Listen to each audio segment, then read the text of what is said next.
It's kind of weird. Like if I don't click the go live button on like a browser, it doesn't set up properly for YouTube. It's very strange.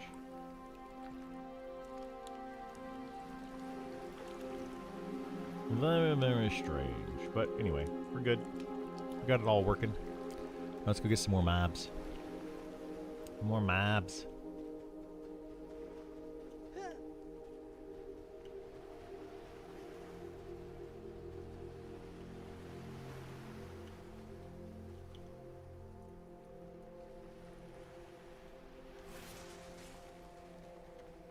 We got those.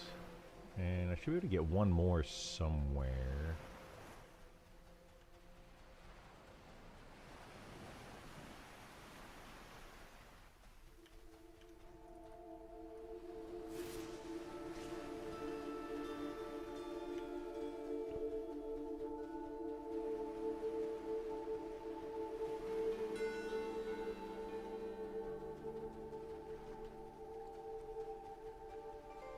Do do do do do do.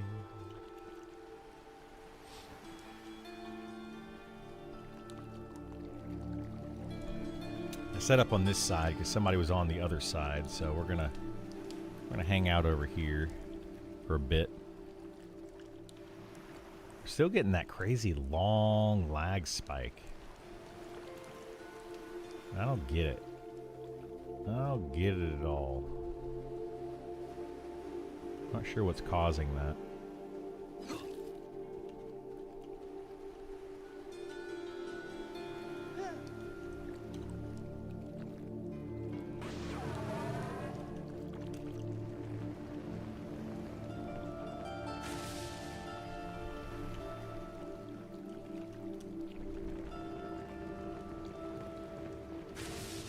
Fire explodey.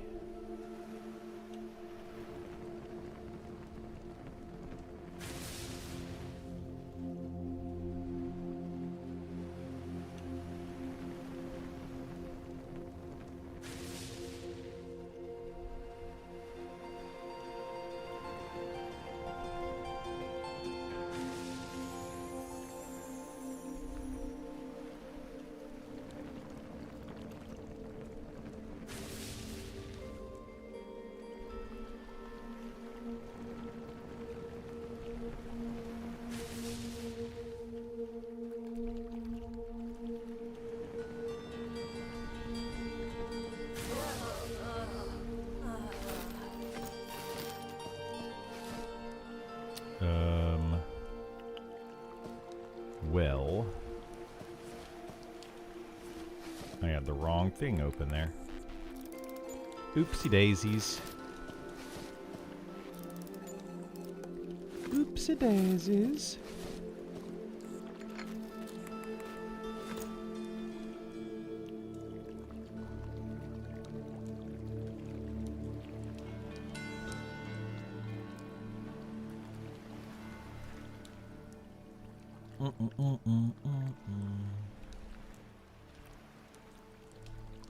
I don't really like this side of the beach.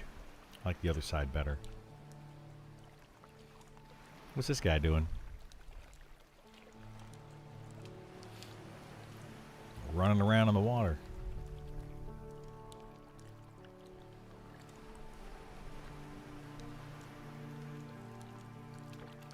Still nice and secluded over here, though. It's kind of chill, you know? Kind of having a little beach day, sitting by the fire. I wonder if you can meditate while fishing.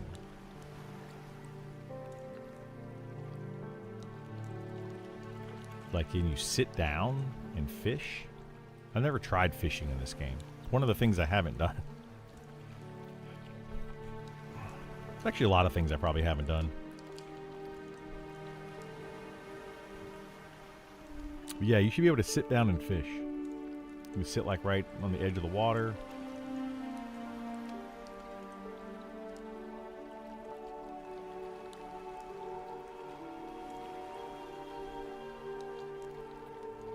Good morning, Vor. How you doing? Yeah, I'm early. Super early today. I kind of woke up and I was like, let's go ahead and just stream. Why not? Why not? I was going to hit 50 over the weekend, but long story short, I was not able to for various reasons. So we're just going to work on getting 50 today. I still need a lot more dust, which is the main reason I'm over here. We might as well keep doing this.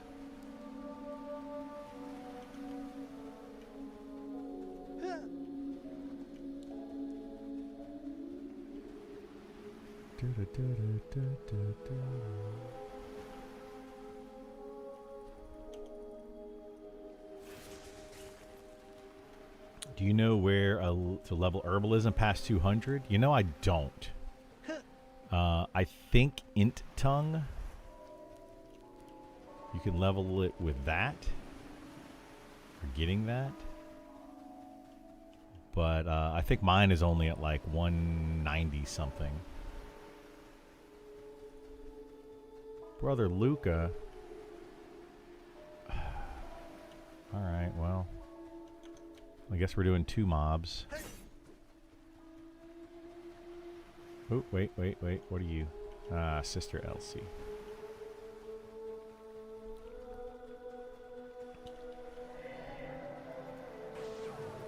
This is frustrating. There's more and more people starting to come over here now, which is good because this needs to blow up. We need to get this fixed.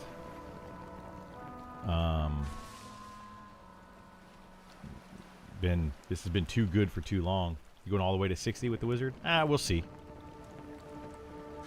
We will see. This is actually all I wanted to get it to, is this point right here. But, you know, by doing this, we'll be getting XP. So, I don't know. I might.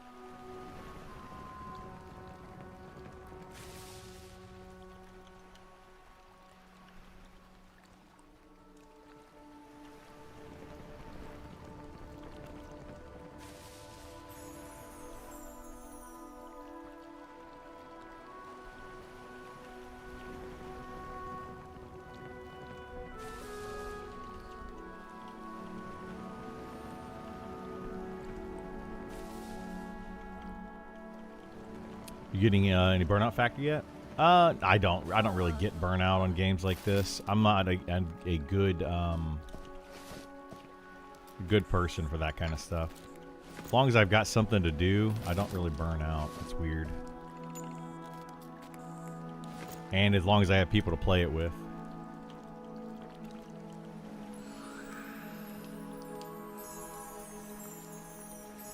It's when people stop playing that I start to get bored.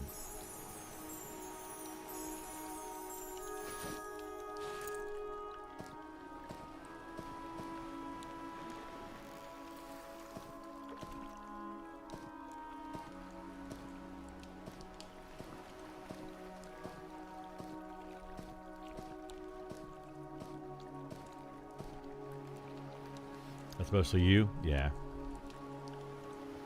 Long as I have people to play with, I don't get tired of it.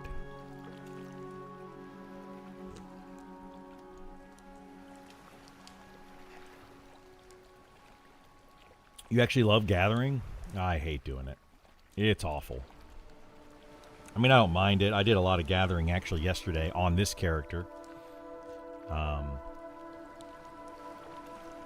But yeah, I prefer to camp stuff. I'm a camper. Man, I'm tired today, though. I'll have to see if I can wake up.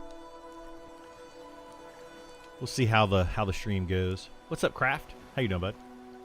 Seems skill ups are slow in gathering and trade skill. They are very slow, yeah. I'm kind of irritated because the other day I tried to gather, or tried to skill up my leather working. Did like 40 crafts and got 0 points.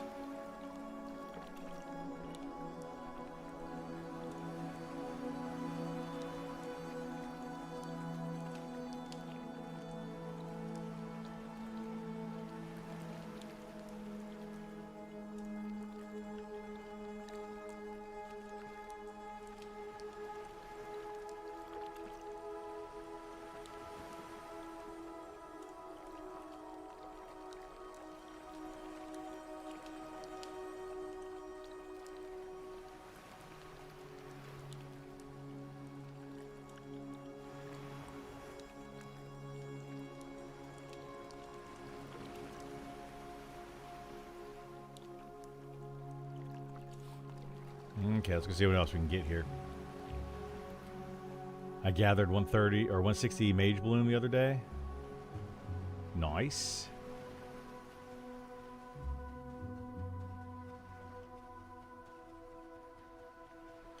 Yeah, Mage Bloom, that's something I need a bunch of. Actually, right now, what the hardest thing to get though is the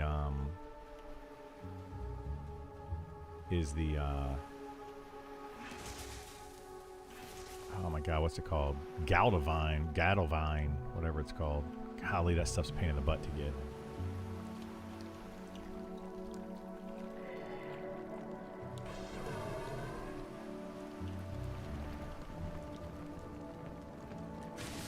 Gotta swim up and down the coast. I need to find a good spot for that, or a better spot for that. I feel like the spot that I found is good. It's good enough, but I feel like there could be more. There probably should be more of that somewhere.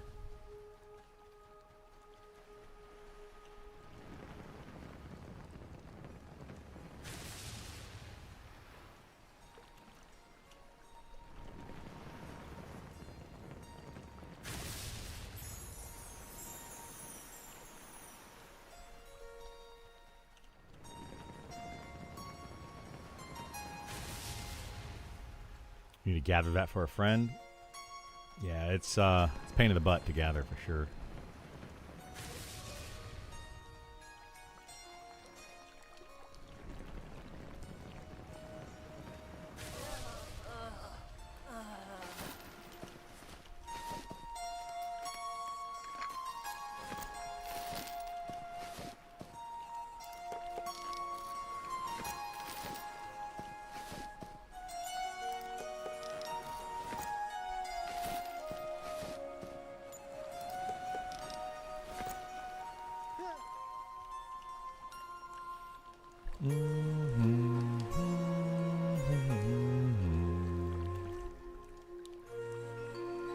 So we're getting like half a blue bubble.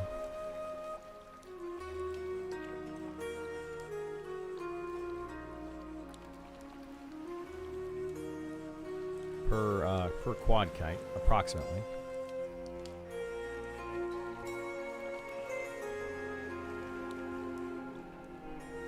This isn't the best XP anymore. For XP, I should definitely have left a while ago. Well, probably at like 40, 48.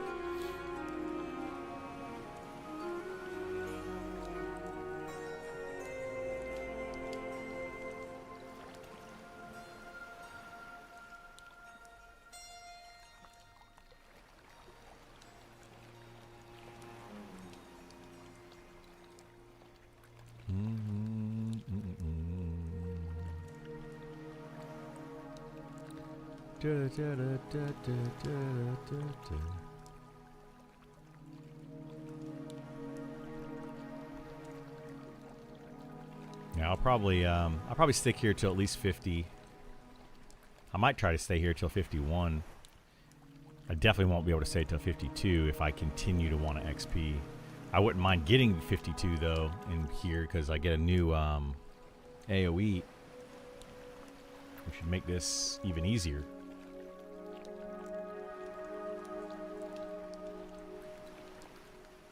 So I debated that.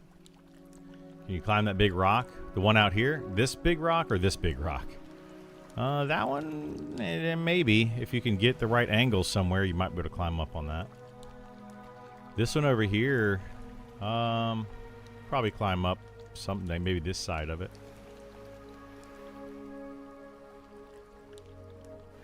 I haven't tried. I don't know.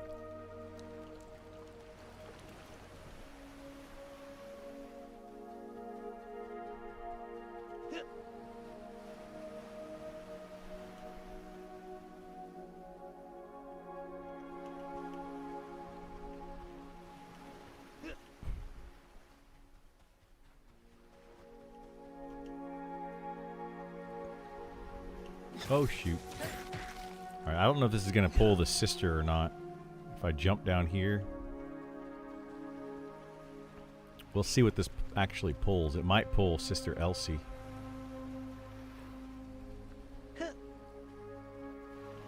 depending on how these path.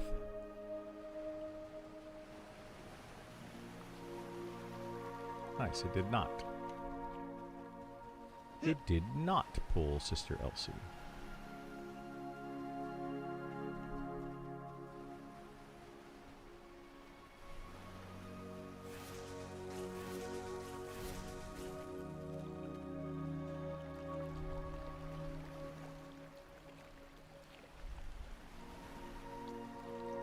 Probably should set up my fire over on this side. A lot more room over here.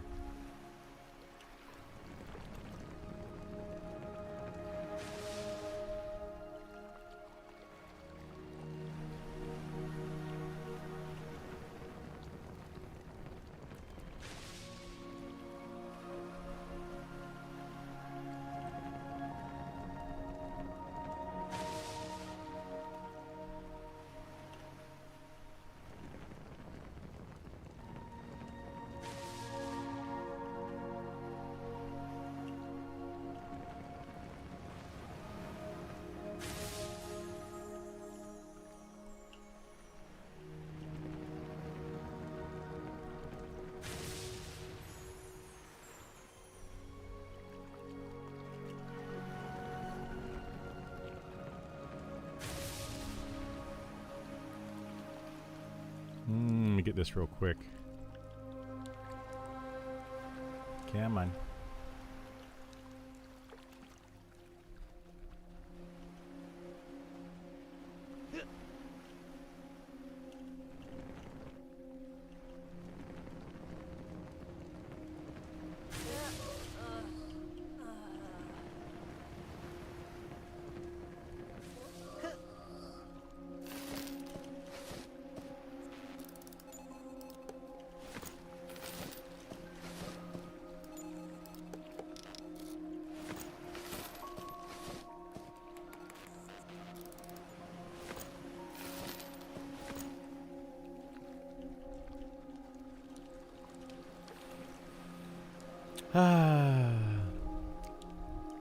It's gonna be a chill day, I think.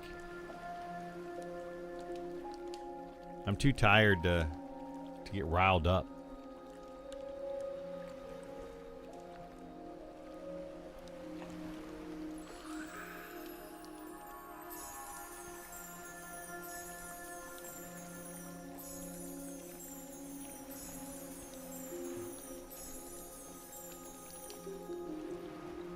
Okay, so that was pulling that group.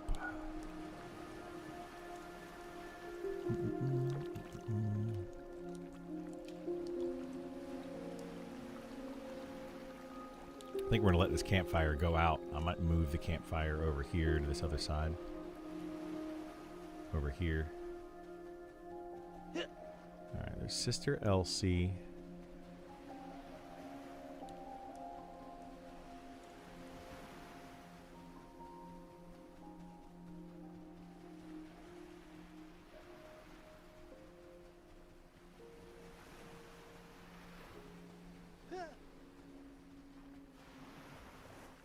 This... Okay, maybe these people actually have left over here. There were a couple people over here a little bit ago. Looks like they may have left. So we're going to set up our campfire back here where I like to be.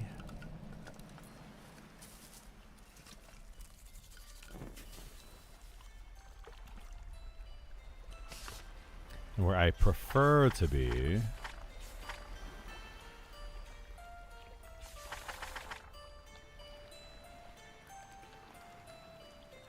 Someone will rile me. Only if I let them, and I generally do. You're right. You are not wrong on that. I let people get under my skin too easily. And I gotta stop doing that. Alright. I guess we could just pull these three for right now.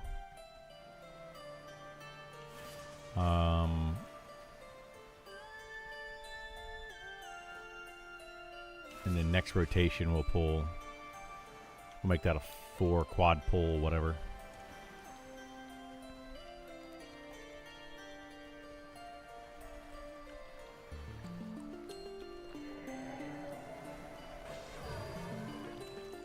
But hey, Burlock, that's kind of what makes the stream fun sometimes, you know?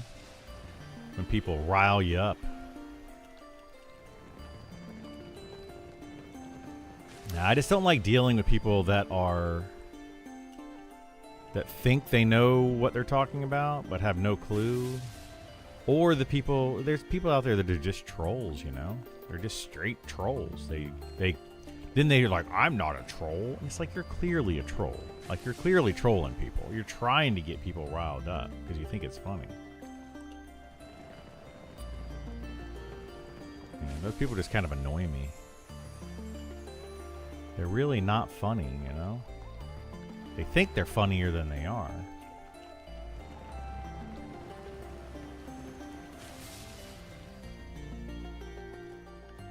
But I also don't want, like, misinformation getting out there. So people will say stuff, and it's like, yeah, but that's not true. And they're like, but it is true.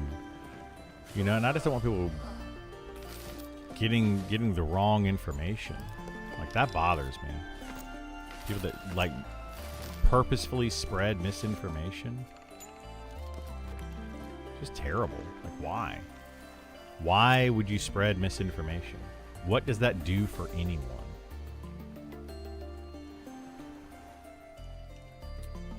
Better to have some opinions you're passionate about than to be an empty vessel. Yeah, that's true. That's true too. I'm very passionate about gaming in general. I'm very passionate about a lot of things.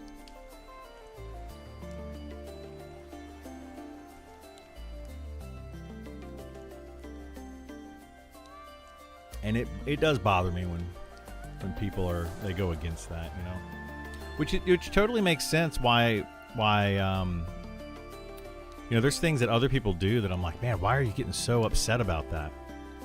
And it doesn't make any sense to me. And then I think, well, you know, I get upset about some silly things too. And then it kind of makes sense, you know? It really kind of makes sense.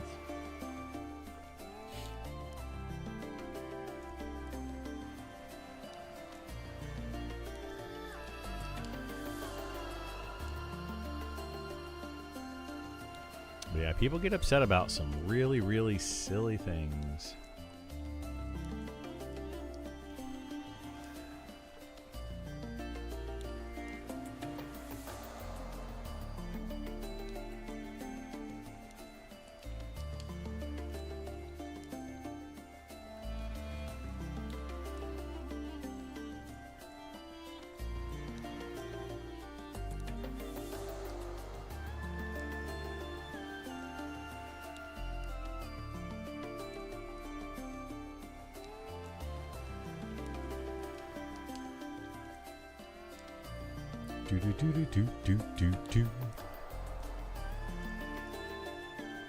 Man, if mana regen was slower right now, this would feel bad. You know, I don't know. I'm torn. I'm really torn on the mana regen situation. You know, I feel like I like the slow mana regen, but at the same time, you know, like, it does make the game feel better to have that faster mana regen. Because sitting around for 10 minutes trying to med up does not feel great.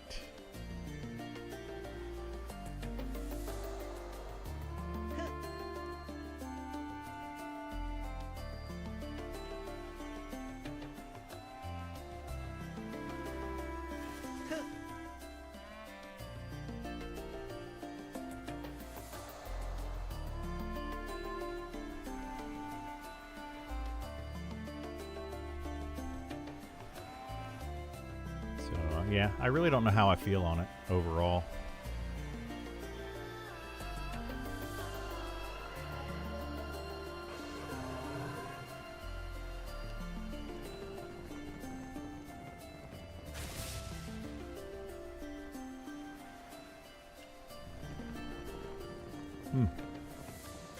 An itch like super deep inside my ear.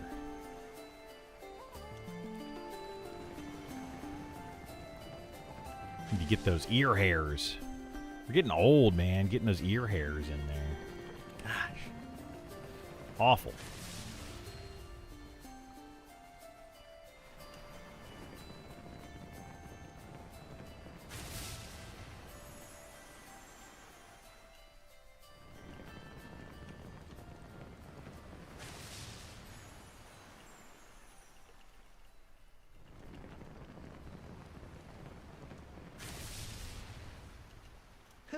Oh my goodness.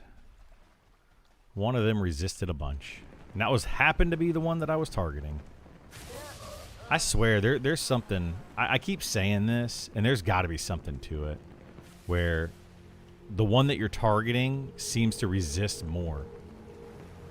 It's so strange. Like, as I was talking about it, it resisted. Like, I'm telling you, man, there's definitely something to it.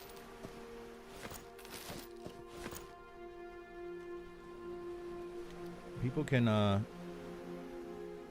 they can disagree with me if they want to, but, and it could be RNG, but I swear it feels like it's not.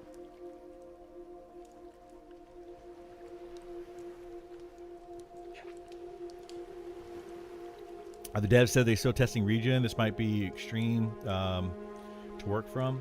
They're not really testing regen anymore, but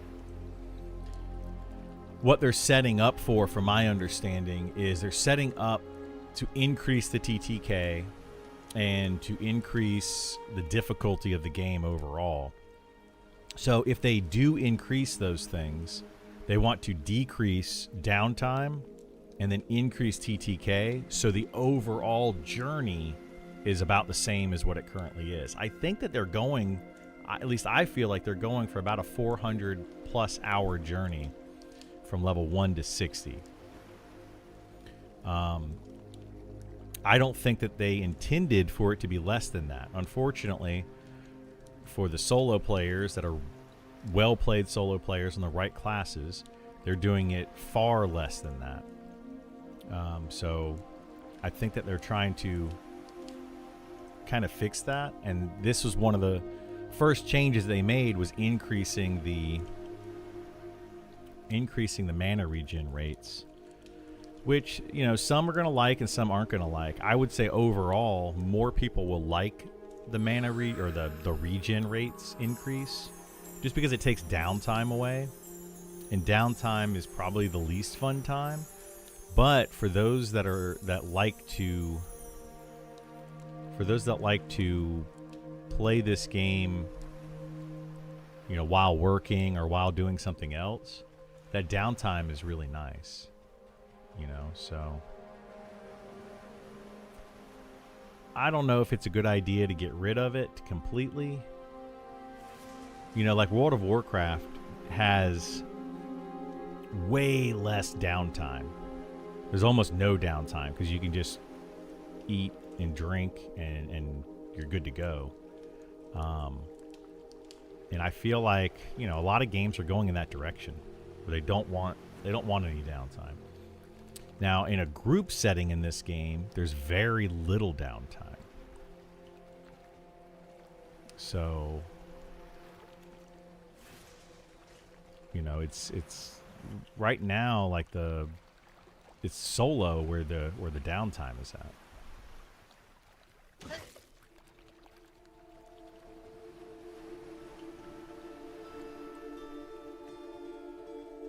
Ear cleaners with small camera attached. Some nasty stuff out. I've seen those, yeah. I've seen that. And I think it's just a tiny little camera and it hooks up to your phone or something. Like Bluetooth over your phone. I don't think I have like a wax buildup issue. I don't know why we're even talking about this, kind of gross, but we're talking about it anyway. I think it's more of just like a stray hair kind of tickling the inside of my ear, you know? But it could be some other stuff. I don't know. I don't know. I'm not an ENT doctor.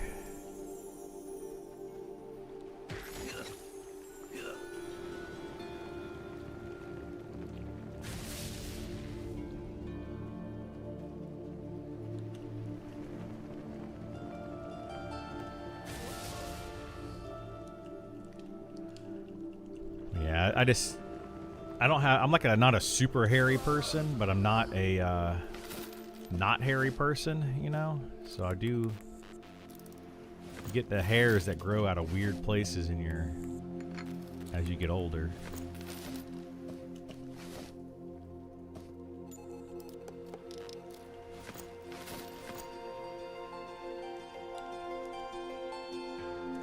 Not everyone can play a game for long periods daily. I average an hour a day, Monday through Friday. If I can only get 5 kills in that time and not even see my XP bar move, it's going to feel bad. Can't group for just an hour a game like this. I mean, I get that, but that's a game like this, you know?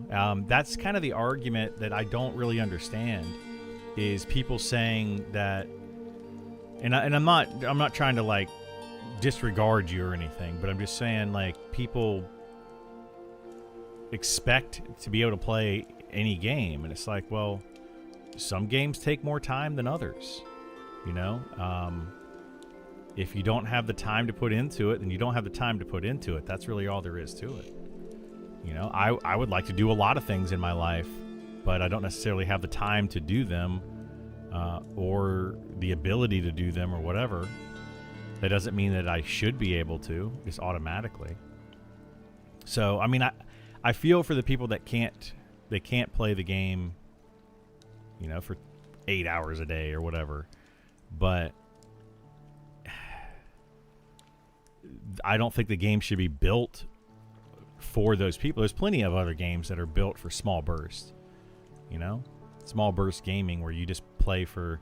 There's games that are built for playing for 5 to 10 minutes, and then you're done. You don't need to do any more. So I don't know. I don't really think that's a solid argument, because that's catering to specific people's ability to play rather than making the game that you want to make. You know, I think that they should make the game that they want to make, and the game that fits what they're trying to do, not just be like, oh, well, you can only play for an hour? Okay, then we're going to make everything be able to be done within an hour of playtime. You know, like, where's the line there? You gotta draw a line somewhere.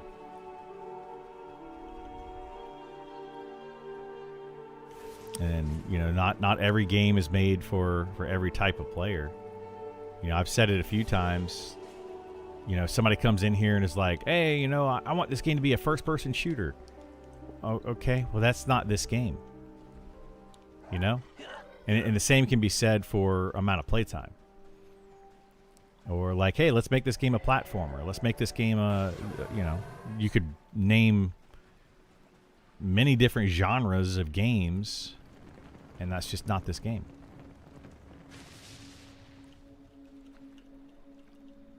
So,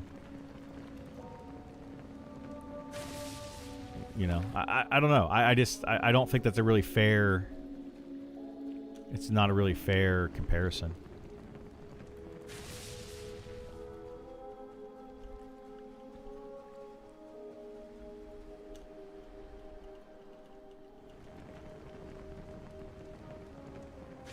You know, you don't have to be able to, you know, just because you can only play for an hour a day, you know, and you can only get 5 kills, okay, well, that's just the amount of time that you can play. You're allowed to, oh, shoot. You can put in as much or as little time as you want into it. And that's on everybody else. That's not on the developers, you know. It's not their... They don't know how much time people have. So...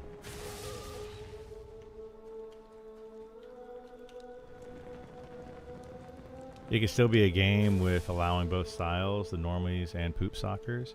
I mean, it can, yes, but the thing is, it doesn't matter. I don't think, anyway, it's going to matter how much... It won't matter to the people that are wanting to play casually. They're going to be like, well, why can't I do this? Why can't I do that? The only reason you can do it is because you have time to play. And it's like, okay, well, why can't I have your job? Why can't I have all the nice things that you have? Well, that's because I'm choosing to play a video game than do real life responsibilities, you know? Like, think of the flip side of it. There's always a flip side to it, and the problem is people aren't looking at that.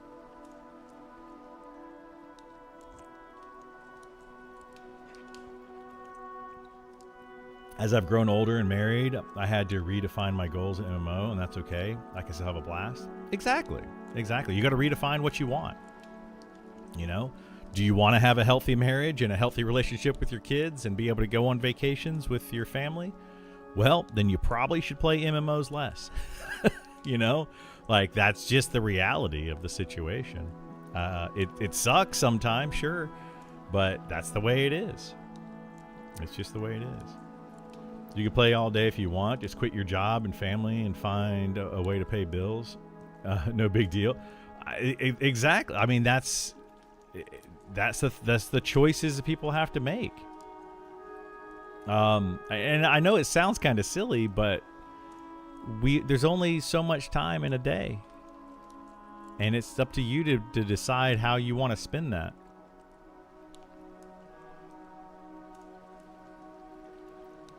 You know, and there's games out there for people that want to spend 1 hour a day. There's games out there for people that want to spend 20 hours a day. There's not very many that want to spend 20 hours a day, clearly. Like, those aren't the popular games because people don't generally have that much time. So there's a balance there that they need to find, but yeah. 2 kids, a lot of hobbies, plus wife. Just started playing after a certain hour. Still can put 5+ hours in a day. I just, when the kids sleep and the wife starts watching Netflix. Yeah, you gotta, you know, that's the thing. Like, okay, once the kids are in bed, you know, depending on the age of the kids, anywhere between like 7 p.m. and 9 p.m., generally speaking, I would say. At least that's the age of my kids and how they have grown up for school nights. And then, you know, non-school nights, I don't know, as kids get older too, you start to find more time. We're at the weird, a lot of us that are enjoying this game right now are at that awkward age where we still have kids that are in grade school and not necessarily high school, like elementary school and middle school kids. They require a lot more attention than high school kids or beyond, right? Or having no kids. So we're just at that awkward age right now, you know, and people gotta, it sucks. I went through it. I went through it as well, and I totally get you guys. I totally understand. And it's not fun sometimes, you know? It's really not. But I've absolutely been there. And, yeah.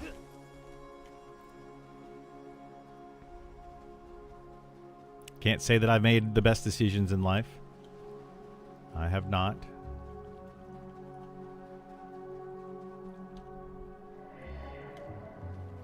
Let's actually pull this over this way. Yeah, that's another thing you have to look at too, is so many people. Oh my gosh. So many people now work from home.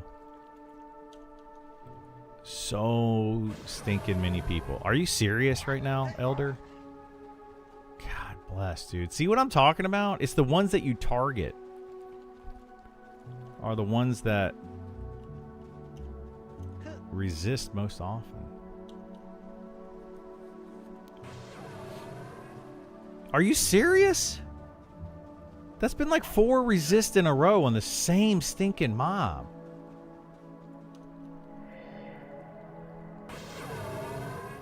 Good gosh, dude.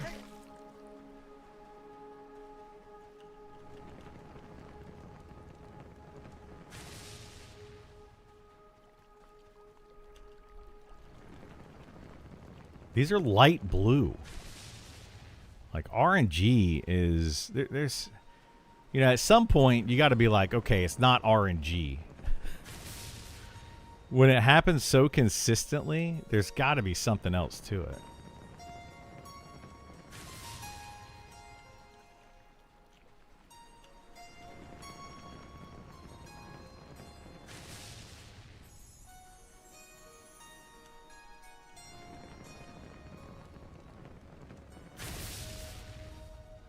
really messed up this entire quad pull. That guy's still resisting. That one elder, like I've been targeting him the whole time. He is still resisting a lot.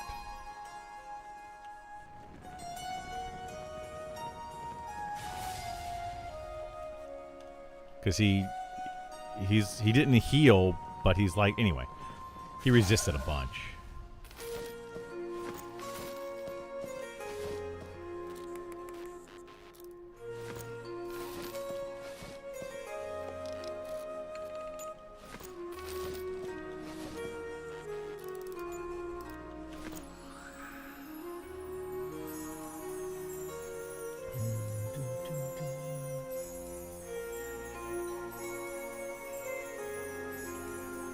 MMOs in general aren't for time poor people. They are not. They are not. Yeah, I mean, it's unfortunate. Need a work from home job, but I work in the trades. Yeah. Well, here's the thing, though. At least Jive Turkey. At least trade jobs aren't going to go away. All these work from home jobs, not all of them, but a lot of work from home jobs can be lost to AI. So if AI continues to grow the way that it's been growing, these work from home jobs are going to start to go away. Because most of them, I mean, think about it. Like, what do you do at home that AI couldn't do? It's a lot, yeah. Not saying to change everything to focus on those like me. Just give me some alternatives. You're going to force slow progress. Offline bonus XP is common option. I would be okay with an offline bonus XP. Conquer had an offline training area you could use to get some small XP while offline for a fee. Easy to fulfill. Repeated quests. Yeah, I mean, they would have to be careful with it. Angry Rogue. The issue is with the solo versus group play. The biggest issue to me boils down to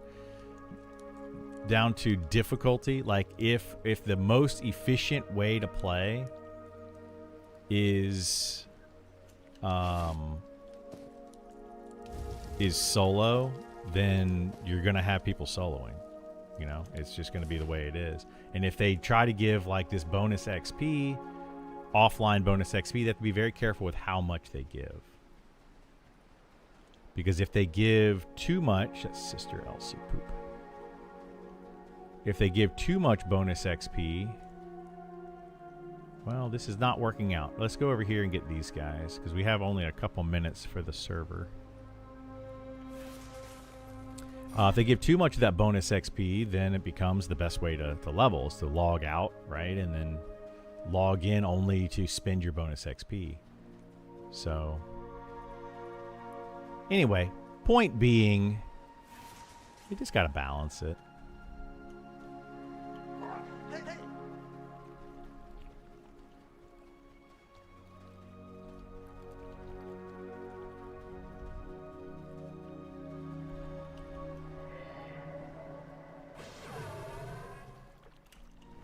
$5 minutes. That's right. We can kill this.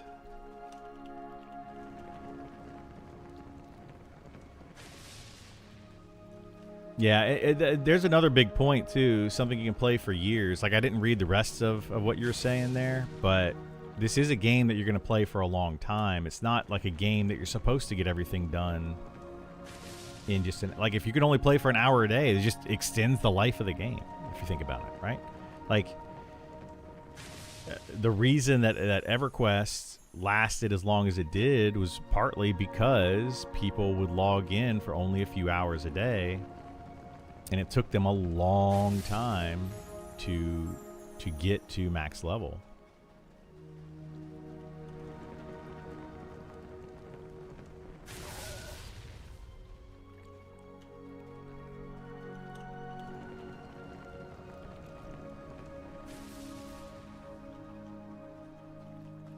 I'll read some more of that stuff in a minute. It's hard to read and quad kite at the same time sometimes.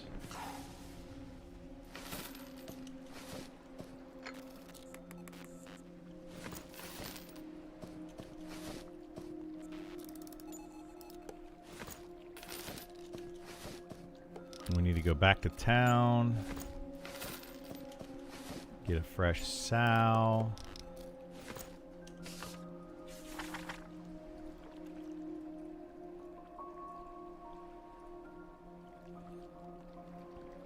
Okay.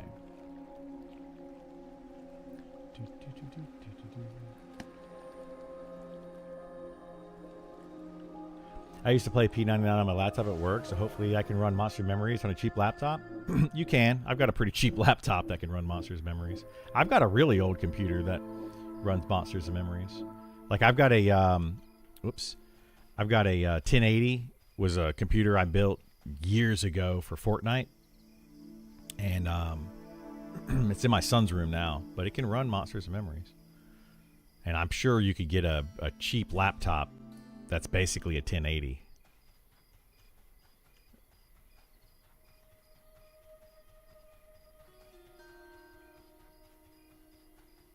I'm time poor and I want it centered in long-term play. Yeah, something I play for years. Exactly. Okay, so I was able to read the rest of that now.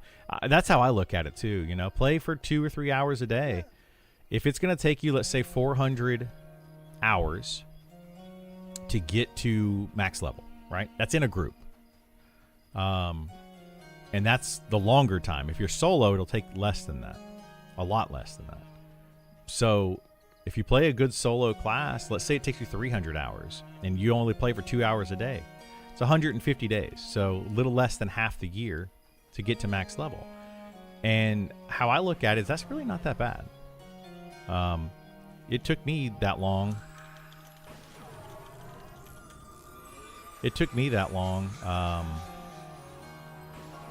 To play EverQuest and get that level. And I played a lot of EverQuest. Okay, so I got Speed of the Wild there. Let's camp out. What do you do at the office that you can't do at home? What a weird take.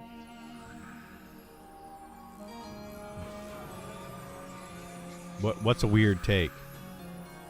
I just said that the work from home jobs, AI will probably take over a lot of those jobs.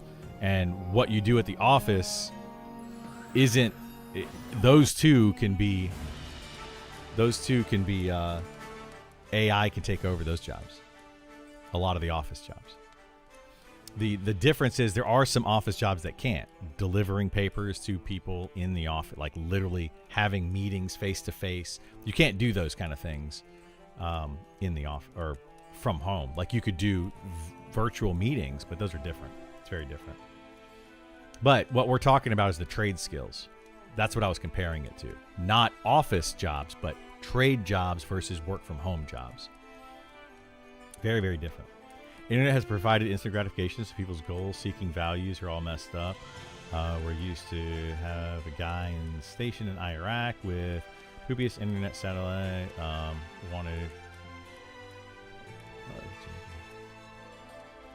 Used to drop everything to get him closer.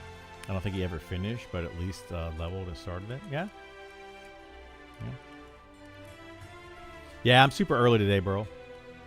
I just happened to wake up early.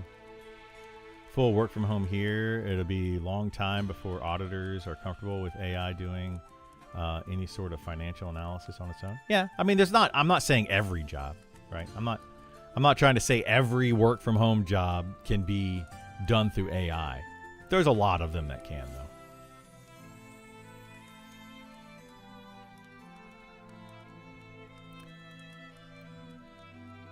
That EQ remake is designed for solo? It is, yeah. It's designed around being able to do a lot of things solo, yes.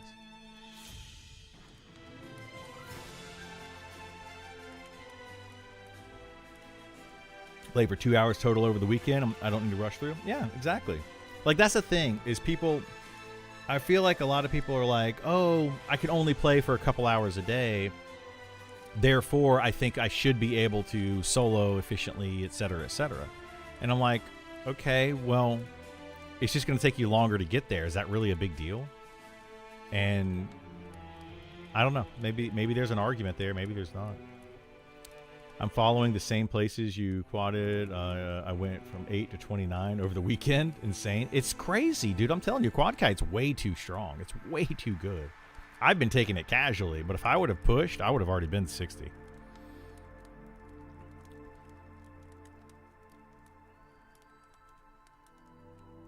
XP potions are one of the worst things, Angry Rogue. If they add in XP potions in this game, people will absolutely riot. Because the way that they added them in, right? They made them, you buy them for real money.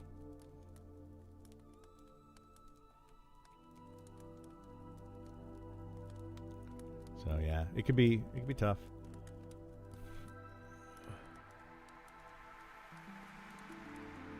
I'm trying to catch up on all the chat here.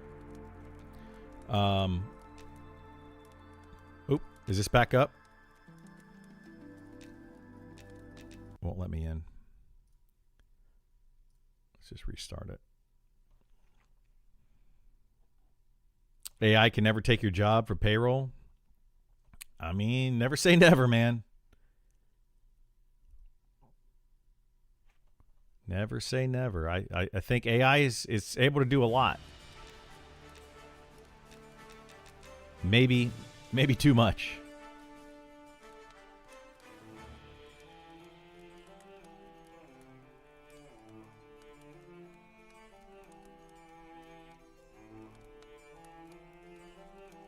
Yeah, AI is getting better and better. It is. I remember playing EQ on a 56K and getting disconnected from phone calls in the middle of a dungeon. Yeah, I did that mostly on Ultima Online.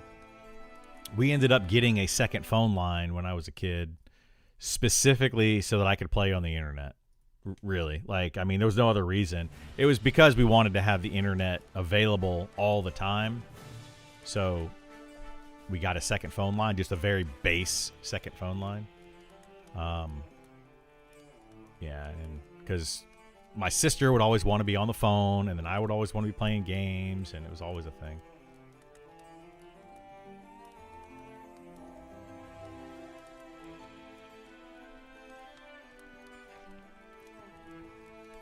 So, like, on our main line, on our main phone line, we got call waiting.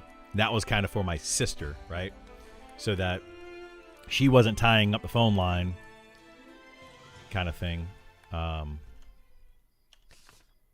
then for me, we got a second line. So kind of, that was how we worked it out. You guys remember when call waiting was added in, though? Previously, you actually call somebody and it was a busy signal. That shows your age right there. Oh no, my fire went away. Silly game.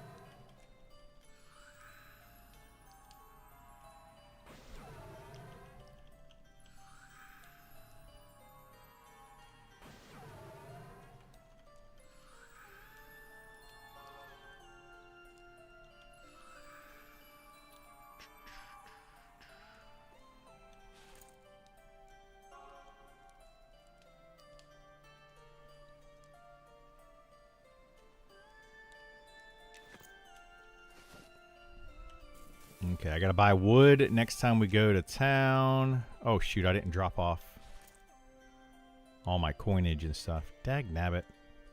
I did that too quickly. Well, it was because of the... I'm gonna say it was because of the server restarting. It got me all frazzled. My dad was a network engineer, so needless to say, I was always blessed with the connection. Awesome, yeah. Where did I go to at level 19? Fallen Pass. I would stay there till like 20. Well, yeah, till like 20, 21, maybe 22. You stay there till 20 and get your new spells. I got some stuff for you, Burrow. Are you in town?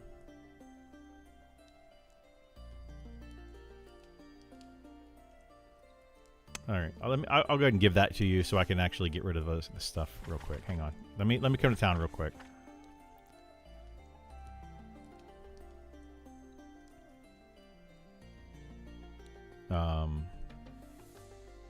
And then we'll get started back over here again.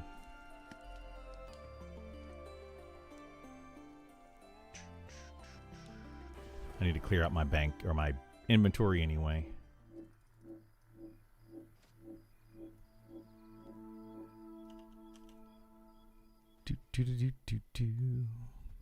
It's not much, but it'll help you.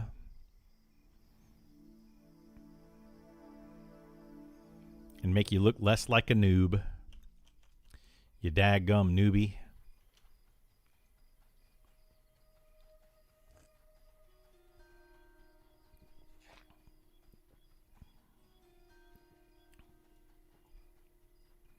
Yeah, I don't know what to do about AI. I think right now the world is divided on it, you know. You got people that are accepting it and embracing it and like, hey, give me more AI. Then you have other people that are just straight up fighting it. They do not want the AI. Then you have other people that don't even realize that AI is out there doing so many things. That's the older generation. They don't even realize that AI is happening. So they see a picture on the internet and they assume it's real. That's causing a whole other issue. Where you at, Burl? I got stuff for you. Let me do this.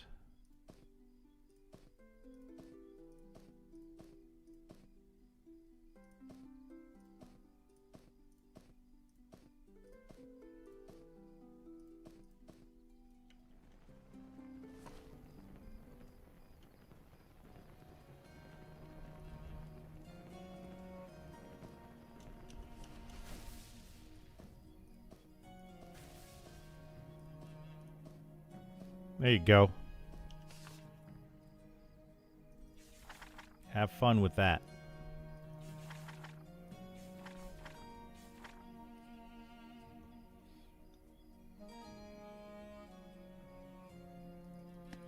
Also, where's some good quad spots for 14? What's a sweet progression from there? 14. Where did I go at 14? Beetles. That's what we did. Beetles over in Sungreet Strands and the quarry.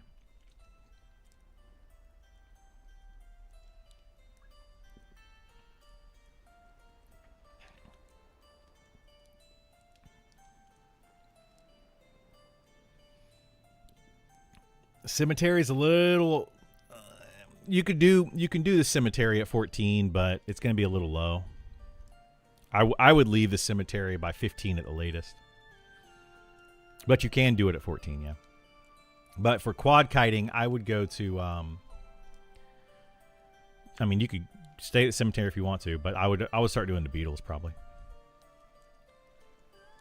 Work in HR and you can see where AI could take your job. Yeah.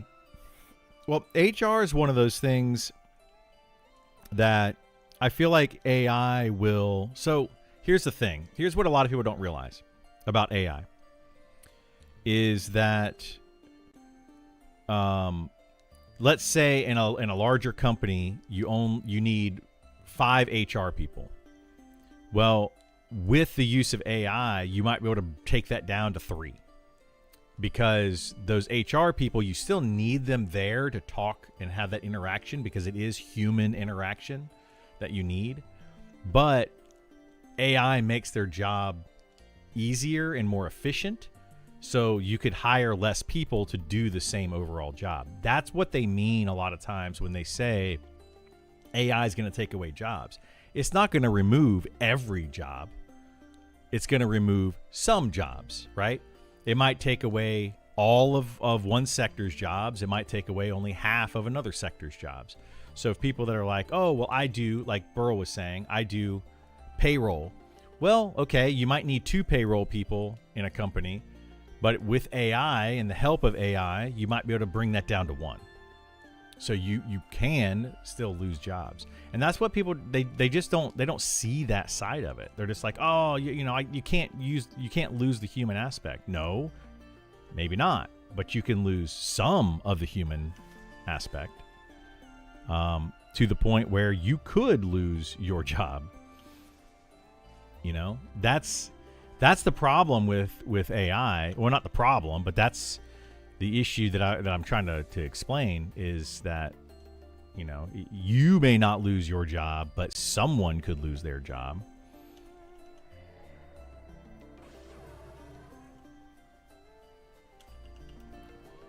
People think they think in absolutes, and I do too. I do it all the time. My girlfriend's always, and I'm doing it right now because I'm saying always. She's often telling me that, hey, you can't speak in absolutes. Always, never, all, those kind of words. You can't really speak in absolutes because it's not true. And I have a problem with that myself. It's hard for people in general as a whole to see things outside of our personal perspectives.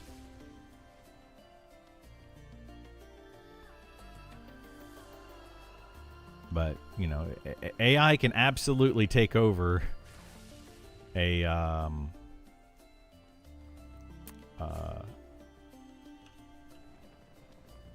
payroll type job, or pretty much any type of office work type job. It can eliminate the need for as many people. Like, think about it like fast food employees. Oh, you can never have an AI job take over a fast food employee's job because they have to serve people, or they have to, whatever. And it's like, but it can. It can. Having those little automated kiosks and all that kind of stuff.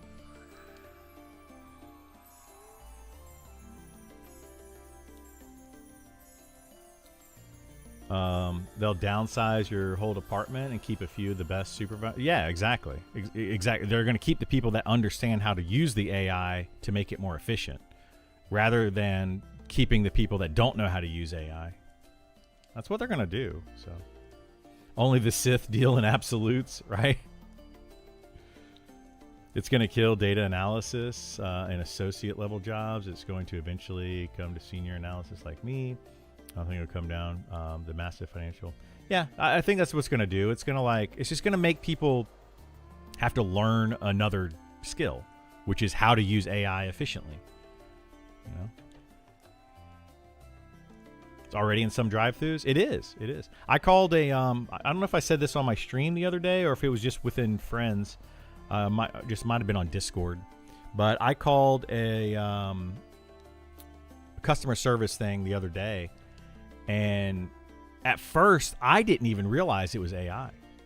It was like, hey, how are you today? And I was like, oh, I'm doing well. How are you? And they're like, fine. Thanks for asking. Like, it literally had a conversation with me.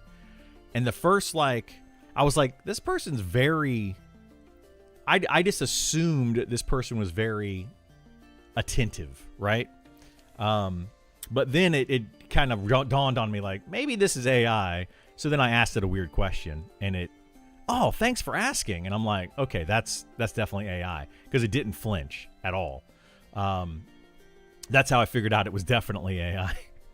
But I honestly was getting pretty close to being fooled. I was like, this person's really, really attentive, or it's AI, and I couldn't figure out which.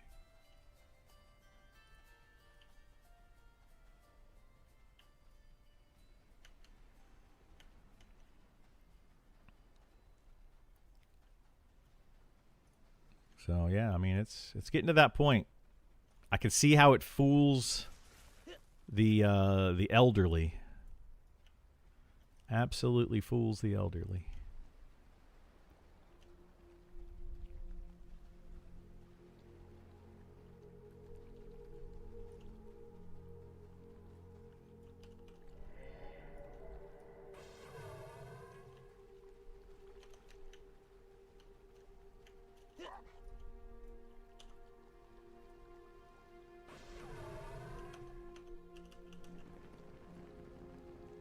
Robots delivering food.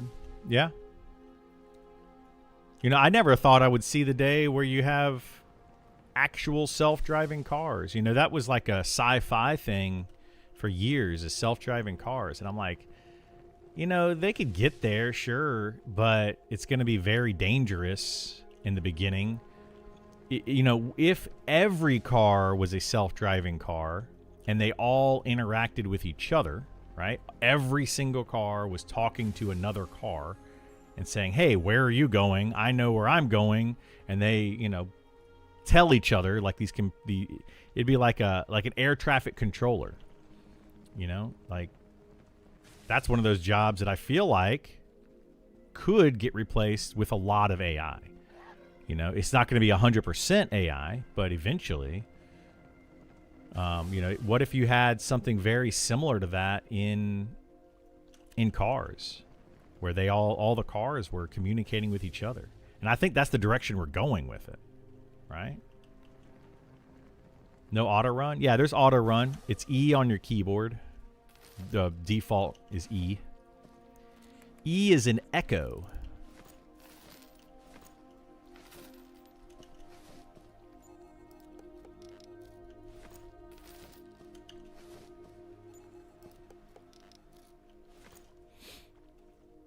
See, no hands. Woo, I'm running. Woo, look at me go. No, I use auto run a lot.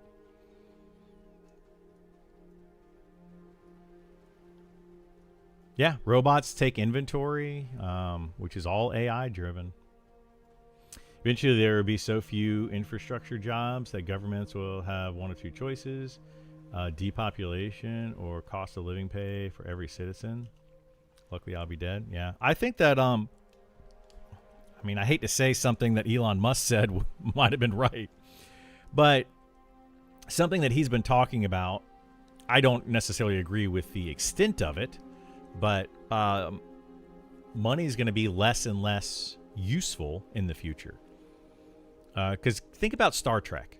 You know, same kind of thing in Star Trek. There's no need for money in Star Trek. Now, of course, they have a machine that can just create food for them, and it's just like, woo, and it just like teleports food in.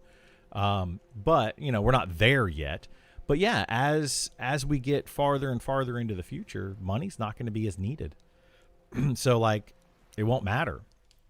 What if we can get to the point in society where we build a robot that builds its own robots and repairs itself and fixes itself? It literally does all of that labor cost or labor for us, and it can go and farm stuff. It can, you know, it can make all the food and all the things that we need in our lives. Then the only thing we're working for is for pleasure. We're not working for pleasure. We're working to get money to do things that are fun. So yeah, I mean, I'm not saying that's coming anytime soon, by the way. But we're definitely going in that direction. How have you found Wizard up to this point for solo, group, and DPS? For soloing, it's amazing. For grouping, it's not the greatest option. I mean, you can group just fine with it, but there are better options for players in a group. If you have a party of 6 and all you need is one more DPS, and there is an archer versus a wizard, I would rather take the archer. But the archer can solo really well, so, you know, whatever. But anyway, there's a lot of other classes I would rather take in a party over a wizard. It's just not, it doesn't have the sustained DPS that is usually needed or wanted in a group setting. But its DPS is the best in the game as far as shortest amount of time for most amount of damage. So literally its DPS is the highest in the game over anybody else. But until it runs out of mana. Once it runs out of mana, it's pointless. So like it's, yeah, anyway. Yeah, Skynet. We would be Elio or yeah, whatever it's called. But yeah, like, I mean, I think we're going in that direction. I know it sounds weird and people are going to be like, nah, there's no way. It's 100% where we're headed. 100% the direction we are headed. Will we get there in our lifetime? Probably not, but we're getting close. I mean, I really never thought like you're gonna have like robo taxis. Not in my lifetime. I didn't expect it. But here we are with robo taxis in a bunch of major cities.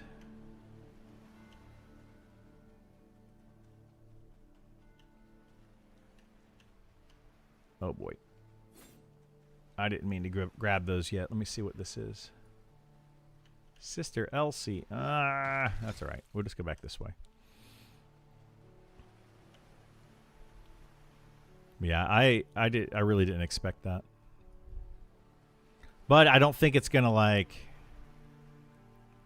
completely take over just yet, but it's getting pretty dang close. Cuz I do Uber and Lyft sometimes, like on the weekends and stuff.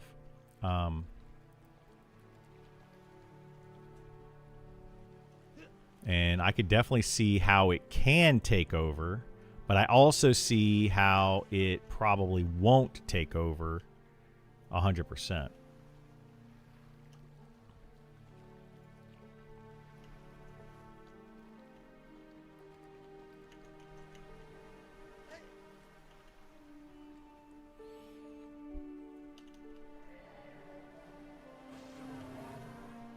Like I'm curious when the Walmart store greeters are gonna start phasing those out, and you just have like a robot standing there going, "Welcome to Walmart. Welcome to Walmart."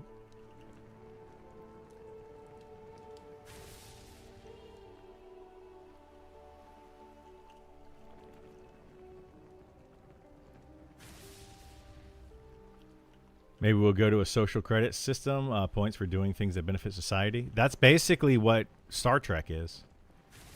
People don't realize that. Like, you guys watch Star Trek? Star Trek is all about it's like a merit system.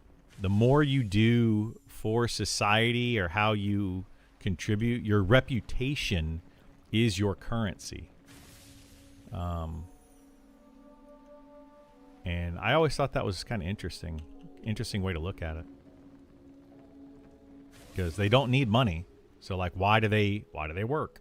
You know, why do they do what they do? It's all about reputation.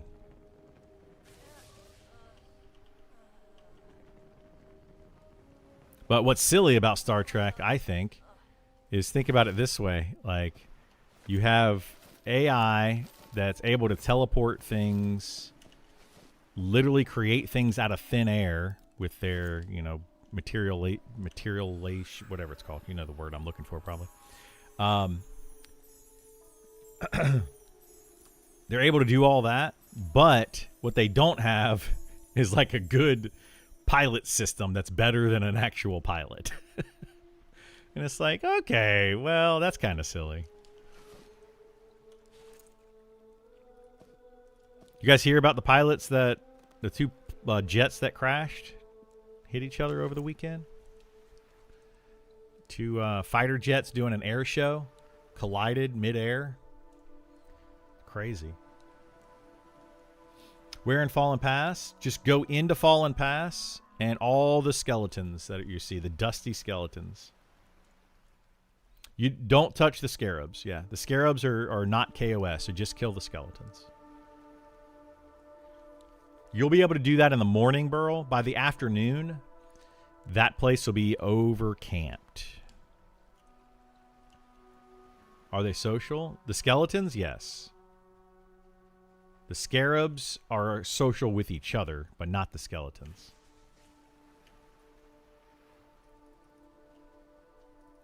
So you can pull the skeletons wherever you want. Just don't pull them into each other. Crashes in air show are fairly common.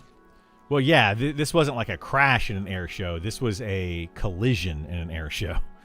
Two fighter jets, like, hit each other and then, like, got all tangled up. Two Navy jets, yeah. Anyway, I don't watch a lot of air shows, so I just thought it was interesting. Like, I'm not trying to I'm not trying to be like, well, actually, I'm not looking for that right now. I'm just trying to make a comment on something.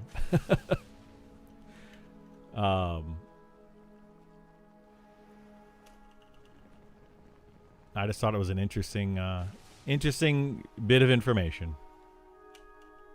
Planes hug. They kind of did. They were like, they were coming at each other like this, and they spun around like together. It was kind of weird. They didn't like collide, like crash, like explode into each other. They just kind of, bumped up against each other. It was interesting.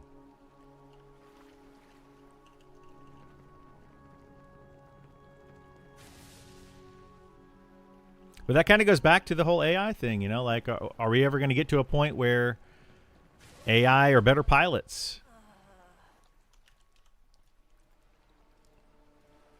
I have a friend of mine that has he's a radiologist, and there's threats of his job being lost, but it's like, well, AI can read a radiology report, right? It can read it, but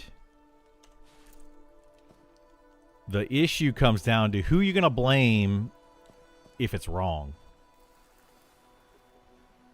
And that's the weird thing, is it's like who's going to take the liability? If it's AI, you can't make AI liable for it, right? So you got to blame somebody. Well, so you're going to blame the programmers of the AI? Well, they're not doctors, so they're just creating a program. Like, I don't. It's just a weird situation. Like, I don't know what they're gonna do with it.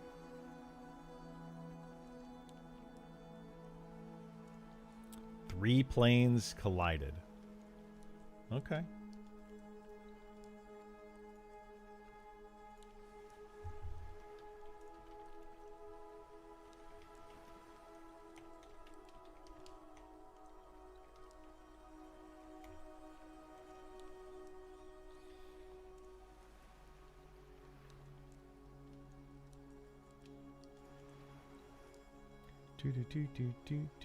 When was that?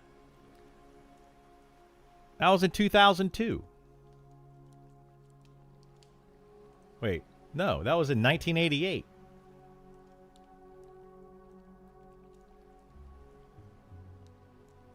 So, like, that's what I'm kind of saying. Like, it's not like it's a frequent. You're making it sound like it's an everyday occurrence. It's not. It's not that often. Like. If there's no accountability for it, it shouldn't be used. Well, that's the thing, right? Like, that's what people are saying, though. Like, AI could read a radiology report and probably find more cancer or more issues in that report than a human eye could. However, if it doesn't find something, or if it does find something and it's a false positive, who do you get? Like, who has the liability of that? So it's weird.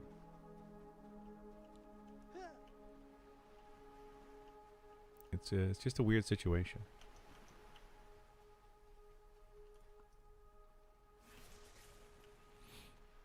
But yeah, we were just kind of talking about it the other day because my buddy's like I said, he's a radiologist, and there's always talk of AI taking over his job. Like, constant talk of it.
You know, something else that I just thought of too is it's funny to me how people want to like fight against AI so much because they're like, oh, it can't take my job.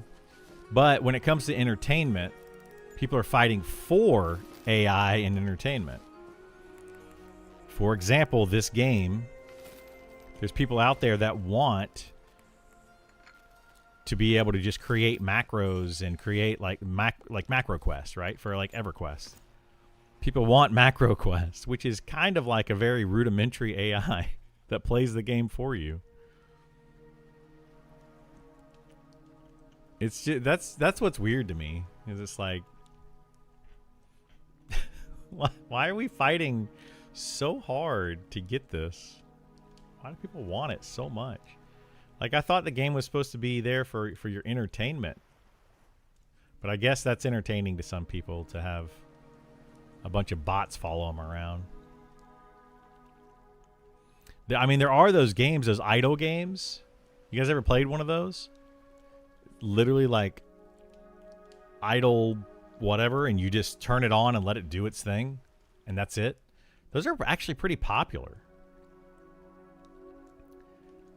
I played one for a little while, and then I realized like why. Like every once in a while you click a button, and it just idly sends like idle Dungeons of Norath or something. I don't remember what it was called, but it was just an idle dungeon run game, and you just built up your characters, you equip them, and then you send them out,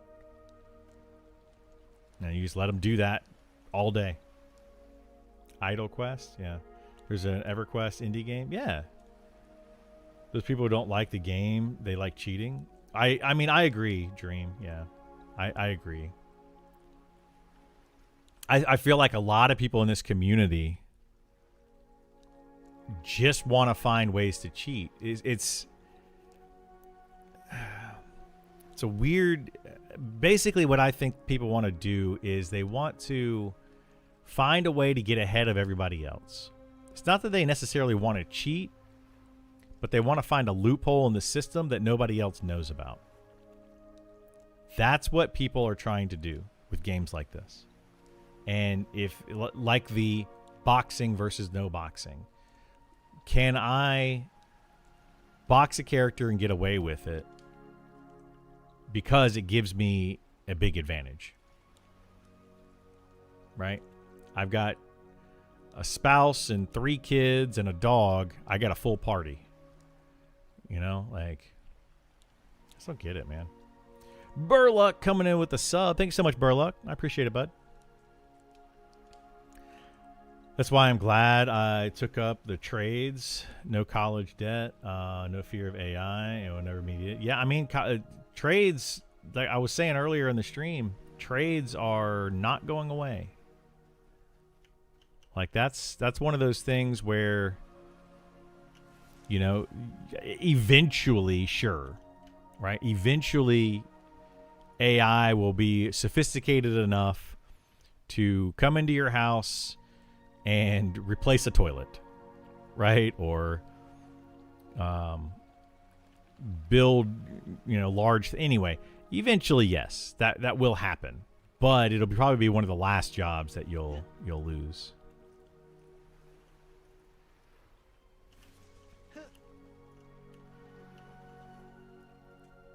They're going to start with the simple jobs, or the jobs that can be calculated precisely. But like, how many... You know, like a computer's not going to just go into your house and be like, okay, I'm going to replace a toilet or run this electrical wire perfectly where it needs to go. Like, you need to have some sort of human intuition. Like, we need to go through here.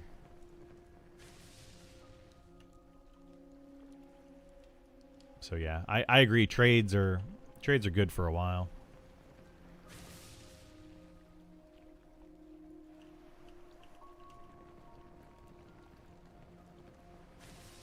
Unfortunately, I think one of the first things that's going to be out is going to be entertainment jobs. Those are going to be some of the first to go. Like we're already getting there now where voice acting is going away, because it's cheaper and easier to just have AI do some of the voice acting. Like you're not going to get necessarily 100% of the voice acting through AI, but there's a lot that you can do.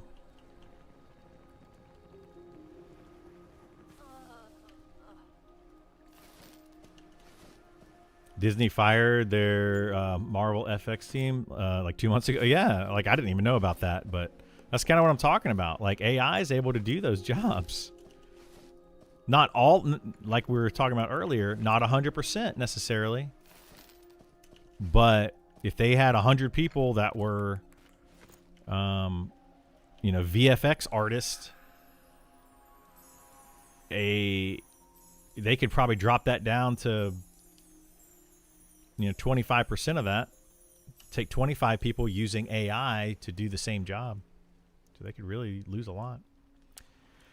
AI is very expensive to use, though. An economist I was talking to said his complex request cost $10,000 to run. My programmer friend says they can burn through $100 in tokens and daily. Oh, yeah. AI right now is expensive, sure. Right now. That's why these companies are building all these data centers and they're doing the infrastructure. That's where the money's going right now. Look at any of the big companies. Like right now, NVIDIA, Microsoft, Meta, anything that Elon Musk touches, all of those, Amazon is another one. All of those right now are building the infrastructure for AI. They're spending billions upon billions of dollars to build that infrastructure. That's where the costs are going currently. But I think, from my understanding anyway, is once that's built, then it's just going to be like bringing in money because more and more and more people are going to use it. So, yeah, we'll have to see if those costs are going to keep up. That's going to be the thing. Will those costs actually keep up?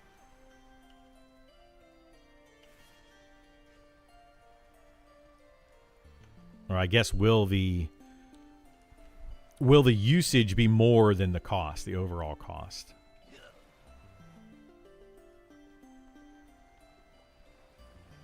I don't think so. Like, I think it will. Like, I think that people will be using AI a lot more.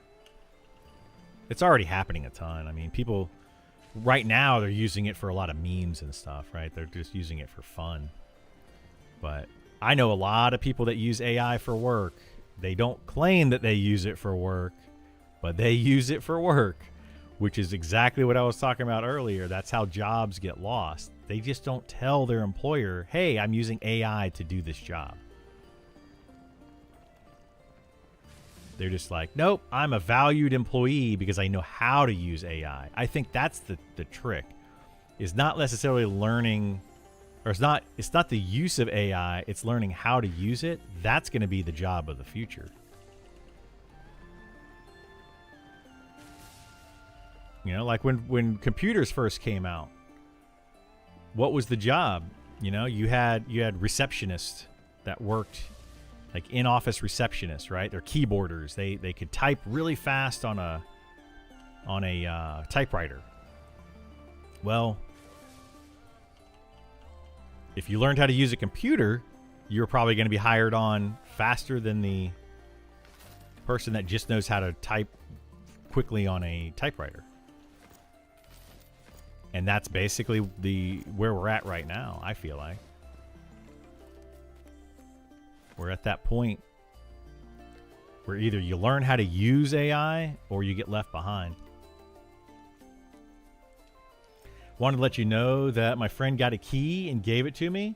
You're in? Nice, Nova. That's awesome, dude. I hope you have fun and enjoy the game.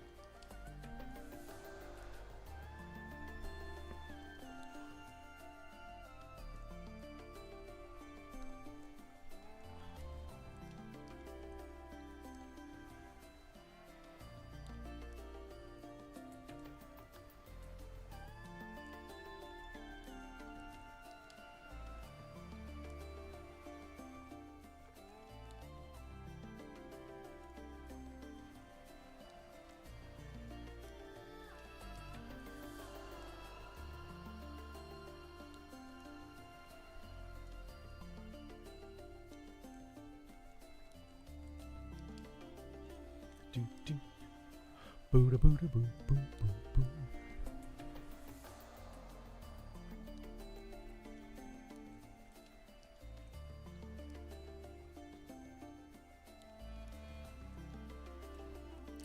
Yeah, I don't know, man. I don't know what's gonna happen with everything. Like, I feel like who in chat has tried to apply for a job recently? And did you actually make your resume, or did you use AI to help you make your resume? Or write a cover letter for you? Either one. Or both.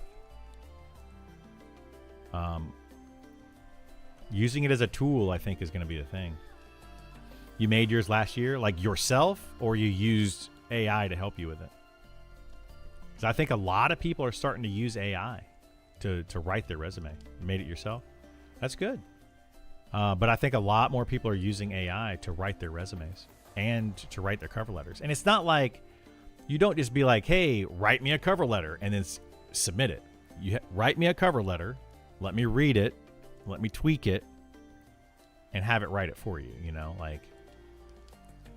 But some people look at that like, oh, well, if I used AI to help me write a cover letter, then I still did it myself. But you didn't.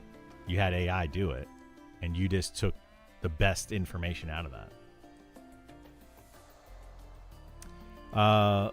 Last job search I did myself, and I was looking now. I would use AI. Exactly. You know, I definitely would use AI right now.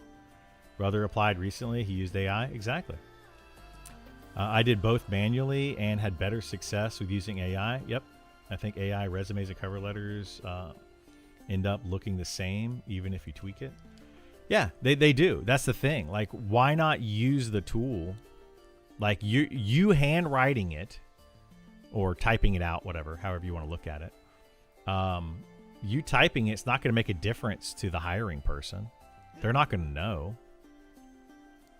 They're just looking for certain things that to be said. And as long as you tell the AI what you want, have it write it, and then you tweak it, it's still what you want, you know? It's still your thoughts, your ideas, just put into an AI script, I guess.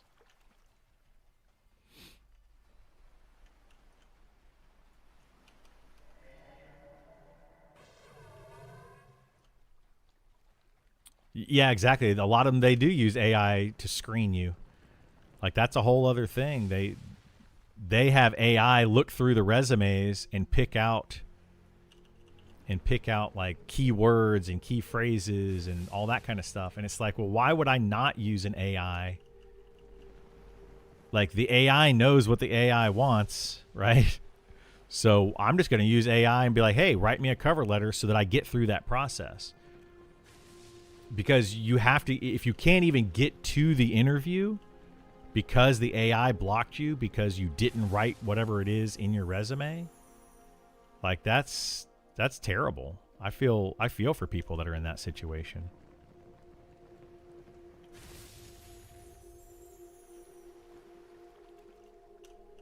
Like, you might be the perfect person for the job, but you didn't write this one phrase,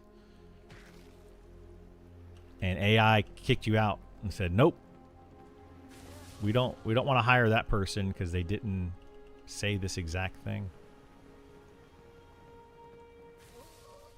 Can't beat them, join them.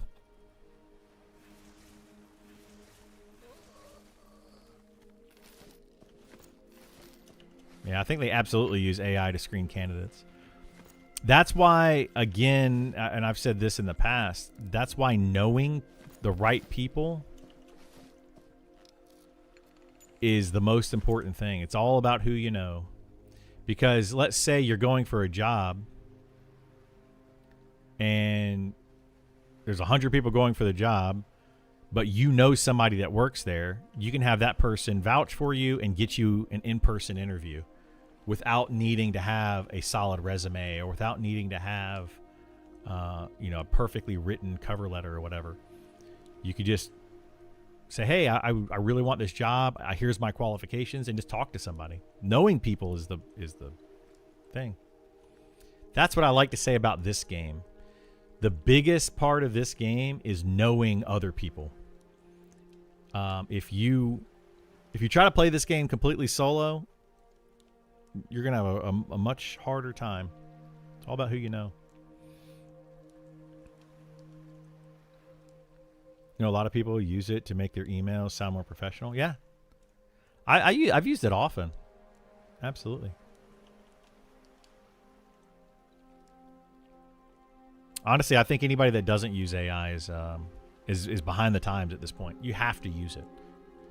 You pretty much have to.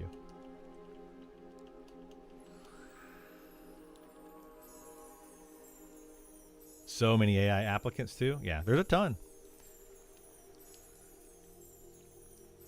And that's the thing. In the beginning of AI, very few people knew what it was. So like a well-written AI cover letter and resume, people would be like, oh my gosh, this person is perfect for the job.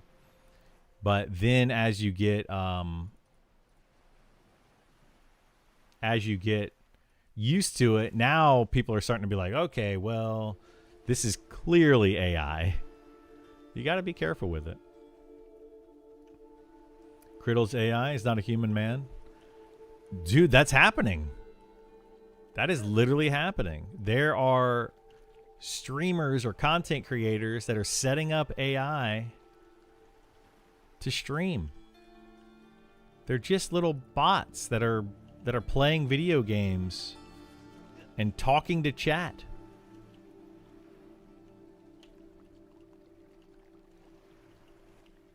It's nuts, dude. Absolutely bonkers.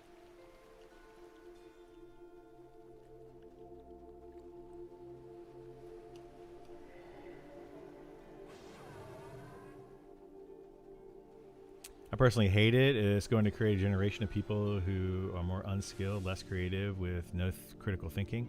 It will do that, Dream. Yeah, it'll absolutely do that. You're struggling? Get onto a wall, bro. You gotta like pull mobs to a wall. Tell your pet to stay. Go out, tag a mob, pull it to a wall, and fight it away from the roamers. You just gotta like learn. That's the education side of things, the knowledge. You gotta learn where to pull things so that you don't aggro everything.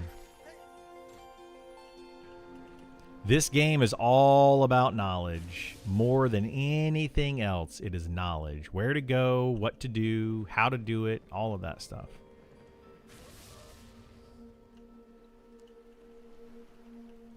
I'm in the center column under bridge part because it's raining. The center column, you don't want to be there.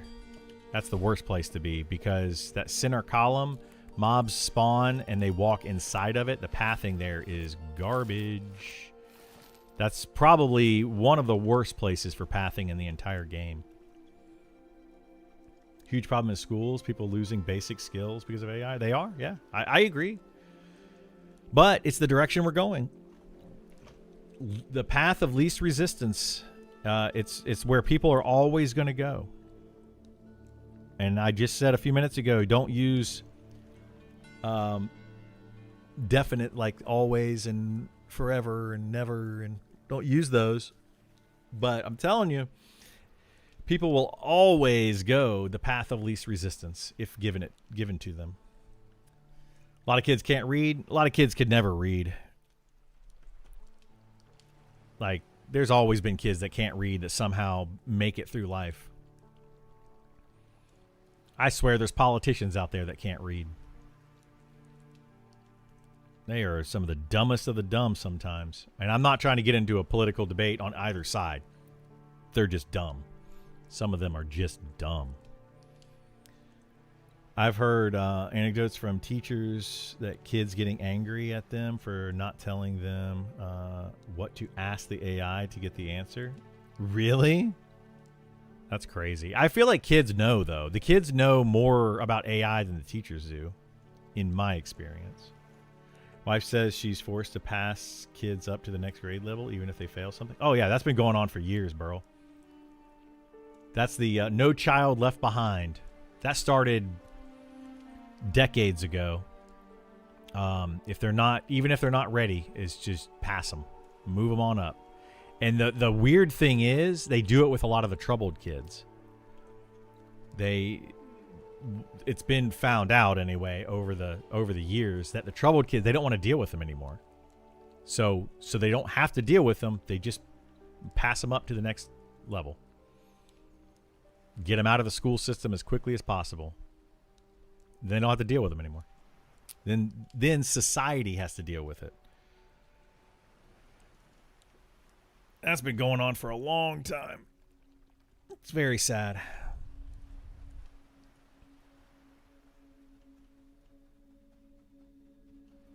I know a few kids when I went to school back in the 90s that probably should not have graduated. But they did.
How much longer do I have? Sal? 10 minutes on Sal.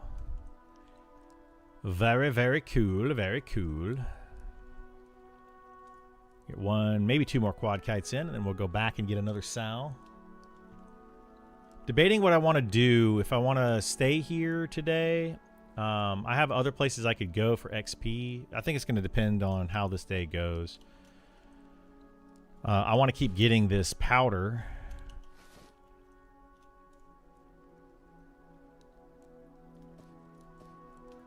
I'm getting tons of it, which is awesome.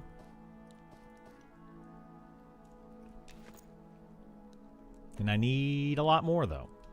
Like a ridiculous amount of powder.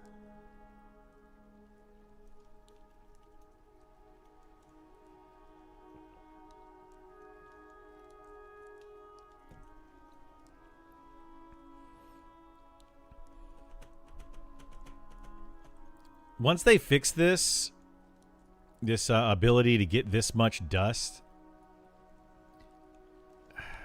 I think it's going to be very, very hard to level enchanting. Like, extremely hard.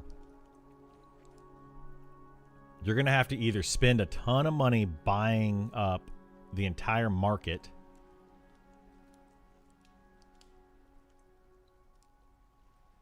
yeah, I don't know what's going to happen with that.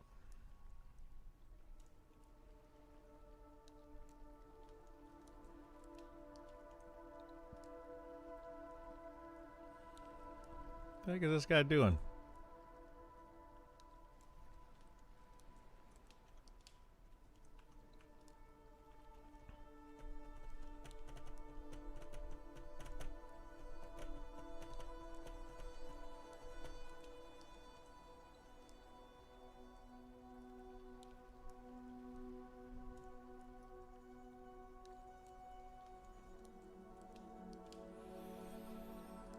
I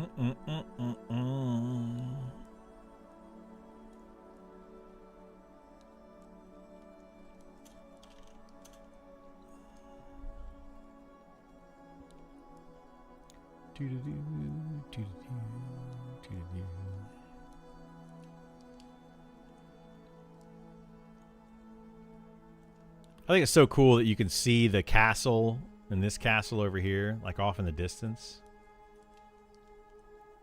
Like, that's one of the best parts about this game is the draw distance. Like, you can see forever. Things that are way, way, way off.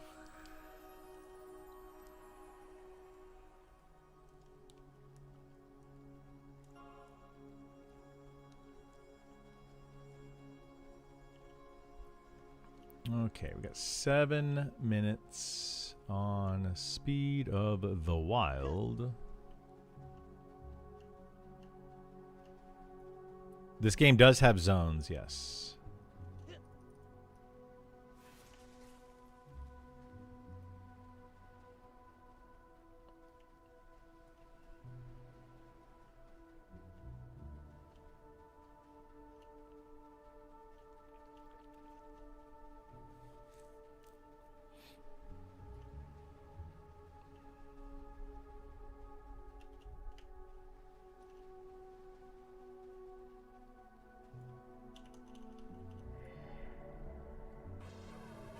Oh no, I gotta resist. Who resisted? Well, was it the one I was targeting for once?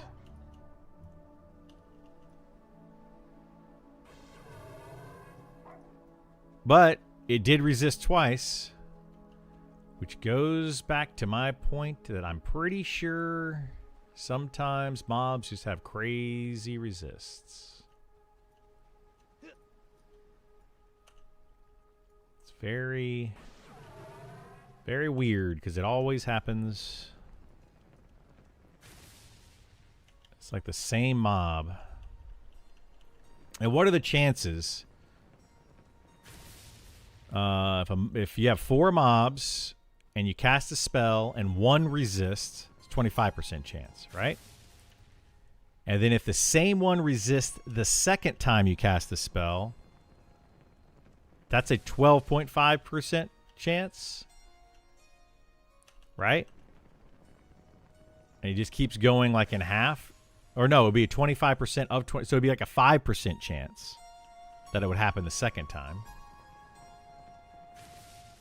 I've had it literally happen 4 times in a row where you have the same mob and it's the only one that resisted the spell 4 times in a row. The chances of that are really slim.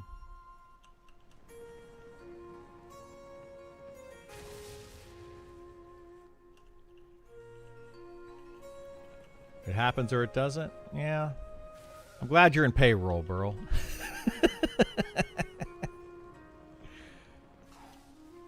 We don't need anybody in payroll that understands fractions.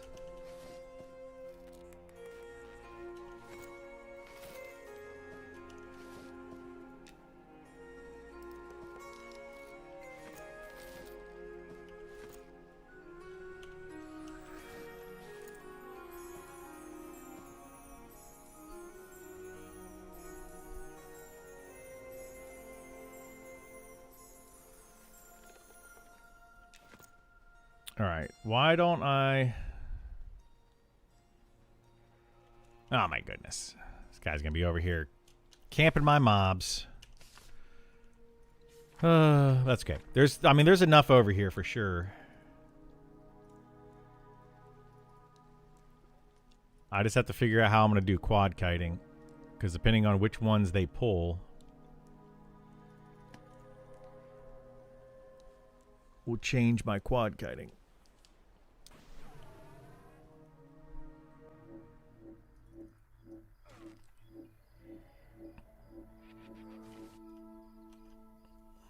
Let's go get a new sow.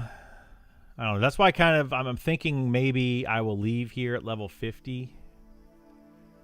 And we'll try to go quad kite, something different. I just really want to get more dust, though. Because my main goal is to level up enchanting right now, more so than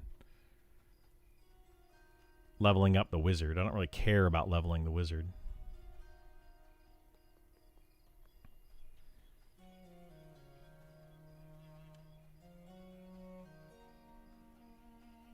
But leveling the wizard could open up more ways to get enchanting, so. Hey, there's the obscure broadsword somebody's selling. It's pretty good. 2044 with 8 AC on it. It's pretty good. It's got 15 stamina. That's crazy. That's crazy.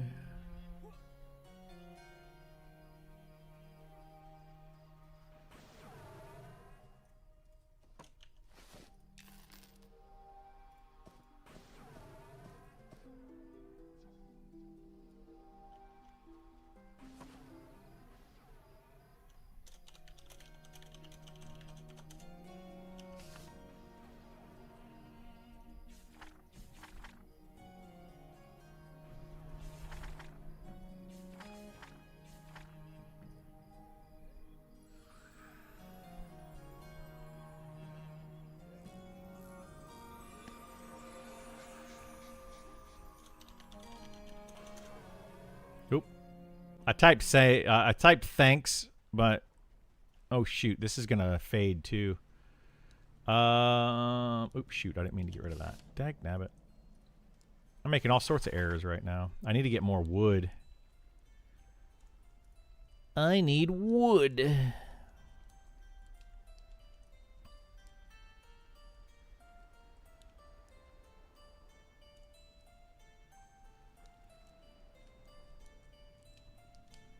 Need the wood.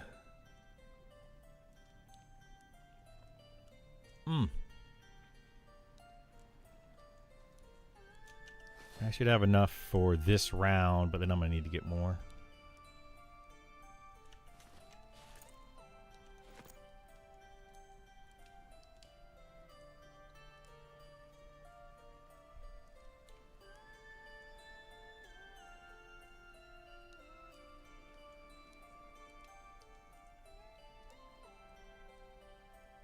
Yeah, I'm debating if I want to get this character to level 60 before the TTK changes, too.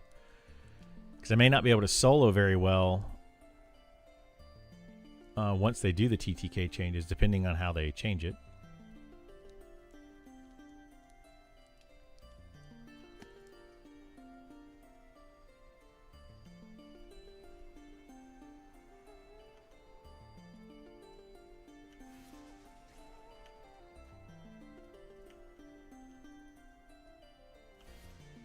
Just got your wizard to 8. Been thinking the same.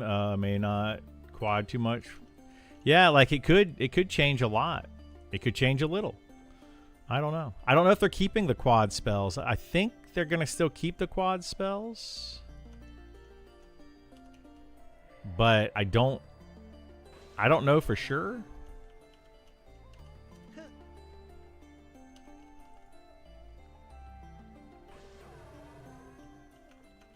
Oh, look at that. That time it resisted 2 different mobs. I don't know. I'd have to get like a spreadsheet out and do all the math to see if it's more consistent.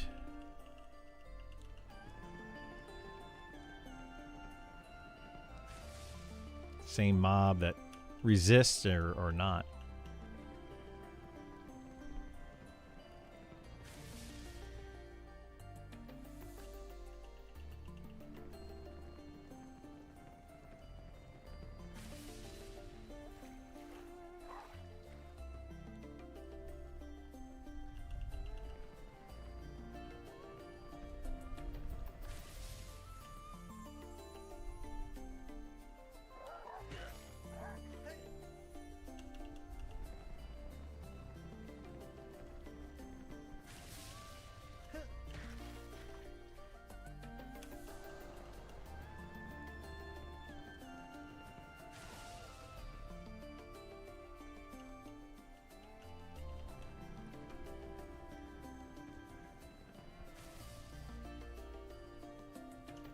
What the heck? Did I actually run out of mana? I haven't run out of mana killing these in forever. That's weird.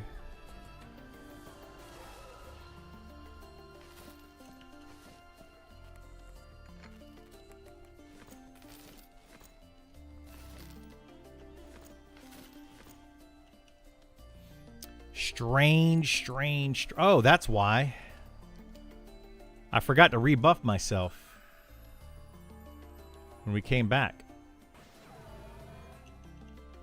I knew there was an issue.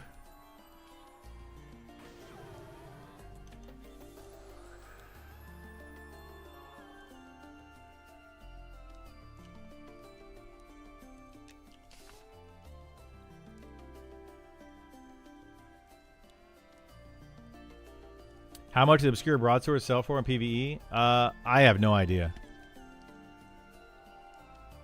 No clue.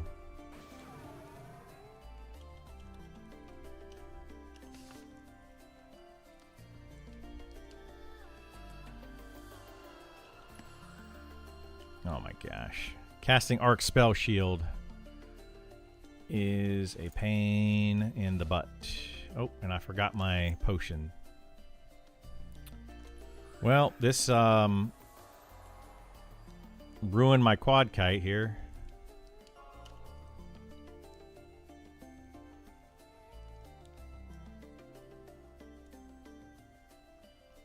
$2.9 plat though for an obscure broadsword on PvP. That's nuts.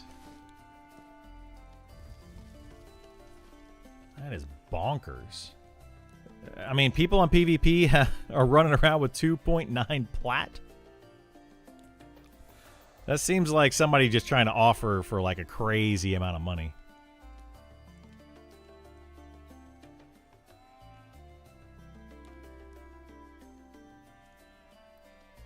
You got yours for 10 gold? Yeah, I was going to say, like, 2.9 plat's a lot of money.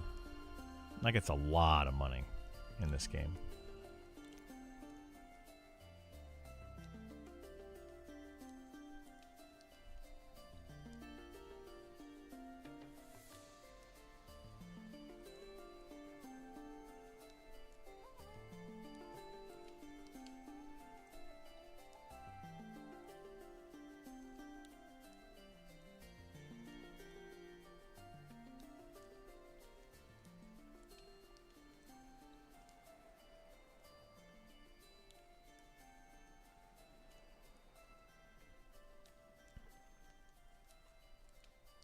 The giant red wedding ring yesterday. Is that the belt? The one that's got the HP regen on it? Yeah. Yeah, that's pretty good. The only issue with that is you can't use the haste belt when you have that belt. And the haste belt is probably the best belt in the game for most other classes. But you could get a haste cloak that's 10% if you wanted the regen. You can get a shield that's 20% if you want that. So you could potentially do it. I would recommend for like a Shadow Knight or Paladin or Inquisitor to get the haste shield. But I don't know. Maybe it'd be better to get a different shield. That's the thing. That's what I like about a game like this is you have options and different ways you could build out, you know, what you want to use. That's what I hope the itemization ends up being. There's just not a lot of that right now.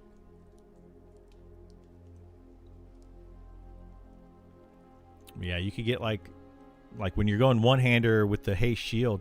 The problem is the haste shield doesn't have the same AC. The best AC shield in the game for tanks is like 20 plus AC higher and better stats.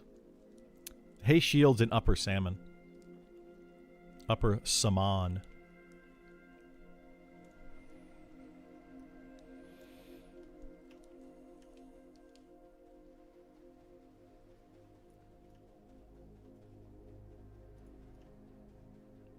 Oh no, Sister Elsie.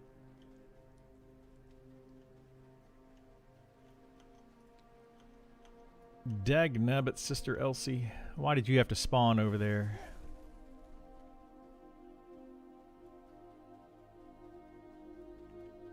What is Saman actually? It's just a place in the game. Honestly, I don't know much else about it other than why than it's called Upper Salmon. Like, I have no idea why they call it that.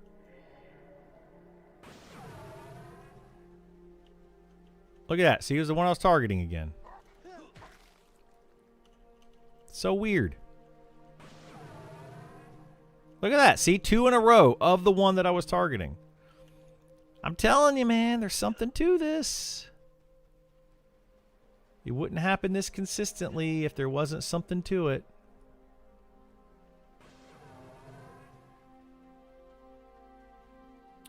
You meant where is it? It's in a Fallen Pass. So you go into Fallen Pass and you keep going way deeper. It's funny to me when people go into Fallen Pass and they think that Fallen Pass is just that entrance area with the skeletons and then down the ramp with some more skeletons and zombies and stuff. Fallen Pass is a very, very big zone. And it goes much, much, much deeper. And it's way deep into Fallen Pass.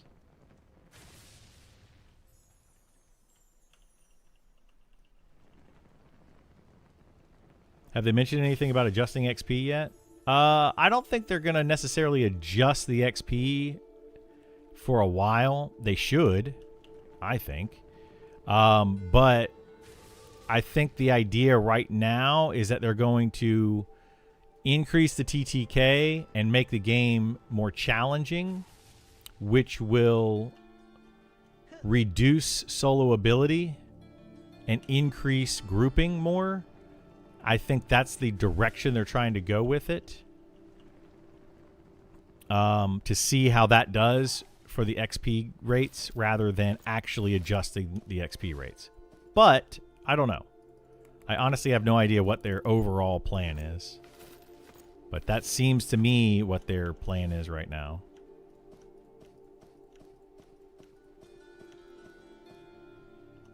Like they don't seem to want to adjust the XP rates again. They really need to though.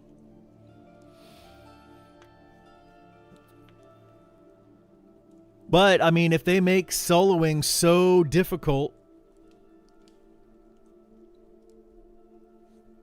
that you know, you can't really do it, that'll kind of solve the problem. Like, unless you're super twinked out. The problem is, you twink out a character, then soloing becomes the best way to go again. Like, I don't know. I think they really just need to incentivize grouping a lot more. XP-wise as well as item-wise. You know, being able to... You can there already is the item incentive, like the named camps.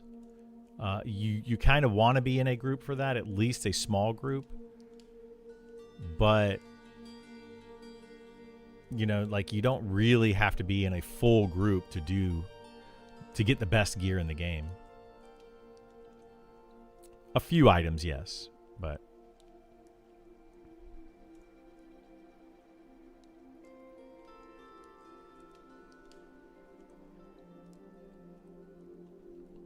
like, for example, something that kind of bothers me right now is the entire area of the giants in Vale of Zentar. The named mobs over there are level 60. You would think that because they're level 60, they would have some of the best items in the game. But they don't. In fact, I'm trying to think of a single item over there off of those level 60 mobs. There's a few items that are really good. It's like a pair of shoulders that are pretty good for leather classes. There's a staff that's really good for wizards. There's a few items over there that are good, but they're not necessarily the best. And it's kind of like, What's the incentive to go over there and farm the giants? There isn't much. And very few people actually go over there and kill the level 60 giants. Level 60 players would actually rather do other content because it's got better gear. Which should not be the case. Right? Increase itemization and then increase the drop rates if in a group. Maybe. Maybe. I just think they just need to make it more difficult. Make the entire game more difficult.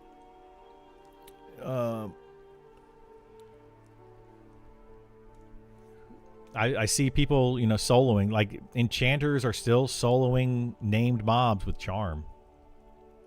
They're still doing it a bunch.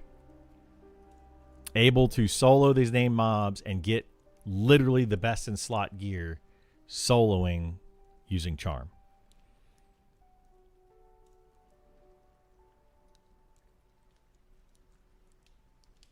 We also saw a group the other day that was farming 5 named, 1 camp, 5 named. And they had 2 charmed mobs in there, and then the regen rate since they increased the regen rate, they were able to actually clear all 5 named at one time. Like, that should not be possible.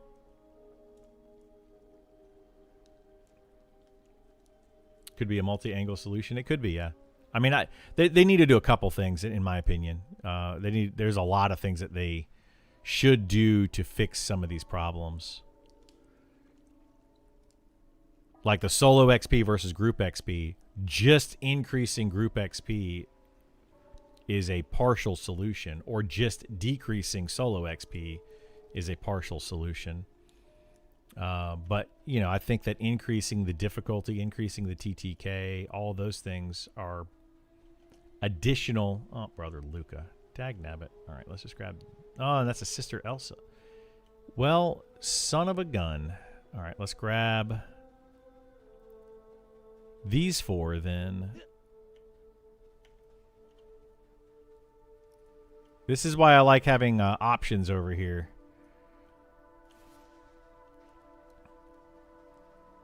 Because I don't want the named.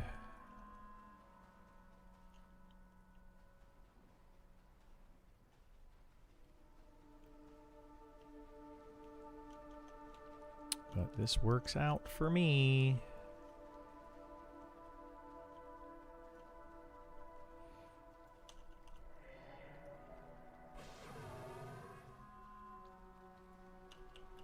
Oh, shoot.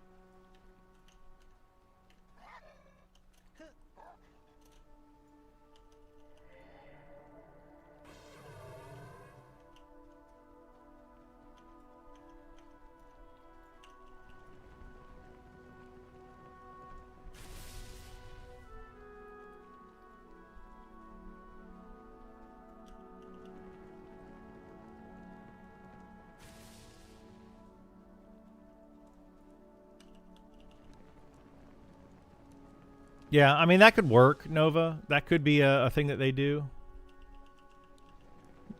But yeah, I mean, I don't disagree. I think that there's a lot of changes they could make. And it's like they could do one of those changes drastically, or they could do several small changes and achieve the same results. And I kind of feel like multiple small changes might be the better way to go at this point.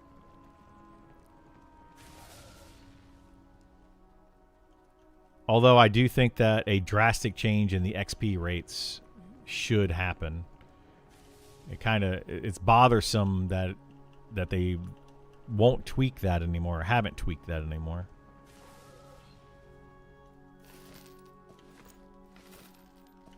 Because to me, it's just a known issue.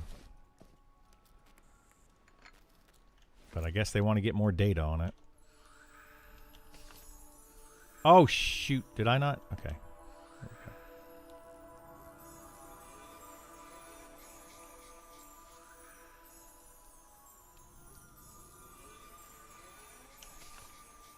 right, let's see.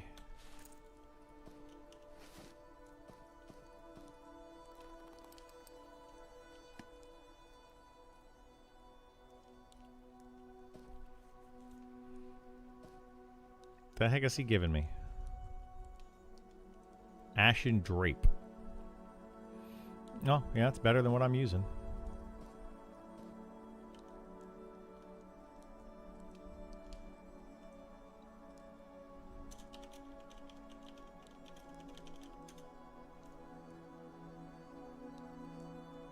More int. Always need more int.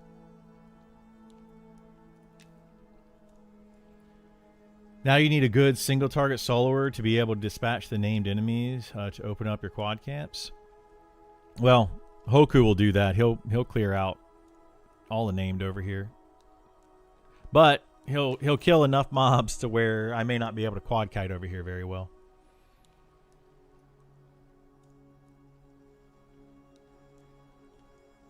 So we'll see.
Okay, Sister Elsie's there.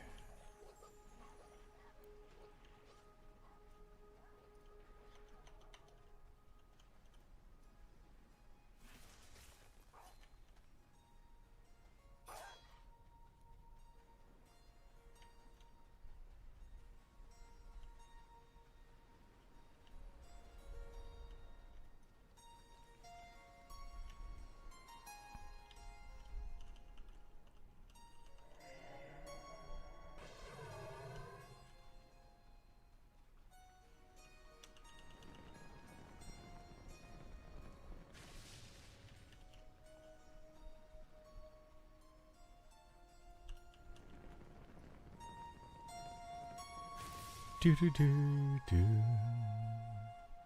do do do do do do. What do you guys think about the new Spellblade changes? The deep dive for the Spellblades. I think they're looking pretty solid. We'll have to see how they actually play. You have to see the timers, and we'll have to see all of that info. It's hard to say how good or bad they're going to be without actually seeing the numbers. But I like the idea that they have there. I was a little bit concerned, though, with their saying that they were going to make them less off-tank, and then they gave them 2 off-tank abilities. I was like, that seems kind of odd. Like, why would you say less off-tank and then add another off-tank ability?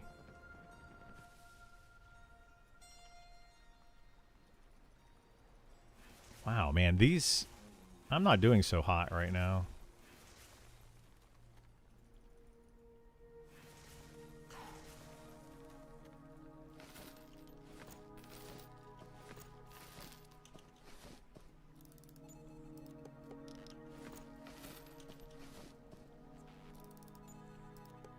I don't know what's going on here, but it's weird. Like, my mana is not going. I guess I'm not getting good procs on the Like good kill shots.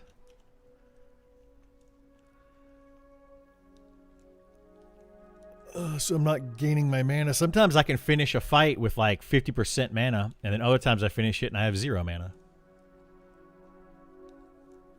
Feels bad. Feels bad. As a non-Spellblade main, I missed the sandwich combat. That was just to my stick back and chill and turn on auto attack DPS class whenever I felt lazy. Yeah, I mean, I get that too. It's definitely going to be a much higher APM class. If played well, it's going to be a much higher APM class because you're going to have to switch. The idea is to switch stances often and use the different abilities. You know, like when something's on cooldown, they're going to kind of expect you to switch class or switch stances. So like you're going to use your discharge, switch stance, use your arcane spear, and then switch stances and use another ability and then switch stances, and you're constantly going to be switching stances. But depending on the numbers, I mean, it might be better to just be in arcane stance for the DPS and just turn on auto attack. So we don't really know if it's going to end up being a very high APM class or not. It might be. But yeah, it definitely is going to be taking the sandwich combat out of it. I don't feel like in a group setting in this game, there is sandwich combat. At least in my experience. If you're in a full party of 6, there's no eating a sandwich.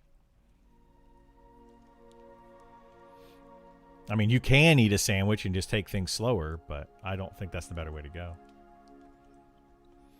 It's going to be your college football class? Oh, the class that you play while watching football? Yeah. I mean, it'll be mid-football season when the game comes out. When it comes out in early access, October 1st. The meat and potatoes of football season will have been in. That'll have to be like, what, 4 games in or something? I don't know how that's going to work out. I mean, I don't know what I'm going to do. October 1st, that means we won't have a holiday until Halloween. So I'll probably, you know, do Halloween stuff. That'll give us a good 6 or so weeks before the holiday season actually starts with Thanksgiving and then Christmas and all that. So we should have time. Hello there. Is this game any good? I think it's great. I really, really enjoy this game. You know, it's got the old school feel with some modern day changes to it. But yeah, I mean, I can't really say if you're going to like it or not, but I enjoy it for the old school feel. It's going to be a trying time for me, yeah. Can I tell you about it? Yeah, it's an old school MMO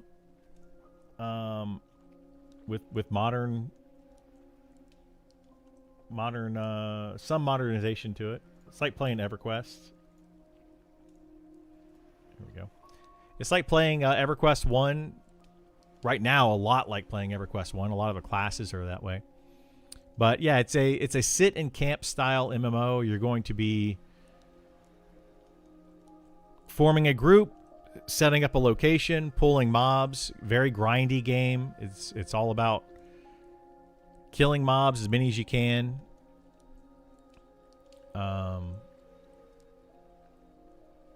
That's pretty much it right now. Like I don't know how to really describe it. It's like playing D&D without a dungeon master is a really good way to play it. Just if you see something, go check it out.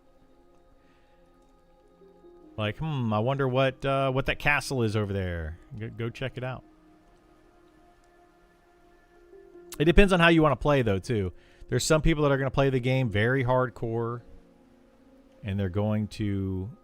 okay, so Hoku's going to sit there. That's fine. I will pull over here. These mobs. Oh, and there's a sister. Is that a sister? No, it's not. It is a sister, but it's not the sister. What about this one? Priestess. Let's get that.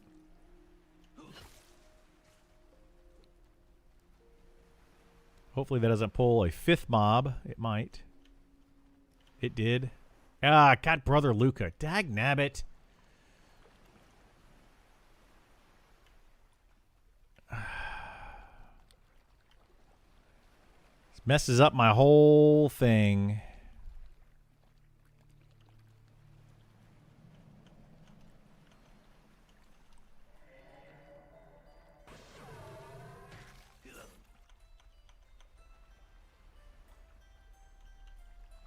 Wait, is Brother Luca snareable?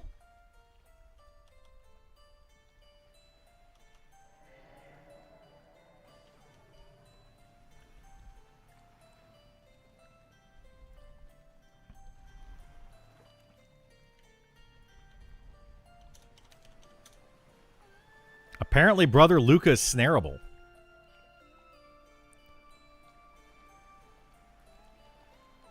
They can be snared during the day, but not at night. Is that what it is? Okay. Interesting. I was not aware of that. Well, I still don't want to deal with that.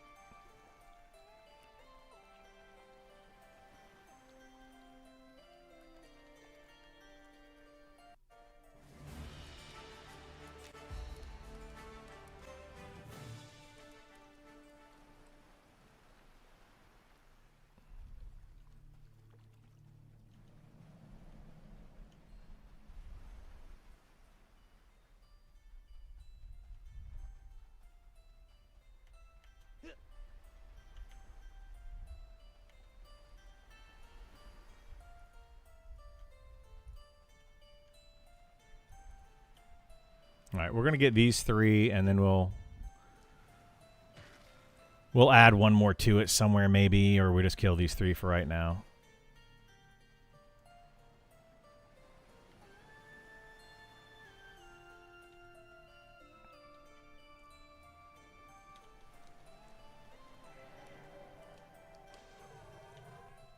It's whatever.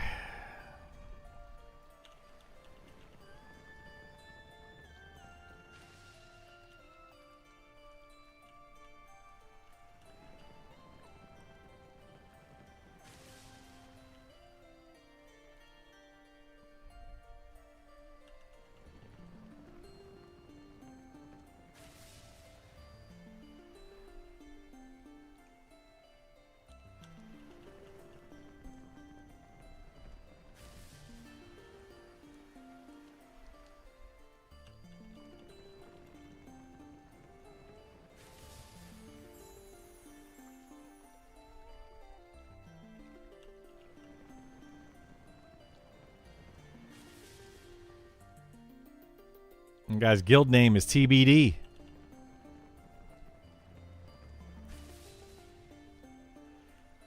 I wonder if they're going to leave it TBD or if they're actually trying to decide on what their guild name is going to be.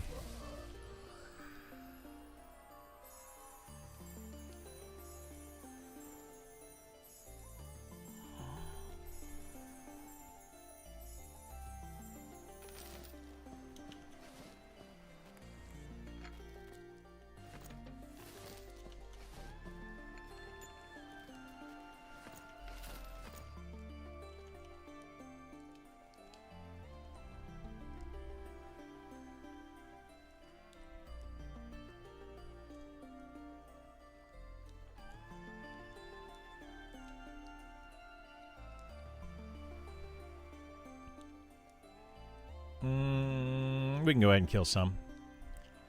I should have enough mana. Famous last words. Should have enough mana.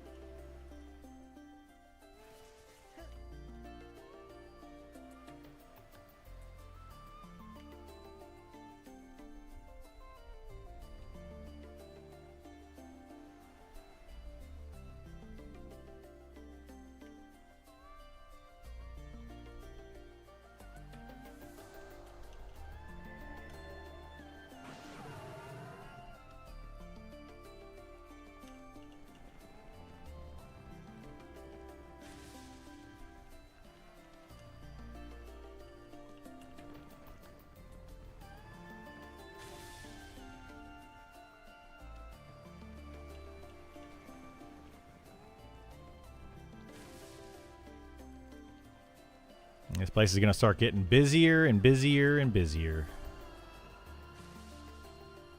Ugh.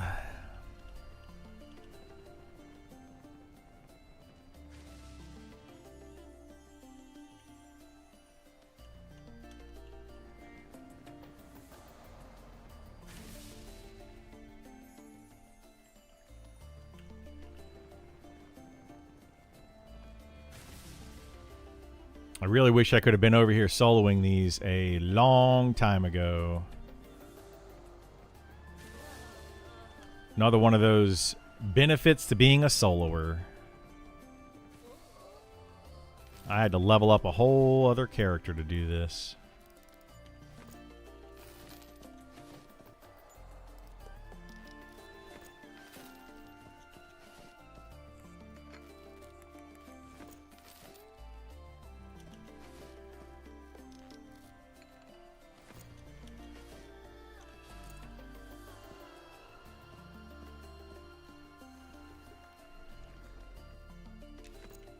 How long does it take to go from 0 to full mana?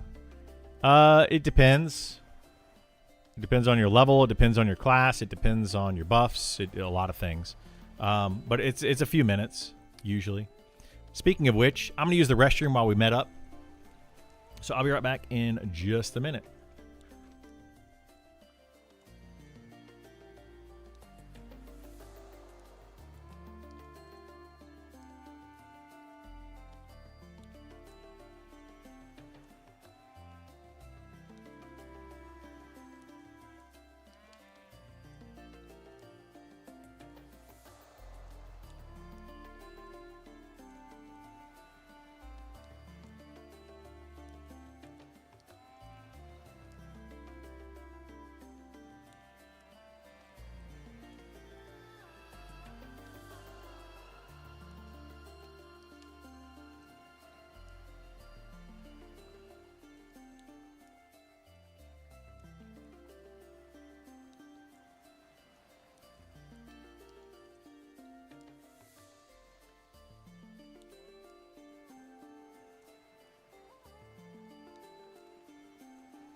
Okay.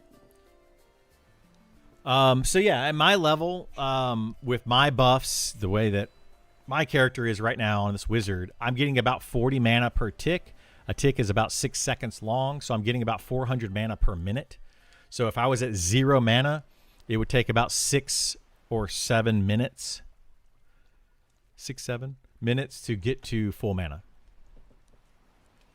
But I also have this arcane invocation ability. So, you know, there's other factors that come into there. Yeah, 6-7. 6-7, exactly. Yeah, six or so minutes. That's at my int, at my level, with the amount of mana that I have, all of that.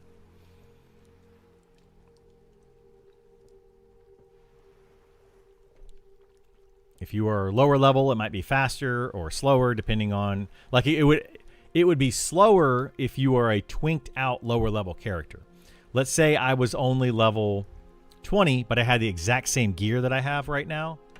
That would mean that I would have a lot of mana, but my meditation rate would be lower so that I wouldn't be gaining as much mana per tick.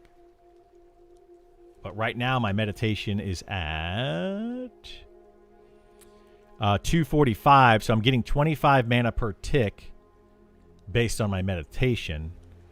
And then my intelligence gives me a little bit more mana when I'm sitting down.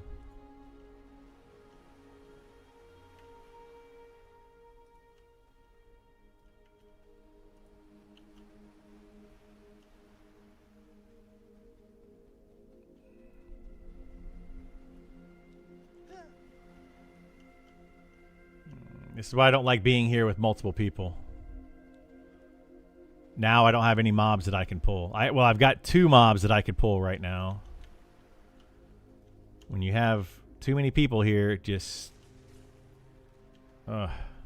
it's frustrating. Like you lose out. Oh, did I miss that other one? Shoot.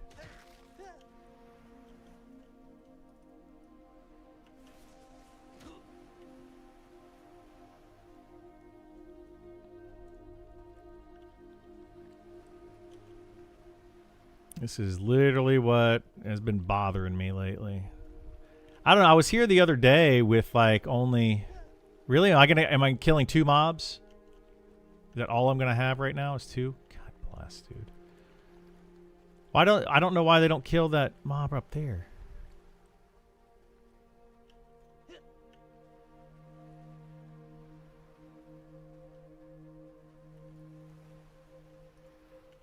Sister Elsie. All right, well, I guess I'm killing 2 mobs. Wonderful. Love quad kiting 2.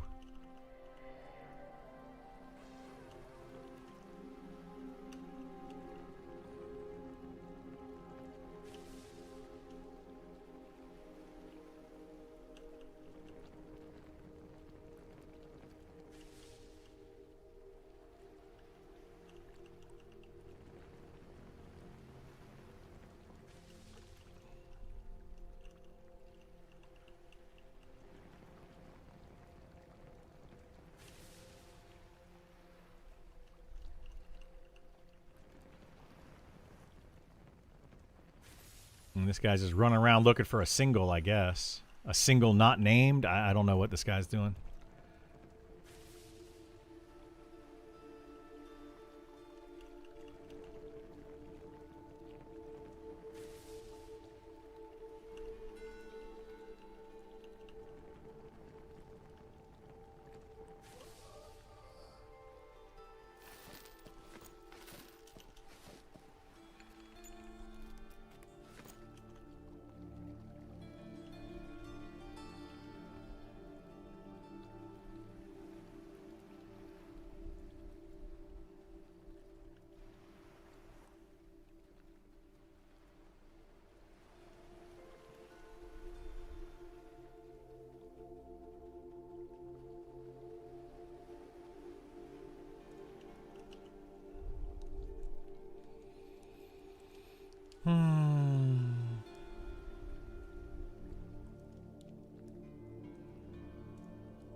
Yeah, it's frustrating when you're over here for hours, you know, killing stuff, and then one person shows up and it just like throws everything out of whack.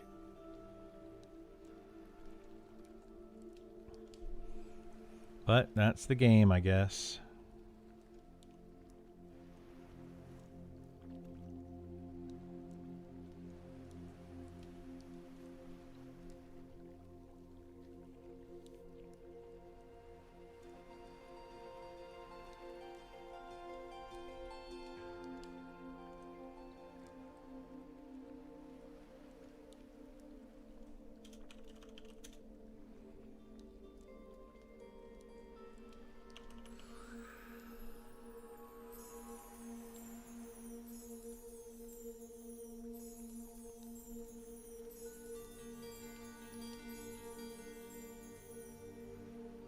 Okay, let's go see what we can get.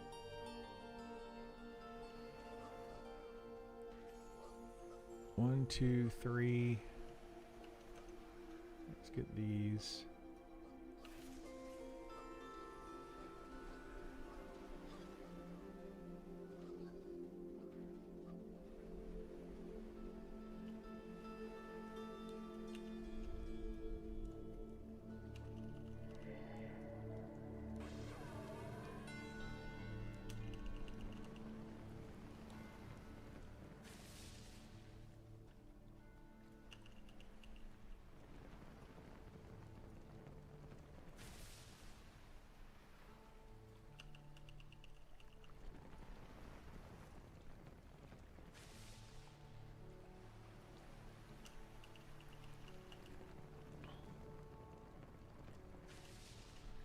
Yeah, this is super frustrating.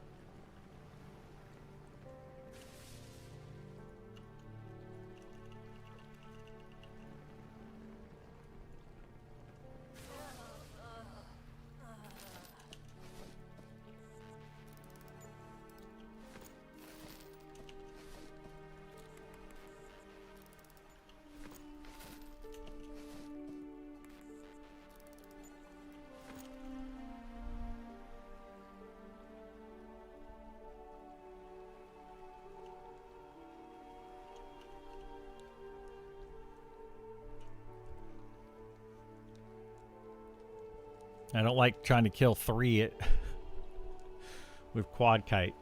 Like, it just feels bad. I feel like I'm not being efficient, you know, when you kill any less than 4. Don't like it.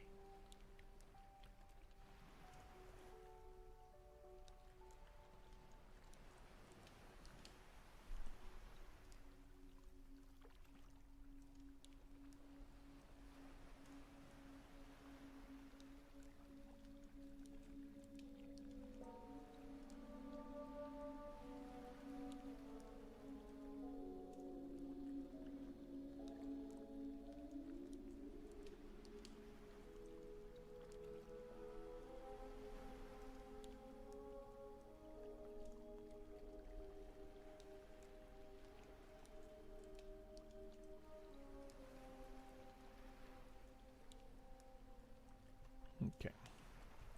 What's the fire for? This gives you an arrested XP bonus. Uh-oh, and it's going to fade soon. So this is giving me rested XP, which is in the top right corner. And when you're rested, you gain more experience per kill. It also adds light. And at nighttime, game's pretty dark, so it adds light. I'm going to have to go back to town after the next quad kite, I guess, and I'll have to get more firewood.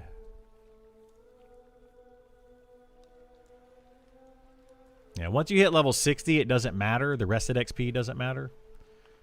So a lot of people don't use it at that level, but it's pretty significant. It's like 15% rested XP is. Up to 15%.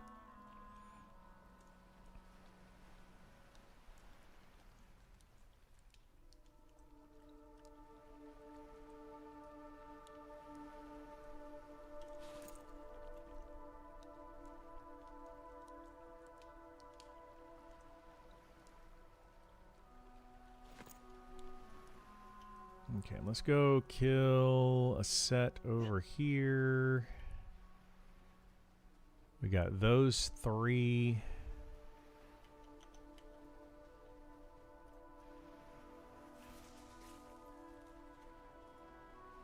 Sister Elsie over there. God. Oh my gosh, this guy got another. He's getting my singles, which I need the singles to fill in for the 3s when I get 3. It's so annoying.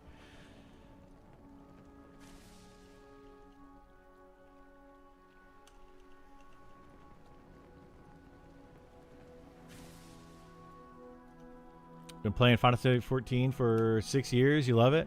This is nothing like that, other than it's an MMO. But yeah, I think Final Fantasy 14 is fun.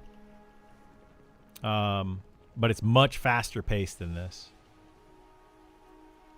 Like much faster. Yeah, this is definitely going to be more of your grindy MMO.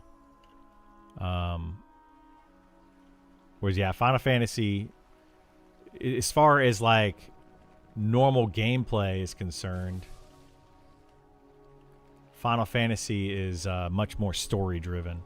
This has a story to it, like, and a lot of lore and stuff, but it's not like a telling of a story like Final Fantasy is.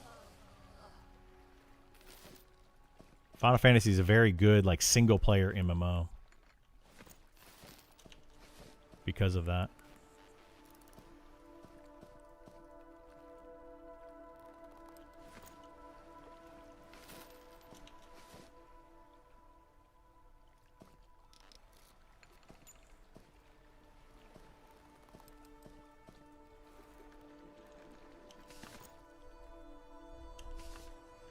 All right, let me go to town and get golly. I don't like that we have 3 people over here now. This is making this very difficult.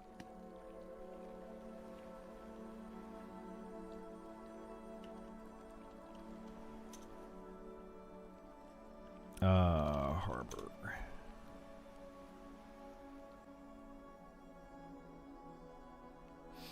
I think it's the hardest rating MMO you ever played. It's Final Fantasy is a it's like a dance. If you can do the rhythm in Final Fantasy, you can win any fight. You just got to get the rhythm down.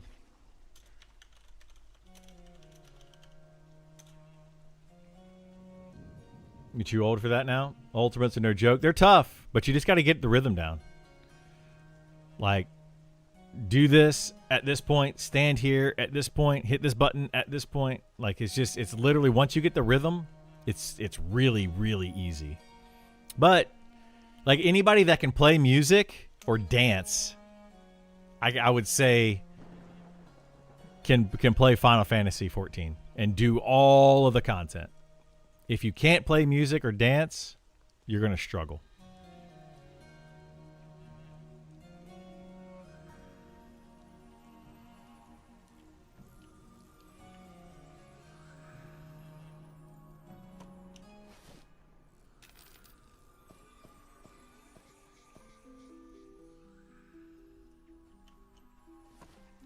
All right, I need wood.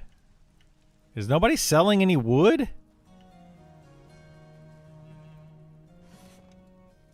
Let's see if there's any wood on this guy. Sometimes people sell, like...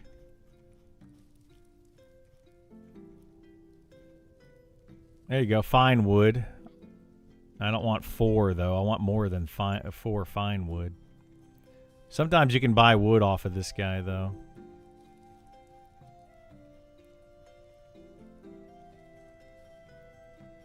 Different types.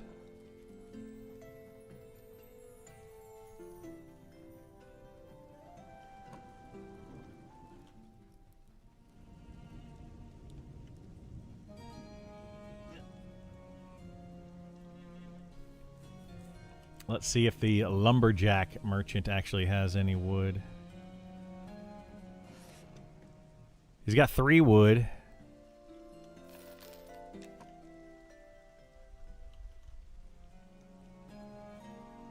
Whatever. We'll buy the 3 wood and the fine wood, I guess, and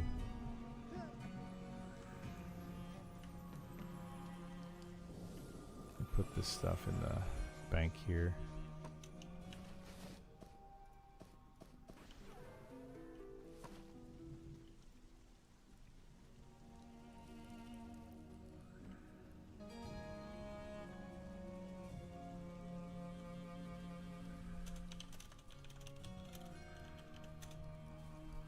Oh, this guy's got two stacks. Where's he at?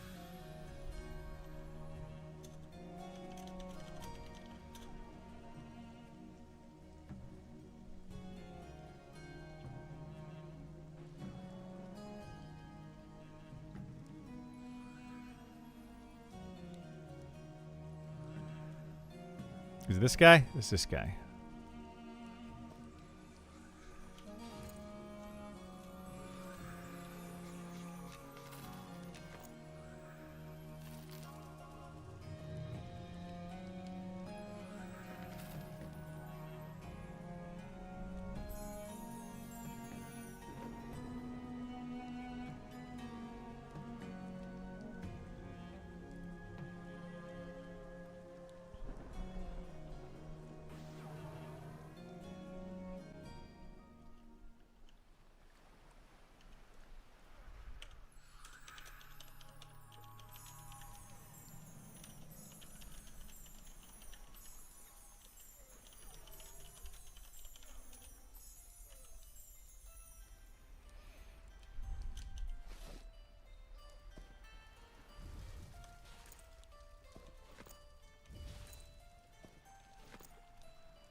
Oh, I forgot my int potion again.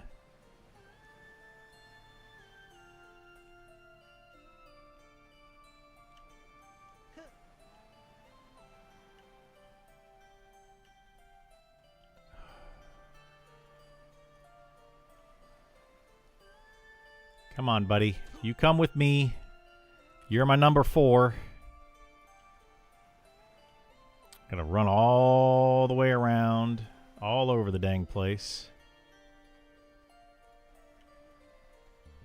to get a quad kite going here.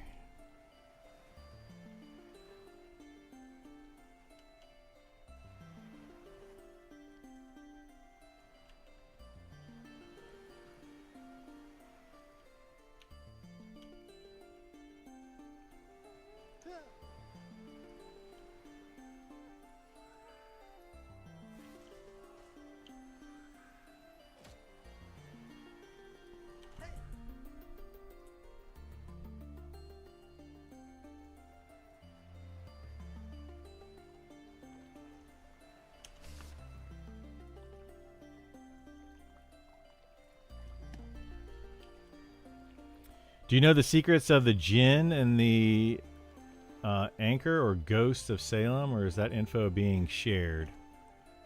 The secrets of the Jinn in the Anchor. I don't know what that is.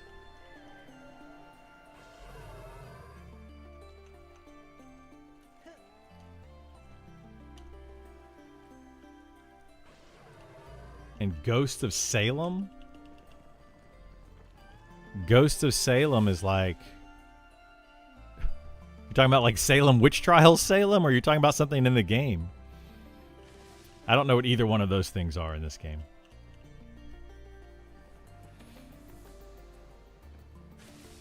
Yeah, neither of those things sound familiar to me in the least.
I need a sow.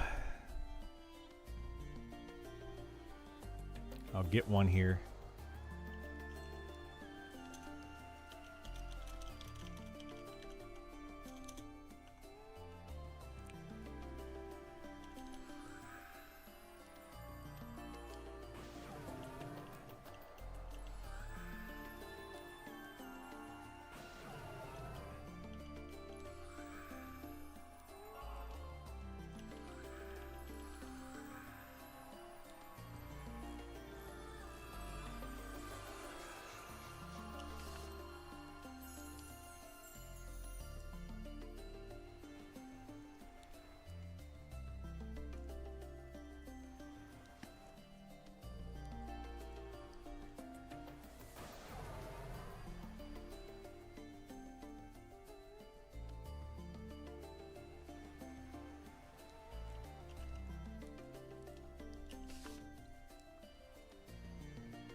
Guy using my fire, taking up my mobs.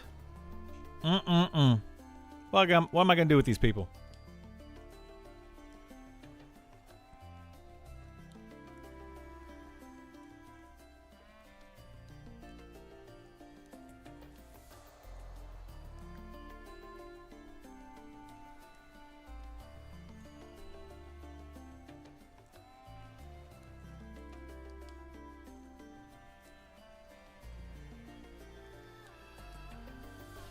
By the way, I play... both of those things sound fake to me. I mean, I don't know what you've heard from somebody, But Jinn and the Anchor and Ghosts of Salem. I mean, I don't think they're going to do anything Ghosts of Salem, since Salem is an actual place. I don't know that they would put Salem inside of this game. But Jinn and the Anchor, they just sound like fake things. Unless somebody just made up some sort of weird name for those things. Like they're creating their own name for them. Like, I mean, which they could. Like I'm camping weird shaped rock place, you know, like they just made up their own name.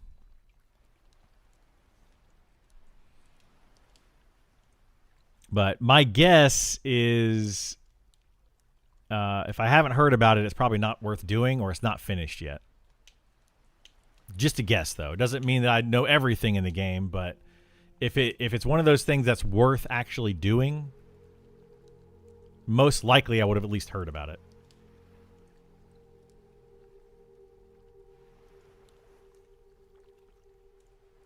Ghost of Salam.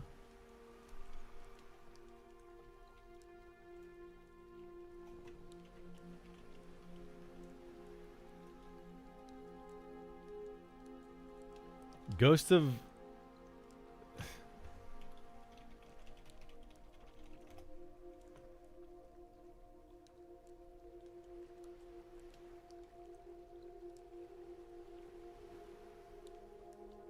I don't know.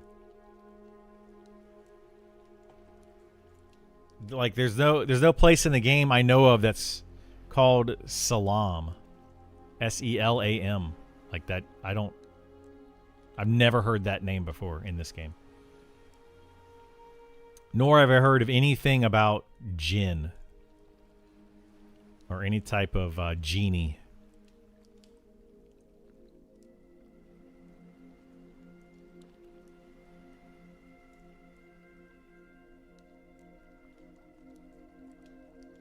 So, I mean, you might be reading some lore, getting some lore from somewhere that's just not implemented yet. So I wouldn't waste too much time on that kind of stuff. I saw some Jinn fellas near the harbor in Night Harbor the other day. Oh, you're talking about just the quests, like they're not quests, but they're just the enemies or the guards or whatever.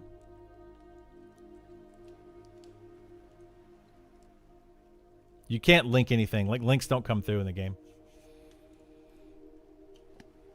Or in my on my stream, I have them turned off.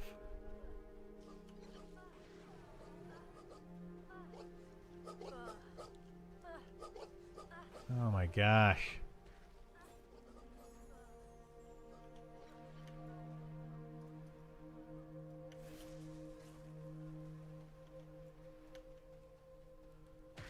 This is probably going to cause another one to spawn. It did. Dang it. All right, I'm getting really annoyed. People come over here and it's just like so difficult to get a quad pull. So freaking difficult.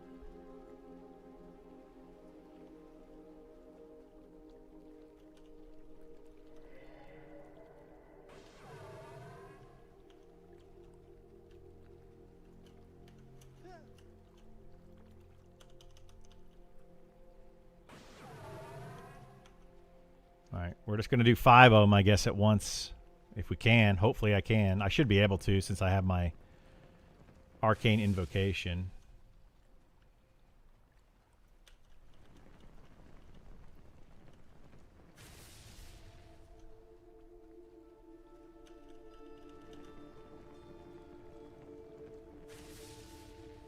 Man, this is so annoying, though. The bow in the game. The ghostly longbow? Okay, I know about the ghostly longbow, yes.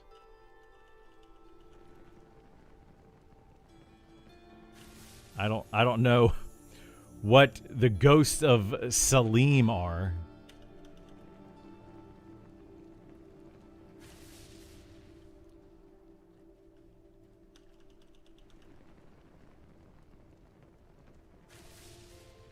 I thought the ghostly longbow was just a dropped item, though. Isn't that just a dropped item, or was that an actual quest? Oh, look at that. I killed 4 of them without killing 1.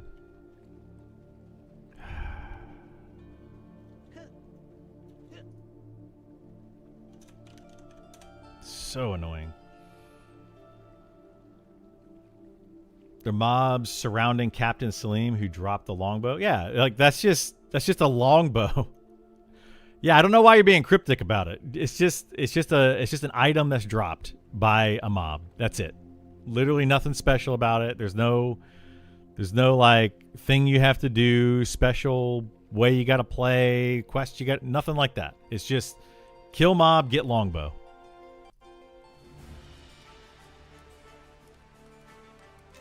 Looking for a mob and you're lost? Yeah, that's all it is. It's just a mob.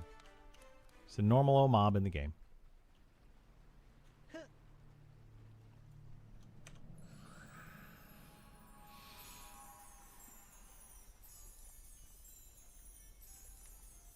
Yeah, so what are you trying to find out about it? Just like where it drops? Is that what you're trying to figure out? Where the mob is?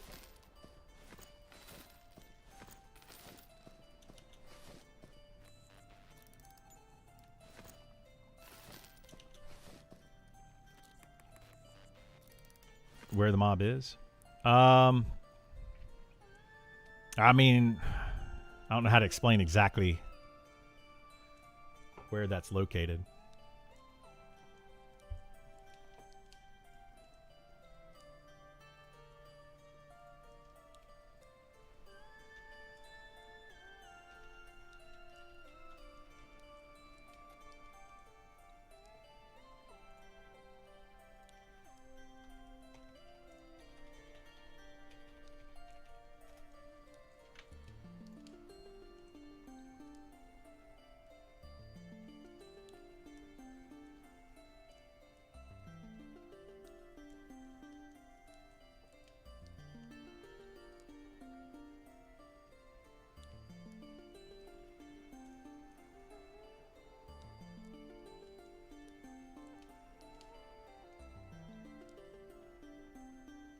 Okay, so yeah, I know what you're talking about. That's that one. I've never camped that one, so like I didn't know. It's just a mob that drops it, but the mob only spawns at certain times a day. Is the issue with it, or only at certain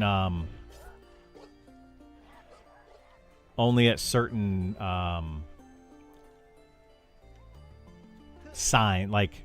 If you look up in the sky, you'll see the moons, the 3 moons, right? When those moons have different shapes, or if you do /time in game, you can see, I can't drag this. Anyway, you can see that right now it's Eltondon, the 18th of Springsend, right? It only spawns at certain times in game. That's why you're not able to find it. It's one of those types of mobs.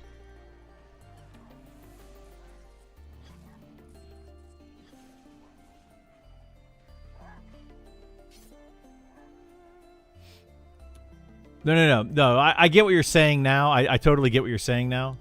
But yeah, I just never. Ghost of Salim, Selam, is a mob in the game. It's the name of a mob in the game. And it only spawns at certain times. So, like, if you look at the moons, right now we have 3 full moons. So, certain mobs in the game will spawn based on the moon's phases. Like the Thrall Master that just spawned right in the middle of this island right now.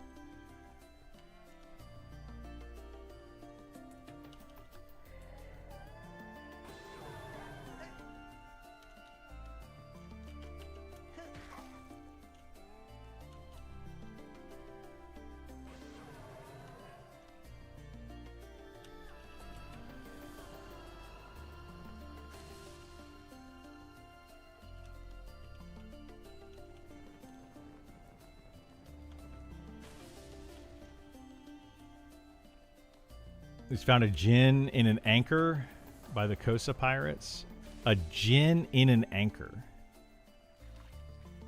That was like a mud command that you did? If it's a mud command, then it possibly is a quest. It could also just be lore. It could really go either way.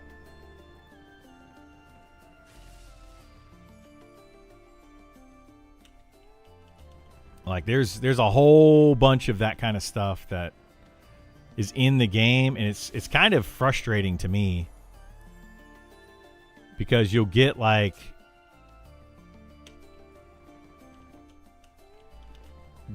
a bunch of information, a bunch of lore. I got these all separated. Oh my gosh. You'll get a bunch of lore about something, and it means literally nothing. And it's really frustrating. So like you're just wasting your time on some of it. Some of it you're not necessarily wasting your time, but a lot of times you're just wasting your time.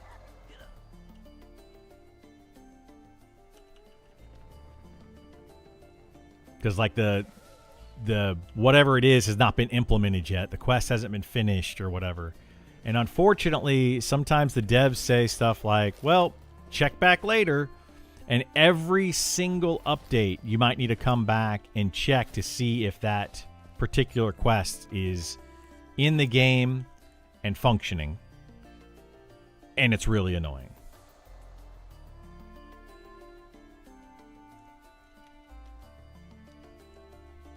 Yeah, like super annoying. Like there's a something to do with this. Well, you can't see it from here, but over here there's Demeter that spawns over there, and some other mobs and stuff that spawn over there. And if you kill them, they drop a weapon called Soul Brand. On the Soul Brand, it has all this information, like this story behind the Soul Brand. But I can't for the life of me figure out that quest. If there even is a quest. It may not even be in the game. It may not be functioning properly, etc., etc. So, the price of beta play? I mean, yeah, it is kind of that, yeah. But I feel like those won't even be in by early access, you know? Which I think they should be. I don't think they should have... This is just my opinion. I mean, devs can say what they want, but I don't think they should have clearly things that look like quests and function like quests that are not completed in the game. Like that just... It's just really annoying. Like super annoying.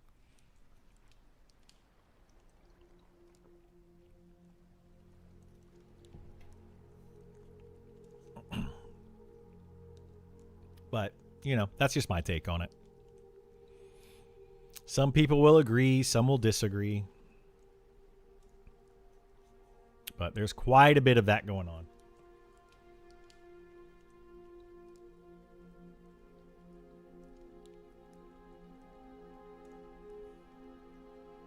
Even WoW had quest lines that dead end to nowhere. I mean, pretty much every game does. But the problem is that, like, in WoW, the quest lines at least gave XP. You got something out of it. In this game, it could be a quest. It could not be a quest. It could just be lore that literally do nothing. And they're just like these cryptic messages that you could spend hours and hours and hours trying to figure out what to do next. And literally you can't do it. It's not that like the quest doesn't lead anywhere. It's that there is no quest. There literally is no quest. Like you could get an item that drops off of a mob and it says something like whatever. It has all this dialogue to it. And there's nobody to do anything for that quest. Like it just doesn't exist. And that's what's infuriating to me. I've been running around for a few days now, bashing my head looking for this dude. That's why I had to come ask around. Yeah. So it's that particular mob is based on this, your moon phases.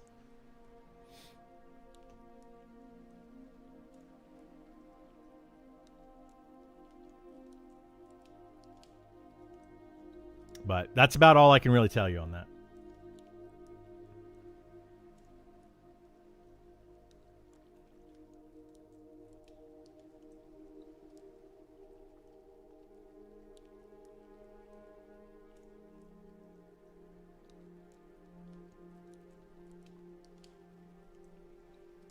So yeah, if you can't find something in the game, it's very, very likely that it doesn't exist yet.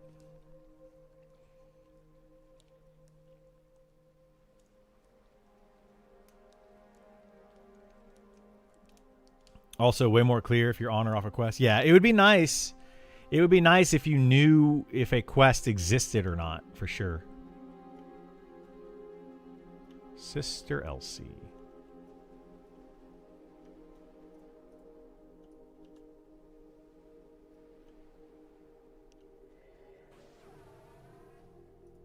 Is he kiting this?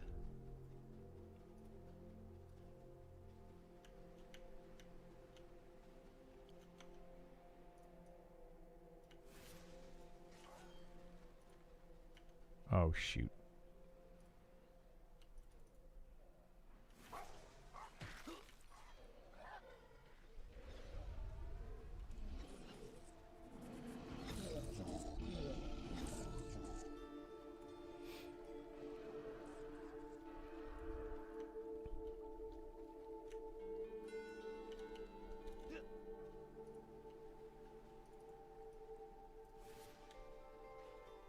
What the heck?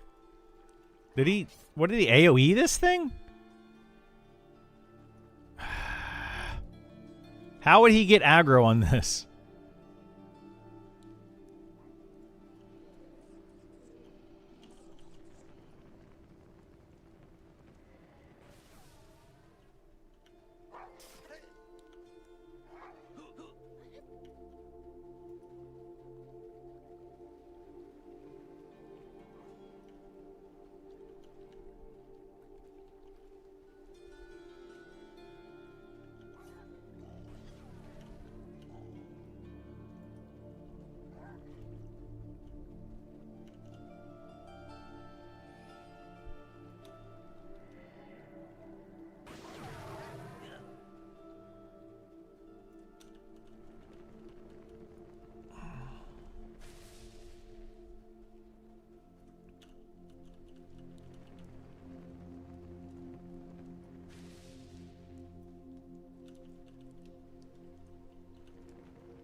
Oh boy.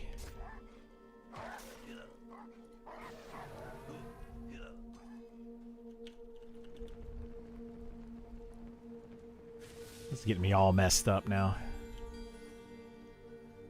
All messed up.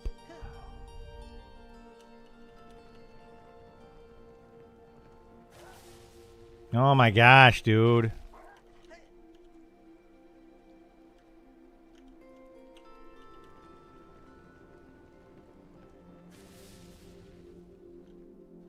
Holy moly.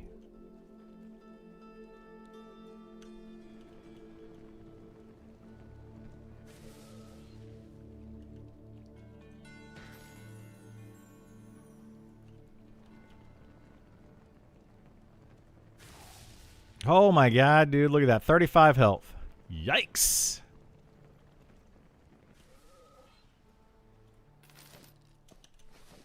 I was killing myself over here. This is what happens every time somebody comes over here and just starts doing stuff on this island. All my stuff just gets all out of whack. Get off my game, you know? Not that they need to get off my game. I get off my game is what I mean by that. I don't want people to be like, it's not your game. I'm not saying it's my game. I'm saying I get off of my game. And I mess up.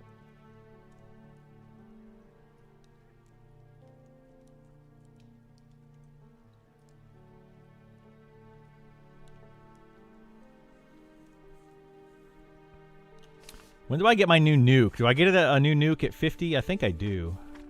Where's it at? Yeah, it can flaggerate. 1,200 fire damage. That's a big jump. What's my last one? My last one is 700. Wow, dude.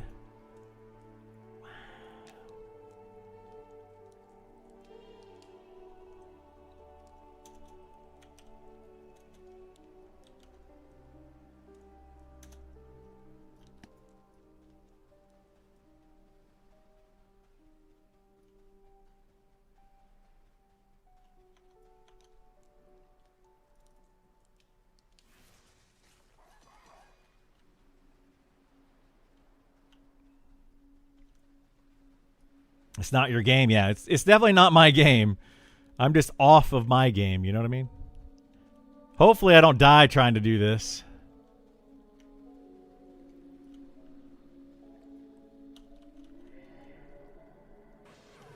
If these cubs hit me, it is game over, man.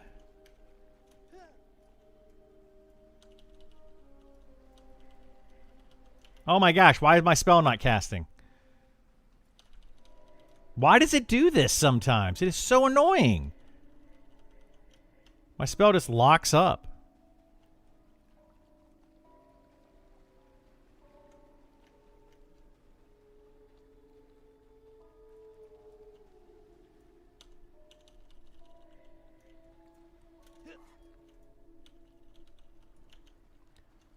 I don't...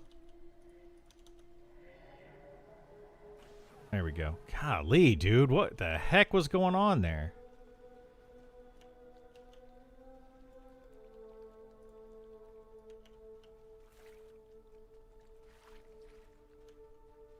That's actually not a bad ring.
The heck? I did it again. What is that? What is causing that beep? What did I just hit with my finger?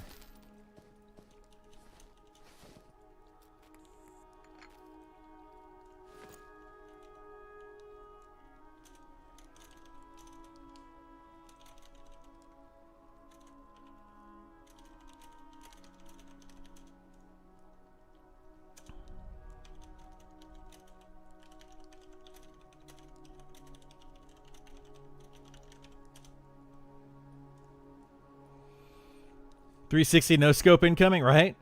Are you hitting shift really quickly? No, it's like my fingers, my pinky finger. So I'm hitting...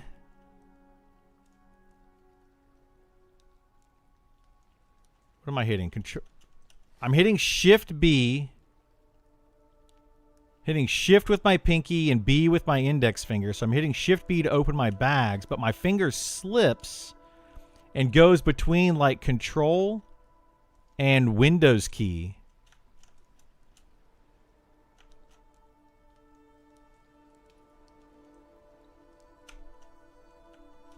But I don't know what it's actually pressing.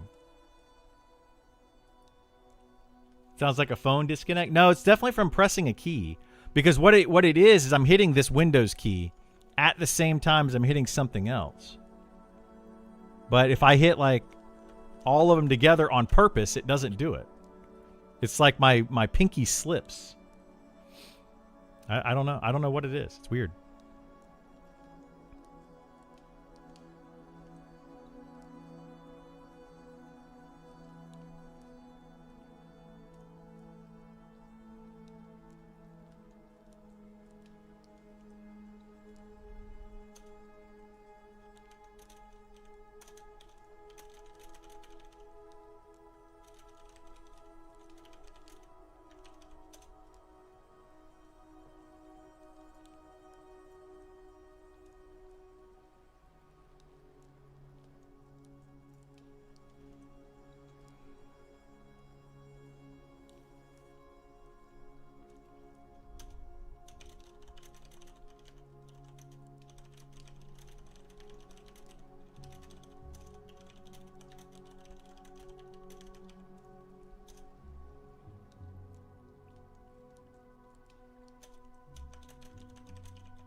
But yeah, I don't know what's causing it. It's weird.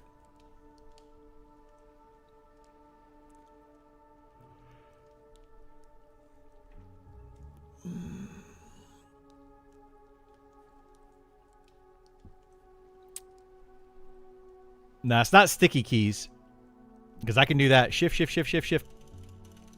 I just push shift like, I don't know, 20 times, 30 times, 40 times. I'm still hitting shift. I'm just spamming it. It doesn't do anything. I've got that turned off. Yeah, that's not what it is. I turned off sticky keys a long time ago.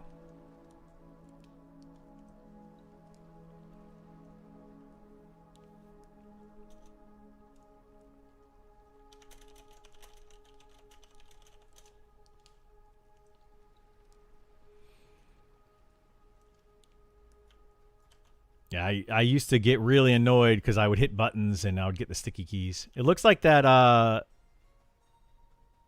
that guy left, which is good. The elementalist that was here. So I can get back to normal quad kiting. Yay.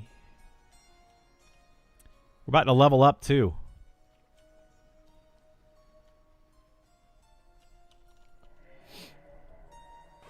By the way, for those that have been here and we've been talking about From, the TV show, I'm now on season 4. Did that thing resist again? Dang nabbit. I'm now on season 4, like episode... What did I get to? Episode 4? I think I'm almost caught up. I think there's only, what, 5 episodes out right now?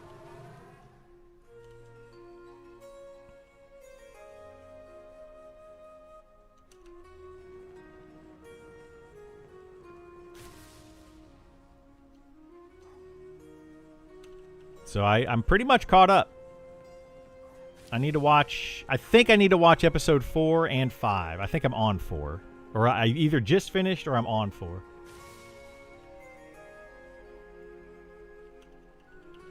Jade is the only one who tries to do anything and talks. I've noticed that, yeah. He's also a bit crazy. And kind of a jerk. But he's trying.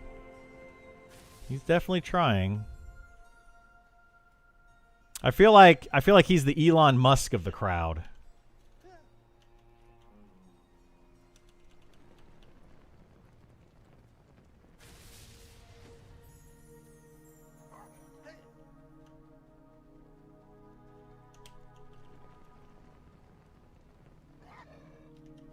Oh my gosh, dude. Are you kidding me right now?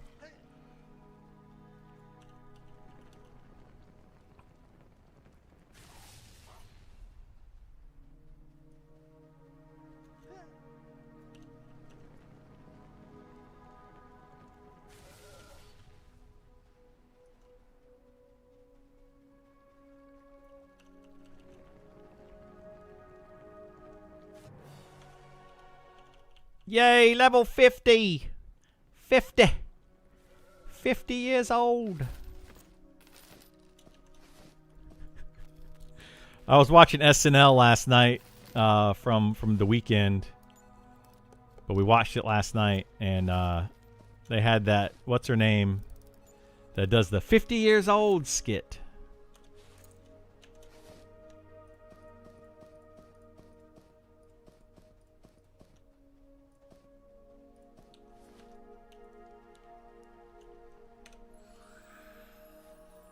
What episode were you on? 4 or 5? I have to look.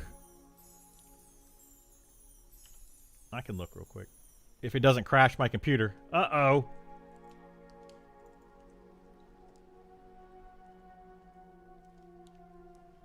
For some reason, when I open up my my stuff, it like...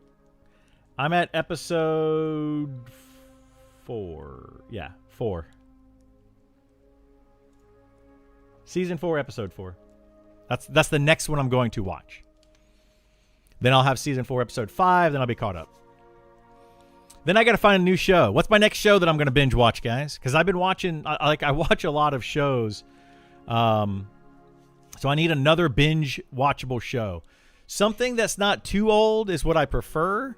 Although I did just watch Lost for the very first time. That was fun. Silo. I've already seen Silo. I'm completely caught up on that.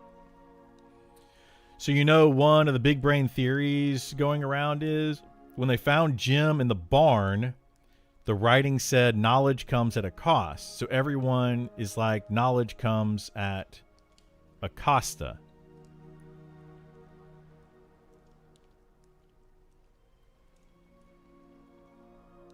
Okay. But Acosta doesn't have any knowledge. She's doing everything based on emotion. What are they trying to say there, bro? I'm not following. Lincoln Lawyer and Demon Slayer. I don't know anything about either one of those.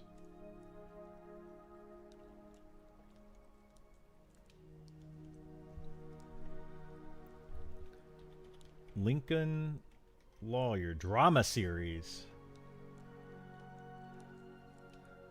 Okay.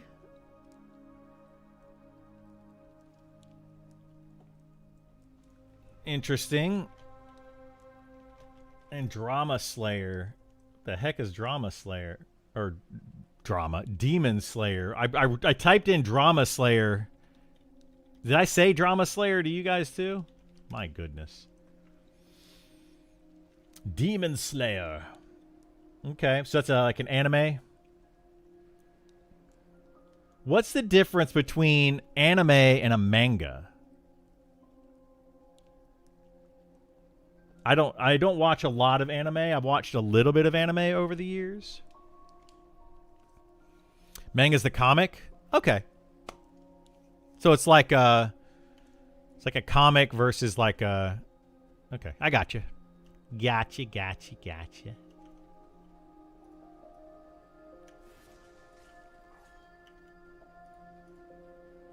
Oh no, sister.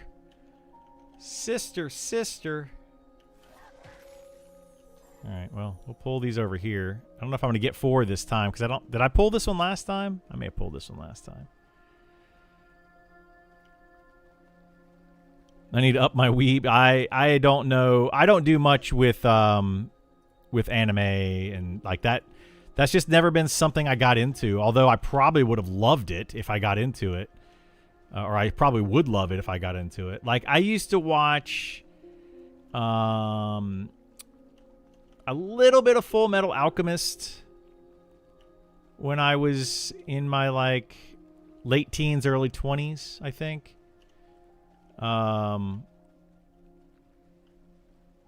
Cowboy Bebop, I don't know. I never could get into that one. I did watch, what was that one that was on recently? It's like a pretty recent show that was really good. And it's like level up something or ready, like I don't know, something about leveling up. Anyway, I've really enjoyed that one. Not Ready Player One, no. That was a book and a good movie. I enjoyed those. Solo leveling, yeah, solo leveling. I started watching that, and I really got into that. That was fun. It's a fun watch. I stopped watching it though because, 4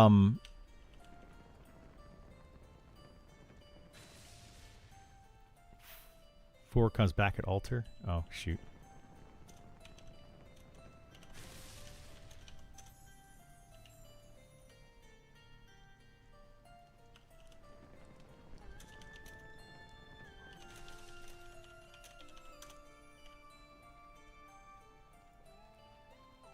Hang on a second. I'm trying to.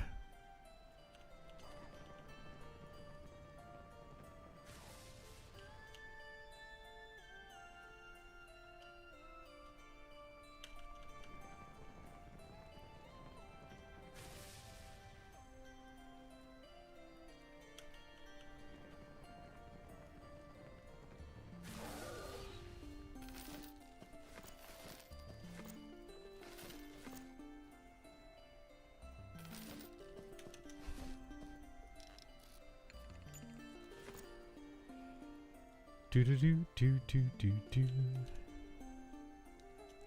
All right, let me grab my wood. Put that in here. All right, we're good. I can read again. Watch Your Friends and Neighbors on Apple. It's great. Here, I need to make a notepad. Notepad. Okay. So let's see. We've got Demon Slayer,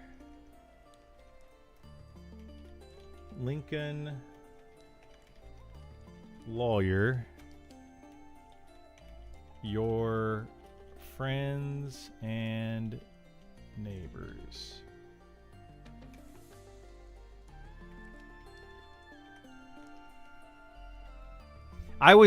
We just watched Big Mistakes. Have you guys watched that? I think it's on Apple. It's on one of them. It's with Dan Levy.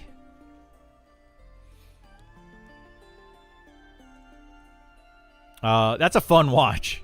It's just crazy things are happening.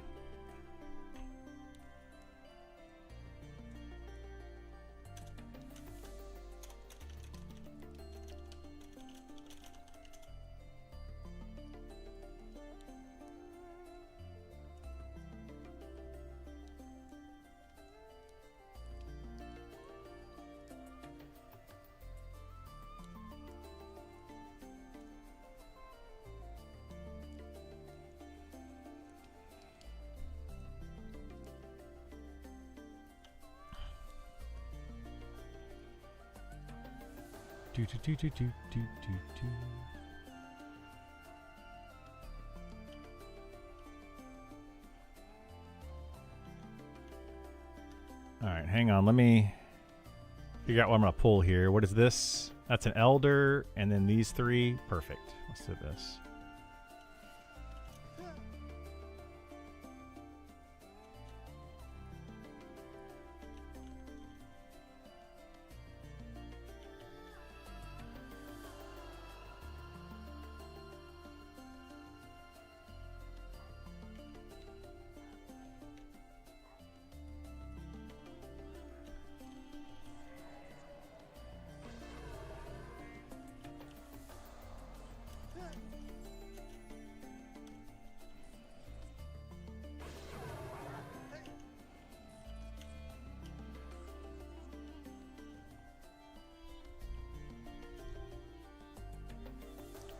Do do do do do do do do.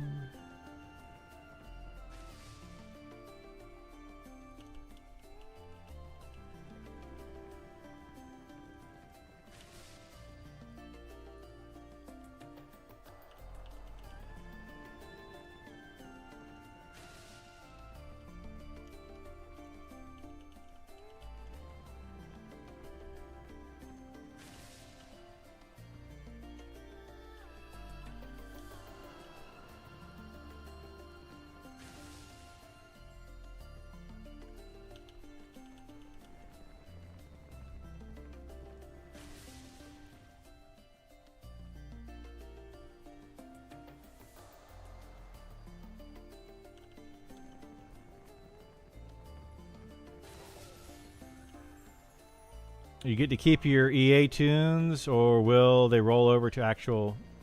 these are beta characters, but EA, yes. EA characters will stay. Oh my goodness gracious. Why is this guy taking so many hits? So once EA starts in October, there's no wipes after that.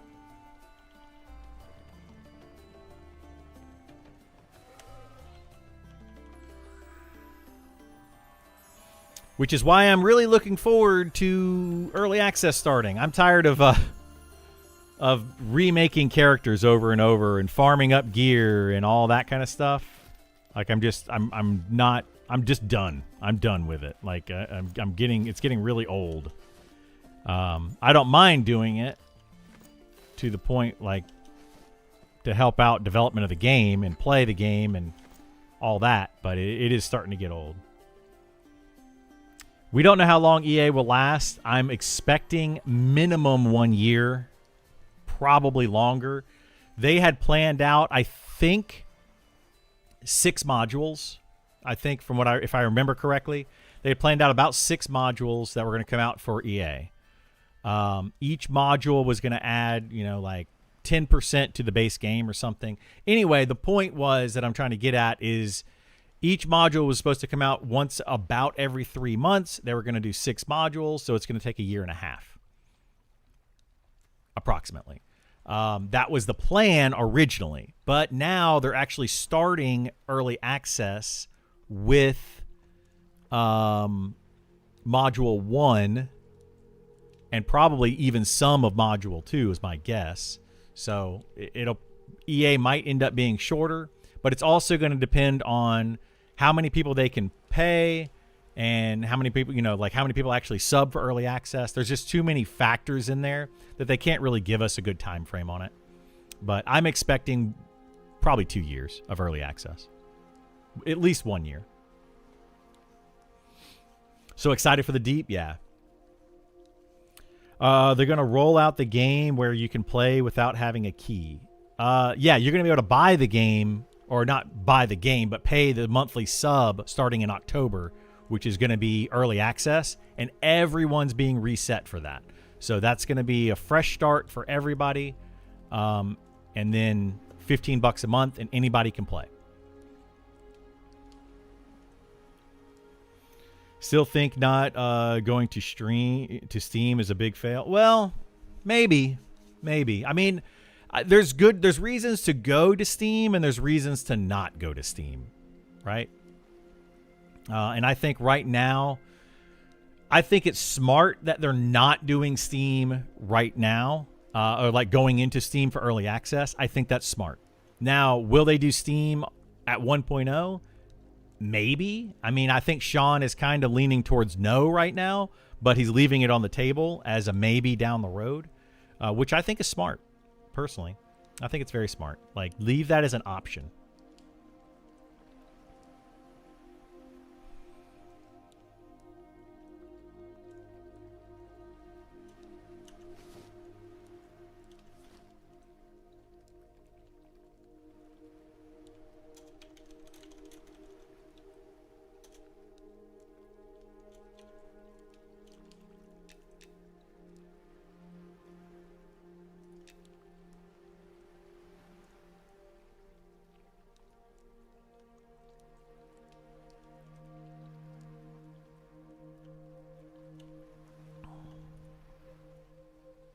All right, let's go see what we can find here.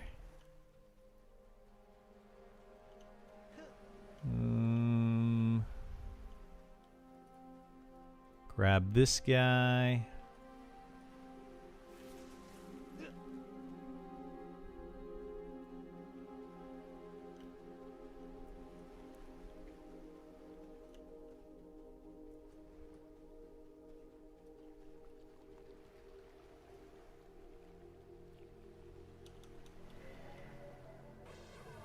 You'd definitely be grabbing it in October. Yeah, I recommend for anybody that's interested in this game but doesn't want to have to start over and doesn't want to play a beta product, just wait till October.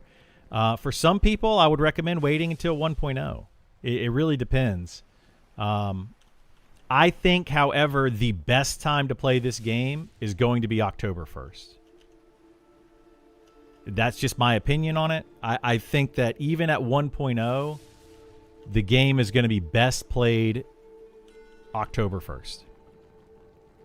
Because by 1.0, there's going to be new fresh start servers and more stuff will be finished and all that.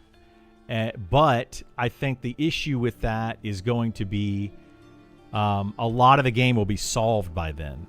So then it's just going to be about, do you want to play a fully solved game or do you want to learn it for the first time?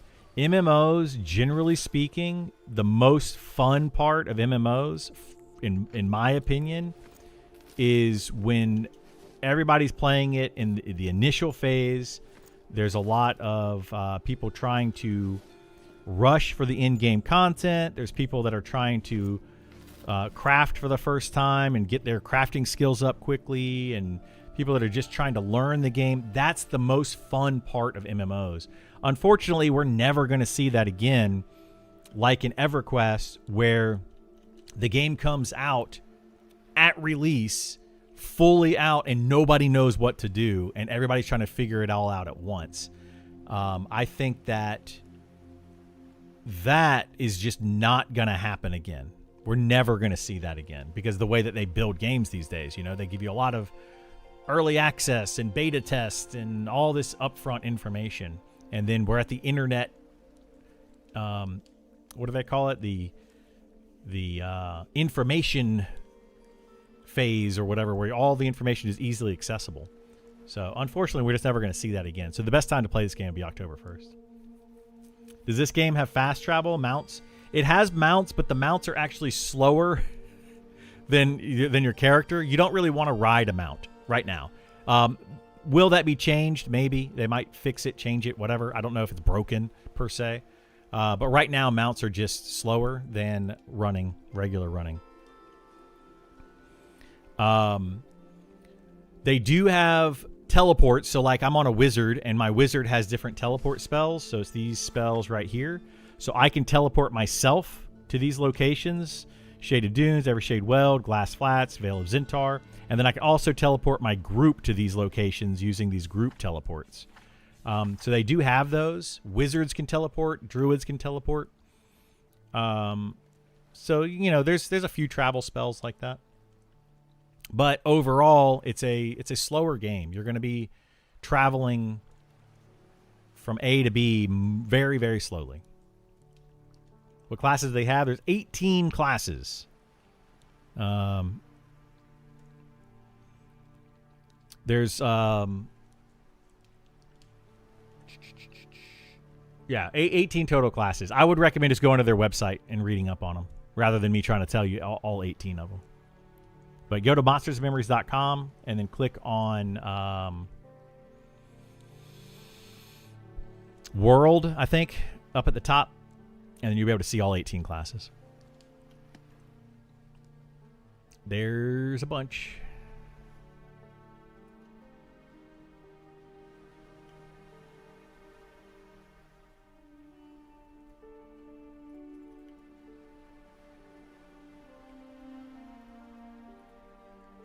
Brother Luca.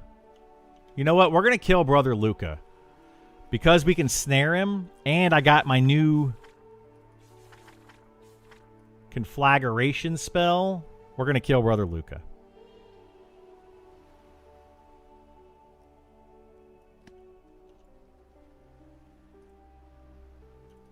And since we found out we can actually snare him.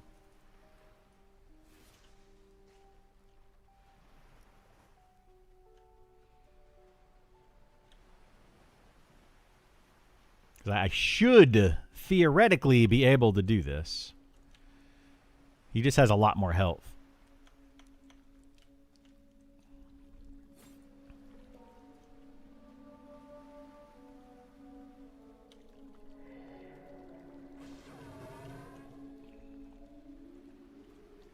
But I have a lot more mana now than I did before.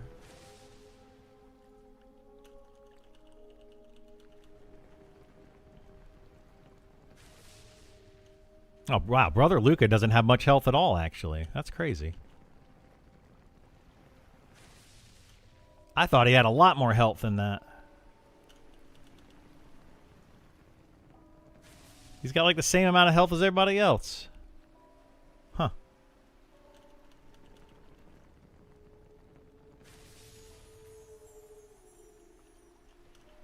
Well, now we know we can do that.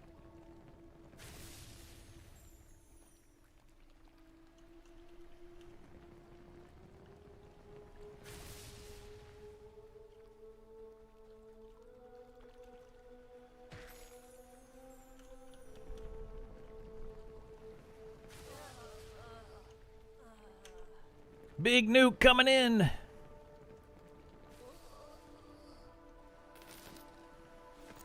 Wow, 1,600 damage on that nuke. 1,627.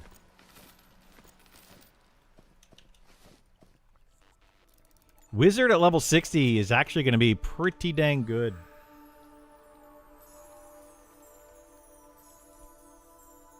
Yeah, I might actually level up this wizard all the way to 60 just to have like a DPS class. All right, I need to go. Do I need to go to town yet?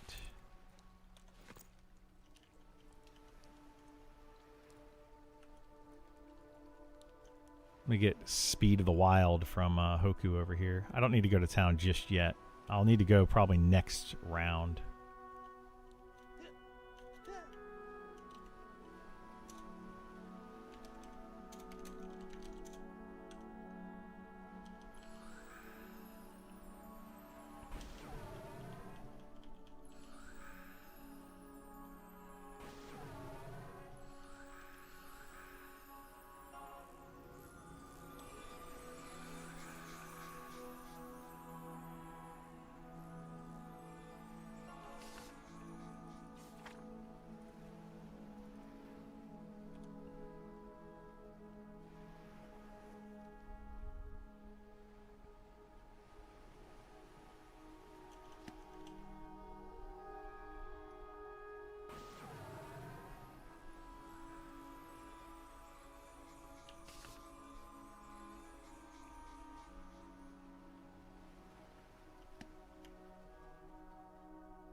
This guy is running around mining? I'm guessing that's what he's doing. There's a mine right there. There you go. You found it. Proud of you, buddy. Alright, let's go see if we can find a 3-pole here. Is really everything dead? Oh, no, there we go. Alright, so we're going to grab sister. I guess we could do the sister with these 3 over here now that we know that they can be snared. Oh boy.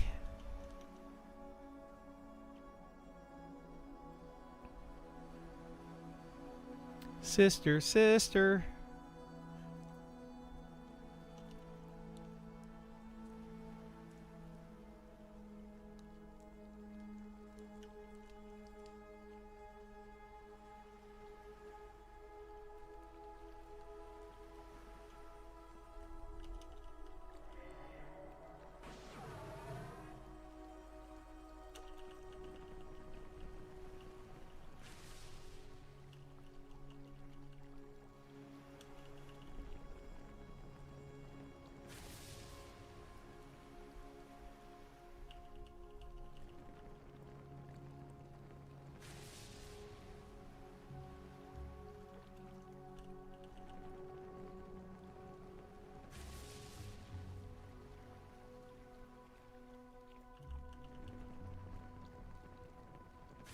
Yeah, this XP is just so good, man.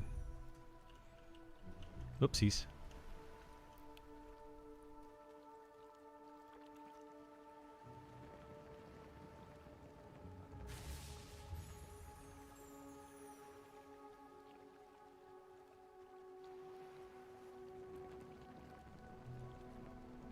Sneezing in the middle of a quad kite is not fun.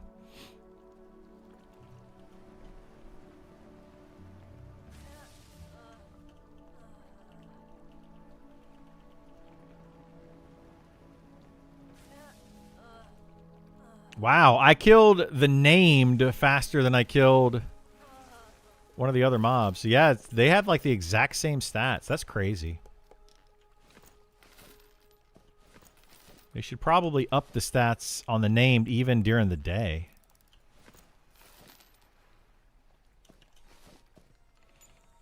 At least a little bit, right? Something.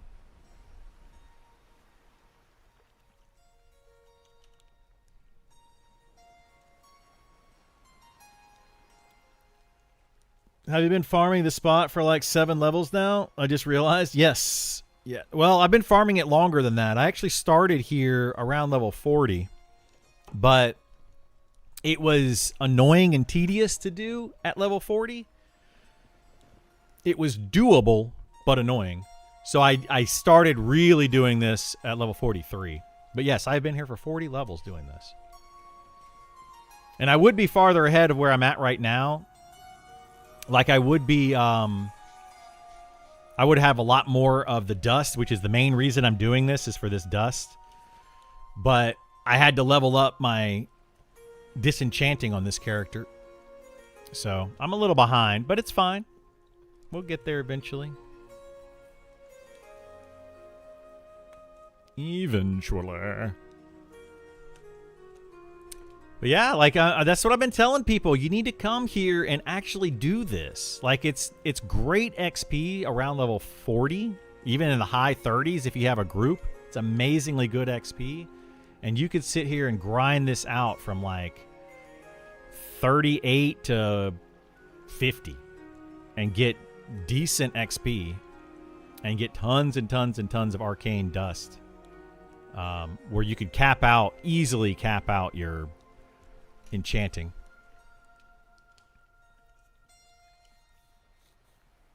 Like I wish that I had started this a lot earlier.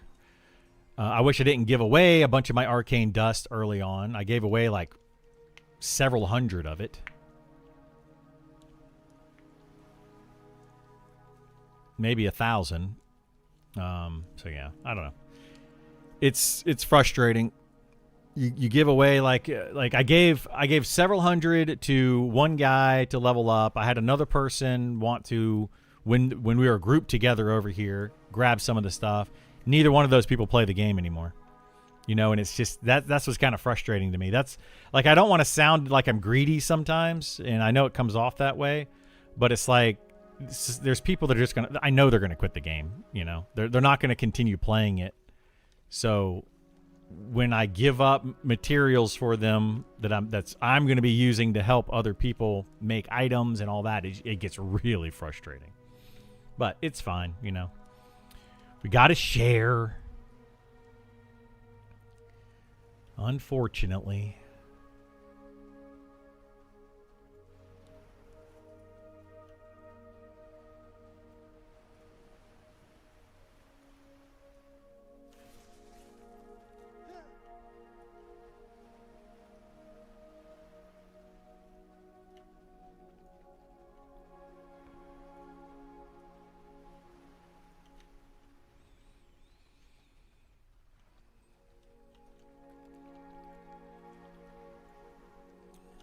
PL'd a guy 2 times a 60. He quit, then messed up his rogue turn in. Oh, rough.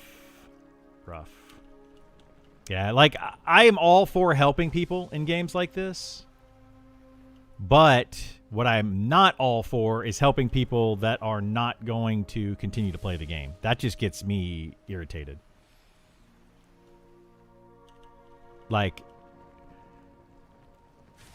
I've done it many times where we geared up. This is why the reason I play a main tank in a guild. I've geared up tanks in the past, and then those tanks just quit. And then you got to gear up another tank, and then they quit. And you gear up another tank, and then they quit. And it's like, I just got tired of it, so now I just don't do it anymore. That's why, like, I mean, I don't know. It's again, it's going to sound kind of selfish, and I get it. I understand how it sounds.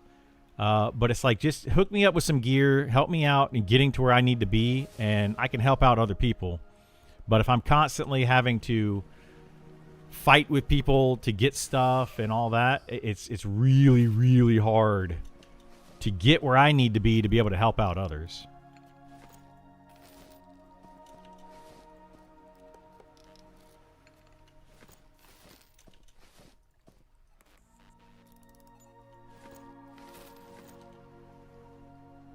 You know, it's just weird. But like, once I'm geared up, like, I'm pretty geared now on my tank. Not everything is the best. I haven't done any of the raid stuff, but I'm fairly geared on my tank where I can pretty much tank anything in the game. So that's not really a big deal. But now I want to get my enchanting up. I want to get blacksmithing up and tailoring up and leatherworking up so I can make gear for people, you know, help people out, make bags, all that kind of fun stuff.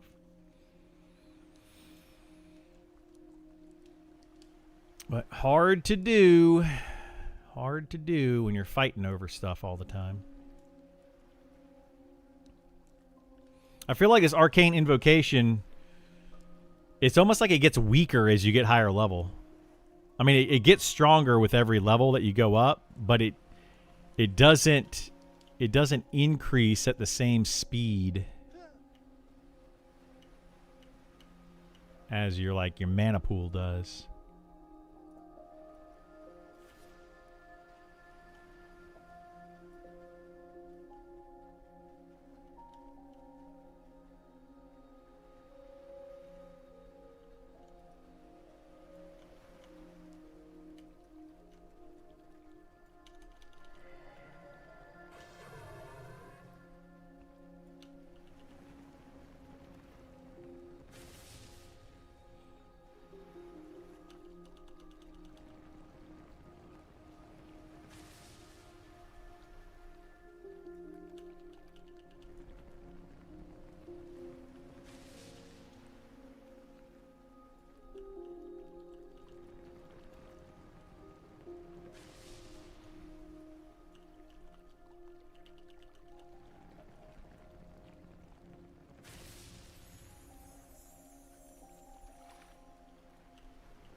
Now I just got to get to level 52 for my next quad nuke. I wonder if you get another one at 60 or not. Because you get them every 8 levels. I'm curious if I get another one at 60.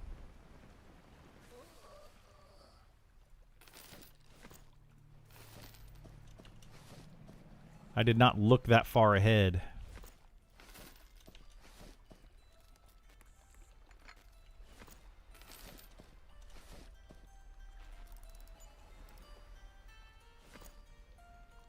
All right, I need to go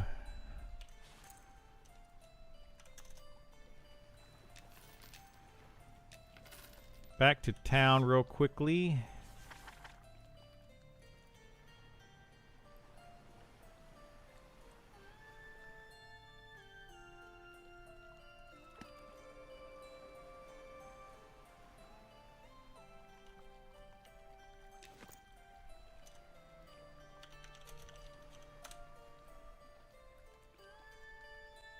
Drop off all this stuff.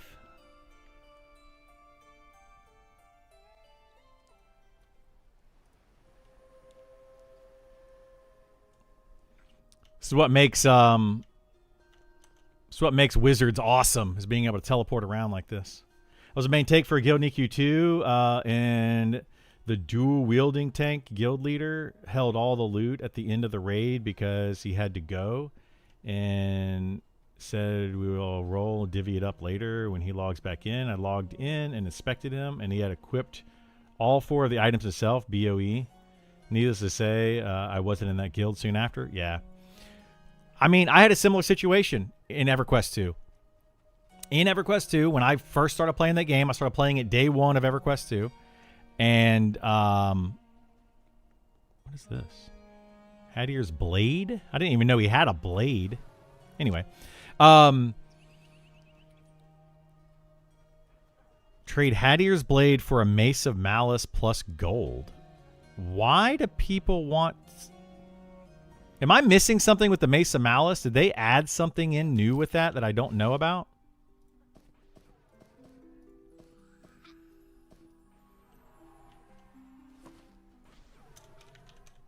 Oh, what am I doing? I'm so confused. Anyway, so yeah, long story short, I quit the guild that I was in EverQuest 2 because we did a raid and the best in slot item dropped. Very first raid that we did as a guild, and they just gave it to another person, and then like a couple days later that person quit. And I was so freaking mad. I was like, I'm not going to continue playing a game like this. Like that, I just don't. I hate that. I hate that guilds do that. And anyway, I ended up coming back to the game 6 months later. Continued to play with I continued to play with the same guild, and now they're some of my best friends in gaming. So it's a weird situation. They figured it out. I don't even think they remember it very well. Like, it was Esar, it was Kaz, like people I literally play this game with all the time. And it was a friend of theirs from a previous game, so they gave him the item thinking that guy was going to stick around, and he didn't stick around.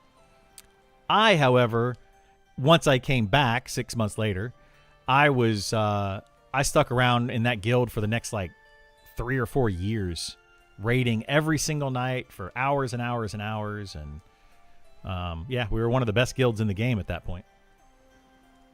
So, you know, that's kind of where I'm at with the whole thing. Like, if I get the gear, I will stick around. But unfortunately, most people don't do that. Most people are like, I'm there. They're doing the raid so that they can get the gear, and then once they're completely geared out, they quit. Which is frustrating to me. That's what I don't want to see happen in this game, but I do see happening in this game already. Some of the gear, be it rare, is still very easy to get. And if you spend a lot of time trying to get it, once you have all the gear, people stop logging in. Look at any of the top guilds in this game, and I know people are going to be like, dude, it's beta. There's not really top guilds. But there's a couple of top guilds in the game that actually do a lot of the content, and they're already starting to raid log. They log in, and they do whatever raid it is that gets them some sort of upgrade, and then they log out. They don't continue to play. And to me, that's super frustrating. Like, super frustrating.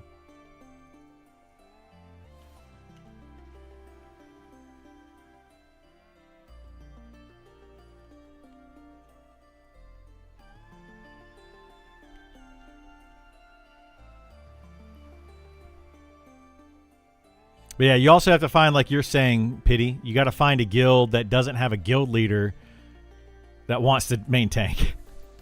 if depending, right? Like, you can have a guild leader that wants to main tank as long as they are willing to actually log in and do stuff. Like, I don't mind I'll give up every piece of gear I have to anybody that logs in consistently, especially after they've gotten all the gear. So, like, for example, Esar, you know, I don't mind him getting gear before I do, because I know he's going to continue to log in. Like, he's not going to just log out and not play. He also farms stuff all the time for me. So he'll help me get gear. So, like, people like that, I don't mind. But you learn those people over time. Esar isn't human. He's really not, dude. It's crazy. It is absolutely bonkers. I mean, I play this game a lot. He's always on, always doing something.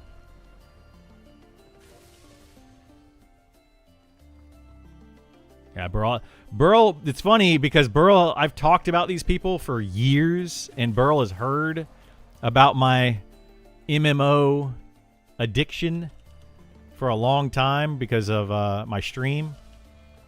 But he's now seeing it firsthand for the first time.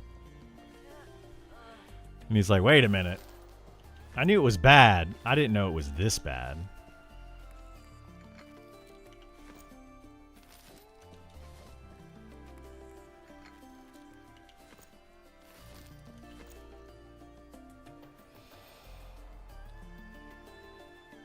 Out working. Figured I'd drop a lurk and listen. I appreciate it. Game's looking good. It is. How you doing today, Barbarian? Is Esar the doctor? He is one of the 3 doctors that I play video games with. Kaz and Esar are both doctors. And then there's another guy that I haven't played MMOs with in a few years, but I had another friend of mine who was a doctor. He was more like a GP. He may have been a pediatrician. I'm not 100% sure what he did, but he was a doctor, like just a normal what you would consider a doctor. What Isar and Kaz do they are doctors, but they are both radiologists.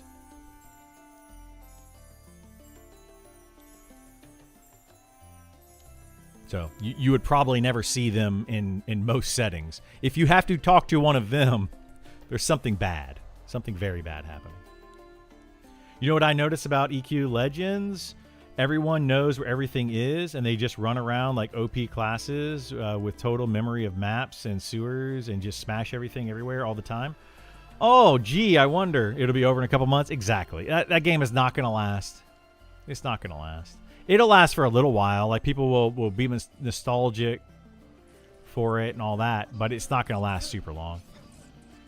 If you know where everything is, the game is boring. Where everything is, how to do everything, like there's nothing new about it. That's kind of how I feel about P99 sometimes. You know, I don't want to pick on people. Like, I'm sure some of you played P99, and that's fine. And I'm literally not trying to pick on anybody here, so don't get all upset with what I'm about to say. But it is hilarious to me, the people that play P99 are like, we did this world first, and I'm like, come on, guys. Like, the P99 was around at least a decade after everybody had already done it. Like, it's not the same. It's like Classic WoW. Yeah, it's like Classic WoW. Like, come on, man. You know, like, this stuff's been done. We've been there, done that. I think it's funny. We're finally rested up from DreamHack Atlanta. What? I've never gone to DreamHack Atlanta, even though I lived in that area for 30 years. The Call of Duty esports crowd is a lot. I'm sure they are a lot. Yeah, they're probably bananas. What's up, Isar? How you doing, bud?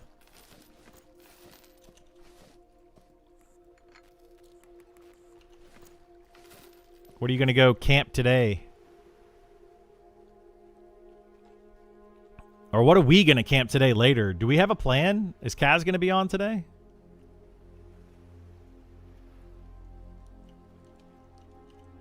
I start work late, so I'm going to the gym first. Okay. Yeah, no worries. I'll be here. I'm just trying to get the dust still, and, you know, still leveling up the wizard some. It's leveling much slower now. I could probably be close to 60 soon. But yeah. You hate level 19? Get used to it, Burl. You got several to go. You got 19, 24, 29, 34, 39, 44, and then 51 through 59. All of them are going to be hell levels. They are going to take forever. Looks fun blowing up groups like that. It is. Yeah, the quad kiting in this game is fun. I will admit, I'm glad that I chose the wizard.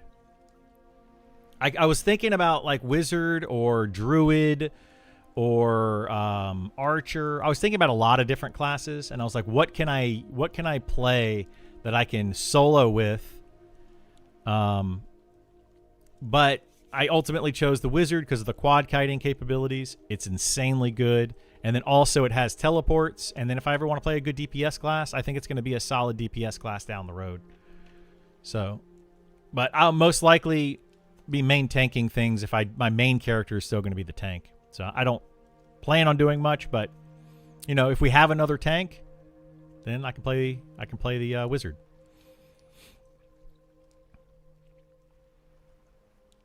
But I'm enjoying the wizard so far. It's a blast. What time is it in game? It is 5 p.m. Shoot, let me go do this real quickly.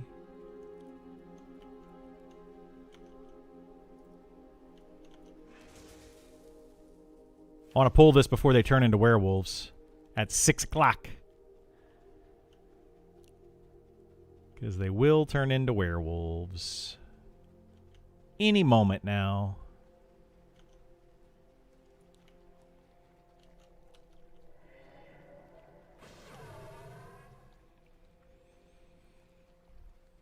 They put a bar next to the Counter-Strike COD tournament? Oh, geez. That seems like a accident waiting to happen.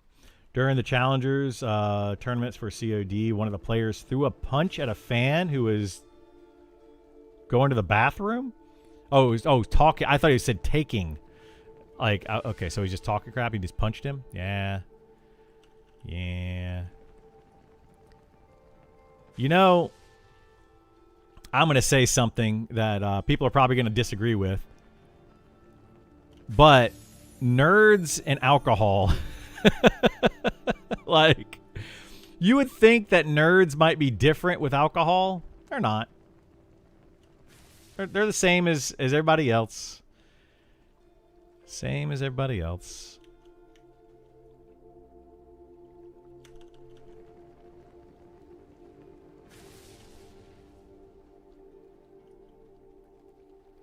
I go to Dragon Con every year. Well, every year except for last year for the first time in forever. But man, you put a bunch of nerds in a area together and you give them some alcohol. Yeah, it's it can be rough.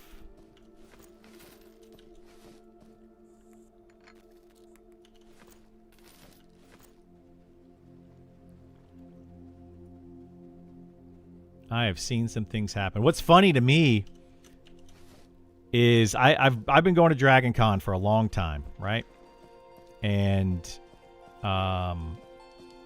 every time I go, every single year, they also have game day that same weekend at the Mercedes-Benz Stadium in Georgia, in Atlanta. It's the Atlanta Falcons Stadium.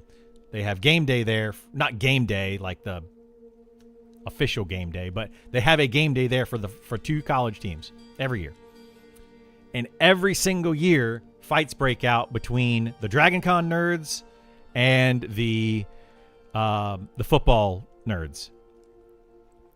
And every single year, both of them blame the other side for doing it. And it's like, you realize you're both the problem. Like, it's just hilarious, dude. I got the third lamp, so we're all done with that camp. Nice. It was UFO Fest in where? Mickmanville, Oregon. Is that how you pronounce that? Mickmanville? This weekend, but I missed it due to work. Always a fun time. Yeah, that could be fun. UFO Fest. That's an interesting one. That's a super interesting one. I don't know if I've ever been to a UFO thing. That would be like the nerdiest of nerds convention, right? I feel like that's like going to science camp. Like super nerds. Like those are the smart nerds. Dragon Con is like the I think I'm smart nerds. But I'm not really smart nerds. It's so weird, man. It's so weird. I love people though, like just people watching.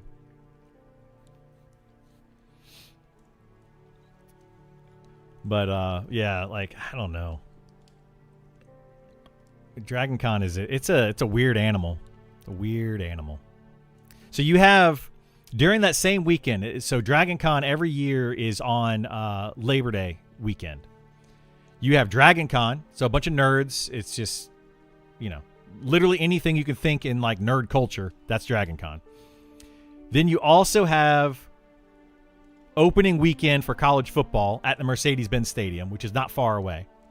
And then you also have, I think it's called Black Gay Pride. I think it's literally Black Gay Pride specifically. Let me look it up. It's some sort of gay pride festival, all happening at once within like a couple miles.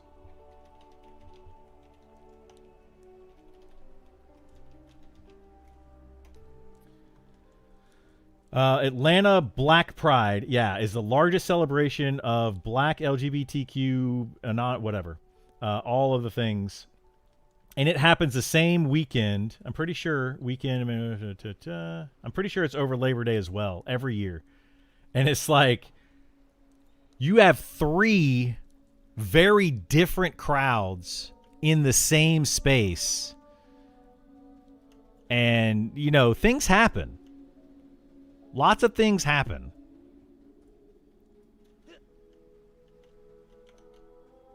It gets kind of scary there at times. I'm surprised that more weird stuff hasn't happened. There was a one time at the this is about 3, 4, 5 years ago, something like that. There was one of the hotels, so the Marriott Marquis in Atlanta, Georgia, during Dragon Con.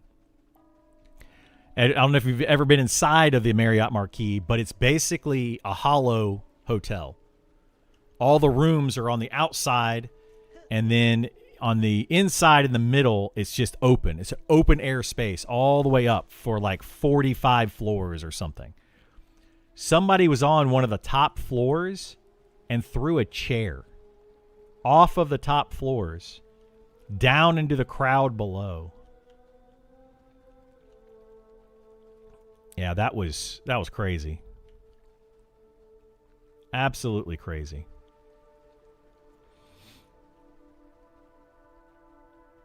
Mostly a bunch of sunburned goobers with bouncy aliens. I mean, I could see that for the UFO thing. They're wearing their little visors. Oh my gosh, dude. We volunteered at Dragon Con last 2 years for guest transportation. We're not doing it anymore because of how unorganized they are. They're extremely unorganized. It's a volunteer-run thing. Dragon Con is a volunteer-run program or thing. And yeah, it's terribly disorganized. It always has been for decades. I've been going to Dragon Con for 26 years, more than like 27, 28 years now, something like that. I've been going for a long time. It has always been terribly organized. And it's because, in my opinion anyway, it's because you have people that think they are smarter than they actually are. And they are trying to run a convention for 100,000+ people. And it's like, you guys have no clue what you're doing. None whatsoever.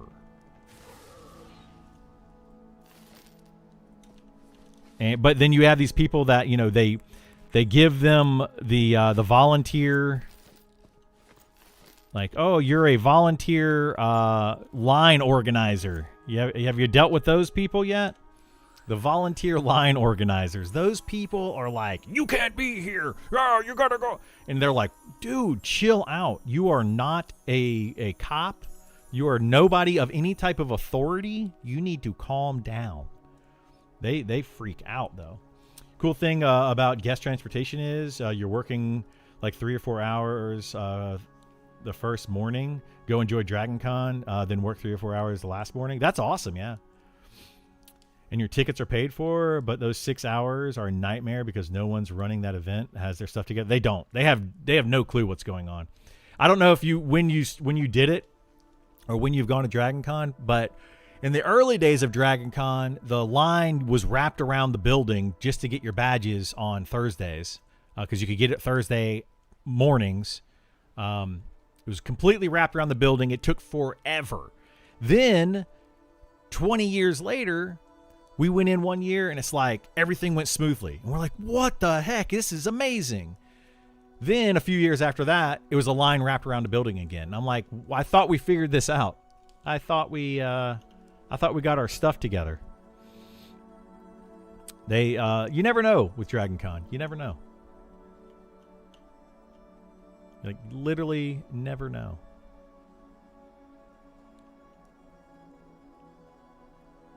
Yeah, I know a guy that that's like an actual paid employee of Dragon Con. Because it's mostly volunteer run, but there are a few people that are paid, and that guy, yeah, he's actually a fairly intelligent person. But I don't know how he stuck with it for so long. I could not volunteer there for that. Then you got people faking disabilities to try to get in the front of lines. That's a fun one too. I've got a disability, so I need to get in the front of the line.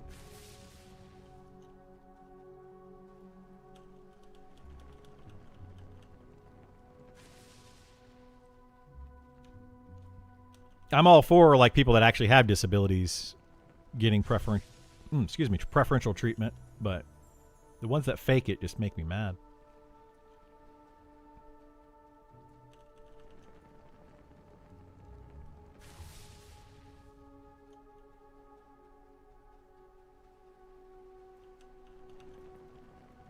I'm pretty sure my girlfriend's sister volunteers every year for Dragon Con.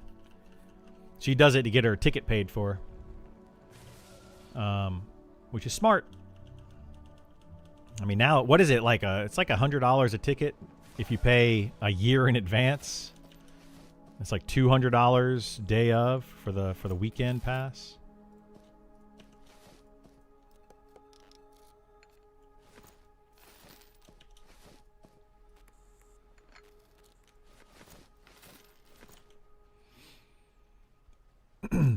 I'm not having no legs does not mean you don't know how to wait in the line.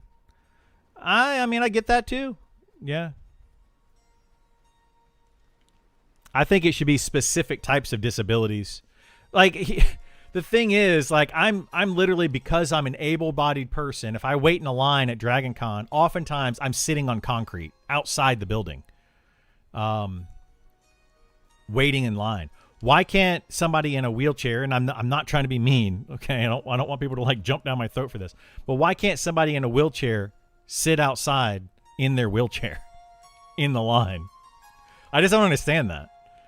I get certain people that may need special things, you know, but I think those are like very specific circumstances. But people literally, they abuse the system, and that's what I don't like about it. They're like, oh, I stubbed my toe, so I can't walk, so I'm using a wheelchair. Like, did you stub your toe on purpose? Right before Dragon Con so that you could use a wheelchair? Because I feel like that's what you did.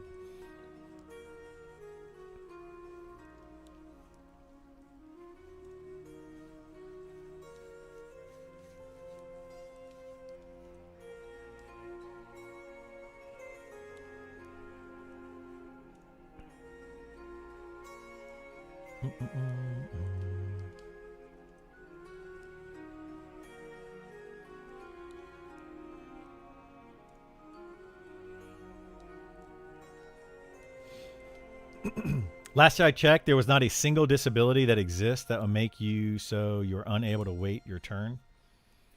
There's a couple there's a couple that I would be okay with, and I understand.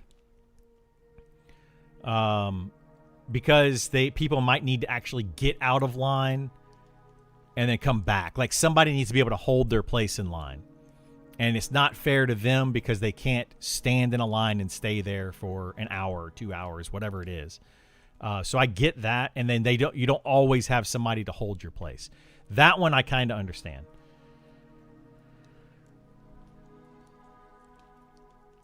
But it would have to be, you know, something specific, you know. Like, I would say, yeah, like a placeholder, yeah. You can have a placeholder, but waiting your turn. Yeah, and that's what how I look at it, but you can't have a placeholder for everyone. Well, you can, but it's hard to have a placeholder for everyone, right?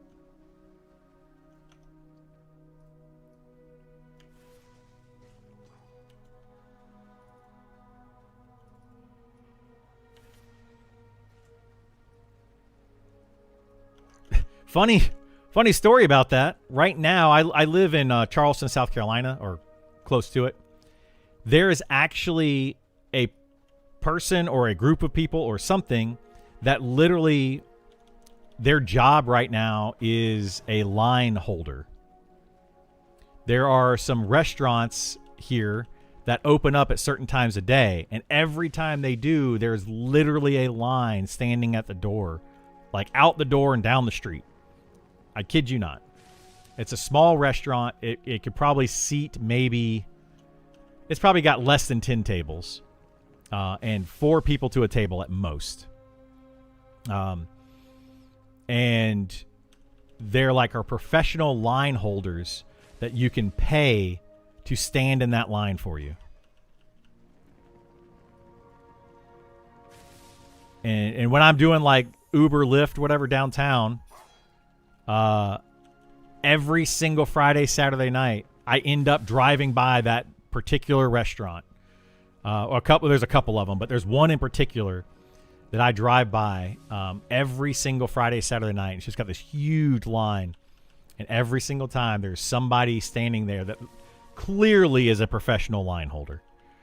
They have like their tablet out. They got their chair. They're like, everything's all set up, and they're just sitting right in the front of the line. And I think they're getting to the point now where they're getting really smart. I will hold your place in line.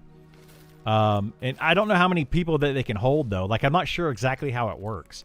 But I think they're starting to figure it out where it's like they pay one person to hold, like, multiple tables worth. I think that's kind of shady. I think a line holder should be a line holder, and that's it. You are one person, and you stand in line for one person. When the right person comes, you leave, and they take your place, then everybody is okay with that, right? One party? Yeah, I don't even think it should be one party, because there's restaurants that I've seen, that I've been to. If your entire party is not here, you cannot be sat. So your entire party has to be there and be present when your name is called. Like, you can't just have one person there and then hold it. I don't like that. One party for a restaurant, one person for a store. I mean, maybe I could see that, yeah. But yeah, like I've seen it. Like I said, there's restaurants that, nope, you have to have everybody here, or we're not going to seat you. Like if you go to a hibachi place, they won't seat you at a hibachi place unless everyone is there. At least the one that I go to, the one that I frequent, I should say. I don't frequent it a lot. Like I don't. Anyway, the one that I normally would go to, they always required that. I think it's more efficiency of loading and unloading than feeling good. Oh, wait, what are we talking about? Loading and unloading what? Someone with Crohn's who can't hold it has to take frequent bathroom breaks. Yeah, somebody like that, Nova, exactly. I feel like those types of people, should get special circumstances. But to move them to the front of the line, like at Dragon Con, if you have a disability, you literally get the very front. You get the best seats in the house every single time. And I feel bad for people with disabilities, but at the same time, it's like, why can't you just sit in a lot of places? I don't know. It's weird. Have that one person hold the party, and whole party comes at once. Yeah, I mean, I could see that. Because at a restaurant, you've got, it's a table for four. If you're by yourself, you can either sit at the bar or you're going to still take up a table. So like I get it. I can see that.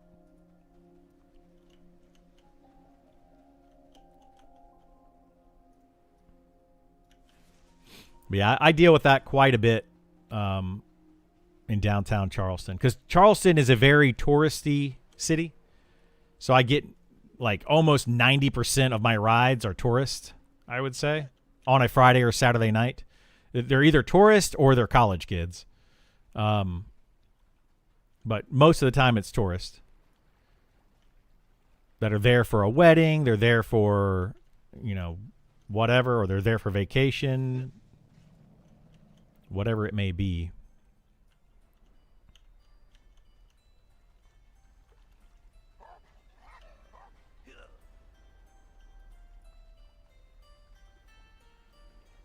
Man, do you guys know that people here in Charleston don't like you if you're from the north? I'm learning that. So I'm not from the north, but holy moly, do they not like you? It is bonkers. My neighborhood is constantly doing that right now. They're like, they're getting mad at people on the Facebook page. Anybody that says anything that they disagree with, they're like, you must be a northerner, you Yankee. And then they start yelling at them. And it's like, wow, guys. Like, I've lived here for 10 years, almost 10 years now. And I disagree with most of the people that live here. But I've lived in the South my whole life. I am definitely not from the north. But I disagree with a lot of things that they do.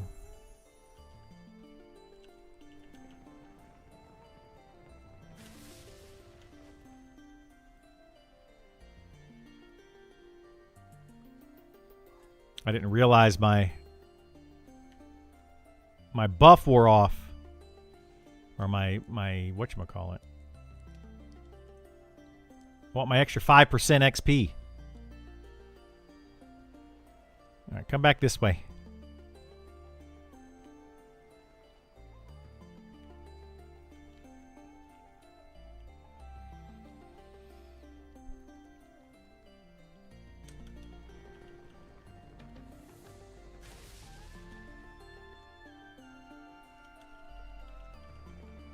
Oh no. Well, whatever. I messed that whole thing up.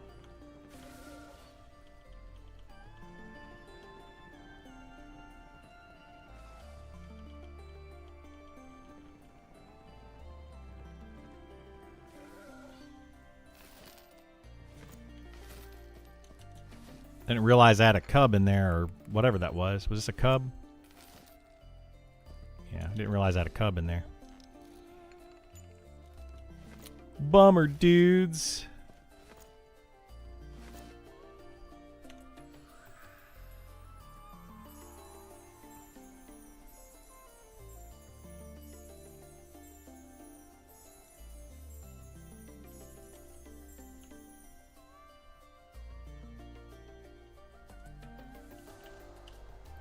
I'm really hoping my YouTube videos keep going up. Then I don't have to drive as much for Uber and Lyft. I'll probably have to go driving this weekend, actually. Rent's coming up soon.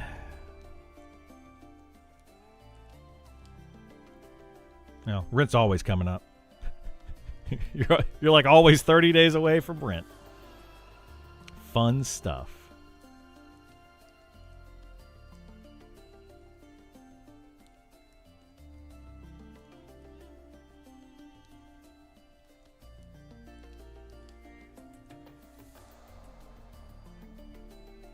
Do do do do do do do. What other shows are we gonna watch though? Let's see. We got Demon Slayer, Lincoln Lawyer, Your Friends and Neighbors. We'll see. What's the next show? I need more shows.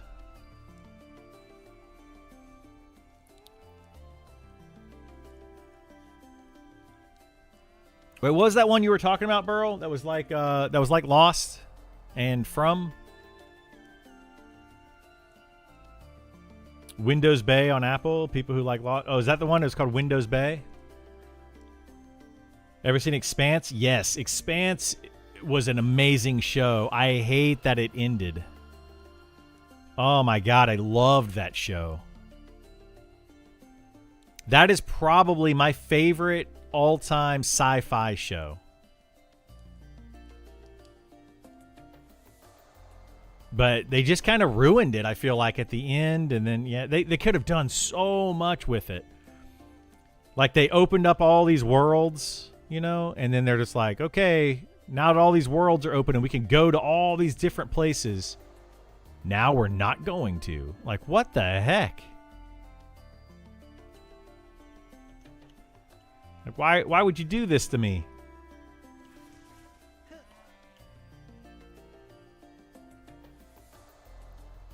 Yeah, Expanse was literally like the best sci-fi show ever. Absolutely loved it. Watch episode 1. We're unsure. The hook wasn't strong yet. Ooh, that's rough. All right. Well, let me know, Burl. Let me know.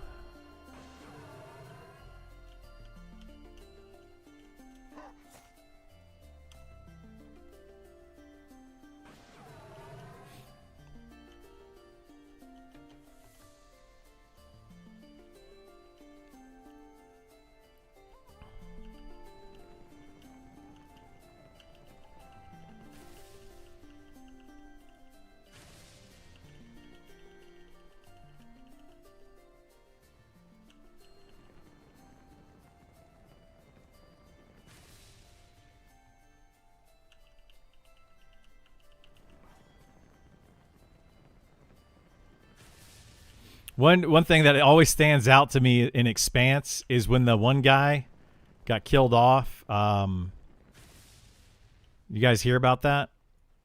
Apparently, they killed off his character just like one episode to the next episode, and then they didn't talk about it anymore. And it's because he basically got fired from the show. And they're like, yeah, he died. Oh, bummer. And then they never talked about him anymore. I was like, good on them. I'm glad that they did that.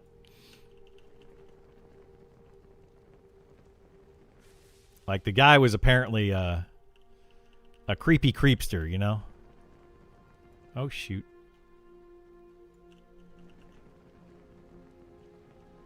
You have to look that up? Yeah.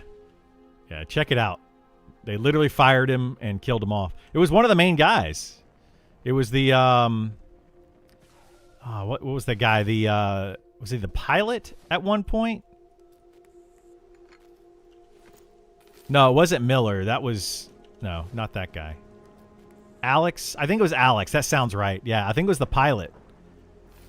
They, he did something bad, right? You know, found with the wrong things on his computer. And then they killed him off. You know, it wasn't Miller, bro. It wasn't Miller. Sexual misconduct allegations. Yes. Who plays Alex came after production of The Expanse Season 5 was complete. Really? Was it after? Well, they never talked about him ever again. Like, oh, he died? Okay. And then literally that was it. Like, they just didn't even talk about it. They didn't show anything about that character. It was just gone. I thought it was weird. But yes, there was like some sexual misconduct allegations and all that kind of stuff. So they weren't related. I thought they were related. Based on like the timing of it and how everything worked out, it was like, wow. That was a stark just, you're out.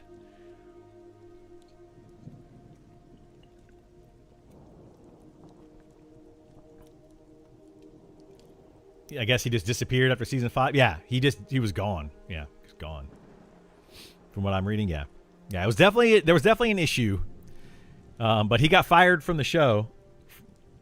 I guess he got killed off on the show. But I thought it was because of the sexual misconduct stuff. Maybe it wasn't. Maybe I was wrong. But personally, I feel like, you know, you do stuff like that, you should get fired from the show. You don't need to be a person that people look up to.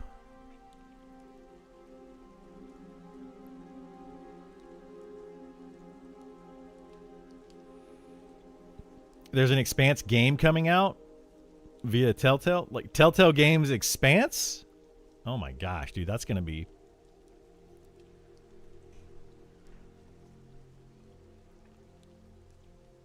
You play as, what's her name? The cool girl. I don't remember many of the characters' names from that show, but I loved the show. I just love the storyline of it. My favorite character was the, what's his name? The guy that had no business being in space. The buff guy. He was my favorite character. I love that guy. He did all the spacewalks and such.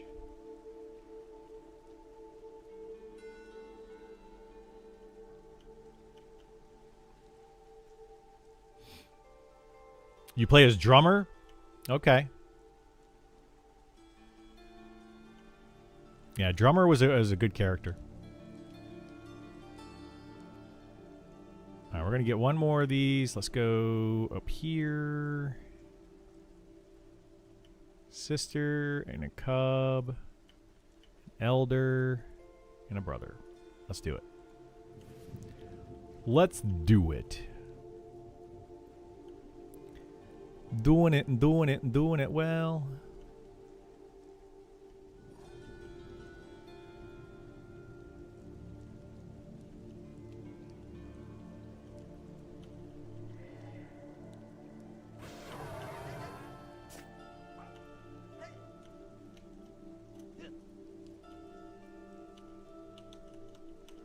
Oh my gosh, my spell's bugged again. Oh, nope. Never mind. My spell wasn't bugged that time. I was not targeting the enemy.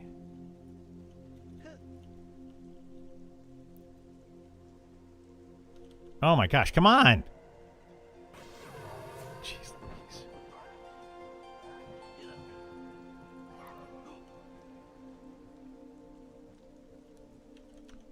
This is putting everything at jeopardy here.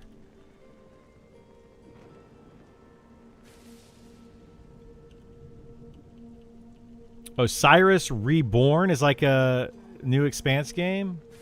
Like Mass Effect? Interesting. I played Mass Effect for the first time way after it came out.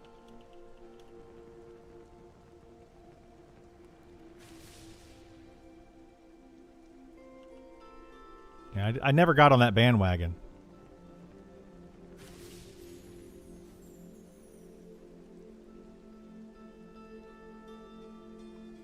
You mix two up.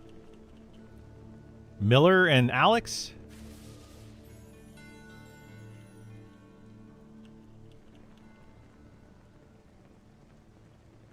Oh, shoot. Dagnabbit. Stinking elder. Oh, good, he's moving.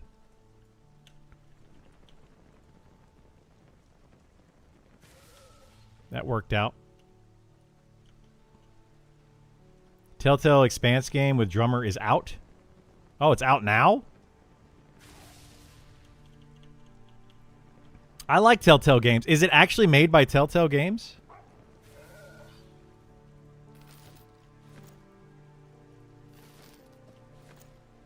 I thought, didn't they, like, close?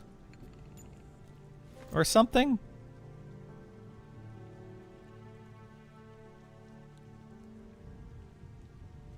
They closed like 3 times? Yeah, I thought it was like done.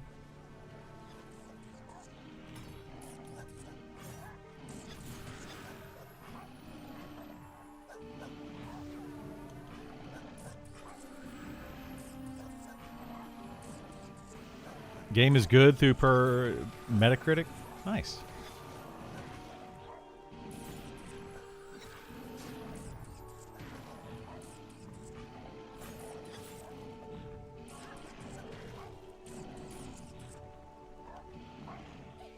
Oops.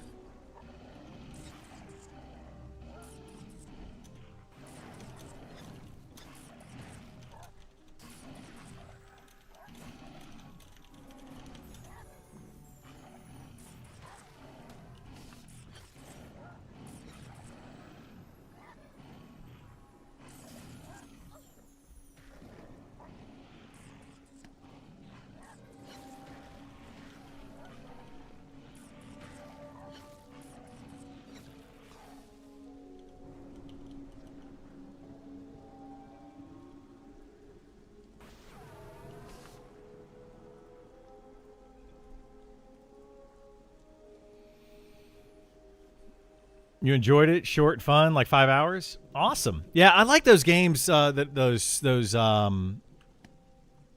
those games like that.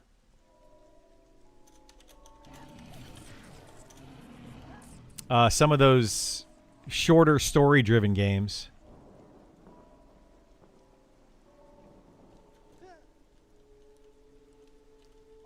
You know, it's fun to be able to go through a game like that's chapter-based.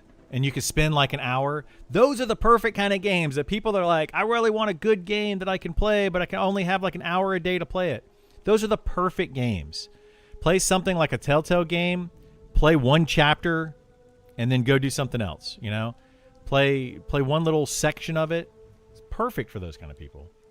A Wolf Among Us is the go-to Telltale game. That was a fun one, yeah. That was a really fun one. I remember playing. That might have been one of the first Telltale games that I played.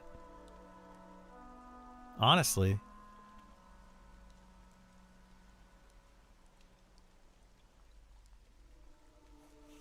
Yeah, it was really good because it's based on Red Riding Hood. Little Red Riding Hood. But it's like Little Red Riding Hood, the detective version.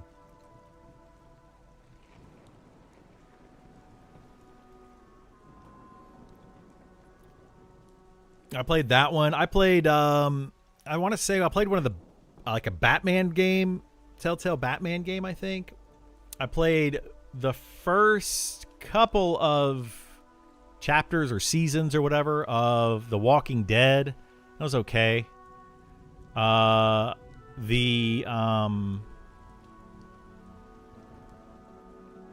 was the Borderlands Telltale games? Those were fun. Walking Dead season 1 is good. Yeah, I think the first like 2 or 3 something happened after like a couple seasons or a couple of the game seasons, whatever they're called. And I just stopped playing them for some reason. I don't remember why.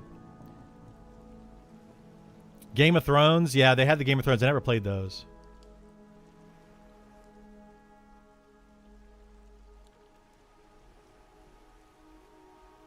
The Detective Red Riding Hood game, yeah, it's A Wolf Among Us, and it's a Telltale game, and yeah, it's like Little Red Riding Hood, but you're a detective, and you play as the wolf.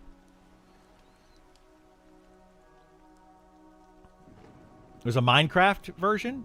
That's cool.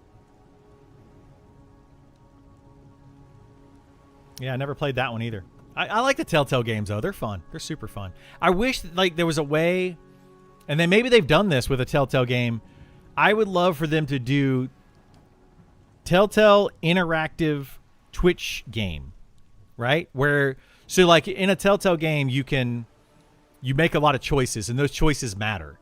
But what if you play the game, but your Twitch chat has Twitch integration with it and they make 100% of the choices and you have to deal with whatever happens in those choices? That would be super fun.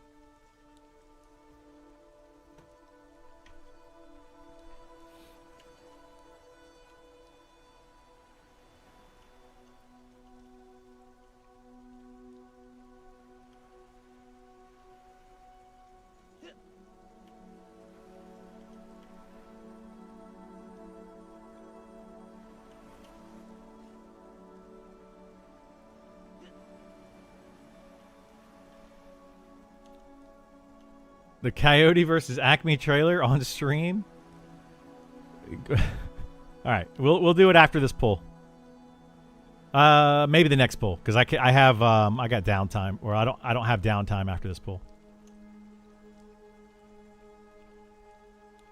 Well, I have some downtime, but not a lot because I've got my arcane invocation up.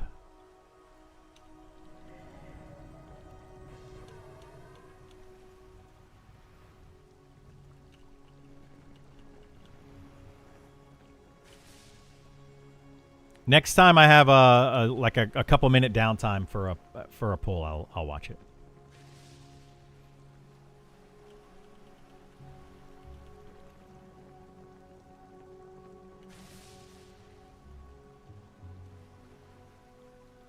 I don't want to mess up my spawn rotation now that we've got a good spawn going here.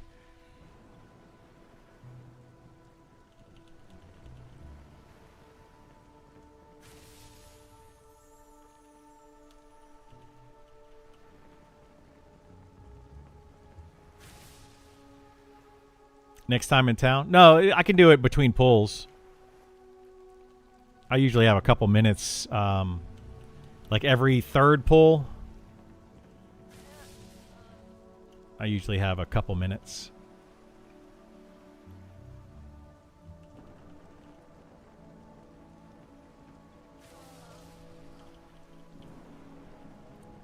We'll do this pull, and then I'm going to use Arcane Invocation.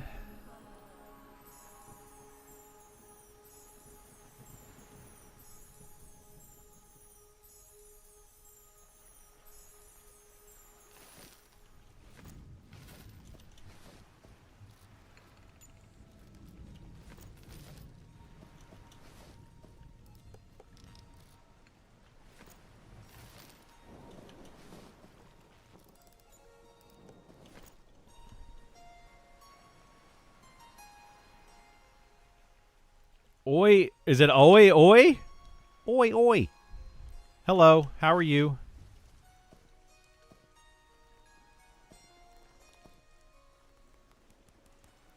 right, let me...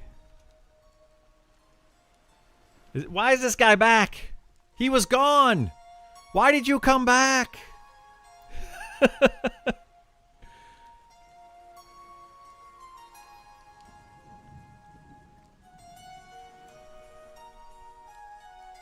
Okay, let me do one more pull. I think, are these up now? No, there's a brother here. Yeah, we can do one more pull real quickly.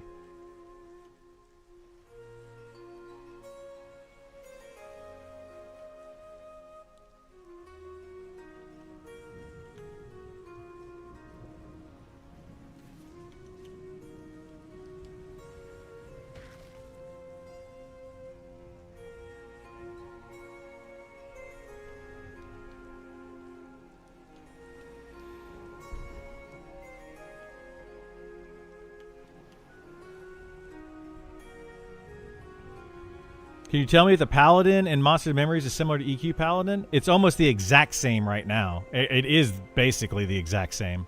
But it will not be that way for long. They are currently doing an overhaul on pretty much every class in the game. It will be similar, though, to an EQ Paladin, yes.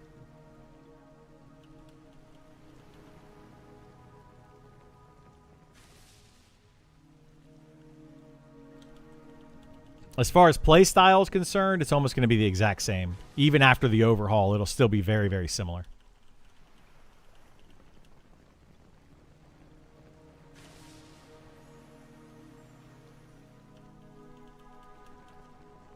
Finally 20? Nice. See, that wasn't so bad.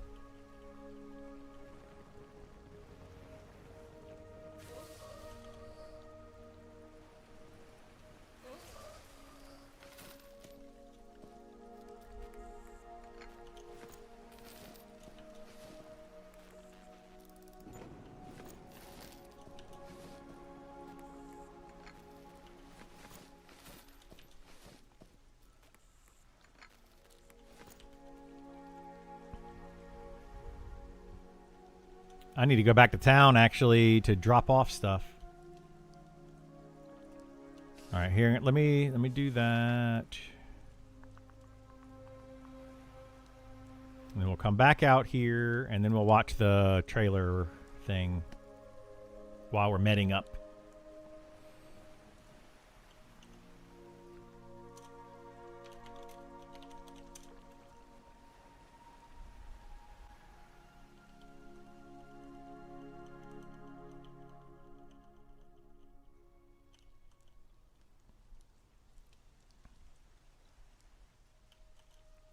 Man, getting around as a wizard is amazing.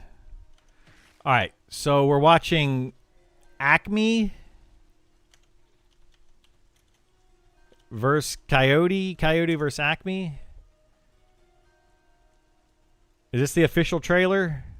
Yeah, let's do this. Official trailer. So that right there. All right.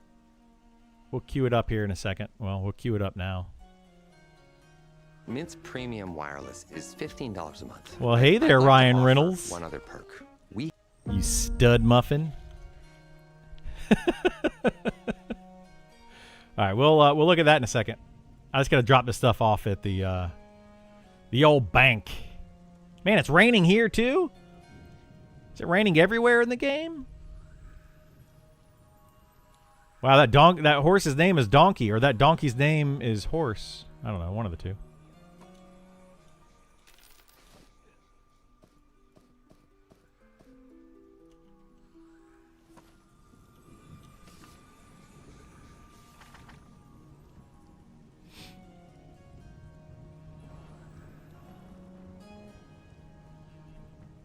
Do do do do do do do do.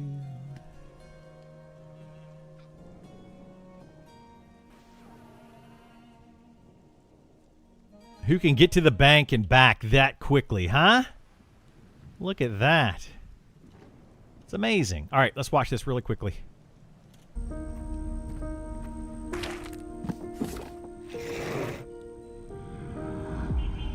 Beep, beep.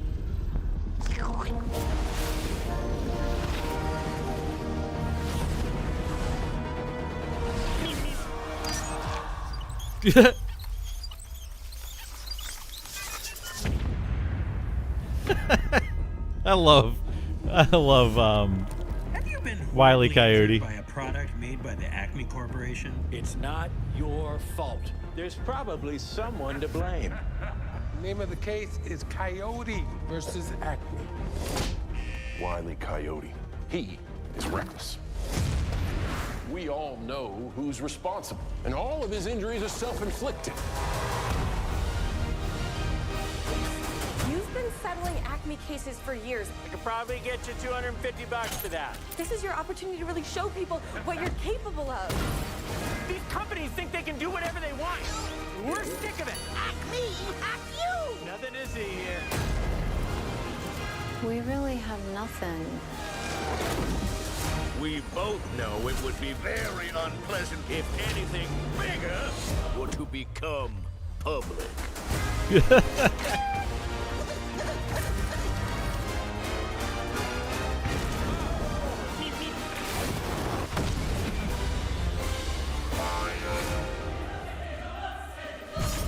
So, what is up, Doc?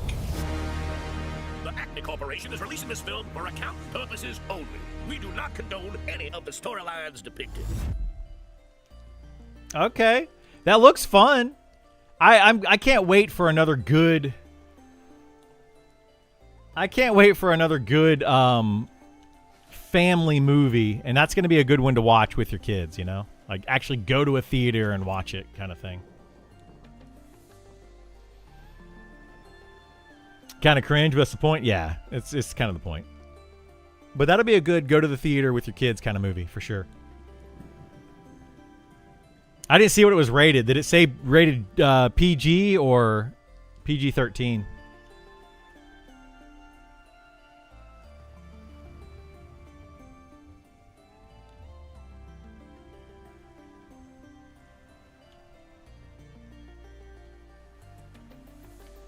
Where my mobs at?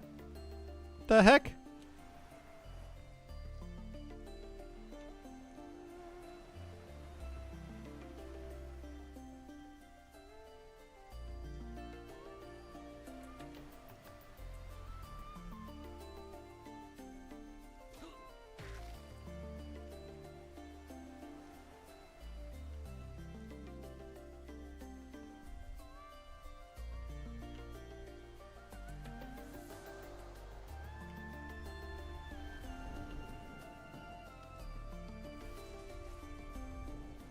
Well, I guess we'll do these three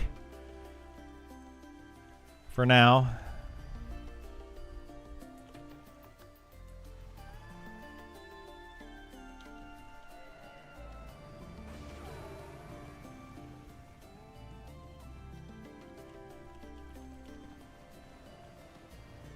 We just watched, speaking of like family movies, we just watched Hoppers the other night. That was a fun movie.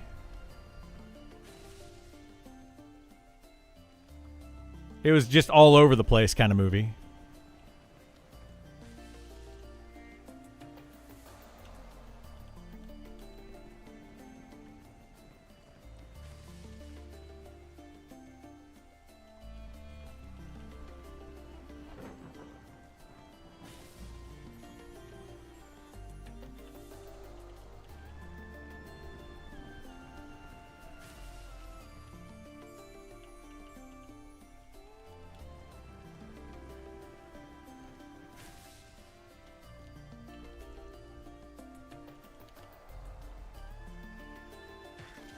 The premise is kind of fun. Coyote suing company because the products fail. Yeah, the premise is fun. I mean, it's a long time coming for that kind of thing, right?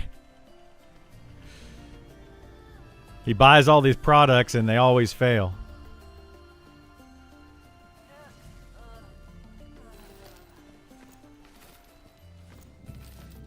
He spent more than anyone else on those products.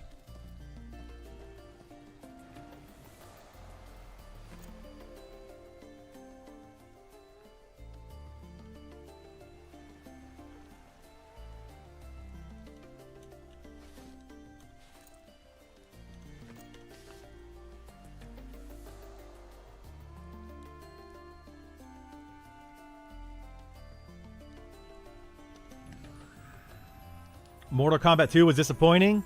On a good note, I hear the Sheep Detectives is really good. We want to watch the Sheep Detectives. Yeah, we'll probably watch that one soon. Mortal Kombat, though, man,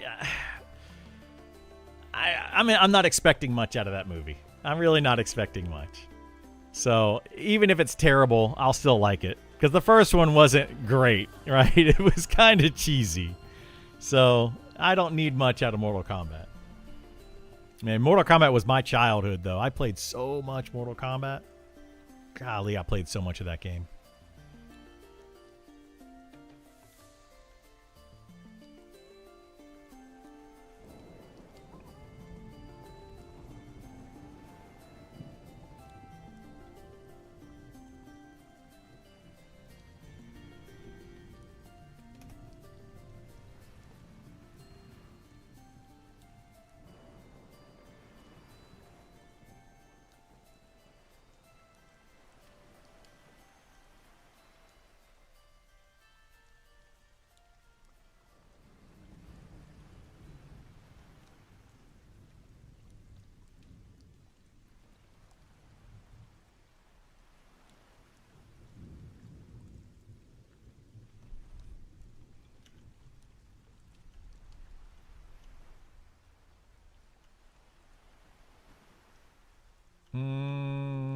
I guess we'll grab this one and these three.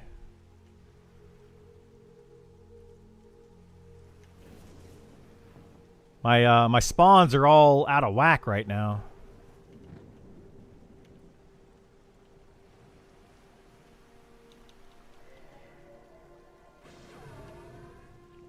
That's all right.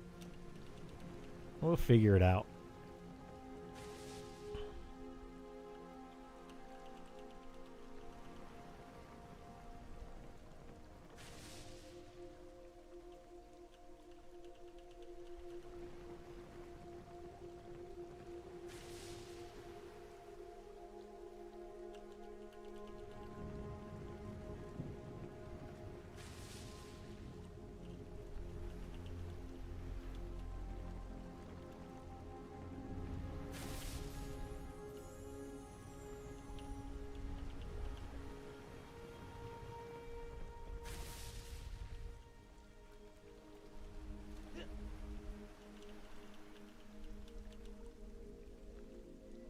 What?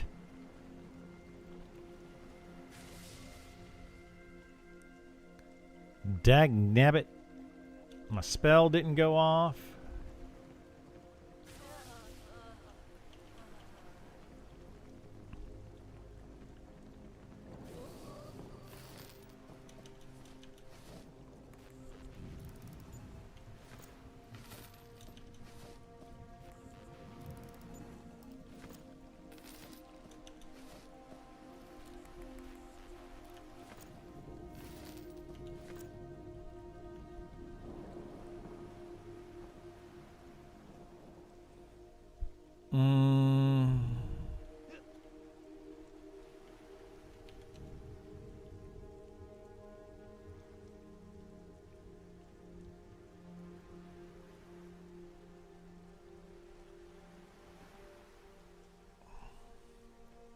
We'll just sit here for a minute. The XP is not really super important.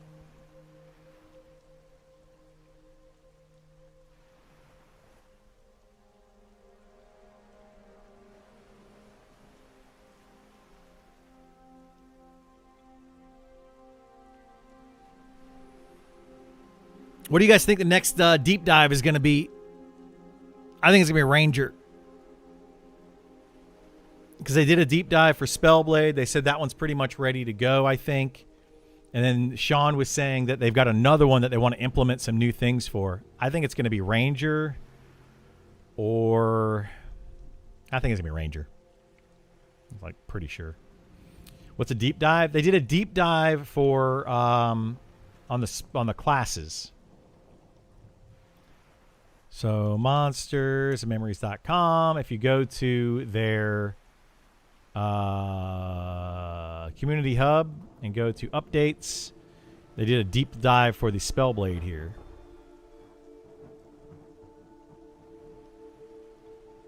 Kind of give you some of the abilities and stuff. Gratzel 50, I think you definitely proved the point you set out to. Oh, yeah, for sure. For sure. I even stopped XPing. Like, I'm not even trying anymore to XP. Like, I leveled super duper fast.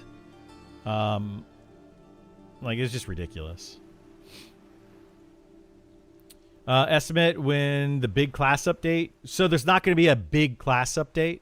They're not going to do that. They're going to be doing just whenever a class is ready, pushing it out. So it's not going to be like one big update and all the classes are going to come in at once. It's just going to kind of roll out as it rolls out. Yeah, if I were actually trying to continue to XP at this point, I'd probably be closer to 55 by now. But I kind of stopped trying. When I came over to this island, I was getting really good XP, but I've been staying here for the dust. I'm not really here for anything other than the dust at this point.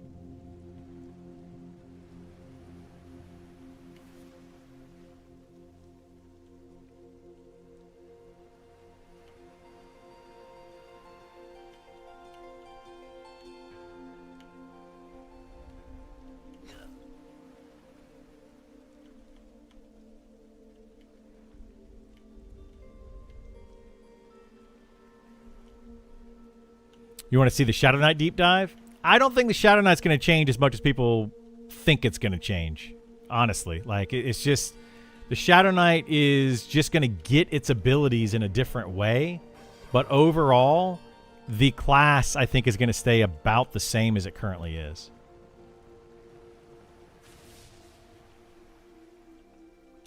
So I don't think we're going to see a lot of big changes there.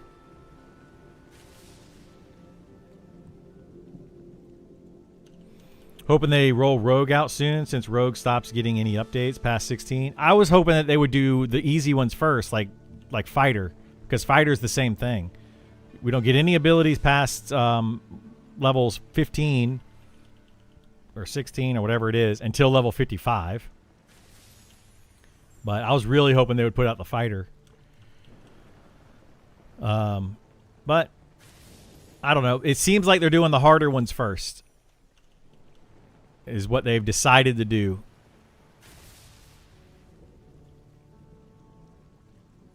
Get those working, get them implemented, make sure that they function the way that they want them to function, all that kind of stuff.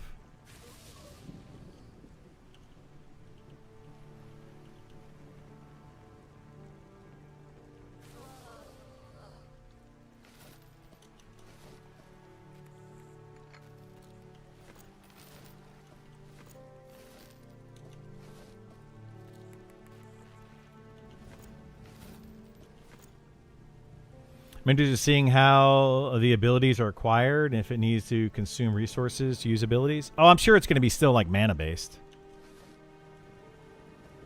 The Shadow Knight? Yeah, I think it'll still be mana based.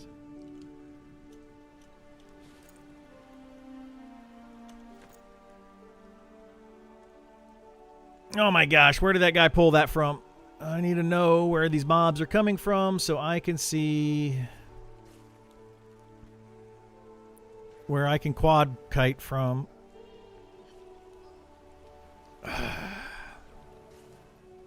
Go away, people. Go away.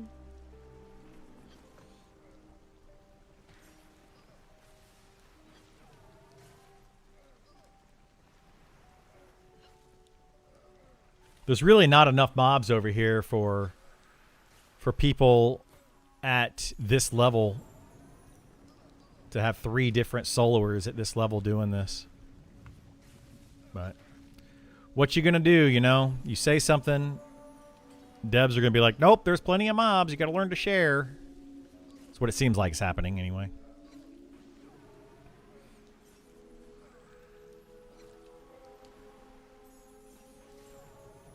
But whatever.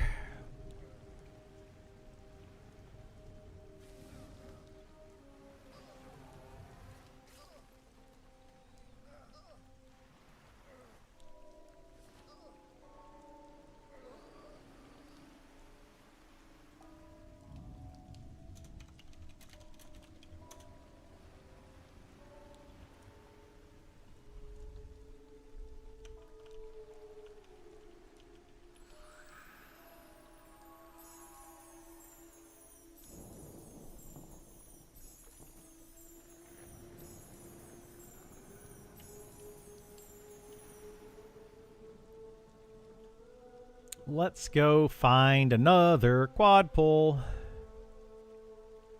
If there even is another quad pole up, and there's not. There's Father Rao, there's Sister Elsie. This is what I'm talking about, man.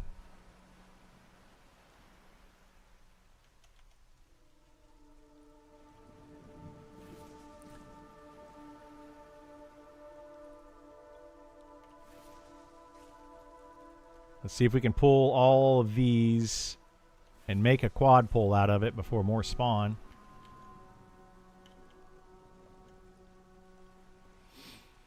What are wizards like as solo? They quad kite. What I'm doing right now is a wizard soloing. This is pretty much it. You pull 4 at a time and then you nuke them down.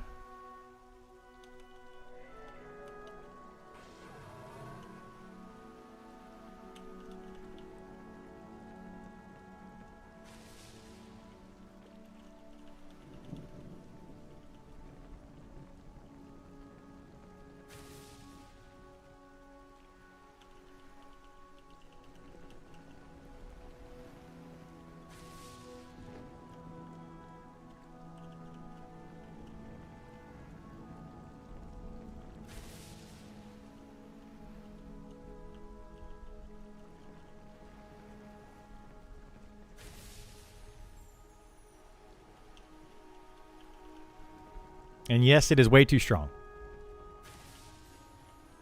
Absolutely way too strong.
Kind of annoying. This guy's using my fire, killing my mobs.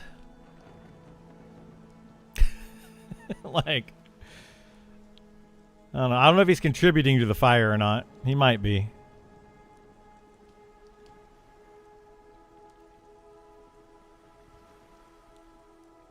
Yeah, there he goes, pulling another one.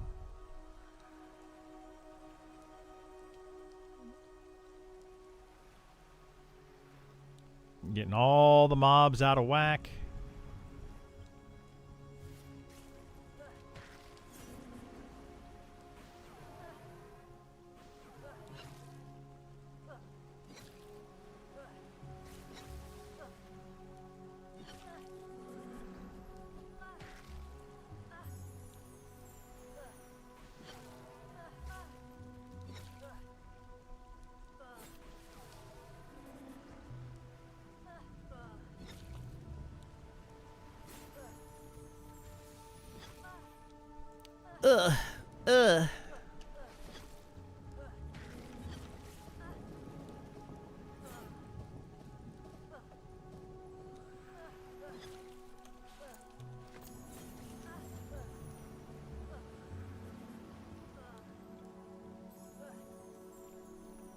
Oh my goodness.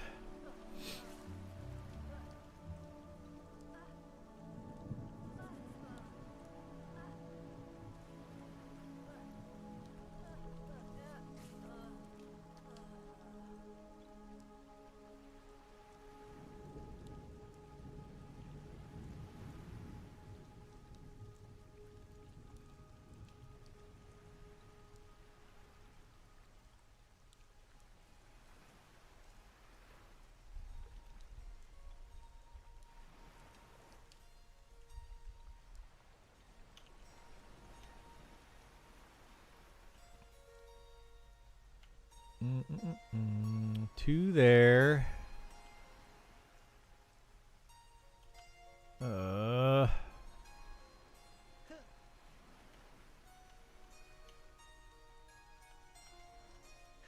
Well, I guess we're gonna have to do another 3 pull. This guy's pulling my singles. Oh, nope, we got a single right there. Boom, baby. Boom. I got a single to go with my quad.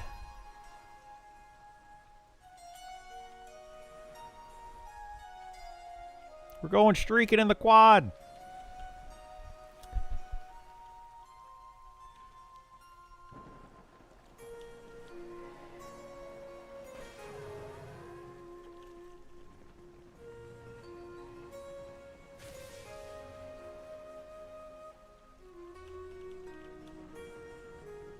Too bad you're on a PvP server. You could have done something about it. Yeah, but I would have also had to deal with a bunch of other people just constantly targeting me when I'm low on mana. PvP, you have like the 1 or 2 situations where you can do something about it versus the dozens of situations where you're just going to be trolled by a bunch of people. It's not, no, like, no, not worth it.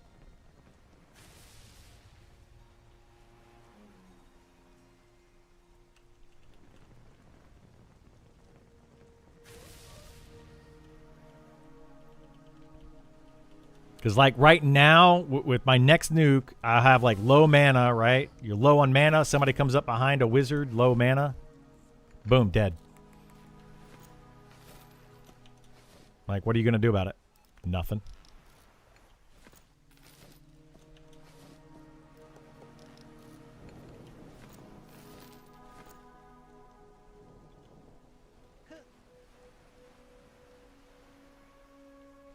Your best bet for PvP is launch for the first 3 months, then swap over to PvE. Yeah, your best bet is clearly gonna be PvE server. But yeah, if you want to play PvP, you want to be there day one, and you want to get ahead of the curve and stay ahead of the curve, and then that could be potentially fun to play for a little while. But it won't stay fun long. I think it's going to happen a lot more. I've talked about this many times.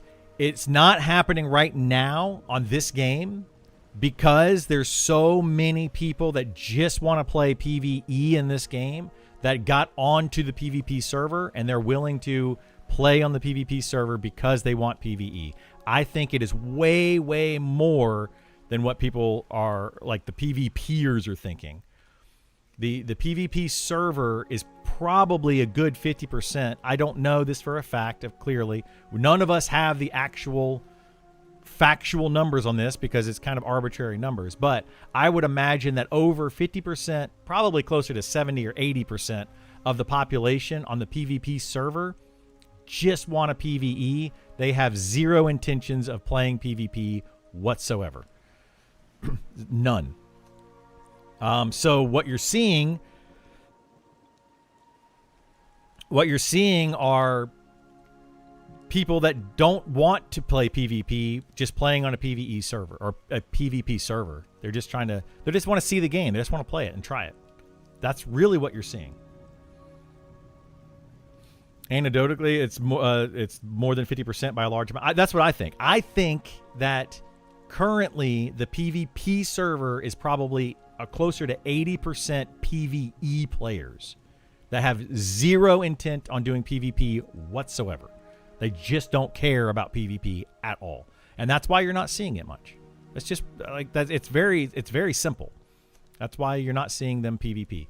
On early access, the PvP servers are going to be a slaughter fest when you have, especially the first couple weeks.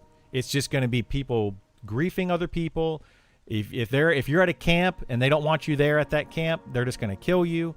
They're going to be training people left and right if they're outside of the 4-level range. I think that's what's going to happen. Please, by all means, prove me wrong. But I don't think I'm going to be wrong in this.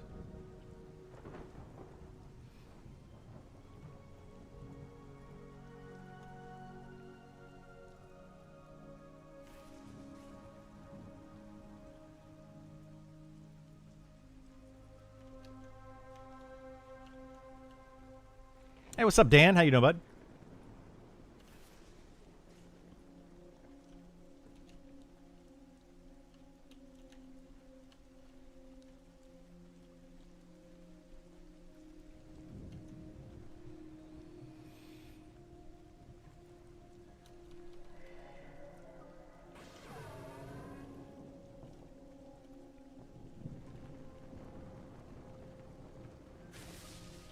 Every group you get in hates PvP. Yeah.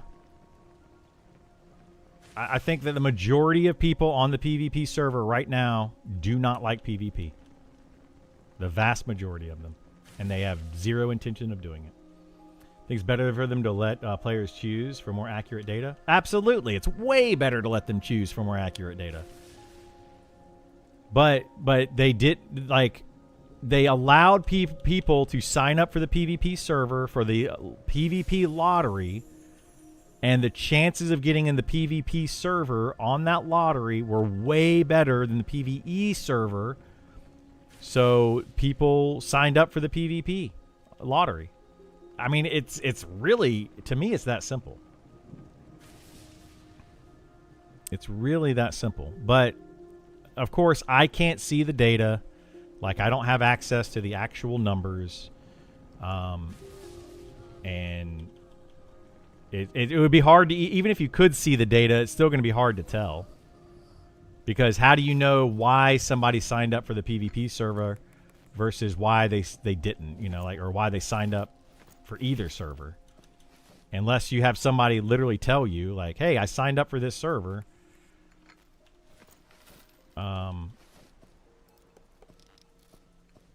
Yeah, it's going to be hard to tell until they actually open the game up and allow everyone to choose any server they want. They're not going to really get the best numbers. Burl coming in with a sub. Thank you so much, Burl. Appreciate it.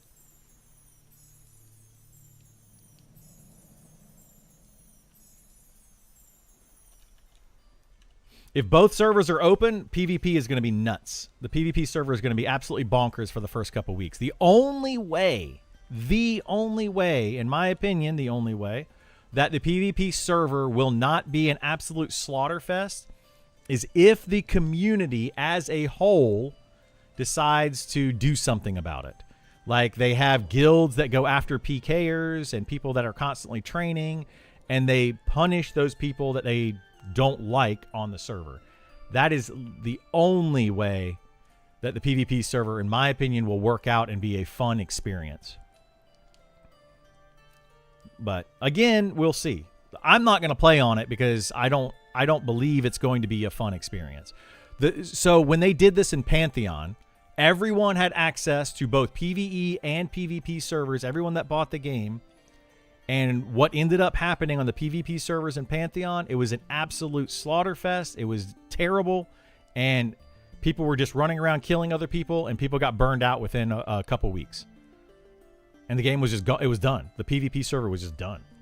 It did not last more than a couple weeks.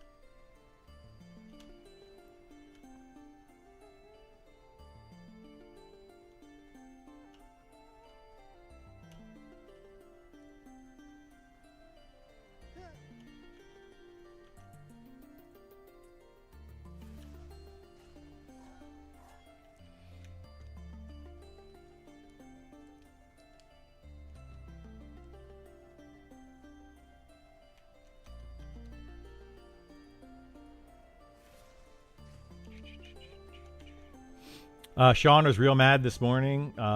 Wait, sorry, I missed it.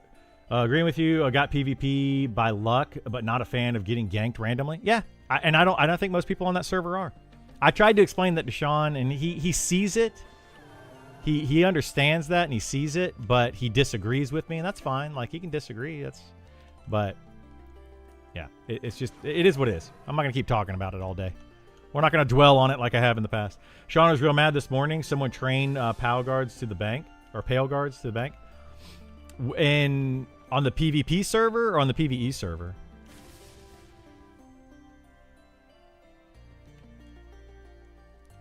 Because training the pale guards is pretty easy to do, and it is definitely a problem. I got to invite the PvP server and want to play on the PvE. Yeah, exactly. It's a lot of people are getting this. I see it constantly. You do like PvP, but the ganking gets old? Exactly. That's all I'm getting at. You can like PvP, but the ganking is what gets old. Maybe it hasn't happened to you yet, but that it's just a matter of time before it does actually happen. It literally is just a matter of time.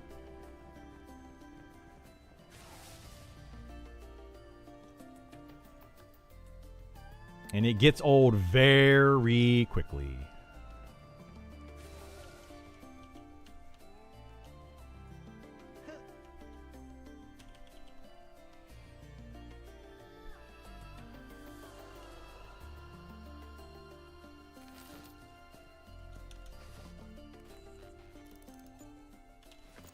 You know, what's funny to me, too, is, excuse me, all the people that keep coming in here in my channel, and they're like, there has to be a way to solo. There has to be a way to solo. You think you're going to be able to play on the PvP server and solo?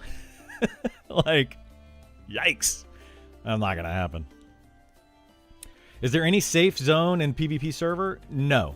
Not a safe zone, no. There are some areas around guards where guards are safe, kind of, because if you attack somebody and a guard sees you, then the guards will defend.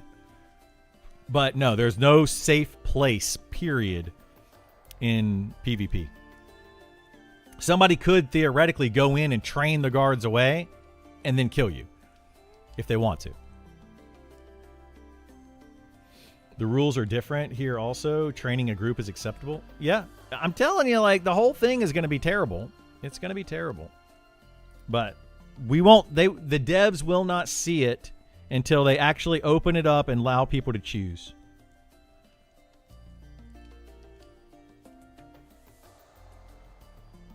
What am I being sent now? Let's see.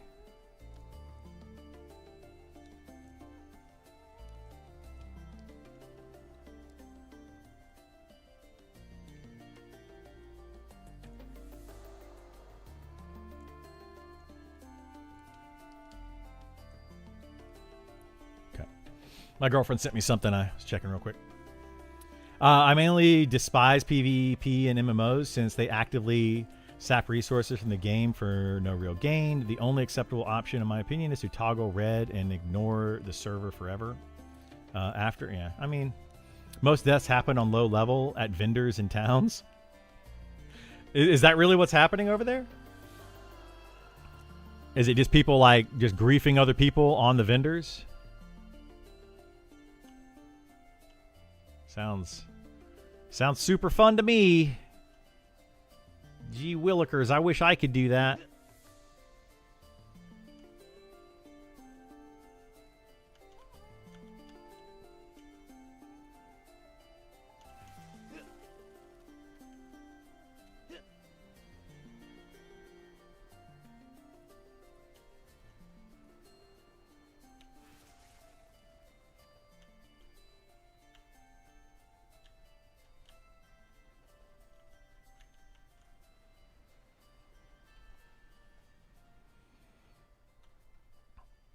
We should take the counts for PvP before and after EA.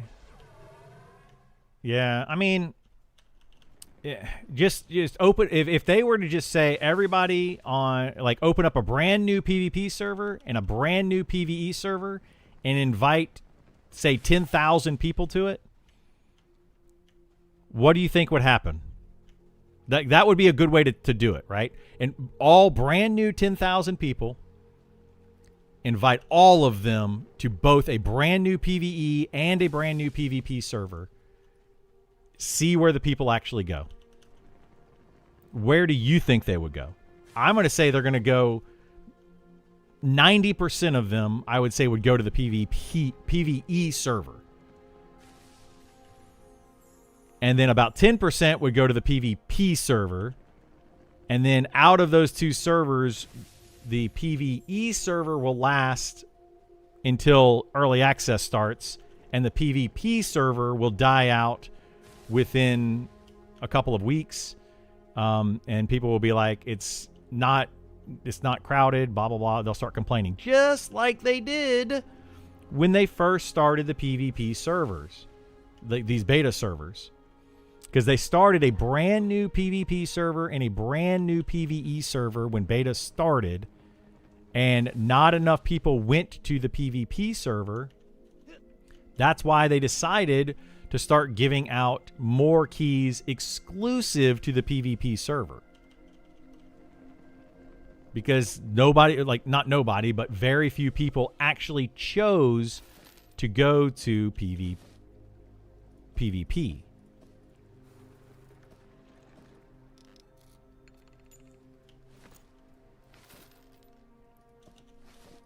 And I think 10,000 people is a pretty good sample size.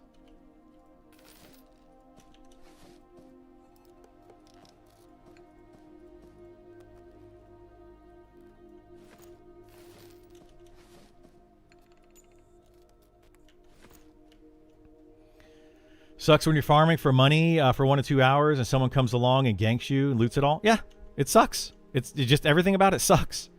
PvP with seasonal would probably be better. Yeah, seasonal PvP would be a different animal. Absolutely. It'd be a different animal, and I would probably have different opinions towards it. But that's not what it is. Just look at Project 99. Red server has 18 out of 740 players. Exactly. People don't want PvP in this game. The majority of people don't want PvP in this game. Now, if they want to make a PvP server, that's fine. Go for it. Make a PvP server. All the PvP players can go play on it. They can all complain together that the server's dead and there's no population. Have fun. Have at it.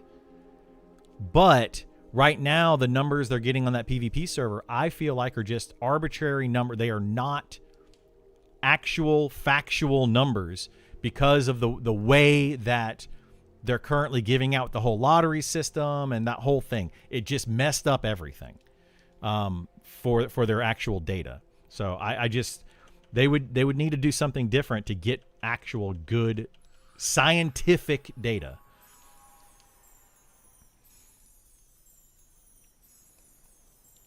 I got a key because our guild got 10 keys from a GM, but only for PvP. Yeah. They need more people on the PvP server. They do. Yeah, they absolutely do. And it's because people don't want to play on it because they don't want to get ganked. It only takes once. Like you could play on the PvP server for hours and hours and hours and hours and never get ganked.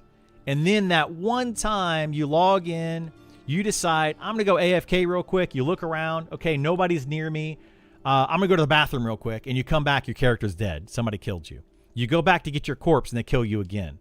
You go back to get your corpse a third time, they kill you again. I'm done. I played a game recently called Core Punk. Core Punk had PvP in the game, but not everywhere in the game. I leveled up a character to max level, did a bunch of stuff, and I was actually having fun with the game. I made a second character, leveled it up to max level, and still having fun with the game, right? The third character I made, somebody decided I was their target. And they killed me four times in a row. Just constantly killing me. Logged out, never logged back in the game. I was done. I was like, nope, I'm not dealing with it. I don't want to play this game anymore because it was awful. It was an awful experience. So I don't see why we think that it's going to be somehow different in this game. It's not going to be any different. It's going to be the same freaking thing.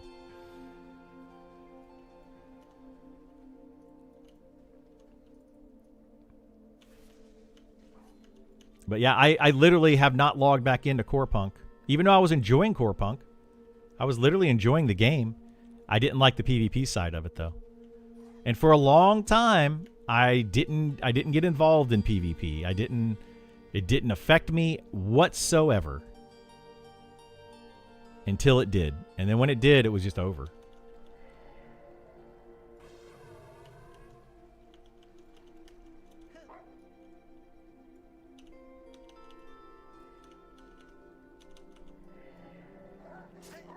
Oh my God.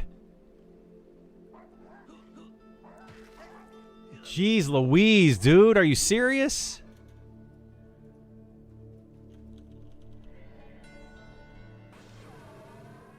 Okay, this cub. Holy moly. This one stinking cub does not want to cooperate. Thank you. Oh, it did what? It resisted again. What the heck is happening here? The cubs are the lowest level mobs over here, too.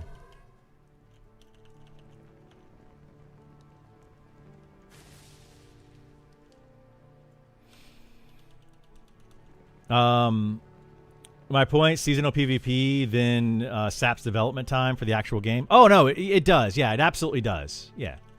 Like a lot of PvP development does eventually take away from the PvE side of the game. It doesn't matter how you want to spin it. It absolutely takes away from the PvE development of the game. Now, it may not take away a lot, but it does take away. For sure. 1000% it does. Kind of like what we were talking about earlier today, where the whole AI conversation, where if they hire a PvP person, that's one less PvE person that they could potentially have hired, right? Like, you got to think about it that way. It may not be like a direct... Oh, that's going to kill me if I'm not careful. It may not be a direct, a direct... What's the word I'm looking for? Loss, I guess. It's an opportunity cost. That's where the cost comes in. It's literally an opportunity cost.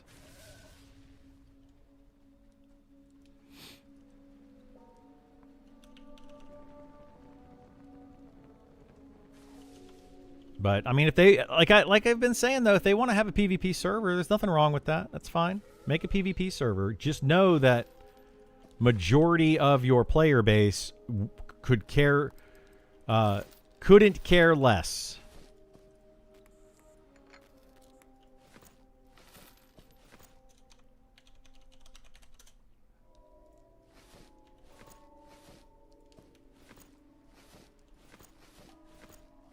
All right, I don't know if there's a claw on one of those or not.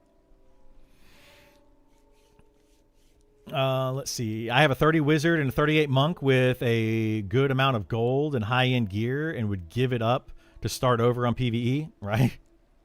All right, give me a second. I'm going to use the restroom real quick, then I'll read some of those comments, but I've been needing to go to the restroom, and now's a good break while I'm trying to get some mana. So I'll be right back.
All right.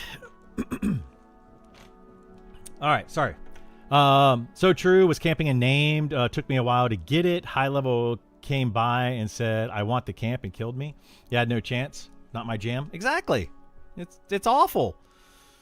Awful. I think most people aren't willing to deal with that. If there were far fewer games available, perhaps, but with such a variety of really good games out, disincentivizing players to play the game is not a great design. Yeah, I mean, I think most people in this, like, we got a little bit of an echo chamber going on in here, right? But I mean, I think most of us agree that that's just the way it is. You know, I don't think we have enough people in here to really see both sides of it. But I see the other side. I see the PvP side. I think this game could be a lot of fun PvP if that is what it was designed for. And with that in mind, like if every server was made for PvP and that was literally what the game was, like Ultima Online, right? I loved Ultima Online. It's a PvP game. I absolutely loved it. I'm 100% out on PvP. Me too. Yeah. I don't want to log in and retaliate grief. If you don't, then you just keep getting ganked. Yep. Good luck with that. Gamers have a vanishingly small concept of opportunity cost. I still get, if you mine the minerals yourself, they're free, even in Eve. The econ sim, really? They're not free. Nothing in life is free, guys. Nothing in life is free. There are no drinks in this game to restore mana. Sorry. Yes, there are drinks in the game, but no, they do not restore mana. So you do have to have food and beverage. I've got this water flask down here, and I've got rations right here. So you do have to eat and drink. If you don't have food and water, oh shoot, my spells are running out.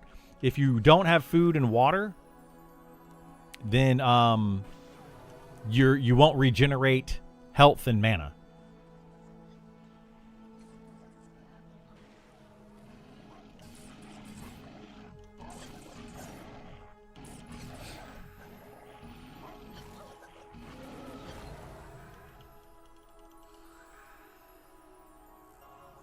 Yay! This is working out.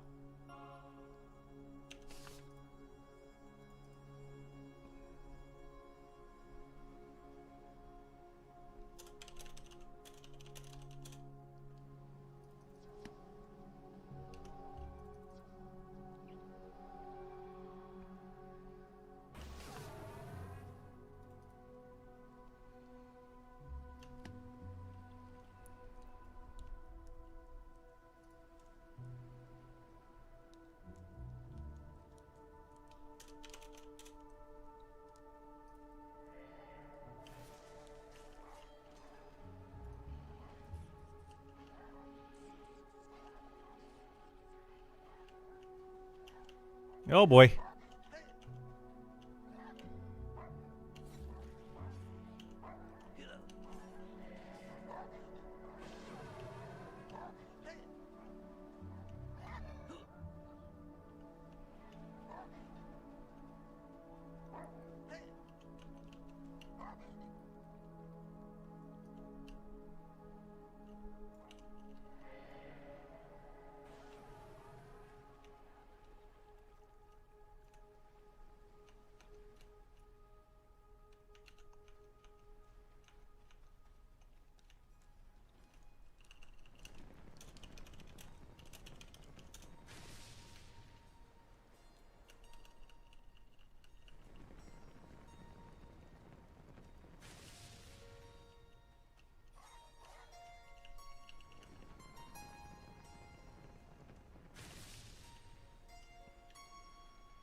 People still enjoy PvP server then, though gear drops are out.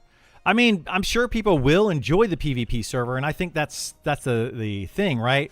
I can't say that 100% of the people that are on PvP are hating PvP. Like, nobody can say that, and you can't say that 100% of the people like or dislike it. You just can't. That's not possible. I think there are people that like it. I think there are people that don't like it. And I think there are people, like Sean said, that got into the PvP, didn't realize they were going to like it, and then started to like it. I think those are very, very, very few amount of people. But I think there are some people that are like, I didn't really want to play on the PvP server. I got access to it. I tried it out. I'm actually enjoying it. But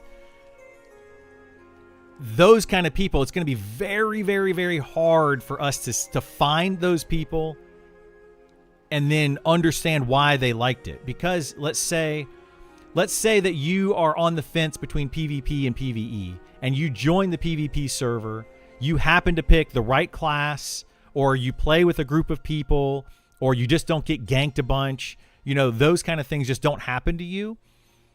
Or just things just kind of work out. And then now you're like, okay, PvP is actually kind of fun. This is actually an enjoyable experience. The only time I experience PvP is when I want to do it, etc. And that could potentially work out. But the chances of that happening are pretty slim. All right? They're pretty slim.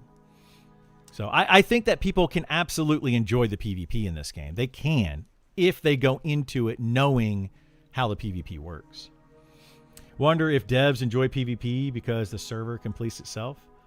I don't know if that's why they like it, but yeah. It doesn't really police itself, though. It really doesn't. It just turns into a train grief fest. If they just let the PvP server just do its thing and they give it no rules like they have, the longer it goes, the more it's going to turn into a grief fest, I think.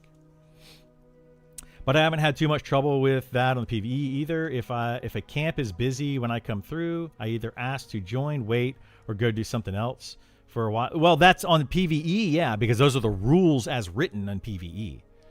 You have to wait. Like if there is a camp, and I also feel like PvE players are more willing to work with each other than PvP players. PvE players are like, oh, I'll communicate. Hey, can I join your party? Let's be friends. Hey, can we share? Whatever. But PvP players are like, no, I'm not doing any of that. We're just gonna be jerks to each other because we can. You give them the tools to be a jerk, they're going to be a jerk. Like, more people will do it. If you give them the tools to do it, they're going to do it.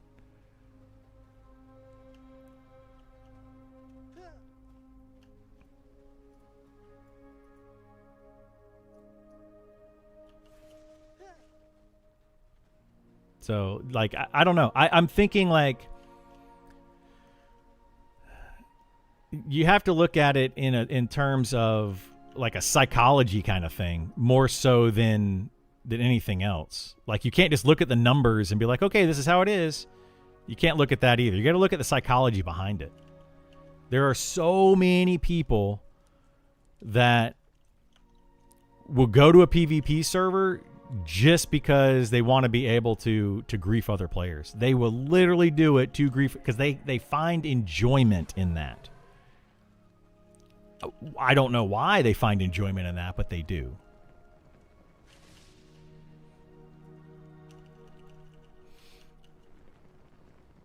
Do those people like the PvP server because PvP, or just that they like playing the game and PvP isn't a big gank fest? Also, 90% of the players on the PvP server are PvE players. Yeah, it's all of that, right? It's all of that right now, Nova. I think. That's my opinion of it. Yeah, I think that the devs currently are just getting bad data on the PvP server. But it's fine. I'm one of those few people who don't want to and now like the idea of being able to contest areas through PvP.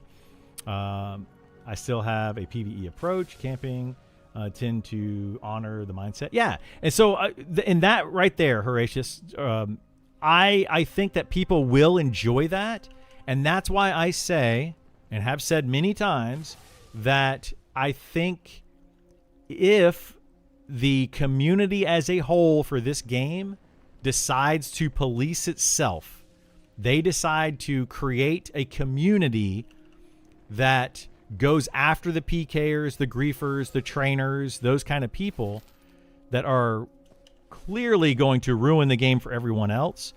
if the community can come together and stop that, then PvP could absolutely be a fun way to play this game. But you have to have people willing to do that. And if you don't have people willing to do that, and they're a not small number of people that can actually control it, like a whole guild that deals with PKers and all that, then yeah, I think that could absolutely work. I just don't think you're going to see that in this game.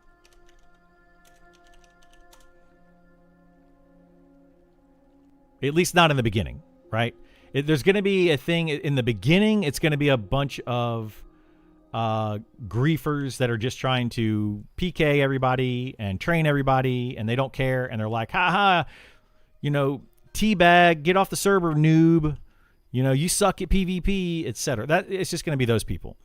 Then as people suffer through that, if they're willing to suffer through that, then eventually you might have these guilds that will start to pop up and group together, and they'll make parties of 6 and they'll go do stuff, and people won't mess with them because they're in groups of 6. So the gankers won't mess with those people because the gankers are probably going to be in their small little groups of 2s and 3s and 4s that are trying to just pick off stragglers, right? So if that is the case, after a while, then yes, maybe it'll work out. Maybe. But you also have to assume in that situation, you need to have a lot of players. You can't just have, man, my bags are getting full quickly. You can't just have, like a handful of players playing the game. You're going to have thousands of people on the PvP server. You're not going to have that. You're just not. You're going to have mostly, I think, on the PvP server, it's going to be mostly groups of anywhere from 2 to 5 or so, 2 to 4, 2 to 5 that are just trying to gank other people. That's what you're going to see in the beginning. So, I don't know. Prove me wrong. Please, please, please prove me wrong. Because if you prove me wrong, the PvP server will be a good place. That's usually the case. I had a couple salty folks tell me we'll be on this camp all day. Yeah. Not an insignificant amount of PvPers are there to derive joy from making people miserable. Yes, exactly. That is my biggest takeaway from the PvP server. They are literally there to rip joy from others because for some reason that gives them joy. Ruining other people's fun is fun to them. And that's why I don't want to play PvP. That's why I won't. I would just refuse. There are people that sit in the past just to push people off a ledge on the PvP server. Exactly. That's so stupid. They just sit there, you run by, and whoop, push you off. I like the idea of fighting over camp, but having a Bard and SK wait until I group 4 mobs together to start attacking me after camping. Yes, that's what I'm talking about. They'll sit there and viz, right? They'll sit there and viz, wait for you to pull, then kill you. Because now you have to deal with them and an enemy on you. Like, that's not skill. That doesn't make you a better player. Like, the mobs in this game are already tuned to be able to destroy you if you're not, like, geared right. And the mob alone could kill you, let alone another player hitting you. It's just, it's not fun. I don't know why people find that fun. It's like when I'm XPing in this group, I have to have another group watching me to make sure, like, it's just silly.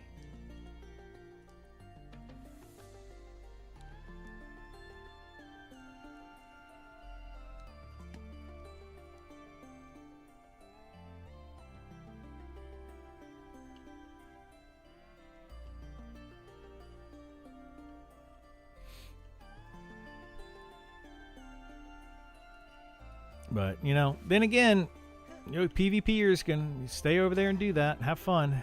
Enjoy it. That's why, like, I just want them to have their own server. I would much rather them just have their own server and not have to deal with it myself.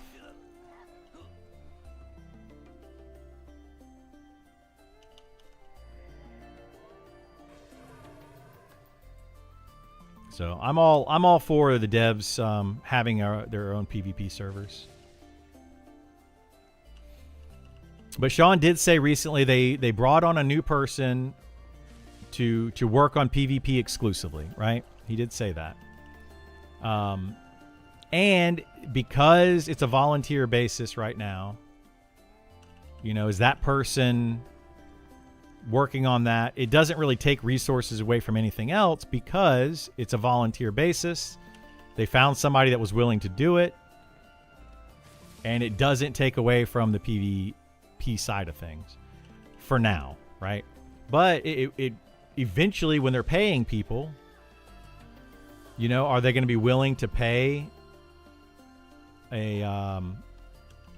another PvP person, or are they going to be willing to pay another PvE person? Like, what are they, you know, who are they going to hire next, kind of thing, when they start taking money? And that's where, to me, it's going to take away from the PvE side of things as well.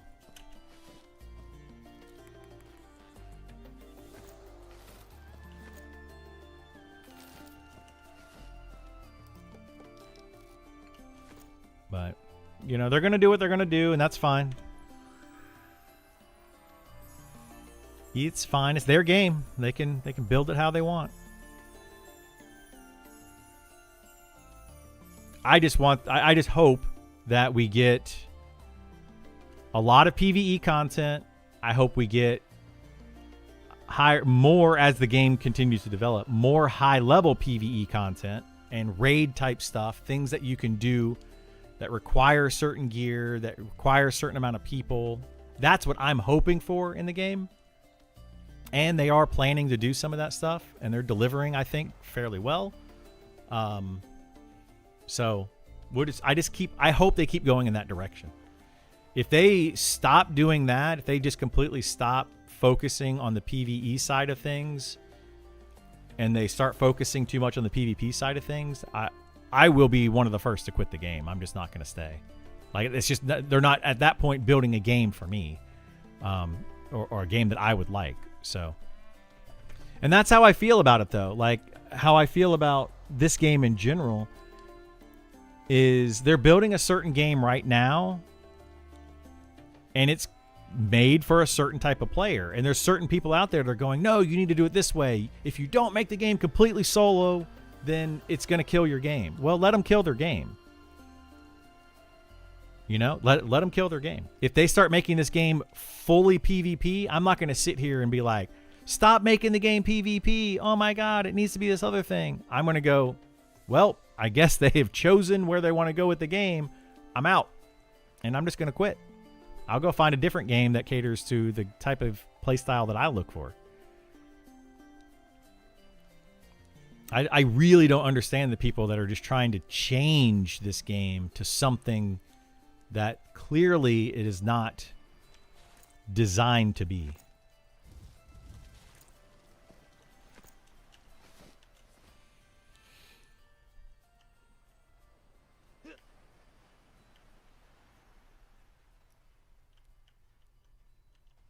Oh, there's two. Where is... Okay, we got these three. What are these? These three plus you. Sister Elsie.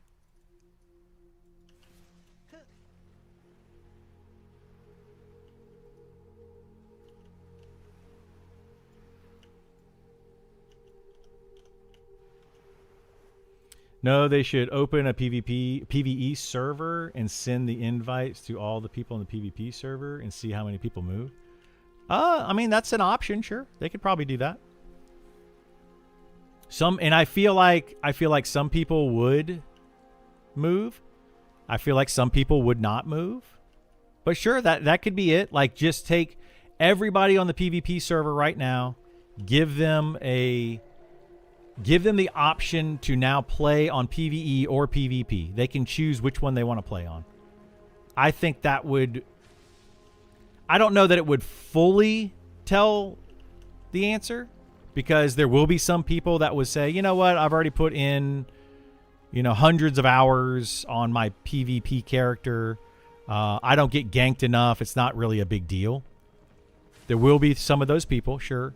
But I think that you will still see a lot of people switch over. I think you will. So, yeah, they could do that. I would love to see that, actually. I would be curious to see how many people would switch. Now, I wouldn't like base a lot on that, right? I wouldn't be like, oh, well, clearly all these people switch, therefore PvP is terrible. Or nobody switched, therefore PvP is awesome. I wouldn't say that. But I think that it would give you some indication of what people want out of this game.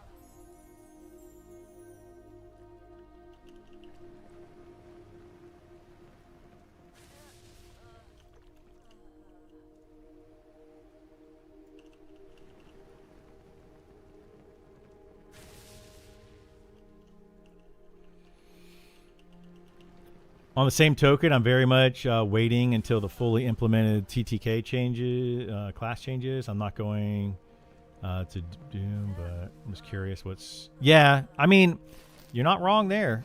Right now, I think a lot of people are waiting for that. When they announced the class overhaul that was coming, they announced like the pushback and the class overhaul kind of at the same time, right? When they did that, there was a drastic difference, at least in my perception. There seemed to be a drastic difference between the players that were playing the game versus the ones that were like, I'm going to wait and see what happens. So when they made that announcement,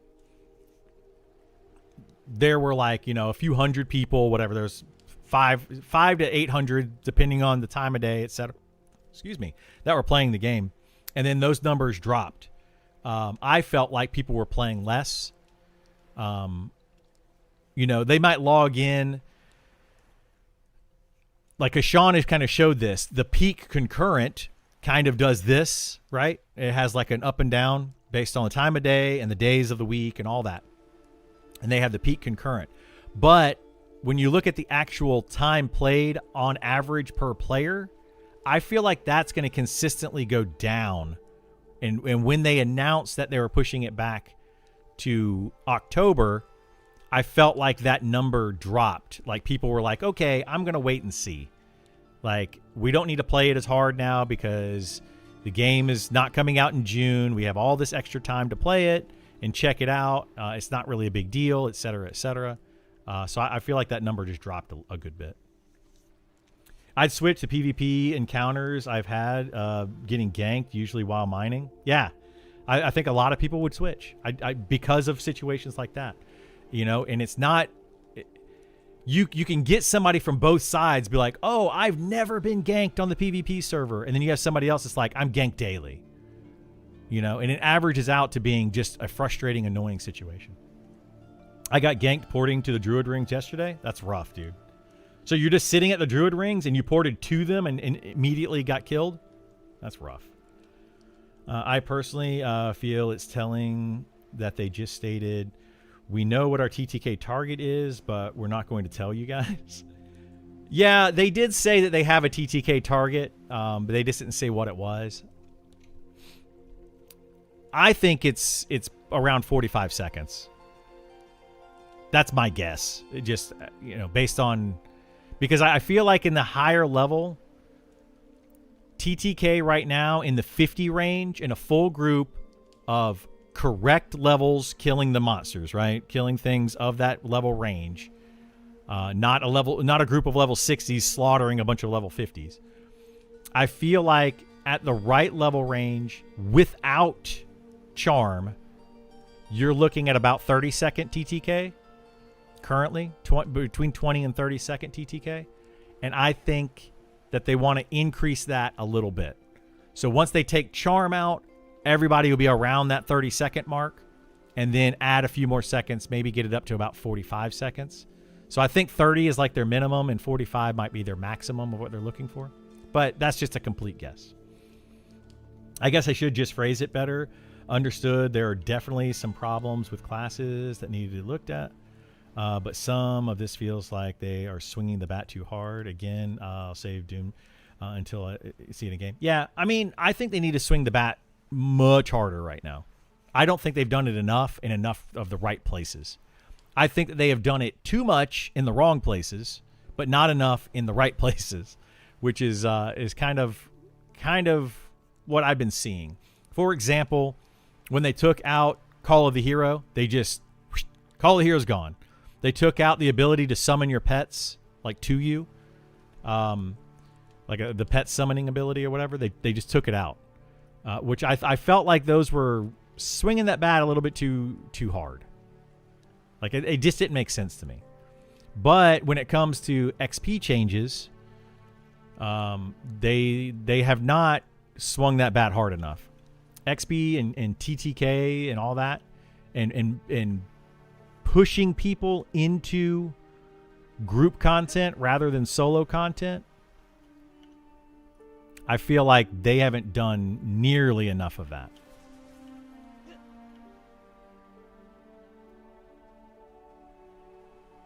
But that's mostly because that's my preference. You know, my preference is group content. And I know not everybody's going to agree with me on that. So I just really, really hope that they make this a group-focused MMO. Because we already have way too many solo-focused MMOs.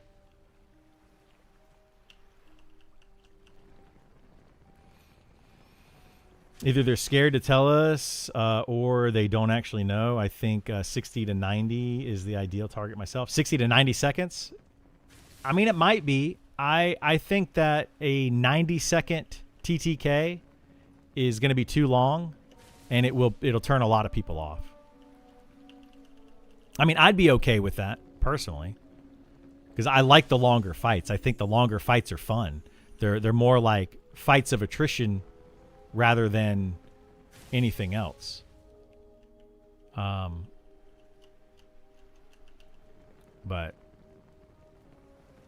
yeah, I don't think that a 90-second TTK will go over well with the community as a whole.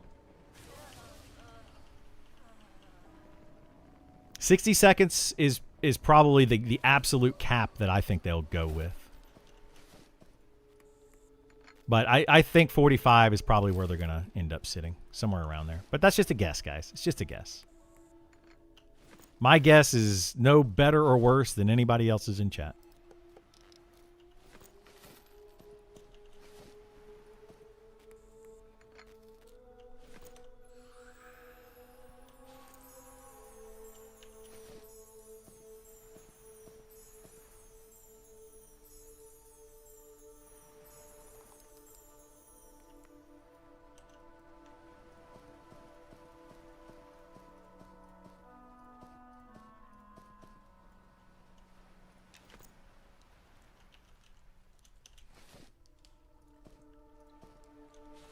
Okay. Feels like it has to be closer to 60 seconds unless dots are getting reworked. Well, they might be, Nidiac, right? They might be. That's why I feel like they want to go for the 45 seconds. But think about it this way, too. Dots don't have to last the full duration. They don't have to, which would be a 60-second thing. So, you know, I feel like, you know, a dot that only lasts for 45 seconds isn't really that bad, because I think, I may be wrong on this. You guys might be able to tell me. I don't play a lot of dot classes, but I'm pretty sure once a dot lands in this game, it does full damage, right?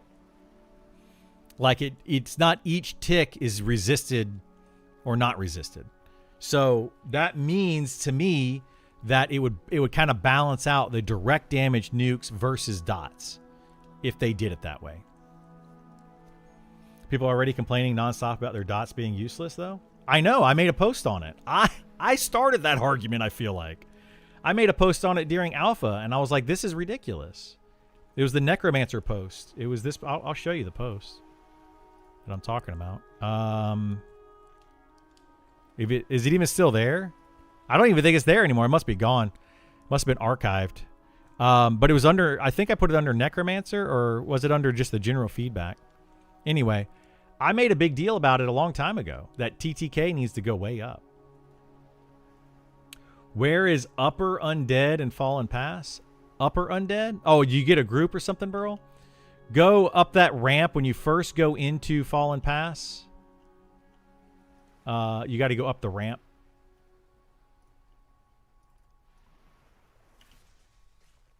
Up the big ramp. And they're just right there at the top.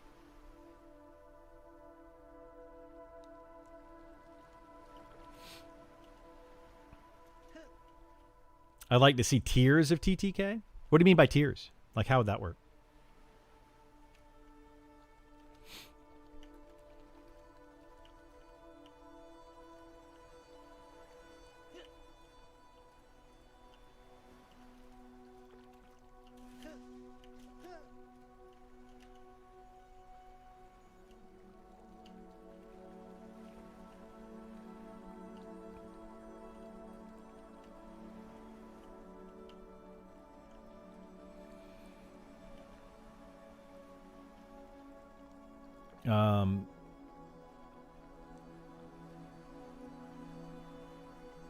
Mid for lieutenants, captain, or whatever. High for bosses, something like 30, 45. Oh, you're saying, well, I mean, you're gonna see that. You're already gonna see that. Like, you're talking about trash mobs. Because when we talk about TTK in this game, we're referring to the trash mobs, the random singular enemies that you're pulling per fight, just for the XP. The bosses are going to go higher. You're not going to have like a boss that, okay, every mob in this game is a 60-second TTK, so you pull a boss mob, like a named mob, and it's going to be 60 seconds. You pull a raid mob, and it's going to be 60 seconds. No, that's not going to happen. So it will be tiered, I guess, in that sense.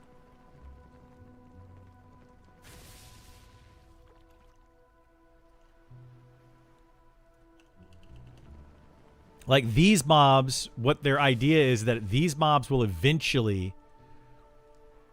It would take you 4 minutes to kill these mobs. If they go up to a 60-second TTK, it would take you 4 minutes to kill those 4 mobs. 1 minute each. Then you also have to factor in pull time and splitting time and all that.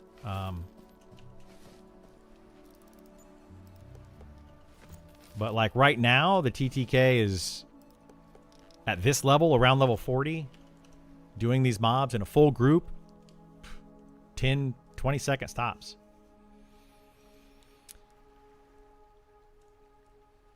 It'd be nice to your local monk. Yeah. Monks are going to have, hopefully, a good job. Like a good monk that knows how to split pull. Like how to split pull well. And then keep the group constantly fighting mobs. Yeah, it's going to be good. Remember a raid fight where the mob had super high mitigation and it took 30 people 60 minutes of beating on it to kill it in EQ1? Oh, yeah. We had a lot of fights that took forever. I remember doing stuff in Velius era. And this was before they had raid frames. Like, this was when it was an unlimited amount of people you could throw at bosses. And, yeah, there were fights that took like an hour. The tank would literally go in, position the mob, put their butt in a corner, turn on auto attack, and then go AFK. Literally, they just turned on auto attack and stood there.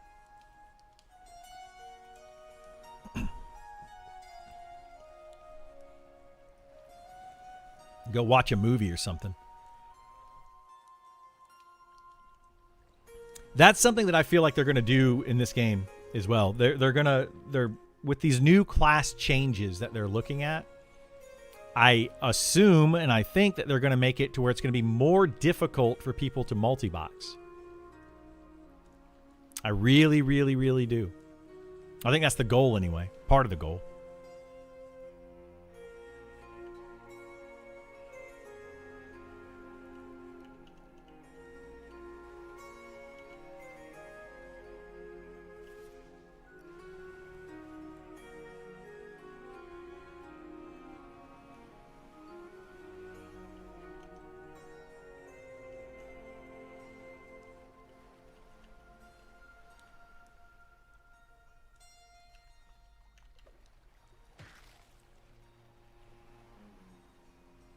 Should remove auto follow too? Yeah, I don't know how I feel about that one. I hated not having auto follow in Pantheon. Really, really, really despised it.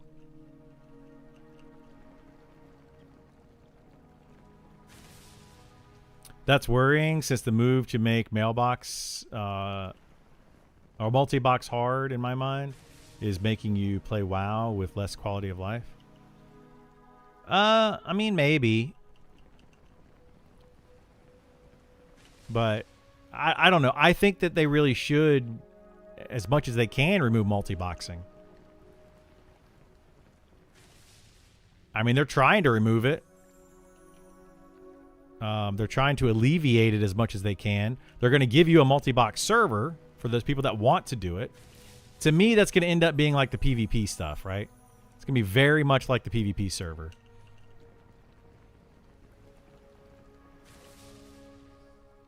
You're going to have people that want to multi-box. They're going to go over to the multi-box server. They're going to realize that for every 6 characters you see, that's only 1 player, which is going to lower the amount of actual player-to-player interaction.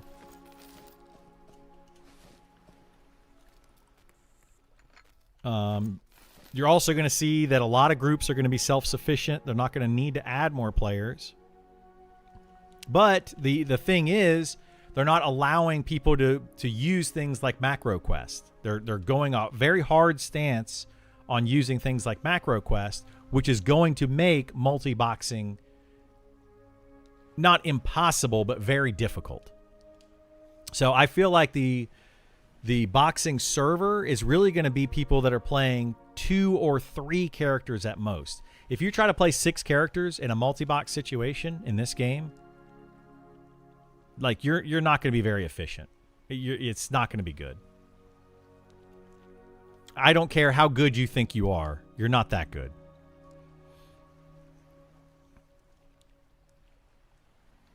I don't. You don't believe that? You don't believe what?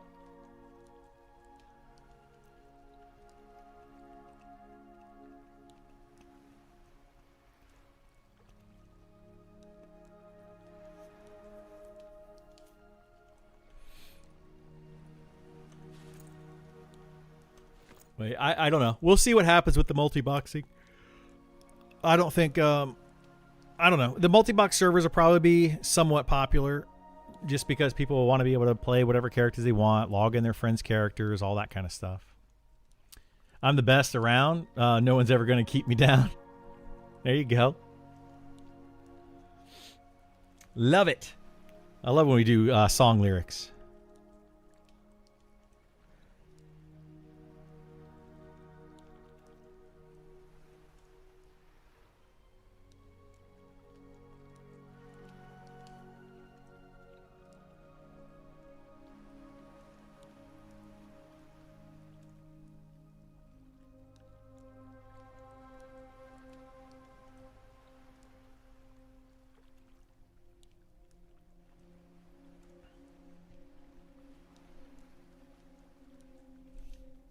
Yeah, we'll have to see how it ends up, but I really do think that their stance on the third-party applications and all of that, I think, is kind of a big deal when it comes to multi-boxing. I feel like a lot of people are expecting to be able to macro quest this game, because it plays a lot like EverQuest, and in EverQuest you can macro quest and boom, you're good. They're at least trying to lock that down.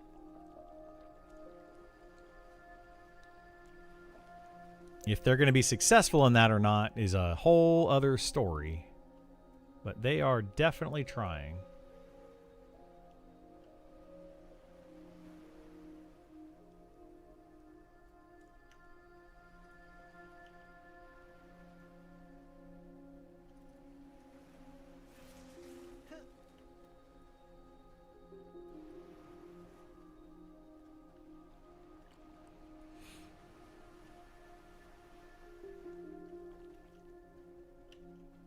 Stoic people generally will get banned after.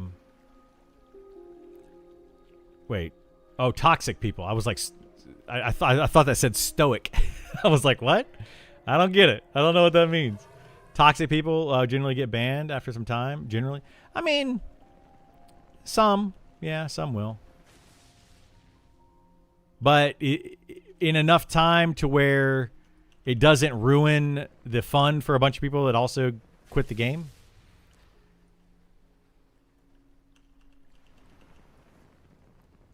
I'm not sure exactly what you're referring to, if you're referring to the PvP side of things or people that are multi-boxing or cheating and all that.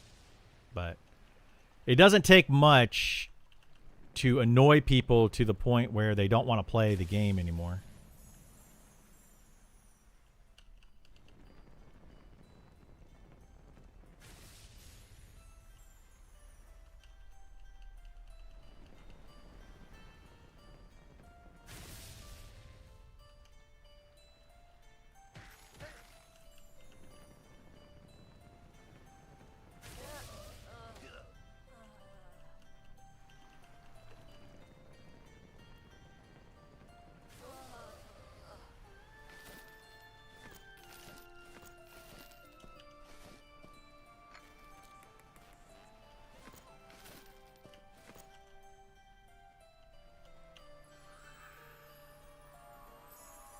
Yeah, we also are kind of in the point of this game right now as well, where the end game of the game right now, there's like 5 raid bosses, in-game level 60 plus raid bosses, but there's only like a handful of people actually doing them. And not many people even know that they exist, right? So we're kind of still in that phase of the game.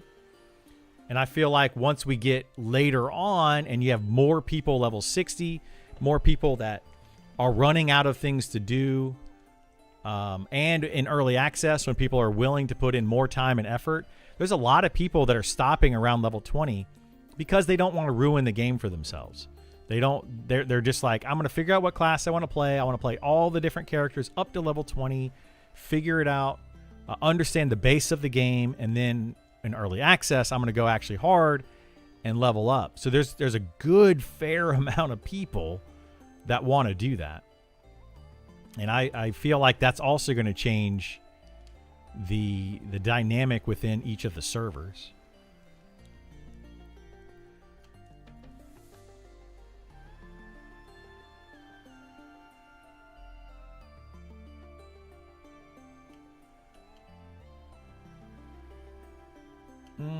I think I can squeeze by here and grab one of these mobs. Hello, sister.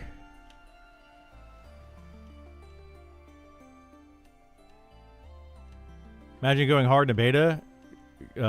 Couldn't be me. Dude, there's a lot of people that are... Oh, shoot. I'm stuck. There's a lot of people going hard in this beta. A lot harder than I thought they would. I thought people would go pretty hard. But there's a few people that I'm like, okay, dude, that's ridiculous.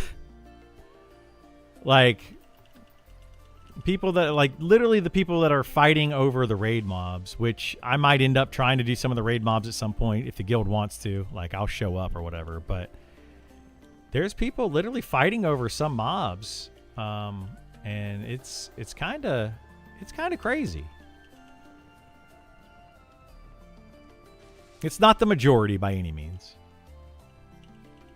I hope they balance the starting cities a little. There are too few starting classes in the tree cities. Oh, yeah, for sure. Phoenix, yeah. I think we're going to start seeing that as they get more starting cities in. Like, we're going to be getting the deep races in at some point soon. Trademark. So, yeah, I think we're going to start seeing more of that.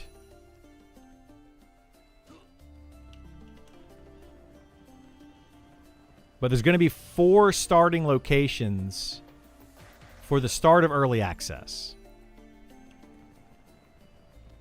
which will help out a lot. I feel like the 2 starting locations, and then you have Wood Elves and Halflings being on that one side, which means you only have on that side one tank. Because I think only fighters, right, can be over there. I don't think you can be a paladin. You might be able to be a paladin like wood elf or halfling, maybe. But yeah, like it definitely changes things. It makes it more difficult to start over there in a sense because it's harder to find a group, but it makes it easier if you're a solo class over there because there's fewer people and you can just do whatever you want. So definitely makes a difference.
Do do do do do do do do.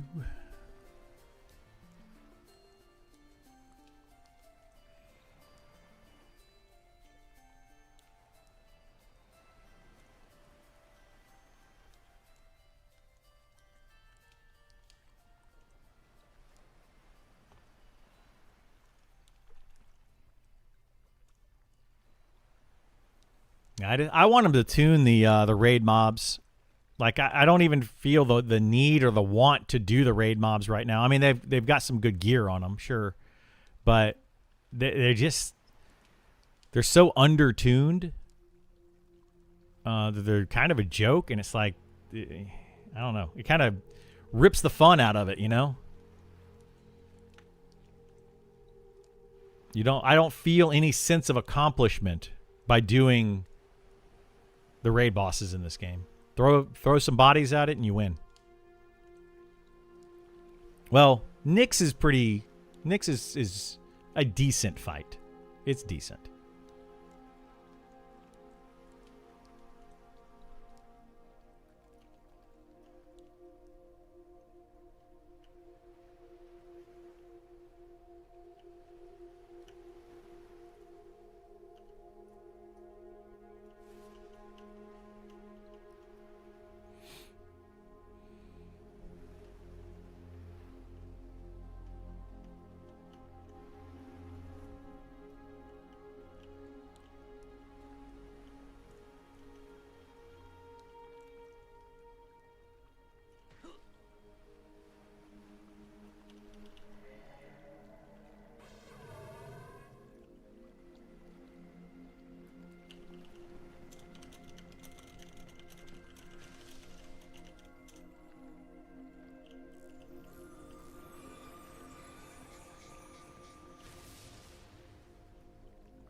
I need to get another caster wrist.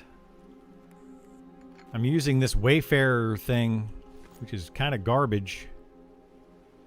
I thought I had another caster wrist, and then when I actually got it, I do have another one, but I can't use it on the wizard. Apparently, it's like Necromancer, Spellblade, Shadow Knight, and another class, which I thought was kind of weird. I'm like, what the heck?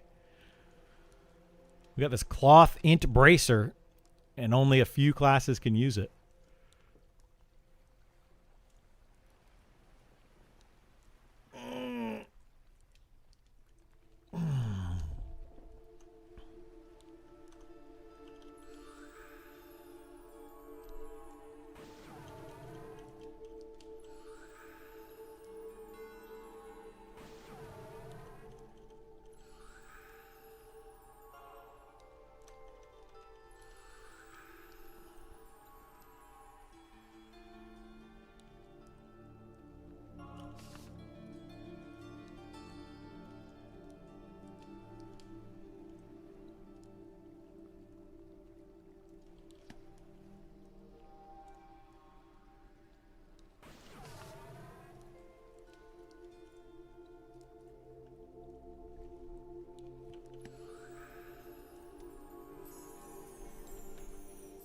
I'm debating if I want to like get some gear for a Spellblade, or if I want to just wait and try a Spellblade without twinking it to see how it plays out.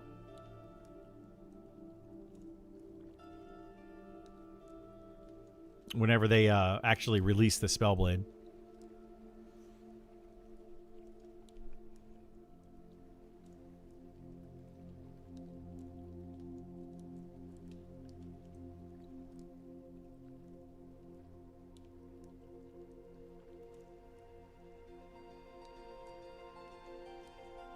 Try it out fresh. Yeah. I mean, I kind of want to go that route for the beta anyway. I would want to go that route just to see how it would play out from the beginning. But I still think it's going to be a pretty group-friendly class. Like, I don't know that, like, Spellblade right now is not the best soloer. It's not even, it's near the worst. It's down there near the bottom. I would say it's in the bottom 5 soloers. It is not great.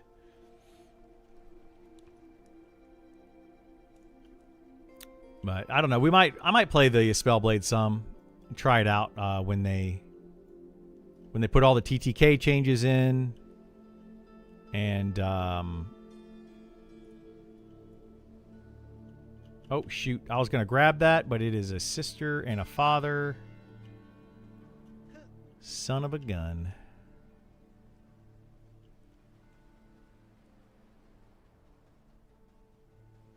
Well,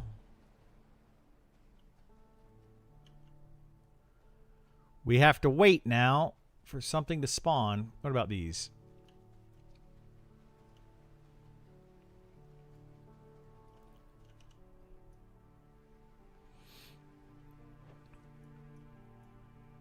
Should be one more spawning any second. There it is.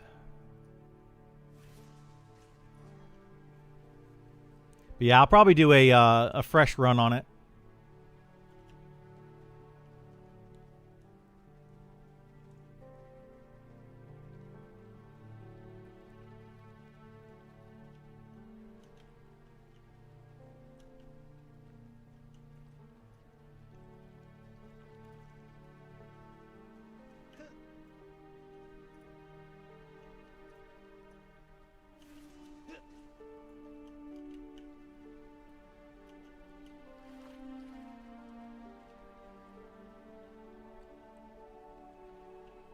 Oh, Burl, you want to do a raid boss? Or are you in a group right now?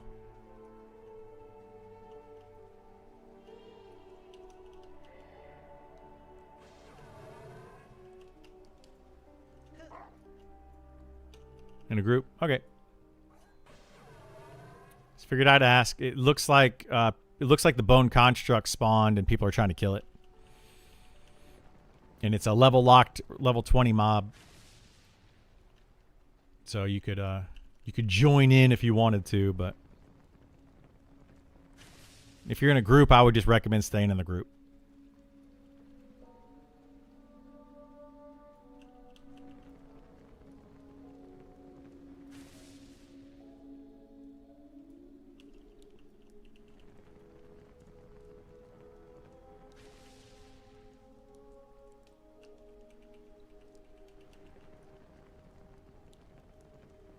Dude, it's crazy. I've already been streaming almost for 7 hours today.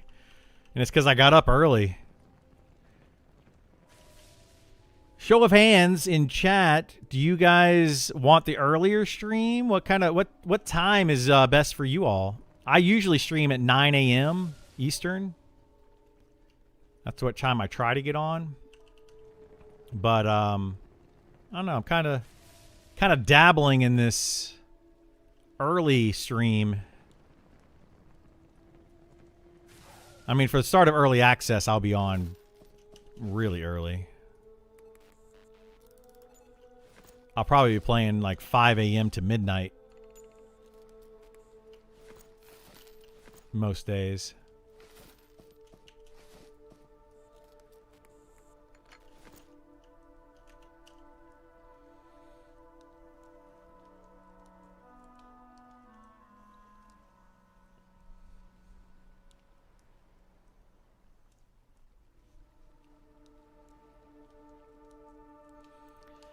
Started from when do gnomes have beards? Started from when I made one. You don't like my gnomish beard? Here. Look at that. Can I make this bigger? Wow. Look at that.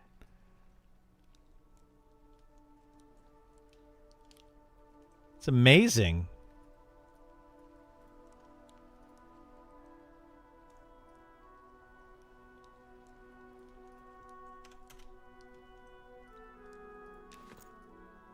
Is he bald?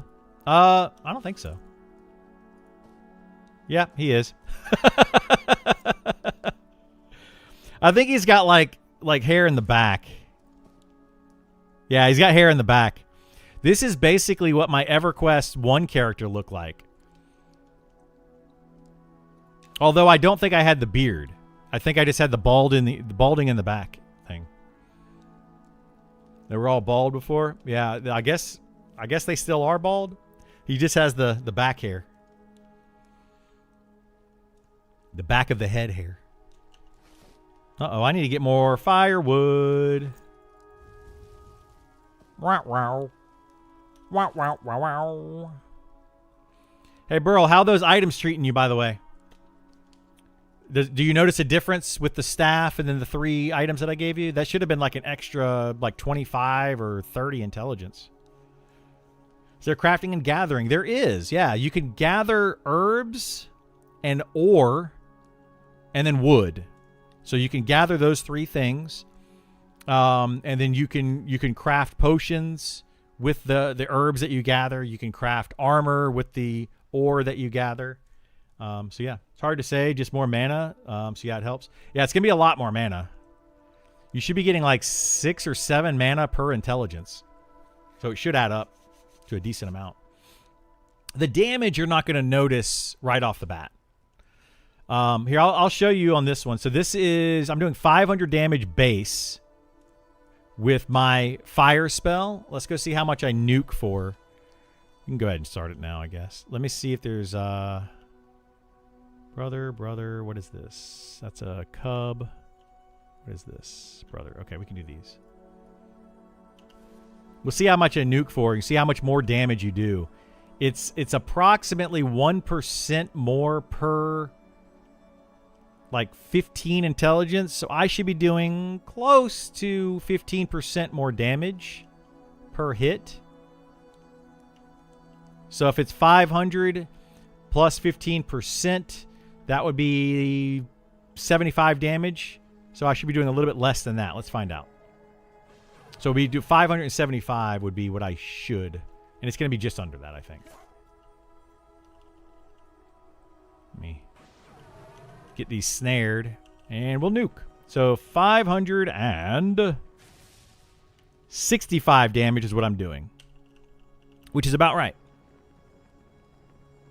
About 1% per 15 mana, or 15 intelligence. Ever play Ashes of Creation? No, I did not. That was not the game for me. It was very PvP focused, and I'm not a PvP person.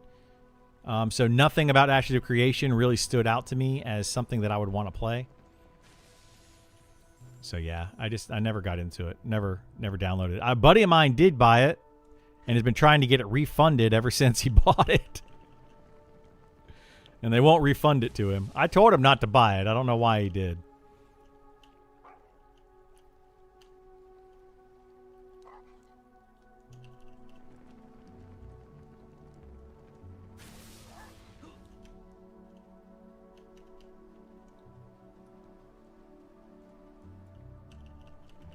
Is there a lot of questing to level? It's just grind mobs. There are quests in the game, but not to level. There are a couple of quests that are repeatable quests that you can gain some XP from, but most of the time that's more of like just a little extra bump, you know? That you're not going to go and grind out the stuff for those. And they're trying to be very careful with that because they don't want to get a situation like crush bone belts or bone chip turn-ins or something like that where you just get thousands of belts and go turn them in and get max level in 5 minutes. They're trying to avoid that.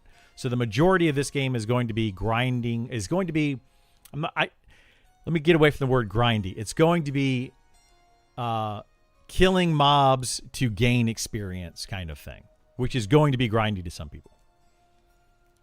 Have they given more insight in terms of launch date? October 1st. Belt was a great turn-in quest. Yeah, the Crushbone belt was a crazy good turn-in quest. Really good XP. But yeah. Do skills and spells you get from leveling, or do you get them from NPCs? What about good gear? Can it be crafted or gotten from drops? So both in both of those situations. There are currently all of the skills and spells in the game, aside from a small amount of high-level spells, you just buy from an NPC. That's just how you get them. So you go to an NPC, you learn the spell, you learn the skill, you pay money to get those, put them in your book, and then you use them. There is a research in the game where you can research spells, but it's not implemented yet. I don't know if they're planning on actually using that or not using that, but it's there for them to use in the future. But from my understanding, every class that uses spells will be able to get their basic kit from buying them off the vendor so that they can actually, their class functions. Any type of research or things like that, drop spells, will be more flavor. However, there are currently level 60 spells in the game that do drop, and they are the best spells in their category. For all, well, Necromancer, Wizard, Shaman, the Enchanter. Who else has spells? Does the Druid have one? I don't remember if the Druid has a spell or not.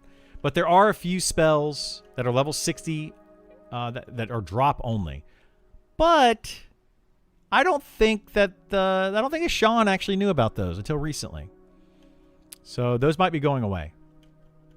Like I think the person that put those in the game put them in and yeah, no longer works on the game. So we'll see.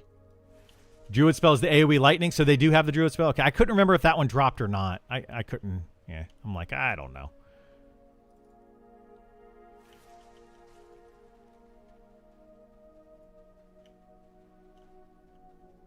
But yeah, those are kind of one of those things that right now that people either they like it or they hate it. Some people like it, some people don't. I like that old EQ. Didn't you have to get 55 plus spells drops? Some of them yes, some of them no. It depends on the spell and the class. I like the idea that spells drop. I think it's a good idea, and I think they should put them on high-level monsters that are really group-focused high-level monsters to kind of encourage spellcasters to get into groups.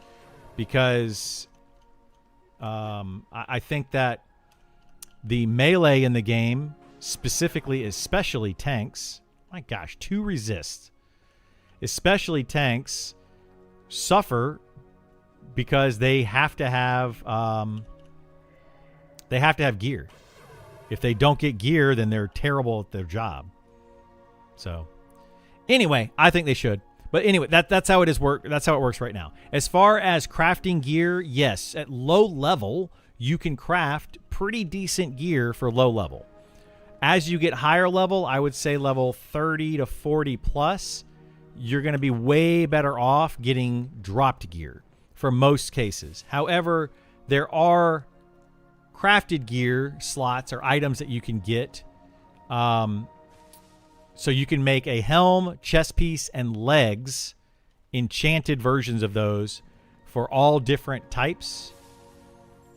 And they are good, but not great. So if you don't have better, then they're really good. They're great for like twink gear too. You could make like the top end enchanted twink gear or gear for some class or whatever, and it's really good stuff.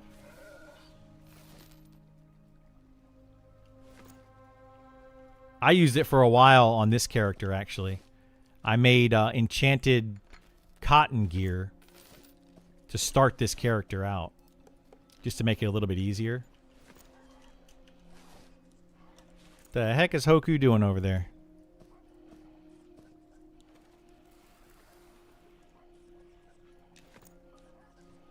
He's just kiting mobs around.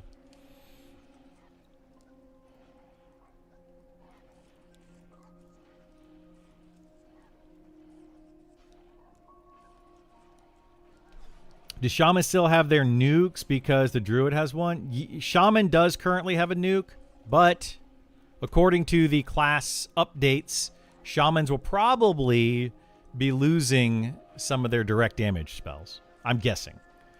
I like the idea of having abilities drop from mobs across all classes. I do too. I do too. Or having to do something special to learn said ability. You know? Like, I think it would be kind of neat if classes started out... the heck? Is he just gonna... I think he's just gonna kite these around. I think it'd be kind of cool if these started out. Let me see if he wants me to pull those.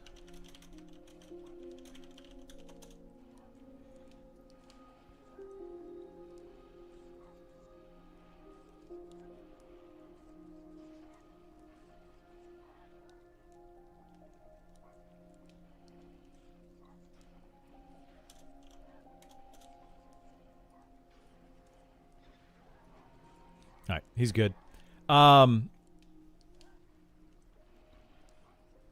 Yes, Shaman has nukes because of Twitch chat game design. That's 100% why the Shaman has nukes.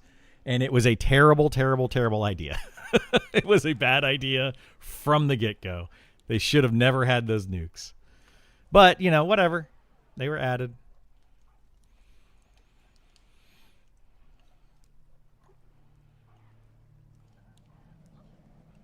It was a very much, hey, I subbed to your channel. Can you put nukes in for shamans? Sure, but not because you subbed to the channel kind of situation. That's at least how it felt. I don't know if that's what happened. I'm just speaking out loud, but that's really how it felt. That's how a lot of game design in this particular game felt for a while. It was bad. It felt really bad. Can you explain why people find it interesting to have to get spells in the world? I find it beyond annoying. Can't use my main abilities until I get lucky or pay a player tons of gold. So, yeah, I mean, I get where you're coming from with that. And I think that having the base ability come from those 3. We can't do those. What time is it? Hang on. 11 p.m. Oh my gosh. Okay. Oh, we could pull these. I think having the base ability available to you from the vendor is good, but then having to upgrade them later is the better way to go. But yeah, I mean, it's going to go kind of both ways. What I would like to see in a system like that is you start the game with your base ability, and then you have to either go to a trainer and pay them to teach you an upgraded version of that ability, or you just learn certain abilities as you level, and you like automatically get them, and then you always have to go and upgrade those somehow, somewhere, in some way. That's what I would like to see. But, you know, to your point, I totally get it that, yeah, it is annoying if you don't have your kit, for sure. But think about it this way, like, as a tank, if I start the game, I don't have any gear, so I have to find gear to allow me to continue to tank.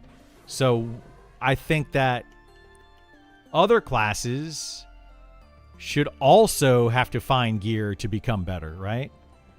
Why is it that spellcasters can just go and buy their abilities and function, whereas a tank has to find better gear, otherwise they don't function?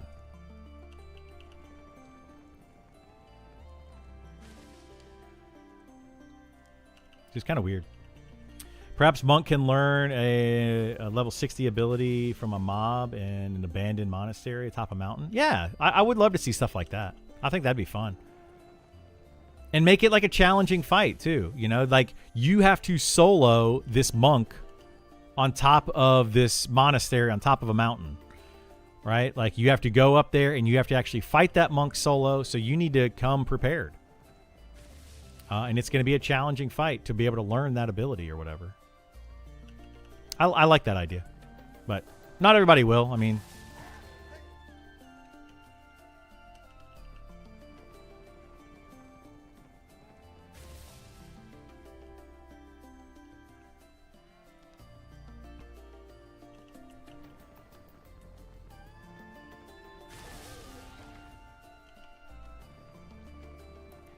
I specifically quit EQ2 because some horrible player, hang on,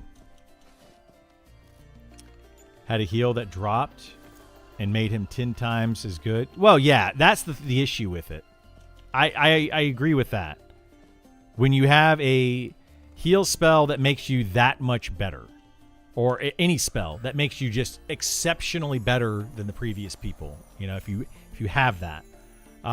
That's why what they've said in this game at one point was that the dropped spells or the research spells, some of those special spells that you're going to be able to get are going to be more quality of life. So like I have the ability to cast Speed of the Wild, but I might get a drop spell that's group Speed of the Wild. So it's 6 times the mana cost, but it hits 6 people at once. Right? That's what they've kind of talked about, but overall it's the exact same spell. It doesn't change its effectiveness. So they kind of talked about that, possibly going that direction. So we'll have to see if they actually do that or not. But I agree with you. I think it does feel really bad. It does feel really bad when somebody gets like an exceptionally better spell. The level 60 spells in this game are that. They are just better versions of every other spell prior to that. And they have them in this game. The wizard one is a nuke.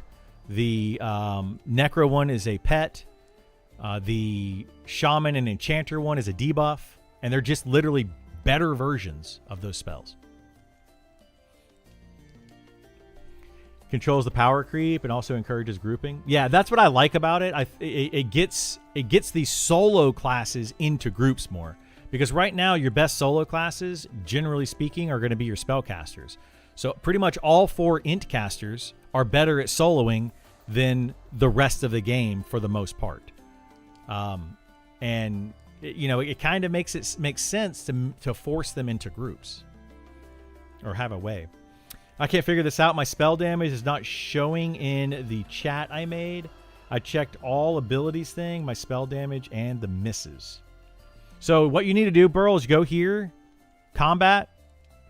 So, or go to your whatever log you want, right-click on it, go down to combat, go down to abilities, and go to mine.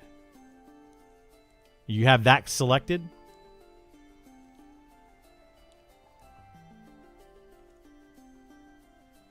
And that'll be your nukes.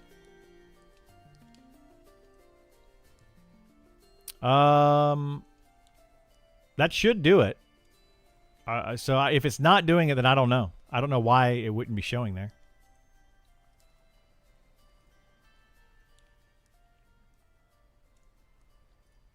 Maybe toggle it off and back on again, or create a whole new another new window, and try it on a new window.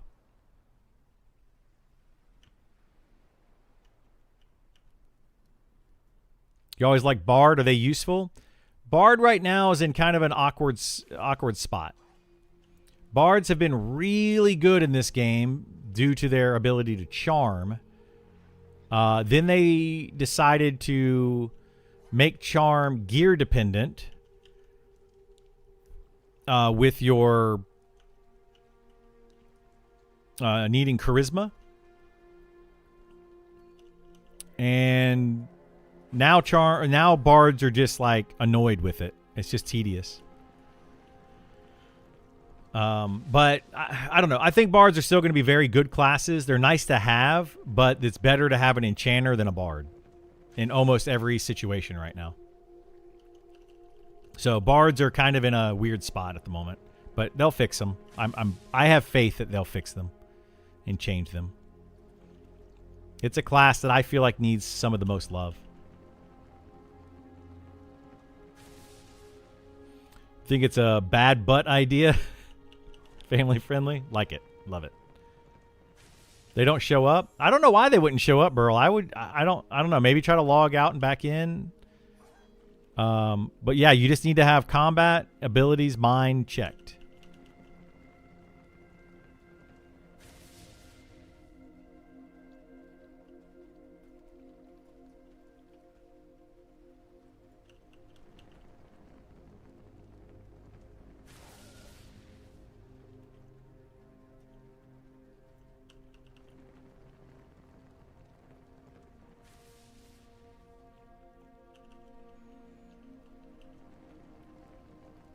I assume pick a class to go with it. Hang on.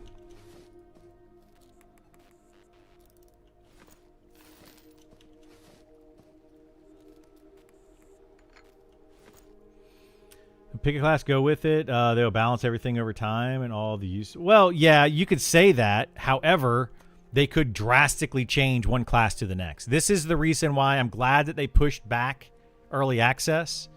One of the biggest things that I was saying with it is they need to overhaul some of these classes. And we don't want to have a situation where you start a class based on the idea that it is this, and then it ends up being this over here. And then you're like, well, now I'm stuck with a class that I don't really want to play. So it's understandable right now. Like if you start a shaman in this game, it's a healer, right? Well, what if they changed it to more of a totem shaman from World of Warcraft, where they put down totems and they're like a melee fighter kind of thing? Or what if they took a fighter from a tank and turned it into a pure DPS class?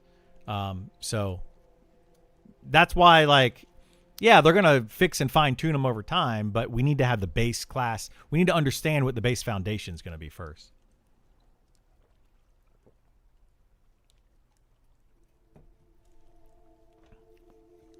I'd have to show you in Discord sometime later. Yeah. I don't know why it's doing it, bro. As long as you have right-clicked on there and said combat, ability mine, it should show any ability you cast. Well, actually, it may not.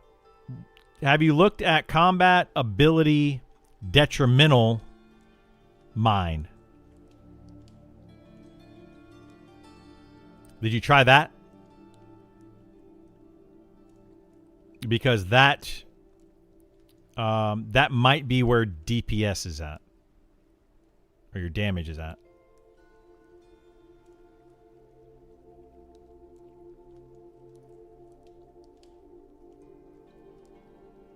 Those filters are a little bit wonky sometimes. That was it? There you go.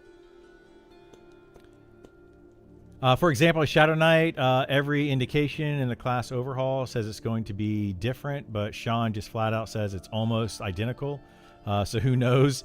Yeah, that does keep coming up. I think it's going to be very similar to what it currently is and how it currently plays. It's just going to be how you get the abilities. As a Shadow Knight, you're going to get the abilities Monster Hunter style, go out, defeat the monster or whatever, steal it from them, and you're going to get the ability.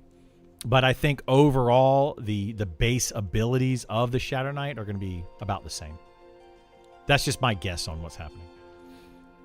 The UI is among the weaker parts of the game. The UI really needs some tweaking. That's where Encrypt was working on. I think that's really all Encrypt is working on right now. I don't know if he's in chat right now. Sometimes he is, but yeah, that I think is going to be his main job and main focus. It really does need a lot of work. That would make me mad. So it's important. Just shows they're a bit bad at communication, sadly. They can be, because they don't have a PR person, which I think, maybe a PR person would be good. Sometimes I feel like I fill that role for them on a voluntary basis as a PR person. I'm just not officially a PR person for Niche World's Cult, but I try to sift through all of the information and get you all the best information that I could possibly muster, right? Like that's what I'm kind of turning my job into right now. I listen to what Sean says. I read all the things that they post. I try to interpret it and then spit it back out in a little bit better wording. Because sometimes I do feel like they kind of miss the mark on some of their wording. Either that or, I mean, maybe I'm misunderstanding as well, though. It's very possible. But like I find it one of those things where I've explained this to people so many times that the fighter was never intended to be a DPS class. And then people are like, yeah, but if you spec for it, and it's like, no, that's not how this game works. Because they're just thinking in terms of World of Warcraft, oh, you can spec into DPS as a fighter. No, that's literally not how this game functions. But yeah, they do kind of a bad job sometimes of explaining that. So weird. They're okay with having volunteers literally code, but having a volunteer do community management is a bridge too far. It is weird, Nidiak. It's very weird. They had a volunteer owner making very terrible changes to this game, and they were okay with that for a long time. And I'm like, maybe you guys should check this. This person's doing a terrible job for your game. Yeah, it is kind of odd, Nidiak. I agree.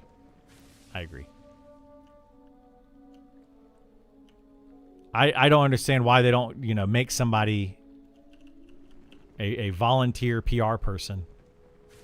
I think it would make a lot of sense. They could just literally say, hey, this is our volunteer Niche World's Cult PR person. If you have questions, comments, concerns, etc., direct those to that person, and they will have more hands-on with the devs to be able to get things answered, be part of Slack, be part of all those things so they can see more what's going on behind the scenes and be able to answer questions better for the community. Somebody that's around a lot, somebody that understands the game development, all of that. I don't understand why they don't put somebody on like that. But here we are. I don't think they need PR, actually. I think they need an actual gamer.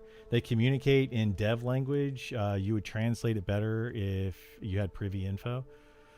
Yeah, maybe. I mean, I think that most of the developers of this game consider themselves gamers, right? I really do. I think that a lot of developers consider themselves gamers. But when it boils down to it, they don't play games as much as gamers do. You know, gaming is literally my job. Not developing a game, but it is literally my job of playing games and you know, showing off that content, talking about it, etc. So yeah, I see where you're coming with that, though. I definitely do. They're looking at it from a developer point of view and not a gamer point of view, and it's hard for them to separate those two things.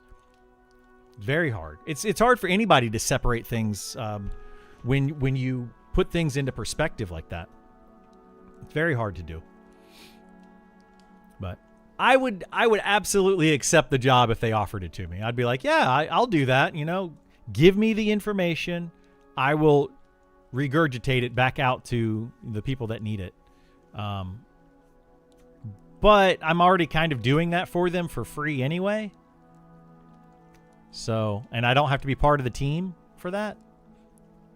And they probably don't like my point of view on a lot of things. I don't know. I've had a couple of like little mini run-ins. Like, I'm like, oh, come on, guys. Like, this seems bad. They probably don't want somebody as opinionated as I am. Quite honestly, that's why game development is suffering. Devs think that they're gamers. Like, mainstream media thinks phone game players are gamers. They do, yeah. When they talk about, when they say and they give the statistics of gamers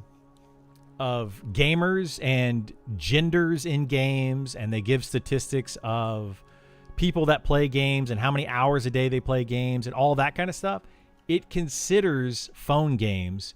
It considers things like Candy Crush.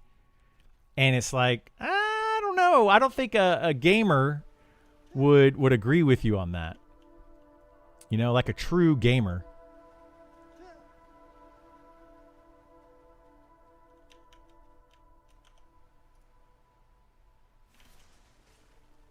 Well, at least what I would call a gamer, right?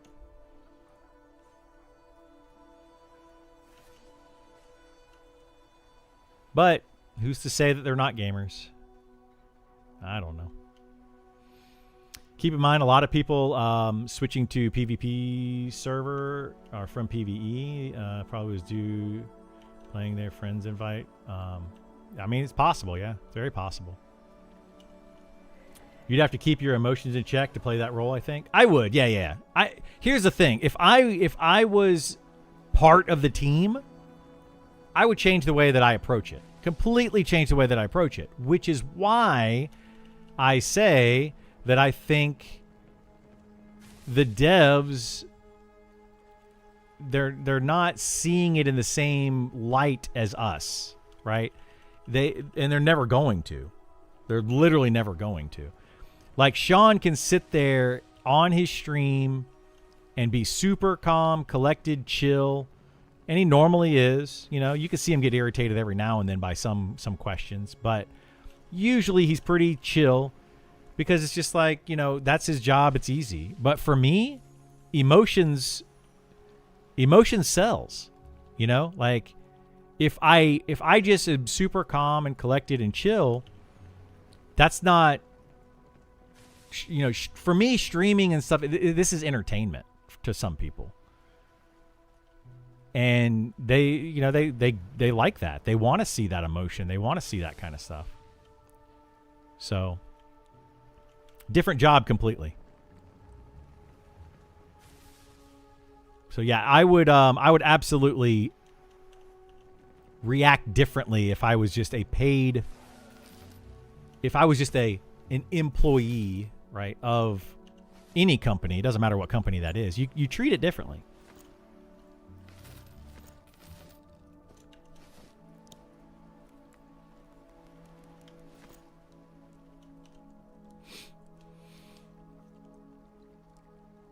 A good PR person won't work for free, and a less than good PR person does more damage. Could. Yeah, that's true. That's true. But a good PR person might, I mean, you would say that a good programmer, a good game developer won't work for free, but here we are. There's some good ones on this team. I think there's some good ones on this team that are working for free. Who's to say they're not gamers? We are to say it's actually why we're in our current situation of games as a whole. We let them in, and now we're going to suffer for decades still. Yeah. I mean, I get it. I think we are kind of in that space right now of gamers can make games. And the thing is, gamers do not make good video games, and developers are not good gamers. And I know it's a very black and white statement. And I'm sure there are good gamers that could make good games and good developers that can play games really well. But generally speaking, the people that love to play games and dedicate their lives to playing games would probably not make good developers. And vice versa. People that dedicate their lives to learning how to code, learning how to, learning all the math and everything behind it and how to design things properly, they're also probably never going to be the top tier gamers. So there's very little crossover there. But I think we're in that phase right now where you have people that are like, oh, we have Unity and we have Unreal and you have, various tools and stuff that make it easy to develop games. So there you go. Now that it's easy, I can do it too. I don't know. I think that this game and Pantheon have shown that's not always the case.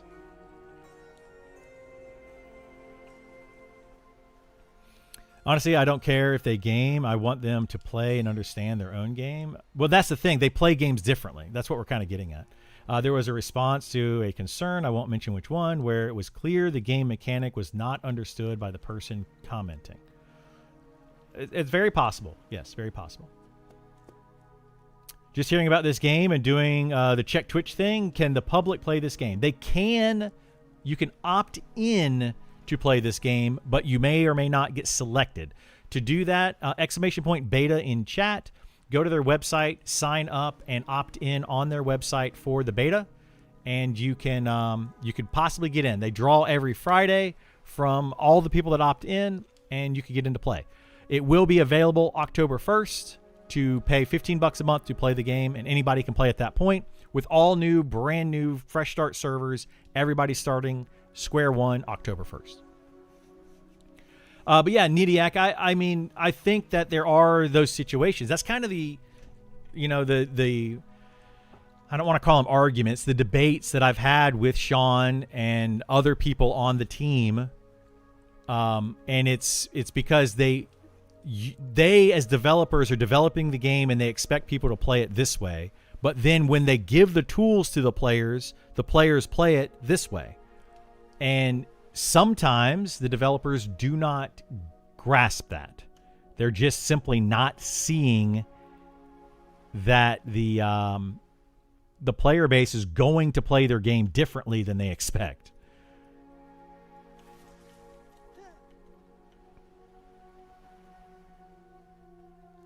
I mean, there's that video or whatever, that meme where you have the developer. I've talked about this many, many times.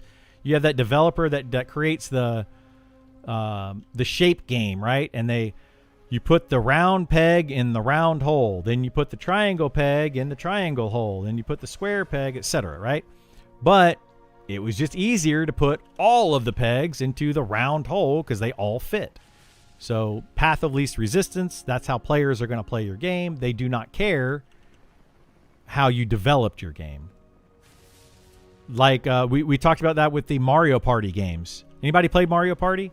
The pass the bomb game in Mario Party, they thought you're going to keep passing the bomb. As soon as you get the bomb, you pass it to the next person. That person gets the bomb and passes it to the next person. No. What's the best way to play that game? Hold the bomb until the very last second, pass it to the next person, they blow up. That's how you play the bomb game in Mario Party. Right? Like, that's the problem with game development versus players.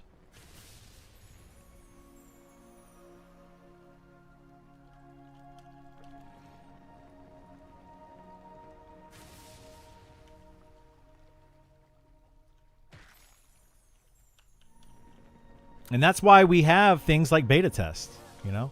That's why I think you need internal testing and also gamers testing your game. You know, I went to something that was really interesting. I went to Epic Games, the developers of Fortnite, Unreal Engine, all that. I went to Epic Games in 2018 to visit them as a content creator for Fortnite. And they showed us around the facility, their facility in Raleigh, North Carolina. And in there, they had a like a testing thing. And we got to go in and check this out. And they just had these banks of computers that were set up. They had eye tracking software that was tracking your eye, where you're looking at on the screen for various things. And they would bring people in from outside. They would bring them in and say, play this game. We're not going to tell you anything about it. Play the game. And people came in and literally played the game. And they would get information based on that. And I thought that was really cool to be able to see that firsthand and how that functions. And I don't think we do that enough these days with games. The developers are the only ones testing it. And the developers, the problem with that is the developers know what's in the game. They know how it's supposed to function. So they're going to be biased on how they try to approach it. Oop, hang on.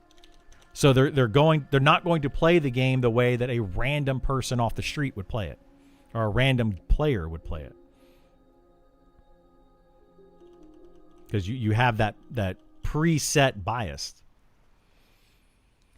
Not understanding the outcome of game mechanic is a big L for a dev. Actually, this is exactly the summation of my previous point about them not being gamers because they don't think that way. Yeah. I agree with you. You and I have talked about this before, but my biggest gripe is that these guys seem to think a community built on poop socking this game because of hope. Yeah. I mean, there's a lot of that for sure. I mean, that's the whole thing that I feel like with the PvP server, you know? They think that this PvP server is going to be more than it is. I hope for everyone's sake that plays on the PvP server that it turns out to be some amazing thing and it's perfect for them, etc., all that kind of stuff, right? I hope it's just fantastic. But I have my doubts.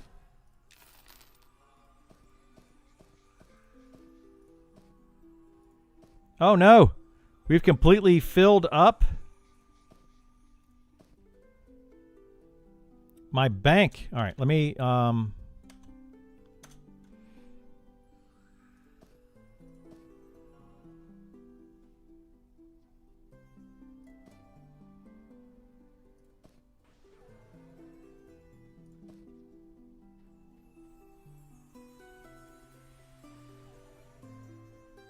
All right, let me deal with all these.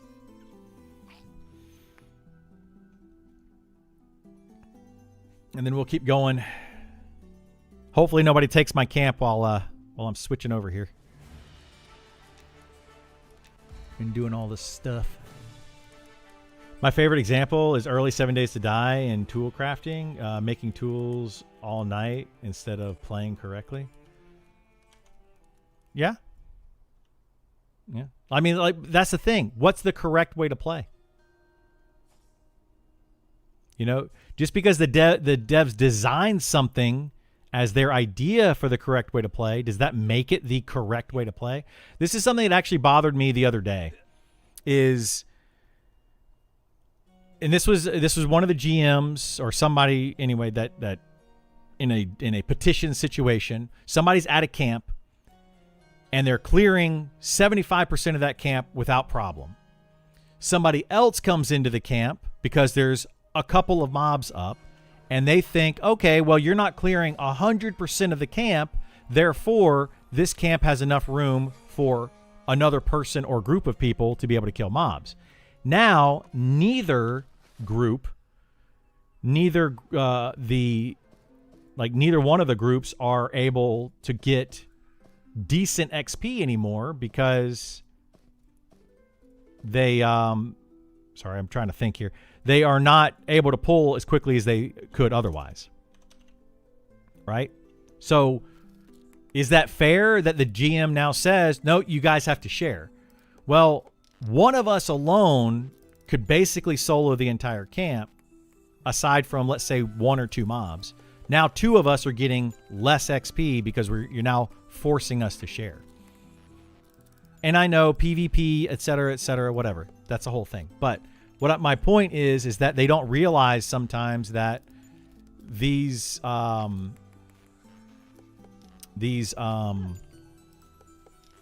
camps are made for certain like groups or solo or whatever.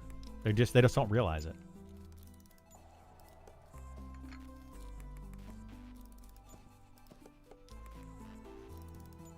So it's kind of frustrating.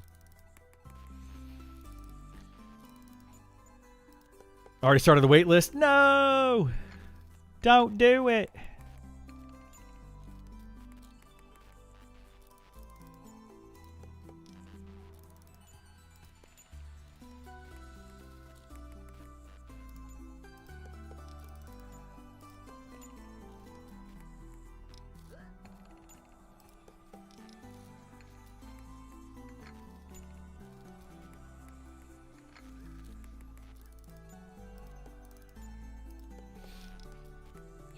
But yeah, your example of 7 Days to Die is a solid, very solid example.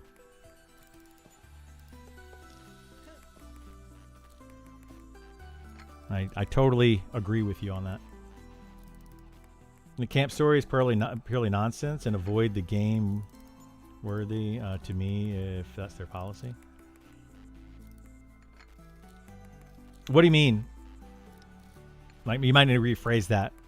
I'm not sure where you're going with that.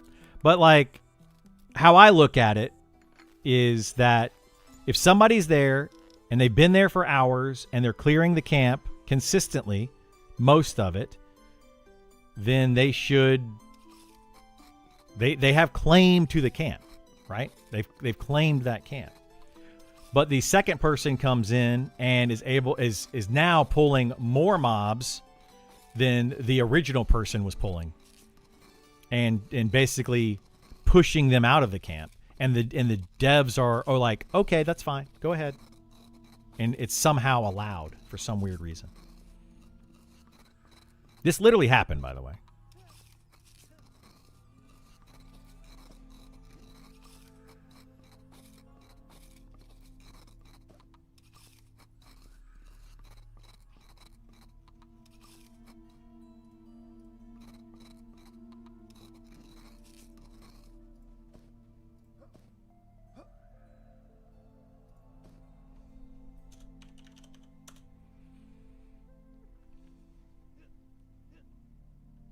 If their policy to enforce sharing a camp you have because you can't kill 100%, then I wouldn't dump my time into this game myself. That is their policy right now. Yeah. Their policy right now, as far as I have seen, is if you can't 100% clear the camp, then you have to share the camp. And it's not like you have to share the camp with, one other person. You could share it with a whole other group because there are mobs up. Wait, the heck? I logged. Oh, no, I'm in the right. Okay. Sorry. I thought I logged in the wrong class or wrong character. But yeah, that's currently their policy. Like it or hate it, that is currently their policy.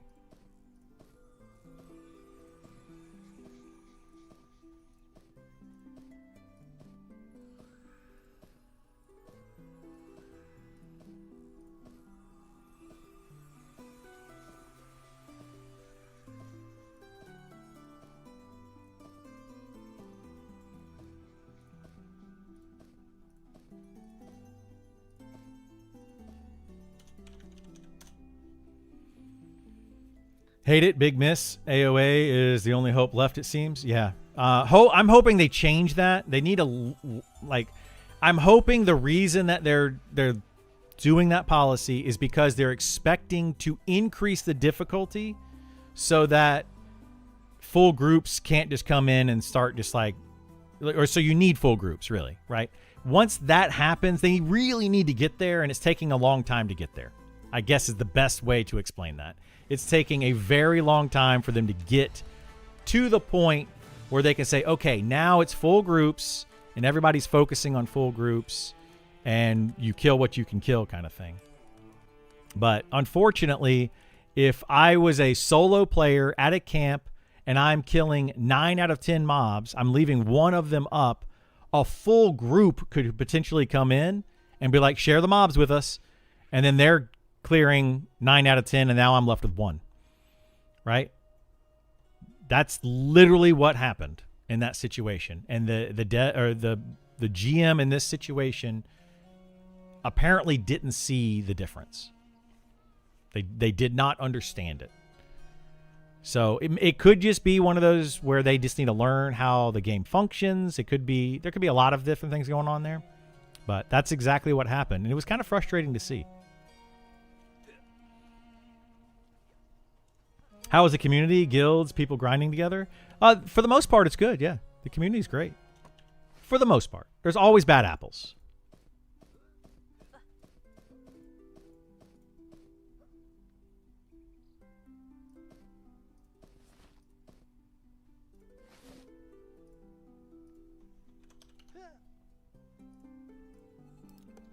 There's always gonna be bad apples, but for the most part, yeah, fantastic community. It's wonderful.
I hope I get some skill ups here. Hope I get lots of skill ups here. I normally do this part off the stream, but I completely filled my bank, so kinda need to do something about it, you know?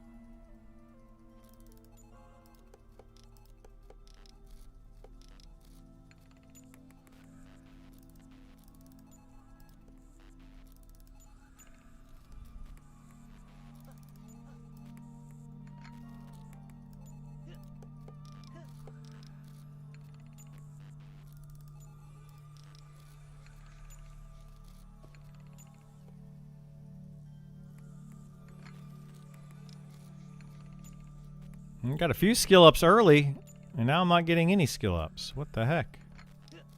Oh, there's one.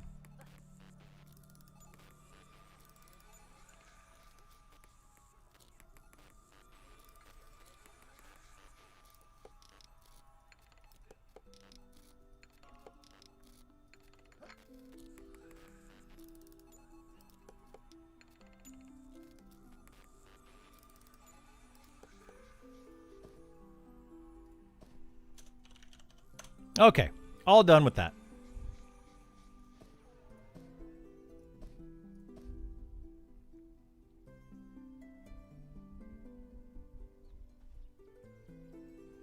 I got to figure out how I'm going to get rid of all these leather scraps and stuff too. I've got so many leather scraps. I gotta deal with those. I was going to just make leather straps with the leather scraps, but that was proving to not give any skill ups, so I'm kind of waiting.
Oh no, my fire went out.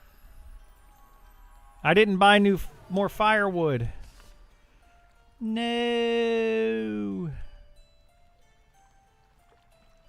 Son of a gun. Anybody have any firewood they want to deliver?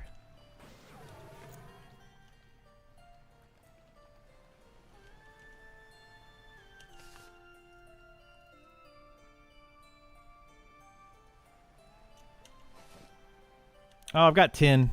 All right, we're good for a minute.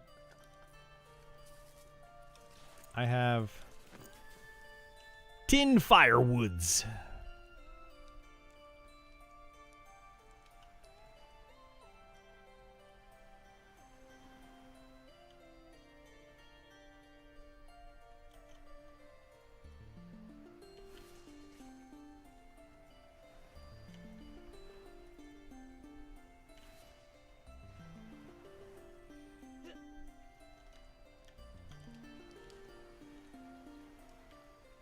They need more things in the game, like the firewood sink, right? Like more uses for various other things in the game. I feel like maybe with these changes to the whatchamacallit, the bind wound, I think we're going to end up getting more cloth usage, which is good.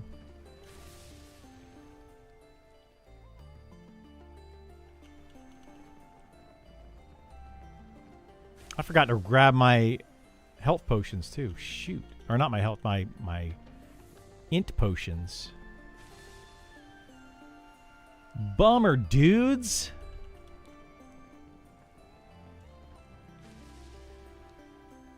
I'm just failing left and right here.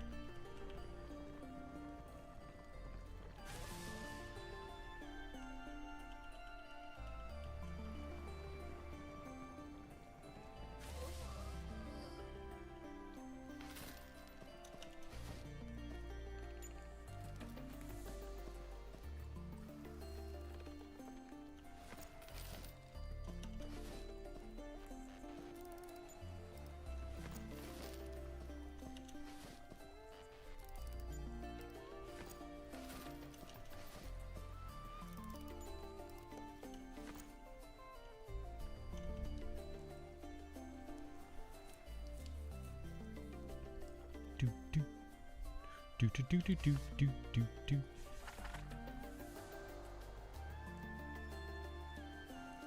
Let's go get our int potion and buy some firewood. Hopefully somebody in town's got some firewood we can snag.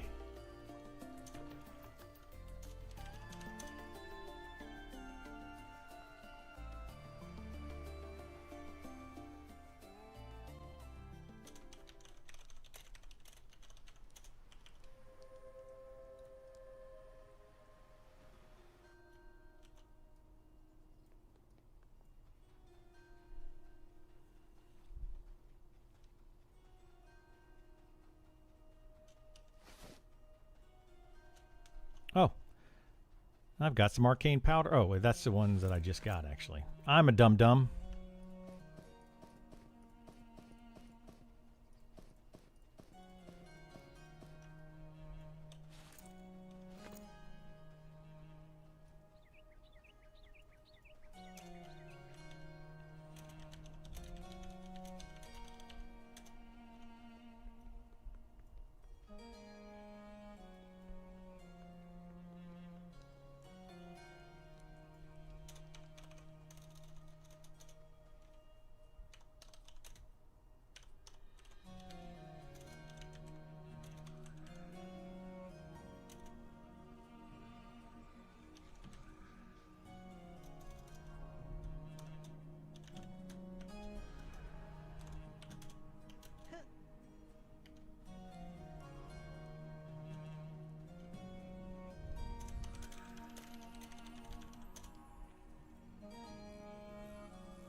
All right, where's the guy at?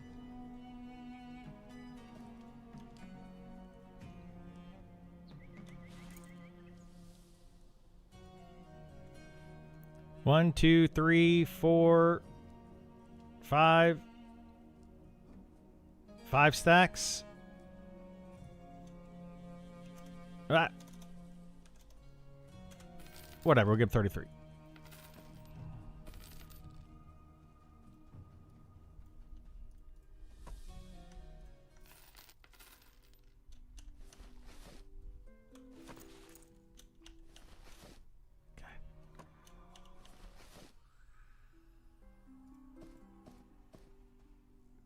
We'll take out 2 of these. We'll put in. That's fine.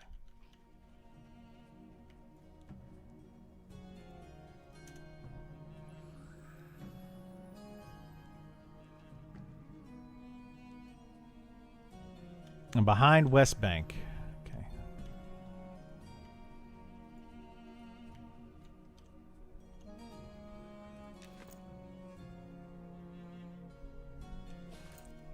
One, 2, 3.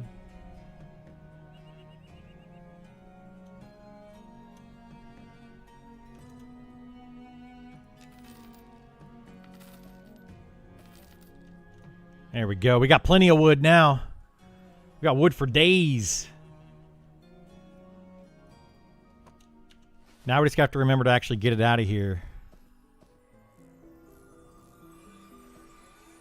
when I need it.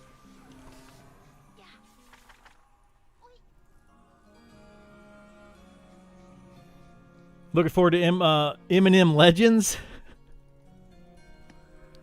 Oh my goodness. Yeah, maybe one day. What the heck? Critically failed gate spell. But I'm a wizard. I shouldn't be critically failing my gate spell.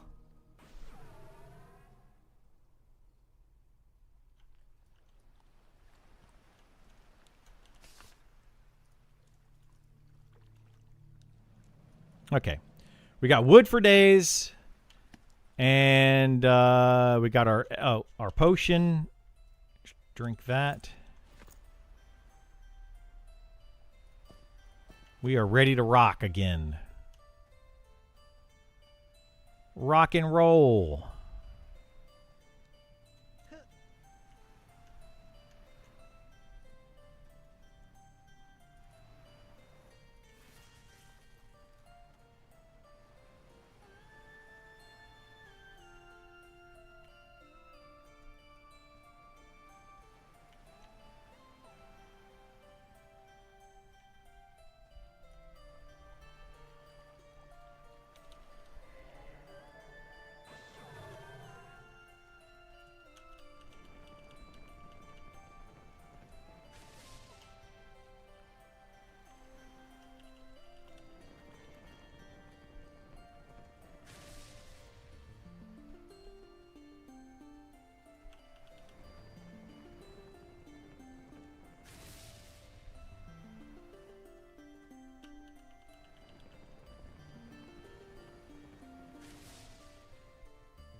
It's hard to find skeletons in Night Harbor?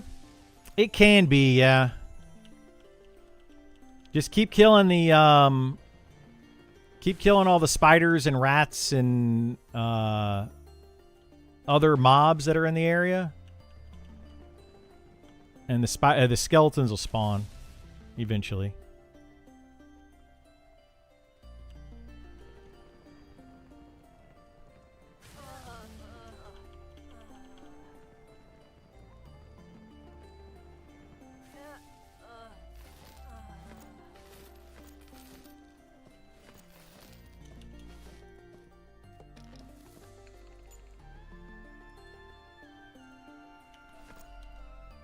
Anything I should keep from the newbie yard? Nah. Not really. Nothing I can think of that would be like, you know, you're going to need that at higher level. Yeah, you can vendor everything. Excuse me. The only thing, like if you're going to do trade skills, specifically like weapons, if you want to make weapons, you're going to need lots of bone chips and then limestone to be able to make flux, to be able to do some trade skills, but there's really nothing in the newbie yard that's really worth your time to hold on to. You'll be able to get plenty of that stuff later on.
Do do do do do do do do.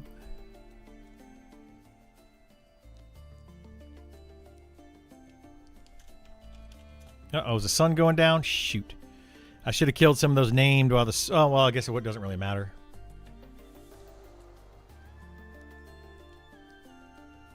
They respawn to different things.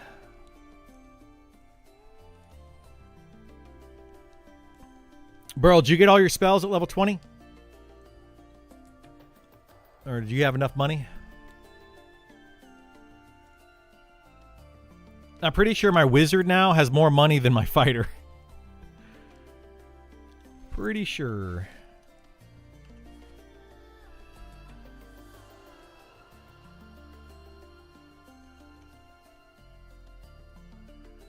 You did? Okay, good. You should be able to start making money now. From this point on, you should be able to make enough money, depending on what you fight, to be able to buy all your spells.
I will be so glad when I can leave this camp.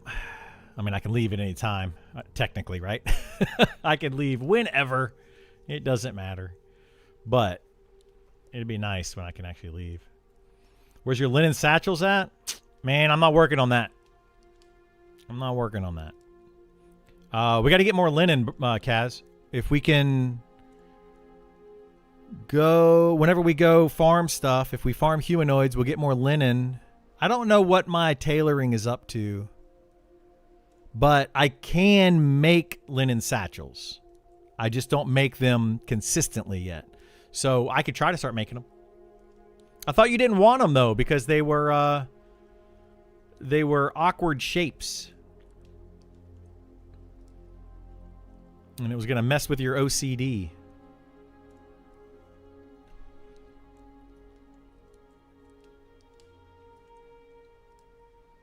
Gonna test it out. Okay. I don't even have linen satchels yet. I don't use satchels at all, though.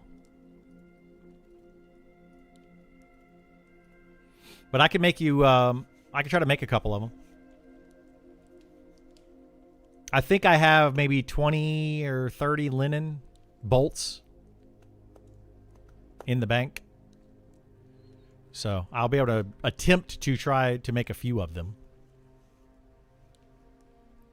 I just might fail a couple times. It'd be better if I could make boots. Use the linen bolts to make boots to level up my tailoring. Do I just sit to restore mana faster, or do I need a skill? Well, eventually you will get a skill at level 4, I think. As a spellcaster, you'll get it at level 4, and as a hybrid, you will get it at level 8. It's called meditation. It is this skill in your skill tree right here, meditation, wherever the heck it is, right here. And every 10 points of meditation is 1 more mana regen per tick while you're sitting. So every 6 seconds is considered a tick. So then it would be 1 mana regen every 6 seconds for every 10 meditation you have. You got a while as a Spellblade? Yeah, Spellblade will get it at level 8. But generally speaking, right now, Spellblades shouldn't need a lot of mana. You basically put buffs up on yourself, and that's it. You shouldn't be casting a lot of spells as a Spellblade. You should pretty much just put your infusion up, and that's it. And then turn on auto attack. They're kind of boring, actually. If you're trying to use, I don't know, well, I'm assuming what level you are, like I guess 1 or 2 or 3 or whatever. You're pretty low level, I'm guessing. But yeah, you're not going to be using a lot of mana with a Spellblade.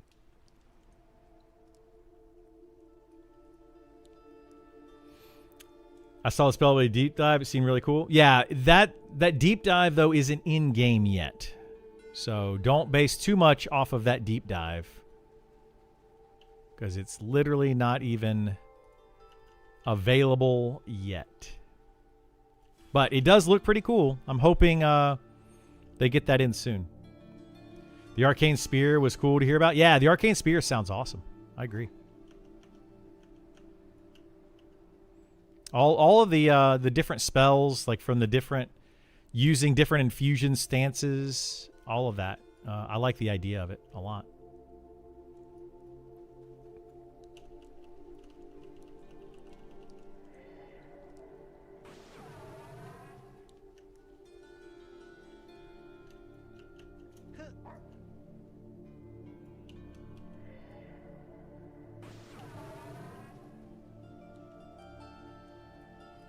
Hoping that Spellblade is more focused on two-handed instead of dual wield. I don't mind dual wield, just like the fantasy of the two-handed Spellblade more.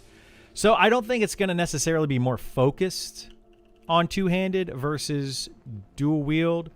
I hope what they do is make it just a matter of preference. If you prefer to dual wield or you prefer to two-handed weapon, then the proccing will be normalized a little bit between those.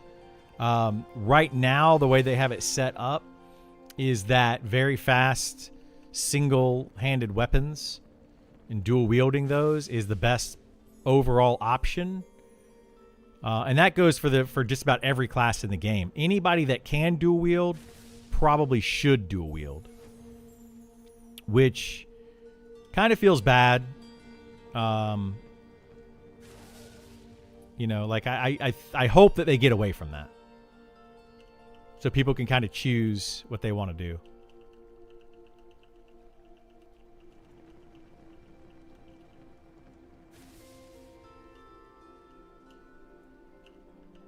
Oh, shoot. This brother's not wanting to die here.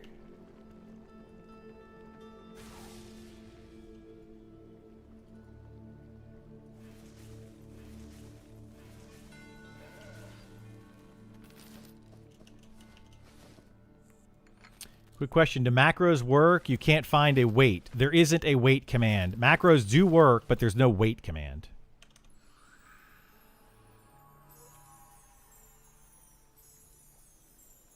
Yeah, you can't set up any kind of macro like that to do like a buff player, target player, buff another player, target another player. You can't do anything like that. They specifically took those out of the games because they don't want you to be able to automate gameplay. That's the idea. You can't automate gameplay. As far as I'm aware, Spellblade apparently likes faster weapons for the procs. Yes, that is true. They did say Spellblade will lean more toward two-handed early on when the update came out, with dual wield ultimately edging it out at higher levels. I thought they were talking about the Beastmaster for that. Maybe they did. Maybe I missed something, Hedge. But I don't remember anything about the Spellblade specifically getting two-handed stuff. But my hope, like I said, is that it's a matter of choice, not a matter of one being way better than the other one.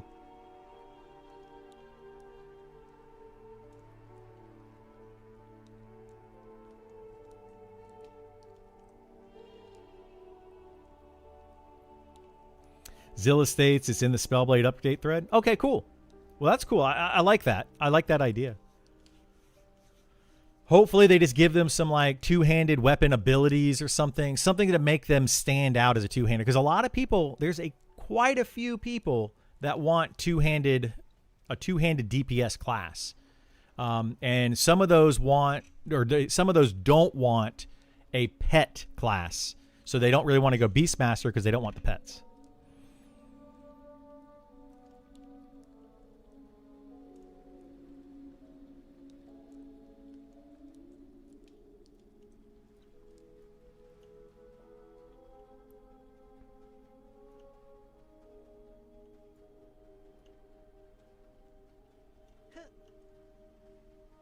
Oh, there's a Thrall Master's up. I thought he was going away.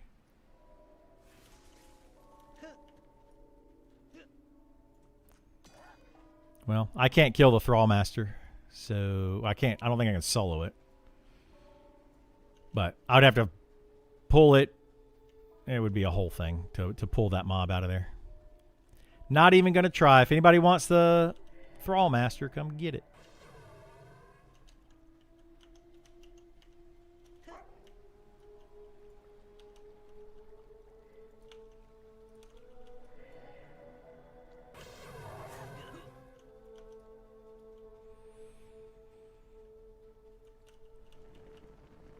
Love me a Ret Pally or Arms Warrior in WoW. Yeah, you're not going to see much of that in this game.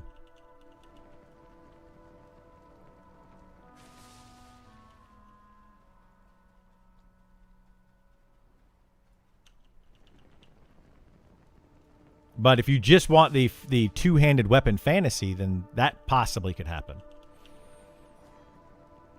But as far as like an arms warrior having, high DPS warrior kind of thing, yeah, you won't see that. People do love that though, like a two-handed, high DPS two-handed class. Man, they love that fantasy. It seems like a very, very popular option that people would like to have.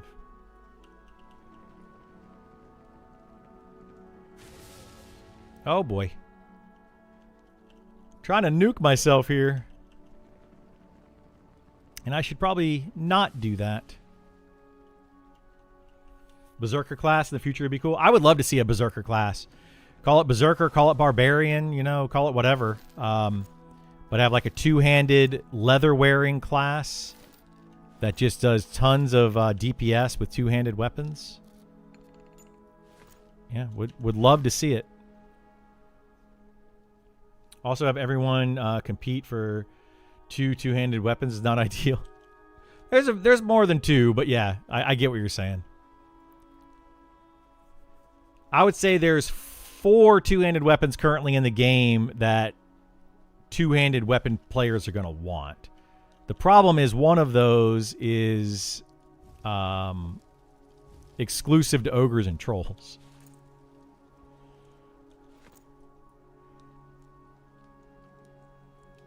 Two one-handed weapons? Oh, yeah. I see what you're saying. Okay, yeah, I read that wrong. Yeah, having everybody compete over 2 one-handed weapons? Yes. That's why I would like to see more variety in what they do. Like I would like to see a one-handed weapon that's got a threat proc on it for tanks.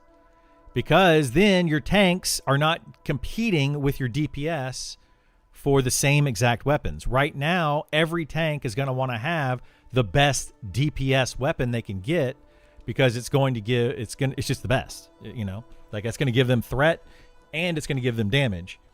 So that's why I would love to see more proc based stuff so that, we get different classes wanting to have different weapons. I would just love to see that. Threat procs for tanks, maybe like I'm trying to think of what like a melee class could get that a tank would not necessarily want. But if we can get threat procs for the tanks, that'll make tanks want to go those weapons and not necessarily want to have the other weapons because they're not a DPS class. So they don't necessarily need the DPS weapons. Overall, their job is to hold threat.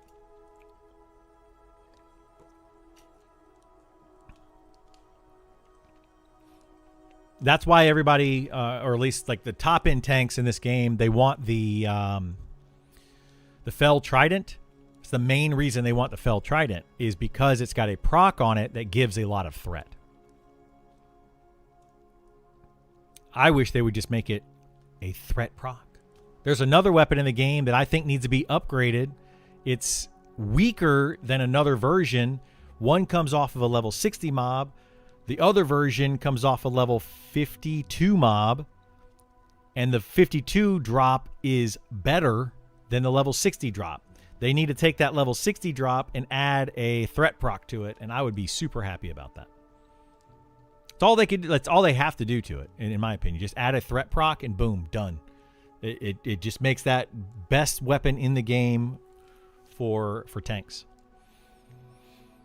You act like that's an isolated occurrence.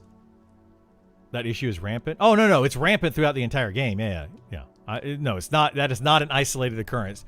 Every single item over there with the giants, off of level 60 named giants, probably, I would say, has a better or equal version item off of a lower level mob somewhere else in the game.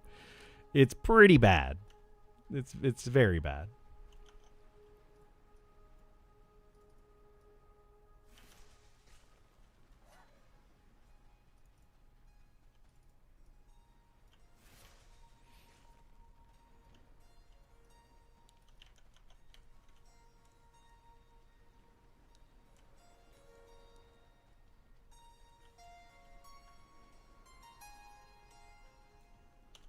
I'm working on your exceptional enchants. We can start making them soon. I can probably start making them today, actually. I'm getting very close to... I can make them now, but I'm getting very close to having to make them to level up. So... I will start making them today.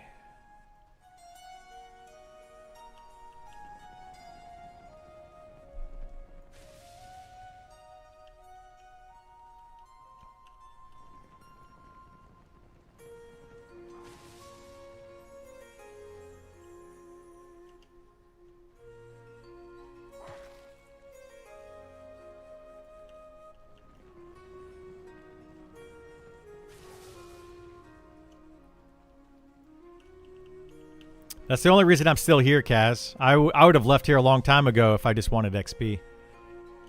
But these mobs are still light blue, so I'm like, I will kill them because they're light blue. And they're helping me level up enchanting.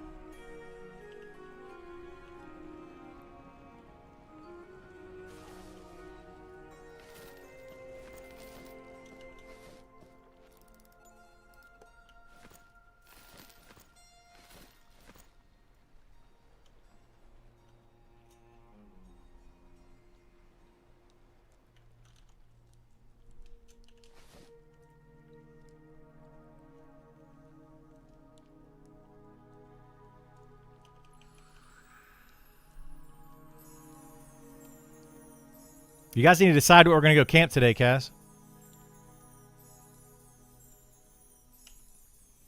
Me and you, neither of us were on a lot over the weekend, so we didn't do much. He said cultist today? Okay. What time do y'all want to do that?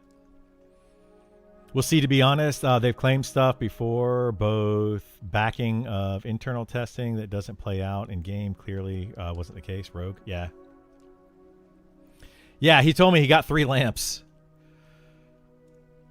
So now everybody in the group has their lamp, so that's good. That's awesome.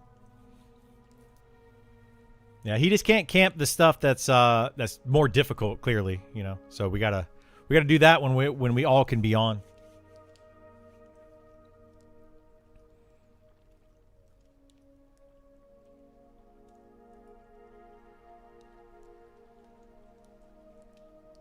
You got to leave in an hour when you go to eat. When I go to eat? Oh, you have to leave for an hour when I go to eat? At what time is that?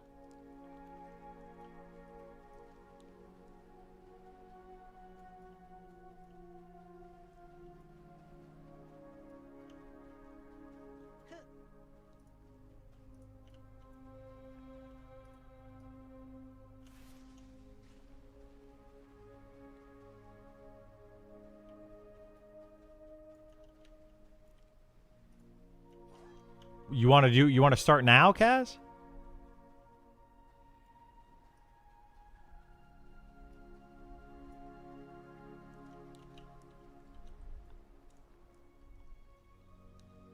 Okay. I guess we can. I can continue this tomorrow. Go to jet around 6. So you only got like 3 hours?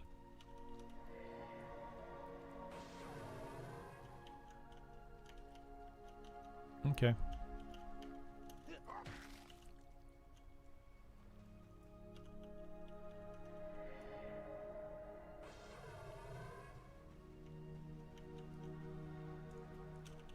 Well, I can do that. I've been streaming for 8 hours today anyway.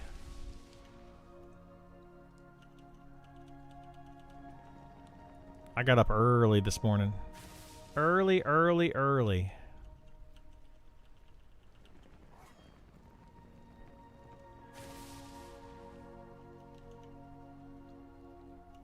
Went on the website and it lets me download the game while I'll be able to play? No.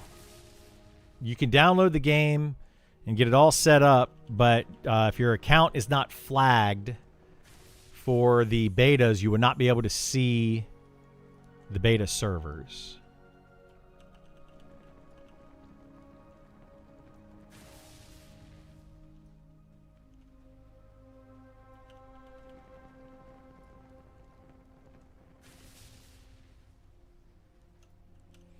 Can you still get one? Yeah, you can get in the beta. You can go to their website and opt in for the beta.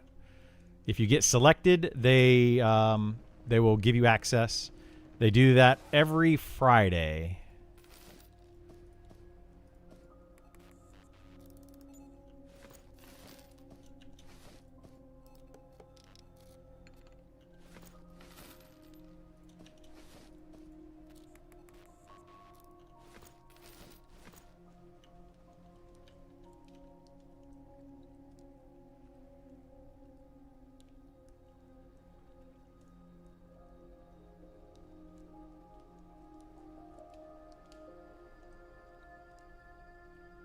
Here, let me jump in Discord, see what you guys want to do, Cass.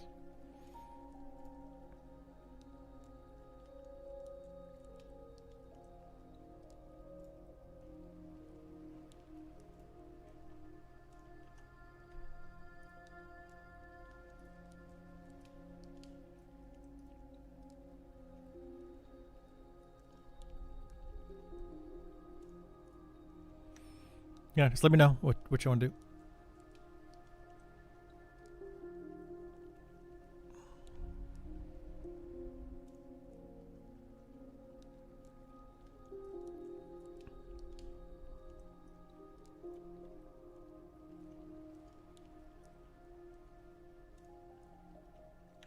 I got a good bit of dust today, so still got a ways to go, though. It's taking forever. I'm looking. Do you happen to know how to get the opt-in? You found it? Nice. Good.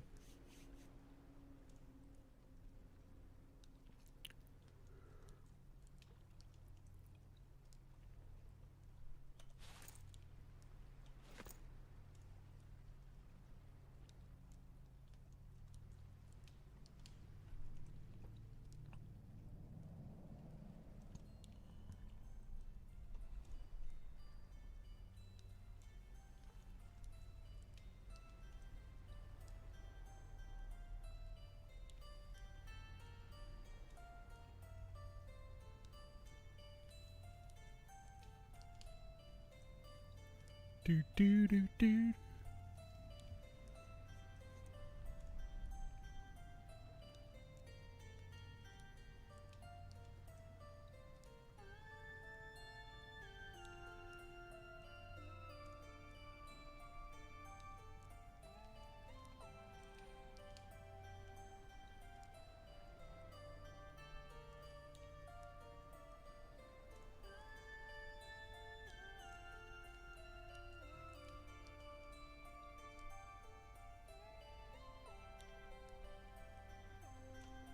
Who's all going to this thing? Are we doing a full group over there or what?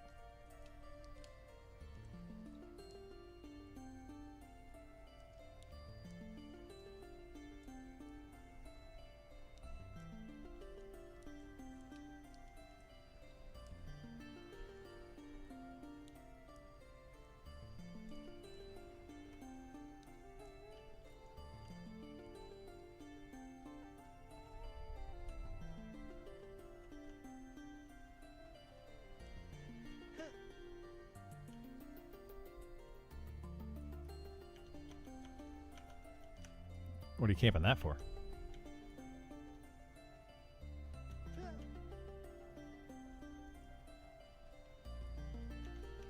Yeah, I'd have to camp over there.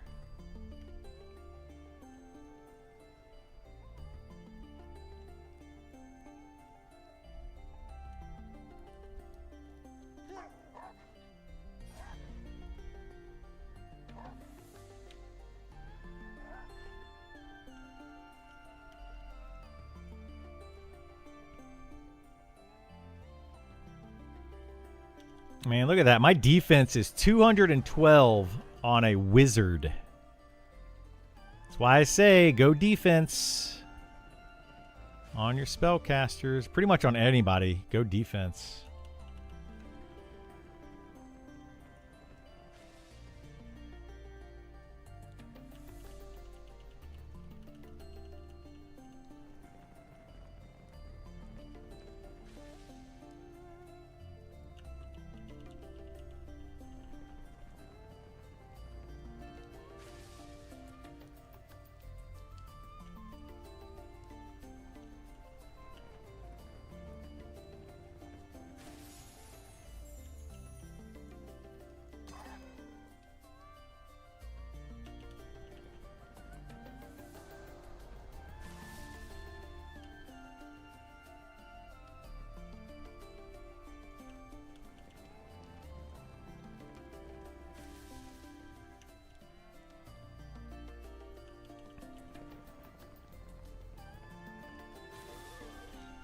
Oh, shoot.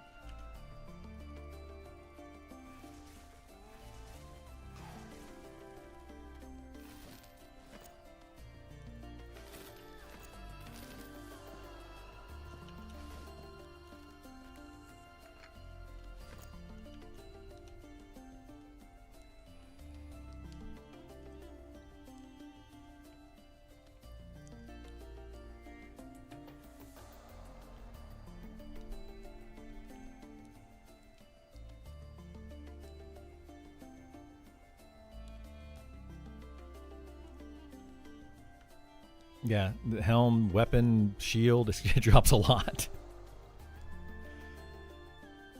Oh, I thought it was, well, we'll camp in that room.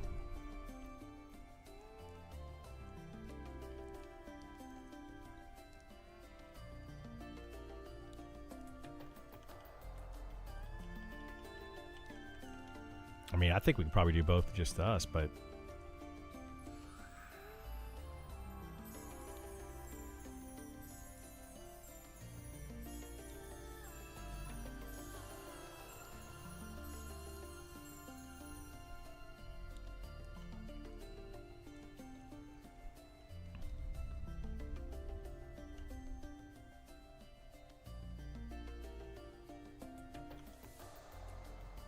Two.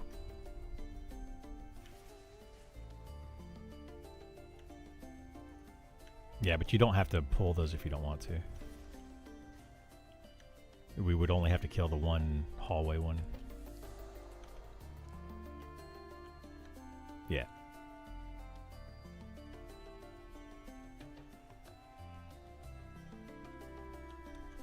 But yeah, it'll be a total of 10 mobs if we want to do it that way. That's the easiest way to do it.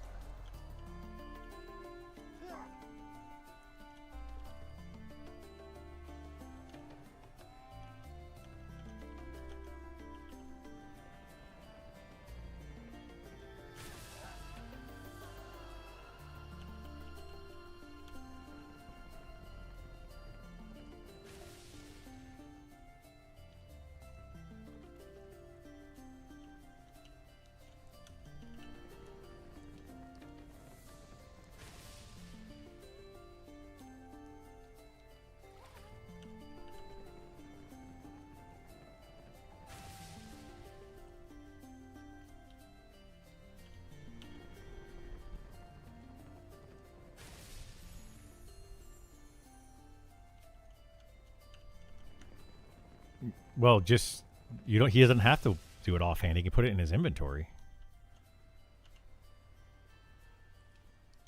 Yeah, but in your inventory, don't you get the stats if it's right class? It's a belt slot, right?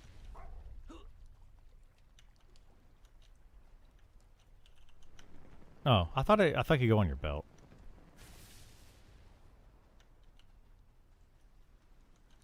Yeah, it's a book.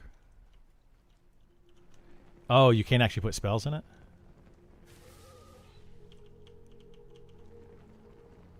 Yeah, that's what I thought it was. I thought it was a crazy good item.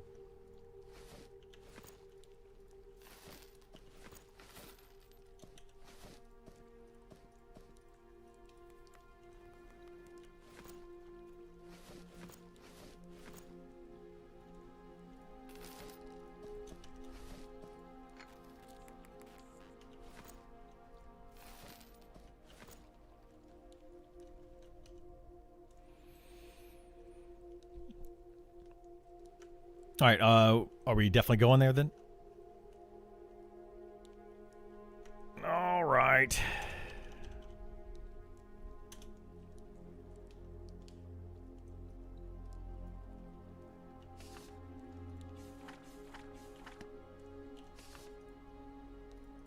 Let me take my wizard to town.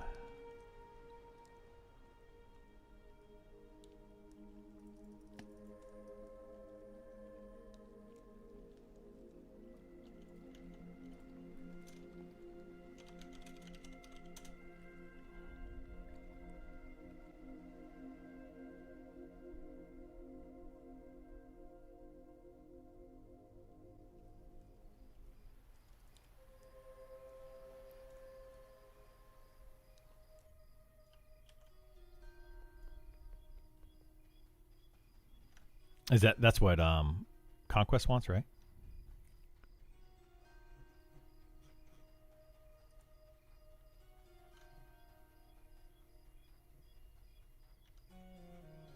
I may not, but I mean I think that's what he wants for his Shadow Knight.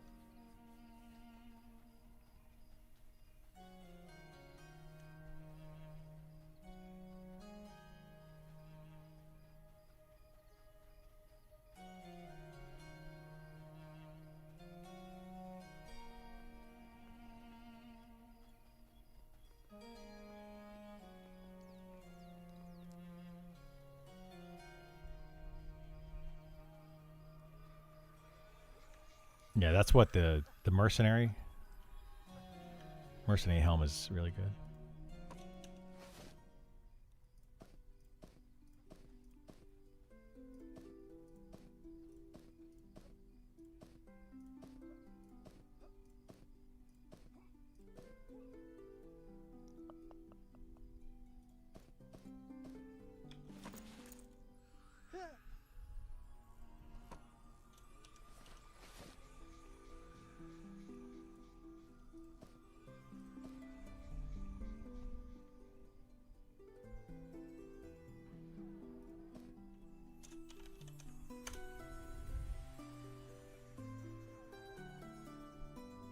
Man, I got so many cotton scraps.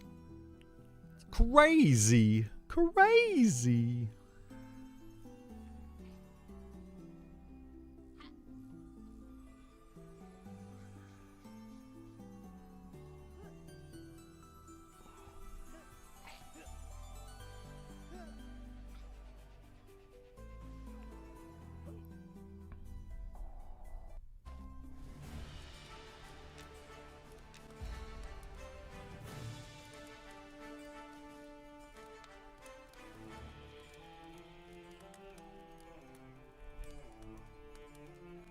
Yeah, there's a lot more stuff to do there than 23 people worth. But the problem is, it's like we were saying, the giants are not worth doing. Yeah, like I think we need to make sure we get all those drops and just hold on to them because they could get buffed like crazy. To the moon.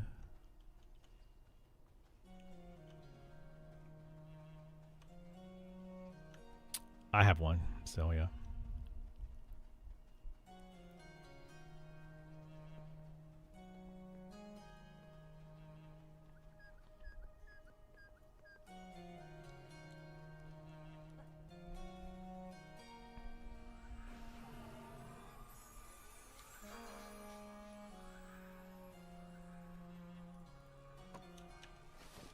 All right, let's grab this.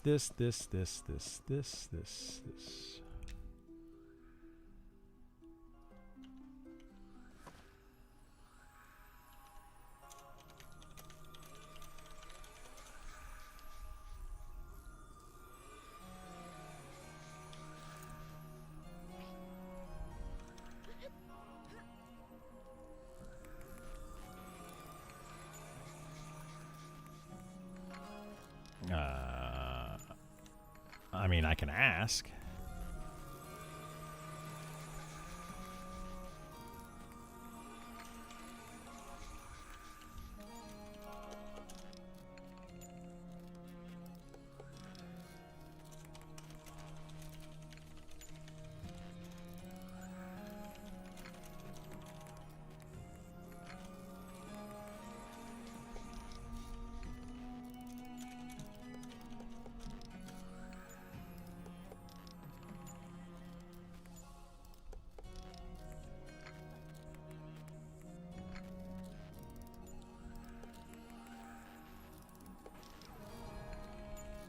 I probably should have just ported Isar over there. Just ran past him. Yeah. Yeah, my wizard can port over there.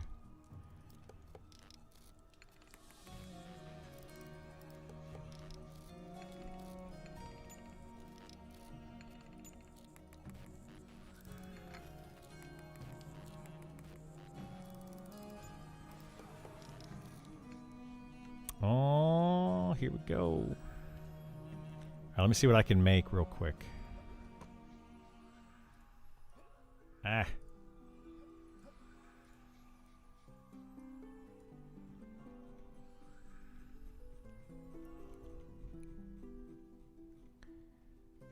All right, I can make exceptional necklace, wisdom, intelligence, charisma. You want any of those? Kaz?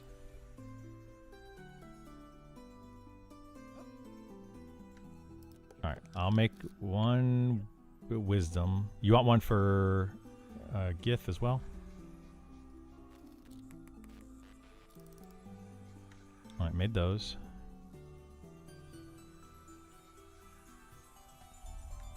I like presents. Cloak for 9 agility. Or not 9 agility, 5 agility. Or, yep, agility is best.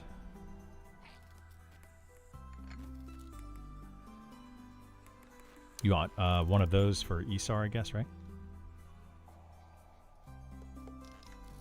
9 agility cloak.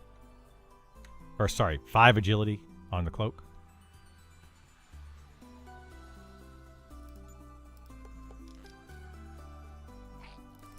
I will stop failing this combine. There we go.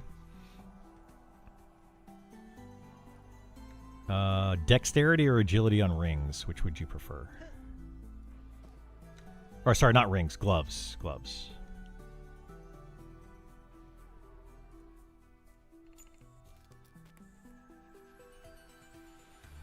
You'd rather have dex? Dex for gloves? Okay.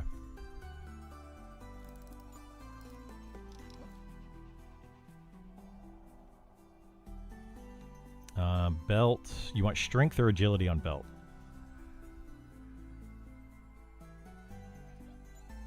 All right.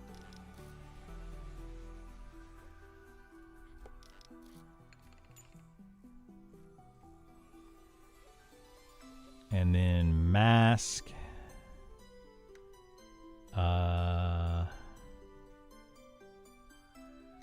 Maybe dexterity.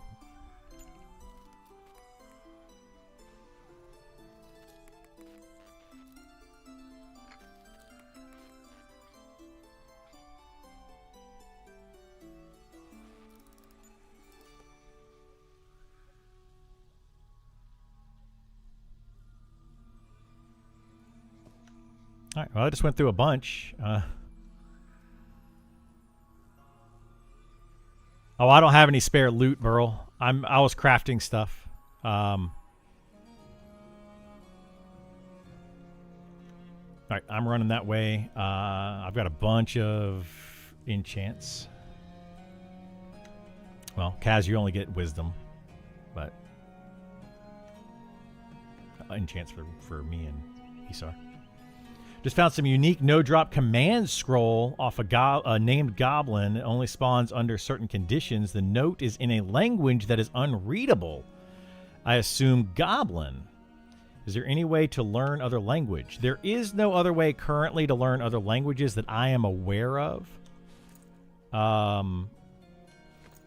But what?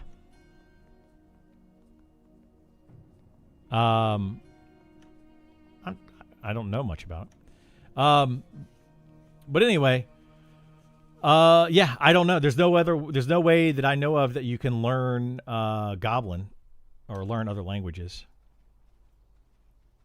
Yeah, it's fun when you find stuff like that. There's a few items like that throughout the game that are just kind of cryptic and hard to figure out.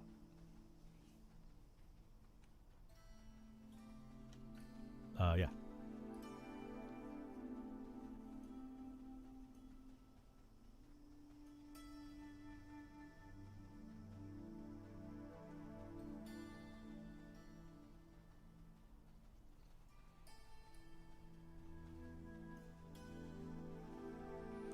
There's a goblin translator or NPC that advances it. There you go. Pity's giving you some info.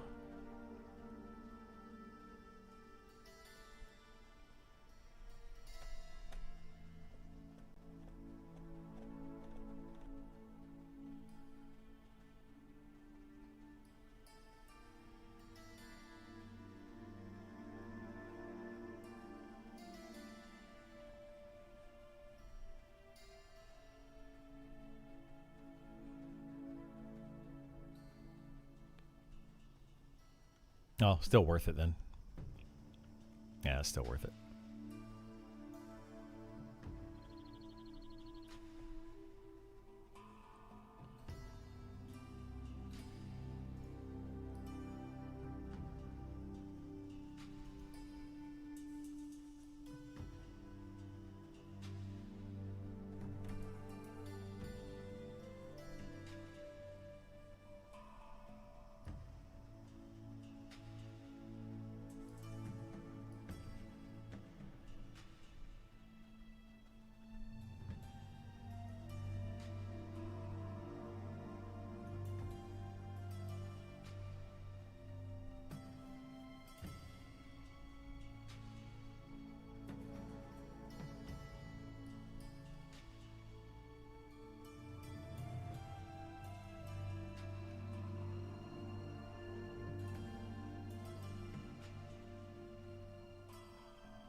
All right.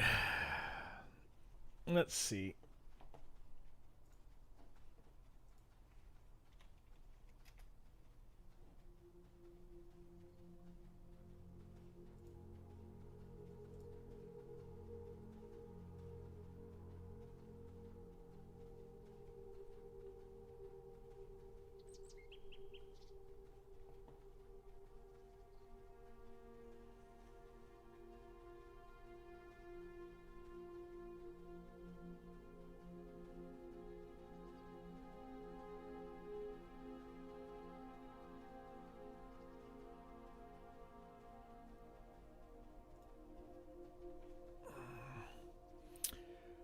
Well,